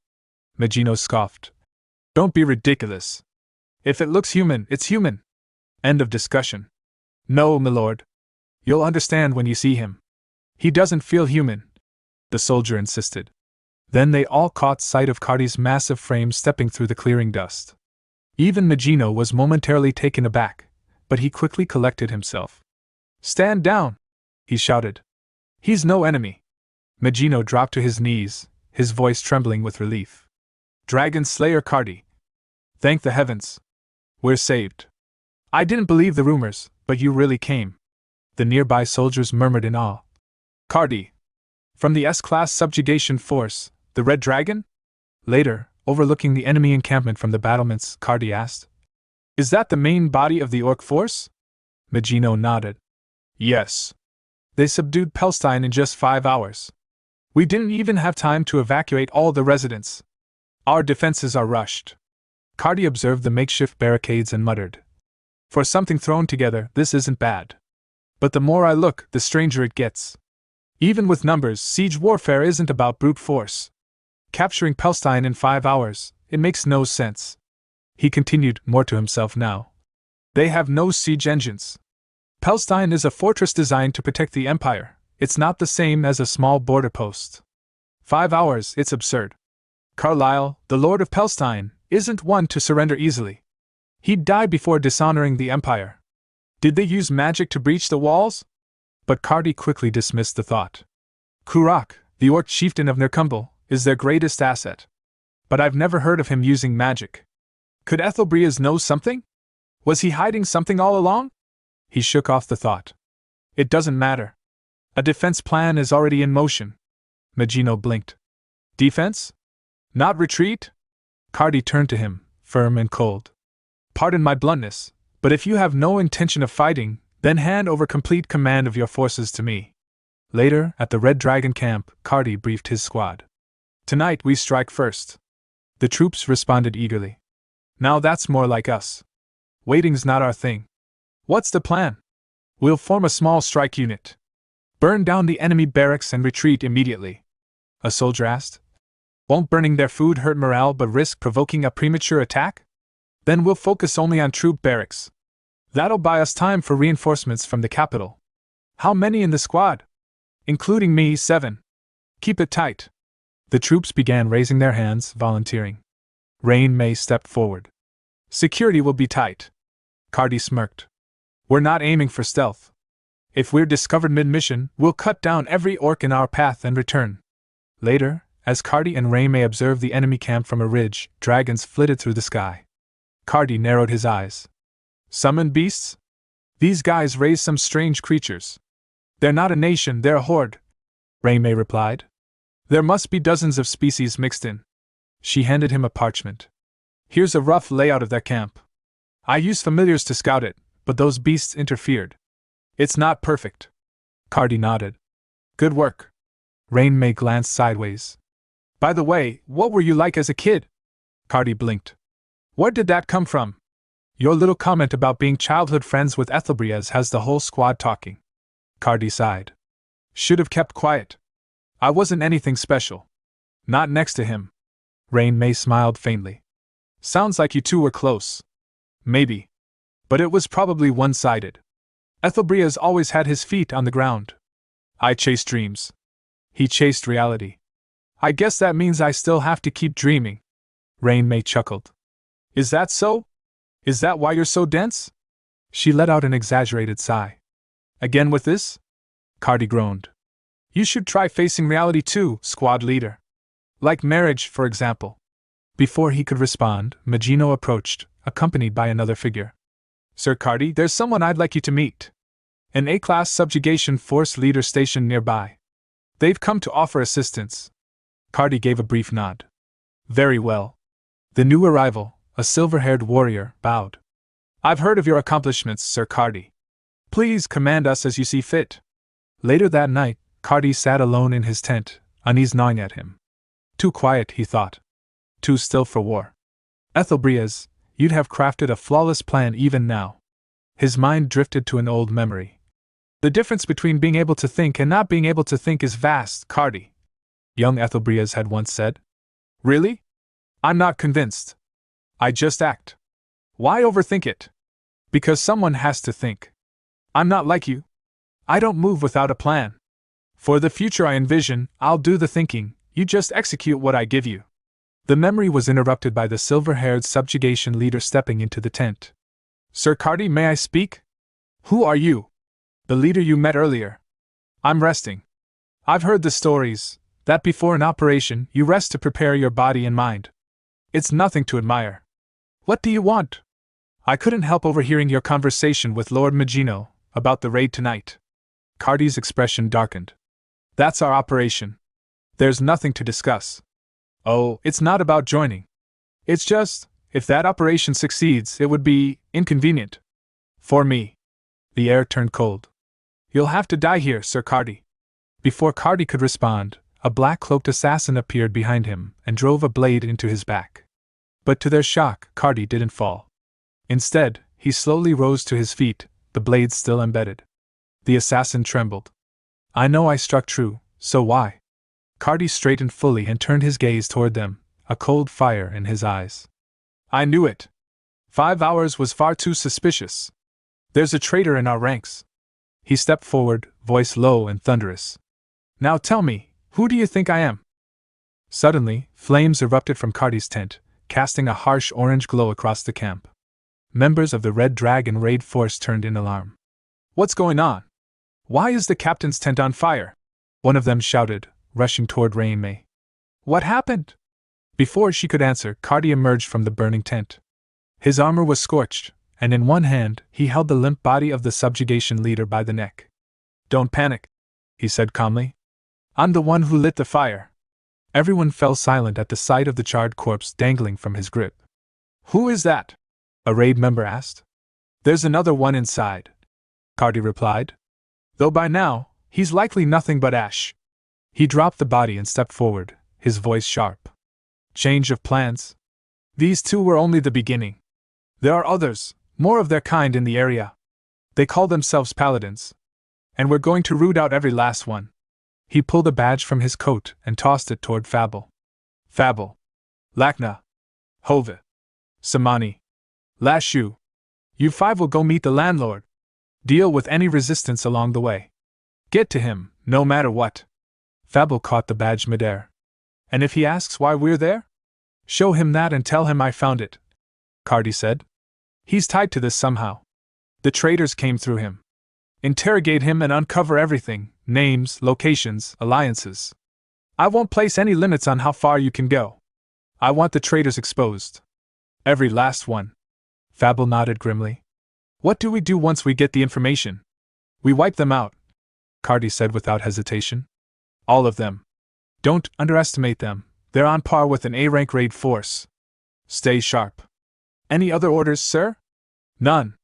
Move out. Understood, Fable said, and with that the 5 of them departed at once toward the landlord's estate. Rain-Mei turned to Cardi. Captain, what about the nighttime raid on the orc camp? Should we cancel? No, Cardi answered. We go as planned. But only the 2 of us will carry it out. Rain-Mei gave a curt nod. Your order is my command. Good. Spread the rest of our forces across the region. Have them shadow anyone acting suspiciously. A nearby raid member protested. Captain, that's reckless. At the very least, let us accompany you. Cardi looked around, his eyes intense. The paladins are working with the orcs. Our ambush plan has likely been compromised. If we want any chance of success, we have to strike now, before the traitors warn them. This won't take long. I'll return in 30 minutes, and make it grand. The other saluted. Best of luck, Captain. Later, Cardi and Rain-Mei lay hidden behind a rock overlooking the orc camp. Smoke curled lazily above the huts. A few orc sentries wandered unaware. Rain-Mei whispered, There aren't many guards. This should be more than enough. Cardi nodded. How far can you cast from here? Intermediate spells? No problem. The shamans might resist those, Cardi said. Let's move closer. We'll need to be within range for advanced spells. As they shifted position, Rain-Mei paused. Wait, Captain, you're injured, aren't you? Cardi glanced down, then waved it off. It's just a scratch. I'm fine. Rain-Mei frowned. That's no scratch. Don't act tough. That kind of wound could be serious. He turned away. We don't have time for this. Let's go. Creeping closer to the camp, Rain-Mei began casting an advanced spell. But before she could finish, an orc shaman spotted them. Enemy magic incoming! They're on the hill! Aim for the caster! Rain-Mei sighed. They noticed faster than expected. Finish the spell. Fire the moment you're done, Cardi ordered. A squad of orcs charged the hill, one roaring. Kill the human shaman! Cardi stepped between them. I'll protect you. Rain-Mei smiled. Then, like always, I'll make it nice and flashy. As Cardi cut down the charging orcs, Rain-Mei finished her incantation. She unleashed Vulcan's rain, a blazing inferno that engulfed the camp in flames. Watching the destruction, Rain-Mei exhaled. It's done. We should retreat. Cardi stood still. Go. Rain Mei turned to him. What are you talking about? His expression hardened. You'll take over command. I'm not coming back. From the blaze, a massive figure emerged, an orc gatekeeper, towering and armored, stepping through the fire like it was nothing. Cardi stared at him. That one, taking him down is worth more than killing 1,000 grunts. Rain Mei's face tensed. But you're not at full strength. That's a gatekeeper of the great evil dungeons. Cardi drew his massive blade. I've already told you, I won't die. Rain Mei stepped beside him.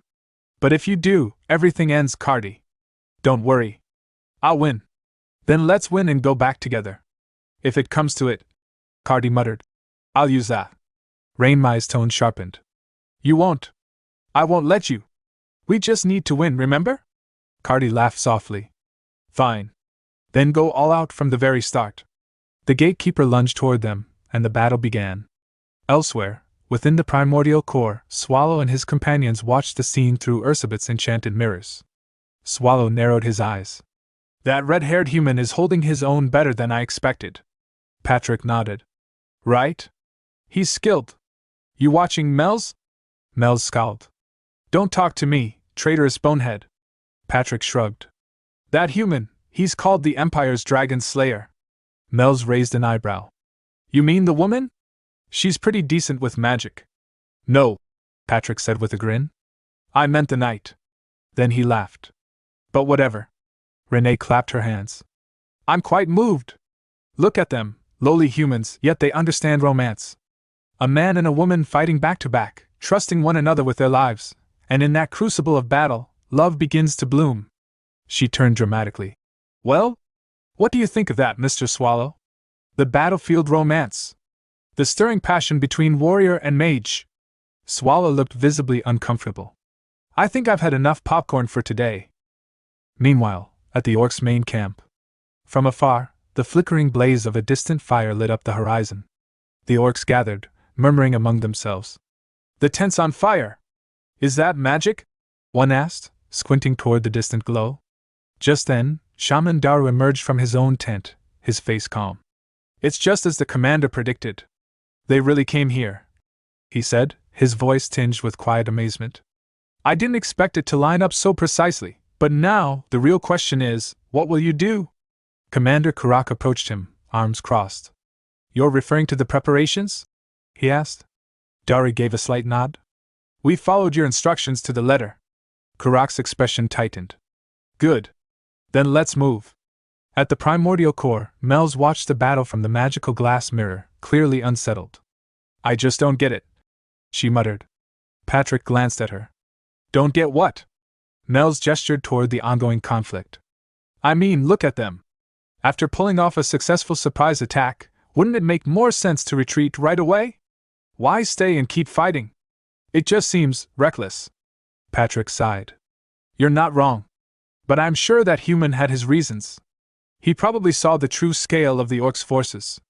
Maybe he realized there was no way the defenders could hold out alone. The orcs could have won simply by sheer numbers. And yet, they bothered to build a forward base. Why? To let their reinforcements rest. It's intimidation, setting up close to the humans to make them panic before the final blow. He continued. With numbers like that, most lesser soldiers would break before fighting even starts. That's why the humans stayed behind, to take down the gatekeeper of the great evil dungeons, boost morale, and by even a single day of delay against the orcs' advance. Mel scoffed. For someone who looks like a brainless brute, he's oddly strategic. Patrick shook his head. Not exactly. As a warrior, maybe his decision was noble. But as a commander? It was reckless to the point of stupidity. Mel's frowned. What do you mean? Patrick's voice darkened. He underestimated Kurak. No commander should leave their post for too long, right, boss? Swallow, silent until now, muttered. I wasn't asleep. Meanwhile, at the battlefield, Cardi drove his sword into the ground to stabilize himself, catching his breath. Before him lay the lifeless body of the monstrous gatekeeper. He turned to Rain Mei, who stood nearby, barely managing to remain on her feet. You all right? He asked. Rain Mei nodded weakly. As expected of a gatekeeper. I nearly ran out of mana. Cardi checked her condition. Can you still use cure? Once the flames died down, the enemy will charge in. We need to retreat fast. Rain May answered with effort. Yes, sir. Cardi immediately shifted into a defensive stance. Then I'll begin preparations. But as the wall of fire gradually dissipated, no orcs came rushing through. The battlefield remained eerily still. Rain May narrowed her eyes. What's going on? Why isn't anyone attacking? Their captain just died, shouldn't they be swarming us? Cardi's expression shifted. Don't tell me, they went after the main force? Rain May's eyes widened. They moved while the commander was away, while we were distracted with the gatekeeper? Cardi clenched his fists. Damn it! They used the gatekeeper as bait. Without wasting another second, Rain May activated her teleportation spell. The two vanished in a flash, and reappeared at the devastated main camp. What greeted them was carnage. The camp lay in ruin, their allies butchered. Bodies of soldiers and civilians alike littered the ground. The remaining orcs spotted them. Humans! They used magic! Kill them! They roared. Cardi, gritting his teeth in fury, charged at the oncoming wave. Rain May! Stay close, don't fall behind! Captain Cardi! She shouted, trying to calm him. But inside she realized the truth, he's lost in his guilt. Wounded, exhausted from the last battle, and yet he keeps pushing forward. Suddenly Cardi barked out. Rain May! I'm heading to the landlord's quarters. You, find the evacuees and join our unit. She moved to protest, but he cut her off. I'm fine. What they need right now isn't me, it's you, Vice Captain Rain May. You can still save lives. Tears welled in her eyes as she bit her lip and prepared another teleportation spell. If you die, I'll never forgive you, Cardi. Cardi gave a weary laugh. You hear that, orcs? Seems I'm not allowed to die, so I'll leave that honor to you. Later, at the landlord's residence. After fending off wave after wave of orcs, Cardi arrived at the manor. He glanced at his wristwatch.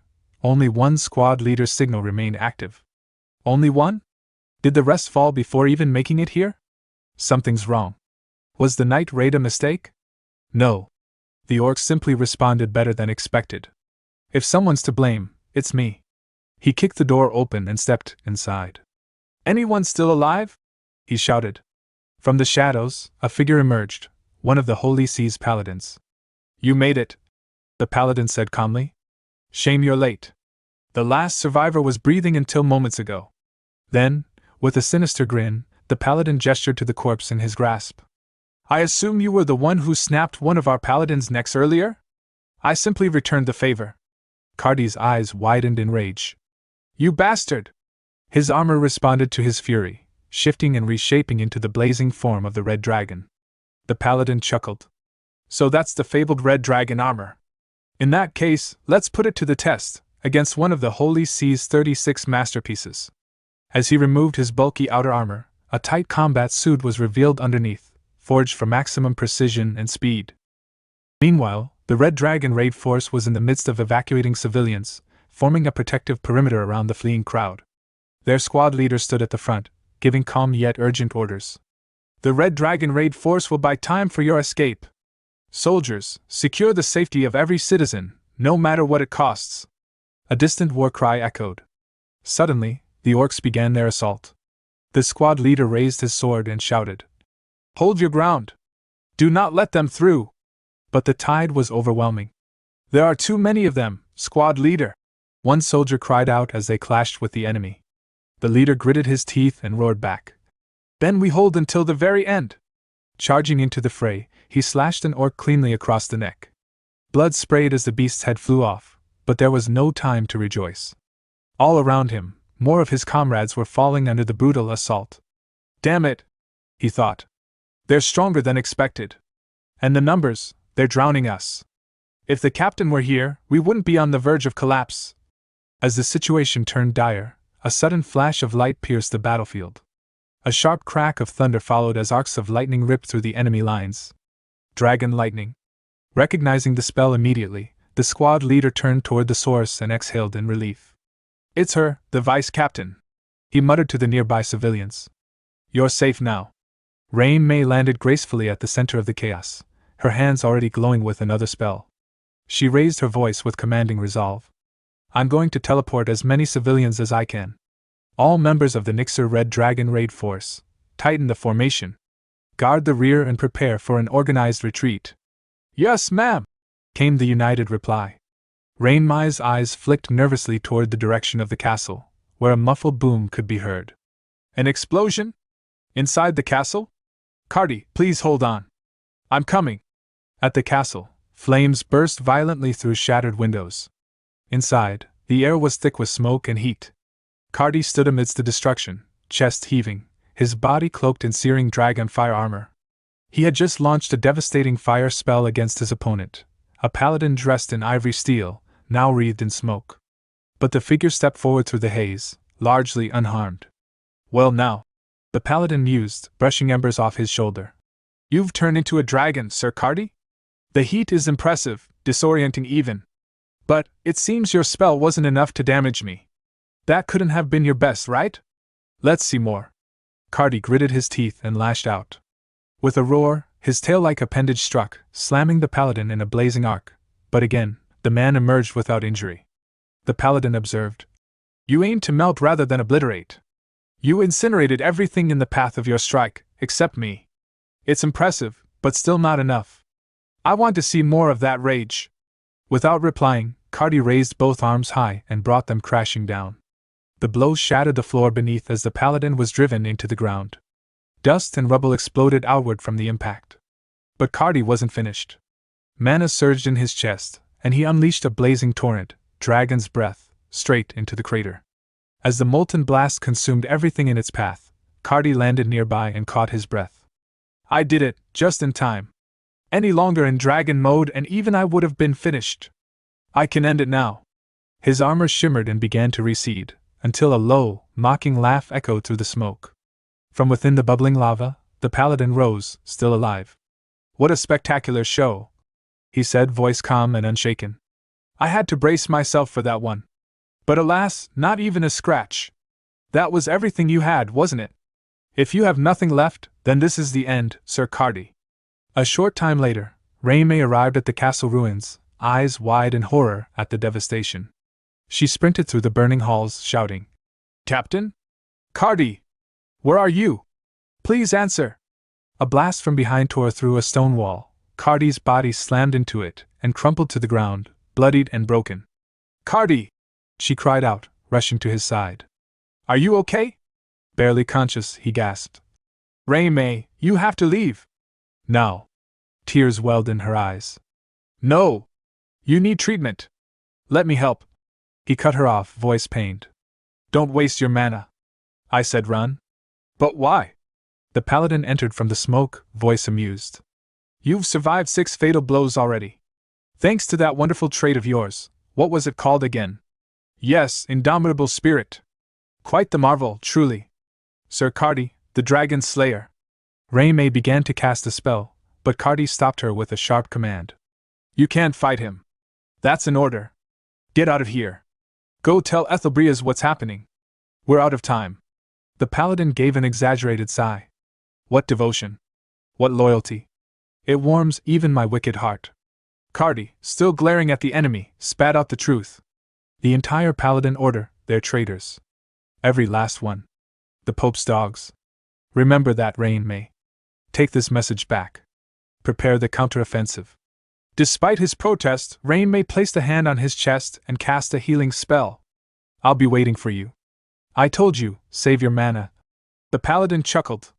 Before you vanish, would you be so kind as to deliver a message for me as well?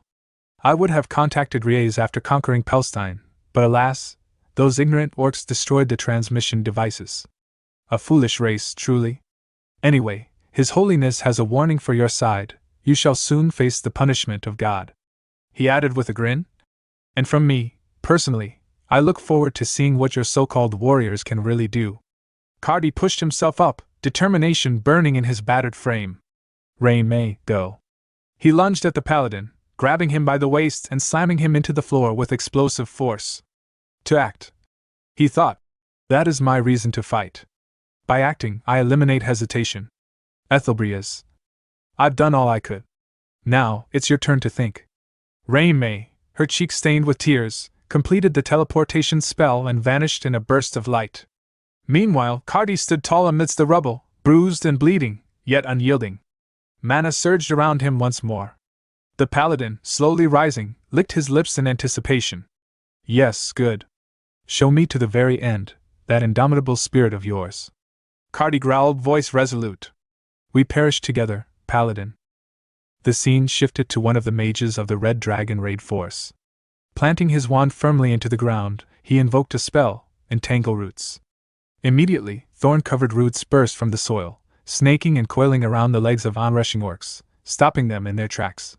As he controlled the spell, the mage muttered to himself. There are still civilians trapped inside. I have to hold this position, no matter the cost, even if it means my life. Suddenly, a shockwave rippled through the area, throwing off his focus. A moment later, a powerful explosion shook the battlefield. His eyes widened as he saw the flames in the distance. That blast, was that the captain's dragon roar? Without hesitation, he dashed toward the source of the explosion. What he found made his heart sink: Captain Cardi, wounded and kneeling amid the rubble, his right arm missing. Captain? What happened? Your arm? The mage cried out, immediately attempting to cast a healing spell. Damn it, why isn't it working? Cardi's voice was strained but steady. You're here. Give me a situation report. Still channeling the healing spell with trembling hands, the mage responded. The castle has fallen. 53 civilians are still inside. They couldn't escape in time. 14 of our members remain. They've formed a protective circle around the civilians, but they're too afraid to move. What about the escape routes? Cardi asked. The nearest one is through the northern gate, the mage replied. But the orcs have already seized control of that area. Despite his injuries, Cardi began pushing himself to his feet. There's still a chance. We move now. The mage reached out to steady him. Captain, you're in no condition to fight. It's too dangerous. But Cardi's expression was firm. This happened under my command. I have a responsibility. The mage clenched his fists. It's not just your burden to bear. We all carry the weight of this. Cardi looked at him with resolve in his eyes. You already know whose lives matter most right now. Mine has reached its end. Let me use what's left of it, for the Empire. Without waiting for a response, Cardi limped toward the remaining Red Dragon members who were still shielding the civilians. Meanwhile, Rain May reappeared at Ethelbria's location through a teleportation spell. Bloodied and drained, she collapsed as medics rushed forward to tend to her wounds. Back at the ruins, the Red Dragon raid force continued their desperate defense. Their squad leader, blood trickling from his forehead, roared, Damn you orcs! Come at me! I'll drag at least 10 of you to hell with me! A massive orc chuckled, and the others followed suit with low, menacing laughter. I go! One of them grunted, stepping forward. One of the Red Dragon members muttered, That big one's going to be a problem. The squad leader narrowed his eyes. So what? We're here to protect them, until the very end. As the orc lunged with dual axes, a blur of movement interrupted his charge. Cardi appeared, grabbing the orc by the skull and slamming it into the ground with devastating force, killing it instantly. The squad looked at him in shock, noticing his missing arm. Captain? Are you all right? Ignoring the pain, Cardi raised his voice, calling out to the civilians hiding nearby. Hear me, brave citizens of the Empire! I am Cardi, the Dragon's Slayer. I will see to it that you escape this place safely. You are the pride of our land, courageous, resilient. So rise! Stand for the last time. I will carve a path through the enemy. Follow me. One by one, civilians emerged from hiding. Seeing their determined expressions, Cardi nodded approvingly. That's the resolve I want to see. He turned to his troops. Nixer Red Dragon raid force. Prioritize the civilians' safety. Follow me, I will open the path. Yes, sir! They shouted in unison. Let's go! They charged forward with renewed energy, facing the orcs that blocked their only escape. Elsewhere, Rain May, still weeping, reported everything to Ethelbrias, the dire situation of the Red Dragon raid force, and the Pope's horrifying betrayal. Moments later, the civilians and soldiers reached a large bridge. One of the members yelled, We're almost there! Just across that bridge, almost safe! But their hope was short-lived. A fresh wave of orcs appeared on the other side. One of them scowled. Impossible! How did all the humans escape? Cardi immediately stepped forward, blocking their path. Captain?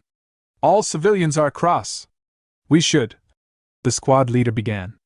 Go, Cardi ordered. They looked at him, confused. What do you mean? I'm destroying this bridge, Cardi said calmly. You must ensure their safe arrival at the secure zone. We can't just leave you here, they protested. This is an order, Cardi said, smiling. Running alongside you all was an honor. With tears in their eyes, they began crossing. Captain, don't die. Once they were across, Cardi smashed the foundation of the bridge with a flurry of heavy blows, sending it crumbling down behind them. He turned to face the orcs, eyes blazing. You shall not pass. An orc laughed. One man? What can you possibly do? Another muttered. He is strong. Kill him, then chase the rest. They began chanting in an ancient Orcish tongue, preparing a powerful spell. Cardi narrowed his eyes. So you're playing that game? Just then, a massive presence arrived. Kurak. The towering orc commander barked. Stop. Cease your spell casting. The orcs immediately obeyed. Cardi's eyes widened as the massive figure approached. Kurak stepped forward. What is your name, human? Cardi smiled, blood trickling from his lips. Cardi. The Dragon Slayer. Kurak nodded. I will remember that name. Rain May, elsewhere, continued to cry, desperately begging Ethelbrias to save the squad. Back at the bridge, Kurak suddenly swung his axe. In a single, brutal motion, he cleaved through Cardi. The Dragon Slayer fell to the earth, lifeless. The orcs erupted into cheers. Our great leader has slain the human! As they moved to pursue the humans across the ravine, Kurak stopped them. We will take another path. The orcs blinked. But they're right there? Kurak growled. Do not make me repeat myself. He then turned to Daru, his shaman. Bury him with honor. He was a warrior. And with that, Kurak turned and walked away. Later, the scene transitioned to Ethelbrias's quarters. The room was in disarray, papers scattered, furniture shattered. Ethelbrias sat silently on the floor before a shattered window, eyes hollow. The Pope really did betray the Empire, he muttered. The scene flashes back to Hexable, who stood silently before a vast, hollow pit, one that marked the beginning of his existence. It was here, he murmured, eyes hollow, that I first became aware of myself. My evolution granted me self-awareness, something that shouldn't have existed within me. But even with that awareness, I could do nothing. I was still just food, fodder meant to be devoured by a higher being. He paused, the memory clawing at him. I had already accepted that fate. I resigned myself to being nothing more than nourishment for an overwhelming predator. But then, he appeared. The predator, massive and godlike, towered over the pit. And yet, even that overwhelming force flinched when he arrived. Won't you end up swallowing all the sand too, if you go through with this? The predator asked, half mocking. Swallow, indifferent, simply replied. Doesn't matter. It's your last supper anyway. Hexable continued his recollection.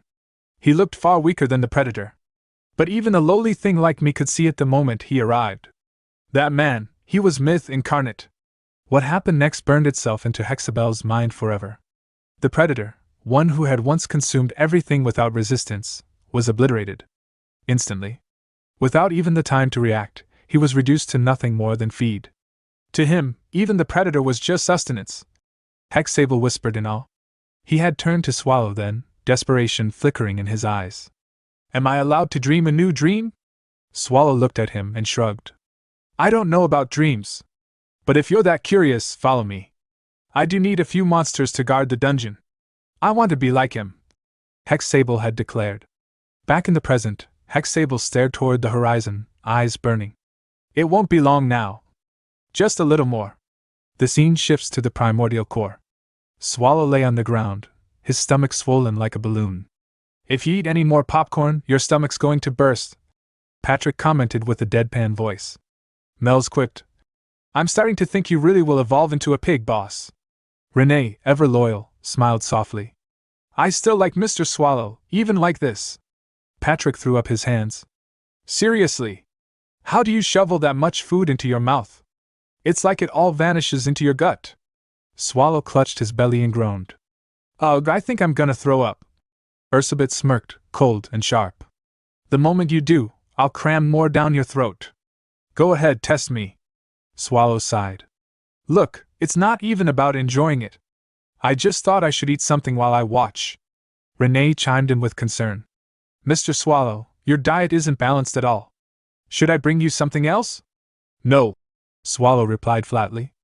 Ursabet turned toward the battlefield feed. Anyway, things are about to get a lot more interesting. I think they're actually about to fight seriously. Patrick nodded. Yes, the Annihilation War is finally beginning, Ursabet added. Things will stabilize once that red dragon bastard is dead. Swallow, leaning back, murmured. Yes. That human, he fought well. Patrick echoed. Cardi. He was skilled. Though he had weaknesses. Swallow asked. Who was he? Patrick answered. That red dragon guy. His name was Cardi. Mel's raised a hand. Sir Patrick, I have a question. What is it? There are a lot of orcs, right? I assumed they'd want to fight a large-scale battle in the plains. But it seems like the humans picked this battlefield. Patrick frowned. I don't know why they'd do that. Did they give up already? Mel's pulled out a map and pointed. Here, the Unknown Plains. The humans are on slightly higher ground, yes, but it's still flat terrain. There's no real advantage for them. Patrick examined the map more closely. Still, there are some places you simply cannot give up, even if it means fighting at a disadvantage. There are two paths into the Empire's heart. The first is the main route, guarded by a 6-layered wall in Riez. Not that it'll matter much to Kurak. And the other? Mel's asked eagerly. The teleportation hub. Hidden in the Unknown Plains, it allows direct transfer to the third layer of the wall. Ethelbrias, arms crossed, gestured towards Swallow. Remember, that little pig over there gave Kurak a time limit. That's why he's after the hub. Mel's brows furrowed. Then why don't the humans destroy the hub themselves? Isn't it better to fight at the walls? Ethelbrias replied. Because doing that means direct conflict with the paladins. Mel's nodded slowly. I see. Patrick added. And that is why I called this the Annihilation War. The orcs will end this within 3 weeks, because Swallow ordered it. The humans, meanwhile, must win and protect the hub. Neither side can retreat. Only one will walk away. Mel's asked quietly. But aren't the humans weaker? Patrick replied. Not overwhelmingly so. Ms. Ursabet, can you magnify it? Ursabet smiled slyly. Our adorable little miss. I'll show you. Patrick added. You know better than most, Ms. Mel's, sometimes, a single person can shift the tide of battle. A mirror projection revealed Dame Sion floating midair, her aura blazing. That's the warrior? Mel's asked. Patrick nodded. Seems the humans aren't without a plan. Then he paused, squinting. Ms. Ursabet magnified the center mirror. His eyes widened. Why is that human there? A few days prior, at the Historia training grounds. Wynne waved joyfully. Sir Ethelbrias! Welcome! Ethelbrias smiled. How's training going, Ms. Wynne? She groaned. Exhausting. This man's ruthless, but I like that. Ethelbrias turned to the one training her, Rashmare. Sir Rashmare, may I have a moment? I don't mind. They stepped aside, leaving Wynne to resume training. Ethelbrias spoke solemnly. Sir Cardi has fallen. I see, Rashmare said. Was it Kurak? Or the gatekeepers? Ethelbrias shook his head. He was too strong for the gatekeepers. Kurak dealt the final blow, but the one who truly broke him was the paladin. The Pope's hand, then, Rashmare muttered. It's clear now. And that paladin took no damage from Cardi. Rashmare blinked. That sounds exaggerated. Cardi's power isn't something you just shrug off. Ethelbrias nodded. Normally, I'd agree. Is the paladin wearing one of the 36th masterpieces? I believe so. Then, is it time for the warrior to step forward? Ethelbrias smiled faintly. Or perhaps you could go instead. I refuse, Rashmare said immediately. I won't get caught in your schemes. I understand. At that moment, Swallow's curse flared faintly across Ethelbrias's face. Rashmare noticed. That mark magic? Ethelbrias raised a hand to cover it. Yes. Trouble, if Wynne notices. He asked. How's she doing? Rashmare's tone softened. Hard to describe. Byrne was a genius, and so am I. It took Byrne a week to adapt to swordplay. 2 months to replicate it. 6 months to own it. A year to transform it into something uniquely his. But that girl? I've only taught her a few days. She couldn't land a hit on the first day. Now she trades blows with me. Of course, I still land more hits. She trains with a gauntlet that can't even release aura. If it were real, I don't think I'd withstand it. Ethelbrias bowed slightly. Thank you for your excellent guidance. Rashmare continued. She hasn't added her own color to the technique yet. Training isn't over. And you plan to send her out already? Ethelbrias replied. Preparations are ending. Now that the Pope has revealed a masterpiece, it's safe to assume they've made their move. Let's talk to win. Rashmare narrowed his eyes. Are you sure about this? About what? You're planning to expand the battlefield, to eliminate the Pope's faction, claim the masterpiece, and subdue Swallow. It sounds great on paper. But you know how many citizens have already died, thousands. That number will only rise. He paused. When Wen finds out, will you be able to bear her wrath? Ethelbrias looked out silently and said, That, too, will have its purpose, when the time comes. The scene shifted to the royal courtroom. Inside the defendant's box stood Ethelbrias, facing judgment. Presiding over the trial was none other than the Emperor's second son.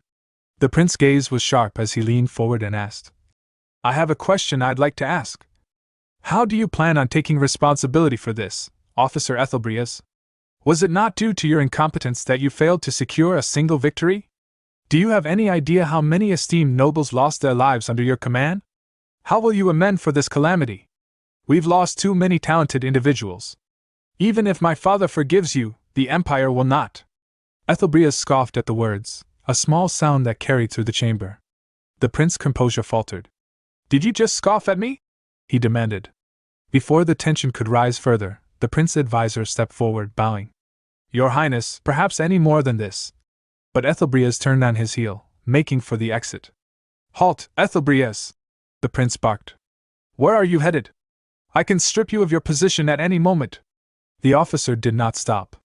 It seems you've grown quite fond of your insignificant position. The prince sneered. As expected of low-born street scum. Without turning back, Ethelbrias replied evenly. You can try, though I'm not sure you could even handle it. Gasps rippled through the court. What insolence before His Highness! A noble exclaimed. Ethelbrias! The prince roared. Mocking me is the same as mocking the entire imperial family. But the officer kept walking until the great doors closed behind him. Later, Ethelbrias entered the emperor's throne room and knelt deeply. The emperor rose from his throne and stepped forward. There is an enemy threatening the empire, the emperor said gravely. I hear the situation is not going well, Ethelbrias. My apologies, your majesty, the officer replied. But such is war, the emperor continued. The process does not matter, only the ending. Tell me, do you think you can bring victory to the empire before this war is over? There is no other option, Ethelbrias answered. I shall. The emperor's expression softened slightly. Do not take to heart the words of my second son, who sees only what is before his eyes. I am overwhelmed with gratitude that your majesty would even consider my feelings, Ethelbrias said. Bring me results, the emperor ordered. Our enemy is an evil one who will reap thousands of lives. Later, Ethelbrias lay on a sofa in his private quarters, his right eye marked by the creeping sign of Swallow's curse. He stared at the ceiling, thinking bitterly. Damn it. I even saw His Majesty as a monster earlier. I've reached a point where I can no longer make sound decisions. My body still moves, at least. Swallow had told him he had 6 months to live. Looking at the speed of the curse's progression, he doubted he even had that long. By the time this war ends, I'll be dead, he thought. First came the breakdowns, now hallucinations. What's next? This crawling sensation in my body, is it erosion or invasion? Am I becoming something else? A laugh echoed behind him. He sprang to his feet and spun around. Nothing was there. What was that? Am I hearing things now? At that moment, Garrett entered, visibly flustered. Don't even think about making a mess again. Do you have any idea how hard it is to organize them? Ethelbrias offered a tired smile. Welcome, Garrett. You need to get ready, she said. Everyone will gather soon. I know. Any movement from the order? They won't act at this stage, Ethelbrias replied. The Pope wants to overthrow the imperial family and claim absolute power. To stage that properly, he can't afford to exhaust his forces now. The Vice Commander Raymay confirms the same. No matter how powerful the masterpiece they possess is, Garrett said, wouldn't it still be hard to take on two heroes? One alone should be enough to subdue them. She glanced at a paper in her hand. What's this list? The names of those who must leave the unknown plains. So, you want to continue as planned? Yes. We must lose this fight too. Garrett nodded, then noticed another document on his desk. The primordial core data again? Yes, Ethelbria said. But it's yielding nothing. Renee, the dagger maid, she's clearly a second-generation homunculus, but all records of that generation are lost. And Patrick, the skeleton, someone that strong must have left a record of his past life, but with thousands using the name Patrick, it's impossible to track him. She picked up a book and frowned at the familiar name. Yes, Ethelbria said. When I broke down the spelling, I found connections to Patricio Launchelsfels, the founding hero of the Empire. I used to pray at his grave. Could he be that Patrick? She asked. Not a chance. His tomb has never been opened. Suddenly, pain tore through him as the curse surged. Garrett quickly handed him a potion. You can leave it to me now, she said. Leave what? He asked, opening the vial. Your duties. Not all at once, but at least some of them. You need rest.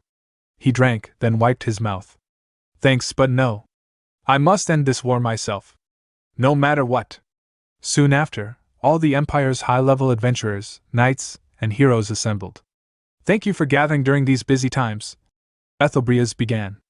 Throughout our long history, humanity has struggled, founding countless nations in pursuit of true freedom. Though there were countless failures, we arrived at what we now call the Empire.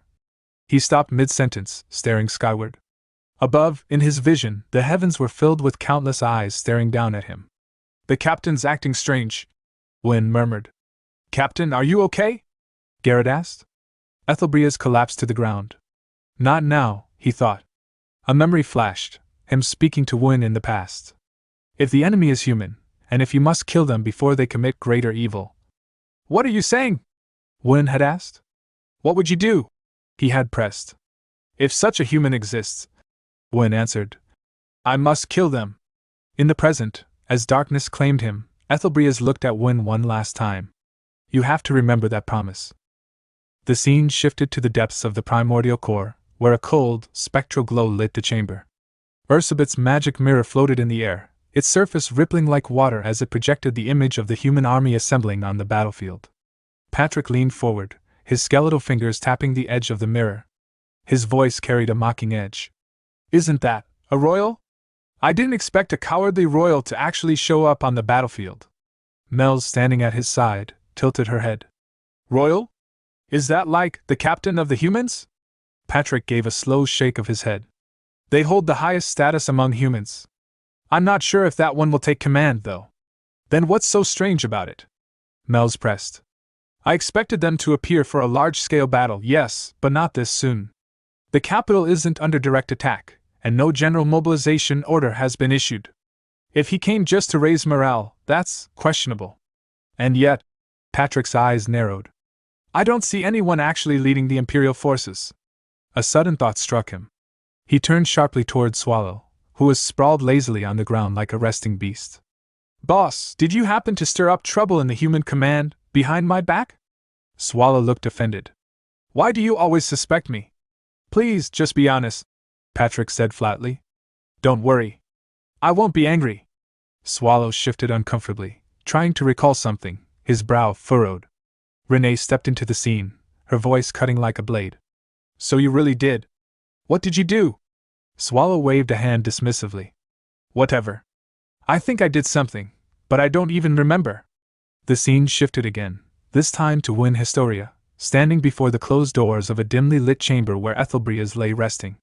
The corridor was tense, lined with members of the Black Wolf Knights. Garrett stood among them. Wynne's eyes locked on her.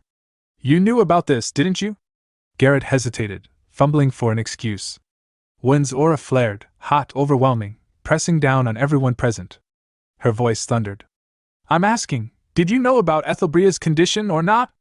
After a pause, Garrett's voice came quietly. Yes. I did. Then why didn't you tell anyone? Wynne demanded. No one spoke. The gathered knights looked away, their silence heavier than any confession. Wen's glare swept over them. Don't tell me. I was the only one who didn't know. Still, no answer came. Her eyes found her master, the former hero Rashmir, and her voice cracked. You knew too? All of it? Rashmir's silence confirmed it. Wen clenched her fists, trembling with rage. I see, everyone knew. Everyone except me. Why? The floor beneath her cracked as she slammed her fist down. Is it because I'm not trustworthy? Fine. But if you all knew, then at least you could have made sure he didn't end up like this. Someone, make an excuse. Rashmir stepped forward, gripping her arm. Calm down, brat. I didn't train you to destroy the floor. Tears welled in her eyes. Why didn't you tell me, until he ended up like this? I feel like a fool. Before Rashmir could answer, Dame Sion spoke from the side. Because Officer Ethelbrias himself didn't want you to know. He didn't want anyone to find out, that's all. Then I want to know why. Wen demanded. I don't know either. But remember, we're in the middle of a war. Do we really have the time to waste here? You can't just say that. Rashmir muttered towards Sion. Wen's voice was cold. Everyone's hiding something. Garrett's expression darkened. Later, walking the corridors alone, Wen's thoughts churned. Ethelbrias Gar-Livestein, the captain of the Black Wolf Knights, the highest authority after the Emperor himself. A brilliant strategist, trusted by all, even above the royal family. His orders absolute. But is this the right path? Why hide his condition from me, of all people? He would have given me a reason, one I could accept. Why hide something bound to be revealed? I shouldn't let curiosity turn to doubt, but now, I'll uncover everything he's been hiding. Her steps brought her to Ethelbria's office. The door creaked open. She entered. Far away, in the human army camp, Black Wolf Knight Berizik stood before a man. So you're going to claim the title of Supreme Commander while the captain's absent? Ridiculous. Don't think too much about it, Berizik. The man replied calmly. We just follow the captain's orders. Berizik grunted. Fine. This man was revealed to be the younger brother of Stormen. Inwardly he thought, brother, don't worry. I'll serve the captain until the very end. At that moment, the Emperor's second son approached. Black Wolf Knights, tell me, am I not trustworthy? The younger Stormen bowed. Your Highness, you came without an escort. What brings you here? Of course you can't trust me, the prince said dryly. Strictly speaking, I'm an enemy. I oppose the officer, but I still acknowledge him. One day, I intend to face him in a fair contest. And for that, I must win this battle. The knight frowned. I'm too dull to grasp your meaning. It means I need to contribute. So I'll be blunt. Just for now, as allies facing a common enemy, the orcs. Even if we can't unite in heart, let's at least share the resolve to fight together. Will you watch my back? At first, I wanted to tie your order down and claim the glory. But looking at that army, chasing glory now could doom the empire. I may not like you, but I respect your strength. When this war ends, we may cross blades again. But for now, I entrust my back to you. Not as a prince and knight, but as fellow citizens of the empire. The knight nodded slowly. So, no politics on the battlefield. The prince smiled faintly. It's a pity someone as wise as you isn't one of mine. Your answer? How could I refuse? I'll give it my all. Back in Ethelbria's office, Garrett rifled through the papers on the desk. His face went pale as he read. Damn it, how could someone do this? Captain, is this really something a human should do? The scene shifted to the orc war tents, where an orc named Kadachi burst in from the front lines, rushing toward the commander's tent. His heavy footsteps kicked up dust, but before he could enter, he was halted at the entrance by the tribe's shaman, Daru. The humans have begun to move, Kadachi reported urgently. Everyone is waiting for the commander's orders. All the other tribe leaders are already standing by at the front lines. Daru gave a short nod. Understood. Return to the front. He stepped inside the dimly lit tent, where the towering orc commander Kurak awaited. Commander, Daru said. It seems to have begun. Kurak's tusked grin was almost knowing. Yes, of course. What about the warrior? Is he on the battlefront? Yes, Daru replied. He's positioned in the sky, as if to show his presence. In the sky, you say? That must be Sion, the human's strongest mage. Daru inclined his head. I'll take care of him. If we let him run wild, the damage to our side will be too great. But Kurak raised a clawed hand. No. You have a different task to handle. I can't have you tied down. Everything must proceed according to plan. With that, Kurak placed his massive palm on the flank of a slumbering beast, a hulking red monster with 4 eerie blue eyes. The creature stirred at his touch.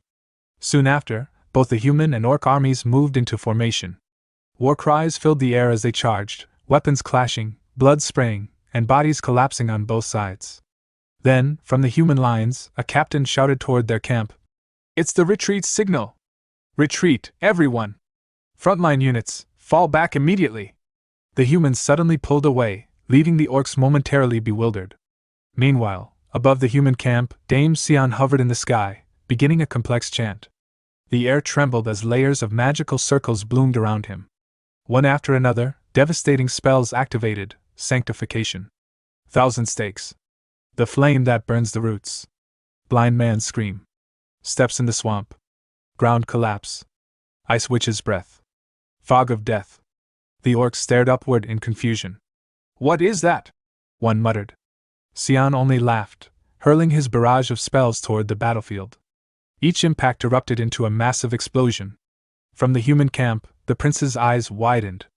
My God, is that the power of Dame Sion, the warrior? But before he could finish the thought, the very mana in the air began to surge skyward, condensing into a massive ball of fire. And what's that? He whispered in shock. It was Sion's most feared spell, Meteor. The burning mass descended, striking the battlefield with a cataclysmic explosion far greater than the last, the shockwave carrying even to a small home far from the war. There, a child pointed upward. Mom, look! It's a shooting star! The blast struck, knocking both mother and child to the ground. Back at the human camp, soldiers tensed. The prince raised his voice. Everyone, lower your positions! The warrior Sion is on our side! Nearby, Barizik glanced at the Storman brothers. I think the war would be over if we just left everything to the warrior Sion. The elder brother gave a rare smirk. Normally I'd call that foolish, but seeing this, I can't help but agree. Barizik shook his head. Yikes, the Anun plains are going to become a rift at this rate. The elder Storman's expression hardened. But Sir Sion doesn't have infinite mana. And if the enemy could be wiped out this easily, they wouldn't be called a great evil dungeon. Judging from their losses, they're fired up. No. He hefted his massive warhammer. It's time for subjugation. Dust clouds began to spread across the battlefield, and a deep rumbling noise echoed from beyond. What is that noise? A knight asked. They're probably coming to die. Another replied grimly. The prince's voice rang out. All forces, hold your formations. Frontline units, prepare for impact. Spears lowered, shields locked, the frontline braced for the charge. But then, the noise stopped. What? Someone murmured. Look up! Another soldier breathed. Every gaze turned skyward, and there it was. The red, four-eyed monster Kurak had awakened, now standing before them in all its terrible glory. From above, Sion narrowed his eyes. As expected of a great evil dungeon. I can't let my guard down. Was Kurak raising something like that? One of the 9 mystical beasts of the continent, a manticore. Far away, in the primordial core, Swallow peered into a scrying mirror. That thing's so ugly. Patrick chuckled. I'm kinda jealous. Just one of those could guard several dungeon floors on its own. It doesn't even look strong, Swallow said flatly. And it's ugly. 4 eyes? No thanks. Patrick's tone turned serious. There are many mystical beasts on the continent, but that one's especially deadly. It's one of the 9 mystical beasts, 4 in the ocean, 3 in the sky, and 2 on the land. The Manticore has destroyed dozens of A-rank raid forces. Swallow shrugged. Still ugly. I don't want it in my dungeon. Nearby, Mel's rubbed Tuon's head. But you're very cute, so don't worry. Suddenly, Ursabet's voice cut through the air. Hey, pig! Swallow's eyes narrowed. What? Someone's here. Ursabet replied. Tell them to leave. Go see for yourself, you bastard. Who is it? Azidahaka, she said grimly. And then, through the entrance of the primordial core, Azidahaka stepped inside. A little later, Azidahaka sat in front of Swallow, her posture oddly tense. She covered herself with her hands and legs, not out of shyness, but because Swallow was sprawled lazily on the ground, staring directly toward her. Mr. Swallow? She asked, brow furrowed. Are you really going to have a conversation in that position? From the side, Ursabeth sighed deeply. Seriously, that fatso. She muttered under her breath. Patrick approached, crossing his arms. Boss, I think you should sit up. Whatever. Swallow replied without moving. This is my home anyway. I'm comfortable like this. He gave Azidahaka a sideways glance. So, why are you here? If you're here to request something, I'm not granting it. Just say your piece and go home. I'm not here to make a request. Azidahaka replied calmly. I came to tell you something. I saw something suspicious last time I was here, and I figured you should know. What was it? Swallow asked. Kurak had a secret meeting with Hexable. Swallow's expression shifted to surprise. Is Hexable that age already? I didn't think she was into that. What a surprise. Before he could elaborate, Renee interjected brightly. Mr. Swallow, Renee is also at the age where she can start dating. What do you think? Swallow blinked in alarm. Wait, Renee, you need to calm down. I think dating is a good thing, Mr. Swallow. She declared undeterred. Patrick's patience snapped. I'm going to pull that resignation out again. Do you really want me to? Swallow raised his hands defensively. All right, fine. So, what about them having a secret meeting? Isn't it suspicious they met right after Kurak declared war? Azidahaka said. It's only natural to think Hexable is plotting something as well. At that, Swallow's joking demeanor vanished. His eyes hardened. Patrick noticed immediately. Indeed, there's only one conclusion we can draw from this. Patrick, Swallow said quietly. Yes, boss? Swallow sat upright, face serious. Get everyone out of here except WR. And don't let anyone in. Patrick bowed. Understood. One by one, the others left, until only Swallow and Azidahaka remained. The air seemed to change, heavy and suffocating. Azidahaka shifted uncomfortably. Was the atmosphere always this heavy? Did I make a mistake? Beads of sweat began to form on her brow. Her thoughts were cut short by Swallow's voice. So, what about Hexable? His gaze was sharp, almost predatory. Fear jolted through her. She stood suddenly, the stool she had been sitting on clattering to the floor, and slipped into a fighting stance. Was I wrong from the beginning? Too naive to think Swallow had nothing to do with this. That means I walked into enemy territory on my own 2 feet. I said, what about Hexable? Swallow pressed. But she wasn't listening anymore. How much is he involved?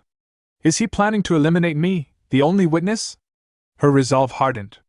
She shouted, I, Azidahaka from Margar, shall not go down without a fight. Energy surged from her, cracking the ground beneath her feet. Swallow looked puzzled. Go down? What do you mean? Wait. Before he could finish, her form shifted, transforming into her fearsome dragon shape. What are you doing? Swallow asked, as if this were a minor inconvenience. She began to gather the energy for a breath attack, but then something strange happened. Shadows closed in around her, swallowing her sight. What is this darkness? No, there's something else. So this is the Swallow. I told you to answer. Swallow said again. Do I even stand a chance? She thought. No, I am the master of a great evil dungeon. Even if I can't win, I will not die easily. She drew in a breath, preparing to unleash her attack, but Swallow simply scratched his head in mild irritation. Hey, can you stop that? It's too loud, he said. I get that you're a dragon, but just answer my question. What's Hexable plotting? The tension cracked. She stopped, lowering her attack. I've asked you so many times already. Swallow continued yawning. You don't know either, do you? Stop destroying my house. A short while later, Patrick bowed deeply before her. I am so very sorry. No, I also had a misunderstanding, she admitted. This is our boss's fault, Patrick said flatly, acting all serious for no reason. Why do you have to blame me? Swallow protested. Patrick glared at him. Boss, you need to apologize too. Swallow sighed, bowing slightly. Fine. Well, it's just that you were so tense, I got nervous too. Didn't you make that mistake before? Patrick shot back. Just remembering it makes me, yes, I'm sorry. Swallow cut in quickly. But do you really have to bring up all my past mistakes? Patrick gestured to the wrecked room. Is that even important now? Do you not see why the room's like this? Gosh, you just won't back down. Swallow muttered. From her seat, Azidahaka watched them bicker. I really don't even know anymore. Later, as she sipped tea with Ursabet and Renee, Swallow and Patrick spoke quietly a short distance away. Anyway, Patrick said, you're saying they met? Can we believe that? We used lie detection magic on her. Swallow replied. You mean the excuse of a coward? Does it even work if you use it on yourself? Patrick asked dryly. Well, let's believe her for now. Swallow said. Those with a lot to lose usually don't lie. Patrick frowned. But the way Hex Sable acted completely contradicted her words. That means she was acting to deceive us from the start. She also said she didn't know what they talked about. Swallow reminded him. If she talked with Kurak, it's likely related to the war. Patrick reasoned. I don't know much about Ms. Hex Sable, but you do, right? Swallow exhaled slowly, then called. Patrick. Who replied, yes, boss? Swallow stated, get your sword. The scene shifted back to the battlefield, where orcs and twisted monsters rampaged across the plains, overwhelming the human forces. The prince cursed the sight before him. How are they employing this many monsters at once? He demanded. The count, grim-faced, replied. Your Highness, it will be difficult to maintain the defense line at this rate. We need to retreat for now. The prince's jaw tightened. Retreat? Against orcs? Us, the almighty Imperial Army? You're telling me the orcs were one step ahead of us? What is the mage Xian doing? The count bowed his head. As far as I know, he is recovering his depleted mana. He used it all casting magic, and it will take time before he is ready again. But the biggest problem is not their numbers, it's that manticore. Meanwhile, in the orc camp, Kurak questioned his shaman. What is the extent of our damages? Daru answered. It is exactly as you expected, Commander. Aside from the portion we threw as bait to the warrior Xian, the losses are minimal. I did not anticipate that withholding the mystical beast unit until now would have such an impact. The humans must not have prepared, convinced their own military power was overwhelming. Kurak's eyes narrowed. And there must have been a reason for that. It should be about time they reached the battlefield. Have you confirmed it? Closing one eye, Daru peered across the battlefield with his shamanic sight. Yes. They have just joined the fray. Kurak gave a sharp order. Prepare them for the next move. Daru spread the command through sound transmission. Attention, tribe leaders. This is an order from our commander. Rampage to your heart's content. On the battlefield, Barizik cut down monsters with brutal efficiency, raising the soldiers' morale. Cheers rang out. The raid force is here. It's Barizik. Sterman, his elder comrade, raised his voice. From this moment, the troops will move under the command of raid headquarters. I expect you to follow the orders of the commander. Yes, sir! The soldiers cried in unison. Sterman called out. Barizik! Yes, Gramps! Barizik shouted back. You see that? Sterman's eyes fixed on the massive beast ahead. That must be the manticore. Are you sure you'll be fine? Barizik's crimson gaze gleamed. You already know. I fight alone anyway. Sterman frowned, thinking, he has already begun. Aloud, he said. Very well. We will leave you to go all out. Barizik charged forward with a grin. Don't mind if I do. His blade tore through orcs with every strike, their blood absorbed by his weapon, which swelled larger with each kill. Suck in all you want, and rise, he commanded. His weapon, Bloody Mary, the 36th masterpiece, twisted into a long whip. With a snap, he lashed at the manticore, the blow ripping through its body. The four-eyed beast screamed in agony as its blood splattered the earth. From a distance, Staman observed. Beside him, Rain May approached nervously. Are you sure this is all right? Sir Barizik is strong, but can he really handle the manticore alone? Staman replied. As long as Bloody Mary is active, we are nothing but hindrances. One of the 36 masterpieces, it attacks without distinction, friend or foe alike. Even the wielder is a target. But Barizik enjoys it. He does not care about the injuries it causes him. That is his nature. And what of you? Are you all right? Rain May straightened. Thank you for your concern, but I'm fine. I am also a member of the Nixer Red Dragon Raid Force. Staman nodded. Excellent. If I unsettled you, I apologize. If it were up to me, I'd entrust everything to you, but there are simply too many of them. Rain May's eyes sharpened. Even so, they are nothing but rabble. Before we were pushed back because we lacked command and numbers. But now it's different. Nearly all of the Empire's elite subjugation members are gathered here. This time, it will be different, Starman said gravely. I know how you feel, but do not overextend. Our duty is to defend, not to annihilate. Yes, I know, she replied. Before Starman could continue, several Orc tribe leaders crashed down before them, shaking the battlefield with explosions. Rainmai's eyes widened. Was that an ambush? Starman's face hardened. It seems we cannot relax. So, their main forces have arrived? All members of the raid force, prepare for battle. Get in formation! As the soldiers scrambled, Rainmai's eyes caught on something horrific, an orc clad in dragon armor that once belonged to Captain Carty of the Red Dragon Raid Force. Fury ignited within her. Vice Captain, are you all right? One of her men asked. Fall back to the rear, she ordered sharply, though her gaze never left the desecrated armor. Meanwhile, the manticore let out its final scream before collapsing under Barizik's relentless assault. Blood streamed across the battlefield as Barizik, panting heavily, turned toward Kurak. Damn, he growled. I don't like this at all. What are you trying to do? Kurak, seated calmly on a nearby rock, smirked. I was waiting for my turn. I wanted to fight you. How can a human who is not even a warrior be this strong? Do not worry. I will give you time to catch your breath, if you don't run. Barizik scoffed. What nonsense! If you die here, this war ends instantly. Don't you realize that? Kurak's eyes gleamed. Don't worry about me. That won't happen. Barizik chuckled darkly. Fine then. Come at me, you bastard! The battlefield lay in ruin, and amid the chaos, a fainted Imperial soldier slowly stirred. His head was bleeding, his helmet gone. He muttered in confusion. What? Did I faint? I'm sure I took a hit to the head, but only my helmet flew off, and I stayed standing. Another soldier's desperate voice cut through his daze. Hey! What are you doing sitting there? It's a retreat order. If you want to live, get up and run! Dragged to his feet, the wounded soldier was carried by his comrades as they rushed back toward the fortress. Inside, the prince's voice rang out with authority, rallying the retreating men. Once inside the fortress, the defense forces will reform the lines. Get inside quickly! We must reorganize the troops. Don't worry! As long as the prince is here, you are safe! Yet behind his words, his thoughts betrayed his concern. Things didn't go as planned, but we cannot lose any more troops. This is a plain, there can be no ambush. If we fall back to a siege, we still have a chance. Suddenly, the ground shook with distant explosions.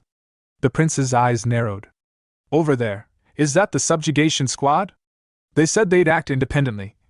Please be safe, Sir Starman. A messenger broke his thoughts. Your Highness, the troops have been received. Please, head inside. Understood. But before he could move, something descended from the sky with explosive force, throwing him from his horse. Coughing through the dust, the prince turned, only to see a monstrous orc stepping out of the smoke. You are the human's head, then? The orc growled. Far away, within the primordial core, Renee, Ursabet, and Mels watched in horror as the prince's death played out before them. It's over, Renee whispered. It's all finished. Azidahaka tilted his head. Over? That's it. But before despair could settle, Swallow approached, voice sharp with defiance. There are still plenty of humans left. You think killing one leader ends it? Ursabet scoffed. I was wondering why that thing wasn't talking. Talking to it ruins your skin. I'm going to sleep. I'll leave the mirror on, see you tomorrow. Swallow smirked. You should just go home. I feel like going out myself. All three of them turned, stunned. What? Why are you all looking at me like that? Swallow asked. Ursabet narrowed her eyes. Did you eat something bad? Renee pressed. Sir, how long have you even been awake today? You're lacking sense. It's because you ate too much popcorn, isn't it? You should rest. Mels, looking guilty, wondered to herself, did I do something wrong with the popcorn? But Swallow only waved them off. Damn it, it's nothing. I just thought I'd visit Liage. Or maybe the Annan Plains. Ursabet's gaze sharpened. Because of Kurak? Well, something like that, Swallow replied. Just then, Patrick approached, bowing his head. Boss, I'm ready. Ursabet's eyes darted between them. So this isn't just a simple trip out. Patrick's voice was steady. Let's go, boss. Her gaze fell on the weapon in his grip. That's an interesting sword. Patrick nodded. Yes. I figured I might have to use it. Then, leaning closer, he whispered into Swallow's ear. Boss, will you bring waiting darkness? Swallow shook his head. No. Since I'm going, there's no need. Ursabit asked cautiously. Then what are you going for anyway? Swallow's grin widened. Nothing too big. Just thought I'd have a chat with Hexable. Should I send men with you? Ursabit offered. Swallow pointed at Azidahaka. No. I'll ride this one. Seems like it flies well enough. The scene shifted again, back to the battlefield. Daru approached Kurak. How was it? Kurak's eyes gleamed as he looked upon the carnage. I'd like to express my gratitude for this meeting. Humans truly do have many talented people. Daru's gaze lowered to Barizik's battered body, kneeling and broken. I'm glad you enjoyed it. Then, what should we do with the body? Shall we hold a proper funeral, as we did for Kart, and pass the weapon to the chieftain? Kurak shook his head. No. That's too much trouble. Send both the weapon and the body back to the humans. Are you sure? Daru pressed. That weapon was a masterpiece. If they know we captured it, their morale will crumble. Kurak chuckled. It doesn't matter. They already know masterpieces pose no threat to me. Their morale has already dropped enough. Elsewhere, steel clashed as Starman battled the red-masked orc, Kaltum of the Carrying tribe. Both warriors exchanged fierce blows, either giving ground. Not bad, you damn orc. Starman spat. Excellent, human. Kaltum grinned. It's been a long time since I've faced one with strength and skill to match mine. He's strong, Starman thought, but not beyond me. Yet if this drags on, the commander's orders may suffer. His eyes flicked back toward his struggling men. You can't focus on the duel? Kaltum taunted. Are the other humans distracting you? Yes, Starman admitted. Though beasts like you wouldn't understand. Kaltum smirked. Is that so? Then focus, because now you've no one left to watch your back. You bastard, Starman growled. Such pathetic provocation. Provocation? No, only truth. Look. He pointed, and Starman turned, just in time to see the severed head of the prince raised high upon a spear. The prince, was it? Kaltum sneered. He's nicely caught. You've already lost. At the fortress gates, the orc who slew the prince rampaged unchecked, slaughtering Imperial soldiers. The Count, vice-captain of the Imperial forces, shouted desperately. Stop him. Hold him back. We must avenge the prince. Do not retreat. Will you turn your backs on His Highness's killer before your very eyes? But his cries were drowned by fleeing soldiers screaming. We can't possibly win against that monster. Cursing their cowardice, the Count's horse panicked, throwing him to the ground. The massive orc loomed over him. Disgusting creatures. Flat on his back, the Count's eyes widened in dread. To think, just a single orc can destroy the Empire's soldiers. The orc raised his iron club high, but before it could fall, a hand caught it in mid-swing. When Historia had arrived, her grip halting the blow. At her side, the former hero Rashmare unsheathed both blades, his voice calm yet eager. Well, it's been a long time since I had a real fight. I'm not sure how well I'll do, but maybe I'll warm up a little. Rashmare's heart still carried the scars of the past. Long ago, during a dungeon raid, he watched helplessly as his entire party was swallowed alive by a horde of monsters. They had sacrificed themselves to shield him, dragging the creatures down so that he might survive. The memory burned in him like a brand. Enraged and broken, Rashmare turned not only against the beasts but against the men whose schemes had led his companions to their deaths. One after another, he cut them down, lords, officials, and cowards who hid behind orders. One desperate man fell to his knees, trembling. Please spare me! I beg you, I was only following my superior's orders. I only carried them out. But Rashmare's blade showed no mercy. The guilty bled, and the corrupt fell. Even the lord of the territory, whose negligence had cost his comrades' lives, met his end beneath Rashmare's sword. Yet not all his memories were drenched in blood. He remembered his first student Byrne, the boy he trained from fragile youth into a formidable warrior, who grew strong enough to stand among the heroes. Rashmare recalled the pride of watching him stride into the primordial core. And then came the bitter sting, news that Byrne, too, had perished in that same dungeon. The grief gnawed at him still. The scene shifted forward, closer to the present. When Historia stood defiant before the royal knights. Why won't you let me go? She demanded. It is Her Highness the Princess's order. One knight answered. She commanded that Hero Wen remain in Liège to defend the capital. Exactly. Wen shot back, frustration sharpening her words. So I'm supposed to go and kill all the orcs to protect the capital, right? The knight hesitated. I understand, but your very presence here brings the citizens peace of mind. What kind of nonsense is that? Everyone else is out there fighting. They are the Empire's strongest already. You must trust them, Hero. Who said I don't trust them? That's not the point. I need to be out there right now. The heated exchange drew a sigh from Rashmere. He stepped forward, placing a firm hand on Wen's head. That's enough, kid. Before she could protest, he hoisted her onto his shoulder like a child. Calm down. You're blaming the wrong person. What? Then who am I supposed to blame? Wen snapped. Not long after, the royal castle itself trembled with whispers. Rashmere Lichtenauer, the once great hero, stood with his sword drawn and its tip pressed against the princess's throat. Who goes there? Nobles shouted. Stand back at once! Guards, protect Her Highness! The princess's fury blazed. You low-born wretch! How dare you raise a sword against me? I'll see your head on the castle gates! Shut your mouth at once, Rebecca! Barked the first prince, stepping forward with a scowl. I'll apologize in her place, Sir Rashmere. But tell me, when did you return without notice? Hero of the Demon Lord's subjugation. The hall stirred with gasps. Rashmere? The previous hero? How could a hero look like that? Rashmere's voice cut through their whispers. Given the situation, I'll skip formalities. I have one demand: send Wen Historia to the Annan Plains immediately. Your excuses are pitiful, binding her here as a mere escort in case you nobles need to flee. In a battle where the Empire's fate hangs by a thread, what fool thought it wise to split our forces? If that came from a royal's head, then truly the Empire is in peril. The princess shrieked. Why aren't you saving me? Guards, seize him! But Rashmere's cold eyes turned to Wen. Little Wen, don't let yourself be chained by the Empire. Do you think I won't cut down royals just because I'm a former hero? The first prince silenced the guards. Put down your weapons! We will grant his demand. Release the princess. And so, the Empire bent. Now, in the present, the fortress at Annan Plains roared with life. The sight of Wen Historia among them rekindled the soldiers' courage. It's a miracle! They cried. The hero is here! Rashmere glanced at her with a crooked smile. Little Wen brat? She tightened her grip on the iron club and shot back. Was that supposed to be a joke? That's awful, old man. An orc, straining to wrestle the massive club from her hands, trembled in disbelief. What is this?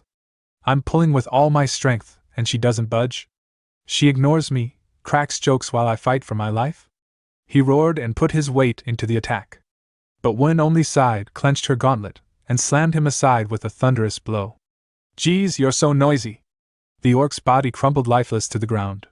Rashmere's eyes lingered on her. That doesn't look like something I taught you. Flustered, Wen retorted. What? We're going to wipe them out anyway. There's no time to hold back. Let's move, don't fall behind, old man. With that, she darted headlong into the battlefield's heart. No consideration for an old master, Rashmere muttered before turning to the nearby count. You there, did you see any of those so-called holy knights in the battle? The count shook his head. It's chaos. I couldn't tell. Understood. Then protect the fortress. Sir, what are you planning? What else? Rashmere said, eyes hard. We have to win. Not far away, a paladin watched from the shadows. Well now. This wasn't part of the plan. For a hero to throw himself into the fray for his soldiers' sake, perhaps a hero is still a hero. But His Holiness ordered us not to fight those two yet. Better to withdraw and report. Just then, something sliced across the sky, fast and dark. The paladin stiffened. What was that? High above the Annan Plains, a dragon's wings split the clouds. As Dahaka descended, Patrick and Swallow upon her back. Patrick leaned forward. Boss, we've arrived. What will you do now? The battlefield was chaos, smoke and blood thick in the air. Down below, Wen struck with her gauntlet, orc tribe leader crashing to the ground with a single devastating blow. Watching from a distance, Kaltum of the Karim tribe froze in shock. Rashmere arrived at the scene, his eyes narrowing as he called out. Hey, are you sure you want to look away from me? Startled, Kaltum turned, but before he could react, Rashmere was already upon him, twin blades flashing. The attack was shallow, a graze rather than a mortal wound, but it was enough to rattle the orc. In desperation, Kaltum hurled his weapon at Rashmere, using the momentary distraction to retreat. Wait! Where do you think you're going? Stop right there! Wen shouted, ready to give chase. Rashmere held out his hand, stopping her. Don't chase him. There's too much at stake right now. High above, Patrick observed the clash from the back of Azidahaka, the dragon's wings cutting across the battlefield sky. Things are getting pretty interesting, boss. That must be the famous Iron Fist? I've seen many warriors, but never like her. Maybe she really is the strongest among humans. Swallow, sitting calmly on the dragon's back, replied. That girl? Yeah, she's strong. What was her name again? Moomin? Patrick frowned. Moomin? Who's that? I think that human's name. Swallow answered absently. Even Azidahaka broke her silence, asking. If that human warrior has appeared, does that mean Kurak has fallen? Patrick shook his head. Not necessarily. No matter how powerful she is, she can't fight every orc alone. I doubt she could even face Kurak one-on-one. The Oris will likely win. Still, Kurak's hatred burns deep, deeper than even Erivo's ever showed. Swallow tilted his head. What are you saying? Patrick's voice dropped. Kurak intends to drag all of Nakumbal into slaughtering humanity itself. Swallow disagreed. No. Kurak doesn't hate humans that much. Not really. The scene shifted to Kurak himself, soaring above the battlefield on his griffin. His eyes burned with contempt as he muttered. Incompetent Order fools. They were so confident they could stop the warrior from joining the war, but look at this. Through sound transmission, his adjutant Dara asked, What now, Commander? If we ignore the losses and press forward, victory is still possible. How many troops remain? Kurak demanded. About 100,000. Dara replied. Kurak's eyes fell on Rashmere and Wen, their presence like blades cutting through his army. He clenched his jaw. We have numbers, but without the tribe leaders, our troops will be slaughtered. Especially by that swordsman. I meant to face him myself if he chased Kaltum, but he's too cautious, too wise. After a long pause, Kurak gave the order. Signal the retreat. Back on the ground, Rashmere and Wen stood over the fallen Starman. Tears streaked Wen's face as she whispered. I'm sorry, if only I'd been faster. Rashmere looked upon Sturman's body, and Berizik's nearby. His thoughts darkened. Too many casualties. Everyone underestimated Kurak. Even killing the tribe leaders won't be enough. At this rate, Liaise will fall. Just then, soldiers from the Red Dragon raid approached. One knelt, clutching a set of dragon armor. Are you the warrior? Rashmere turned. And you are? My name is Cabal, unit commander of the Nixer Red Dragon raid force. Rashmere's eyes fell on the armor.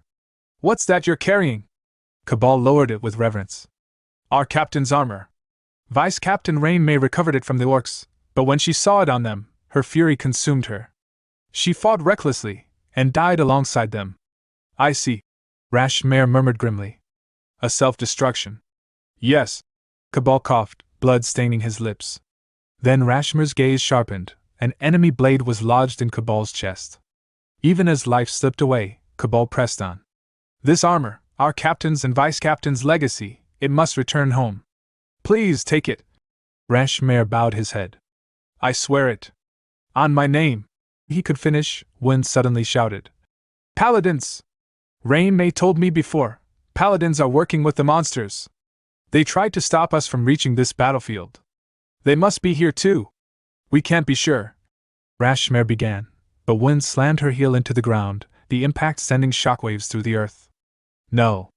I know where they are. She growled, charging forward. Meanwhile, in the skies, Patrick noted the sudden movements. Looks like the humans are retreating too. Swallow asked idly. The hub, is it moving now? The orcs are pulling back as well. Patrick explained. They'll likely destroy the hub as they retreat to their captain. From here on, the fight won't be humans versus orcs anymore. It will be humans serving the Emperor against those loyal to the Order. Swallow's expression darkened.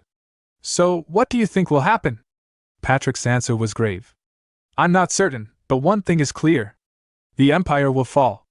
Swallow chuckled softly. That's troublesome. Unless something else rises to replace it. Patrick leaned closer. Boss, I don't know what Hexable is plotting. But I suspect you do. Isn't that right? Swallow smirked faintly. To some degree. Patrick's eyes narrowed. So that's why you came here yourself? Boss, don't forget the promise you made me. I know, Swallow replied. That's why I'm here. Don't get so worked up, you're scaring me. Patrick gave a dry laugh. Good. Now, what's the plan? Shall we head to liaise first? Before Swallow could reply, Azidahaka trembled beneath them. Why am I suddenly so cold? She wondered uneasily. The third eye, a figure greeted a cloaked man. Deputy Officer Garrett Azanelgia, we've been waiting. All homunculi are prepared for deployment. They await your command. Should we send them out now? We got plenty more where that came from. Hit the subscribe button and stay tuned for even more amazing content.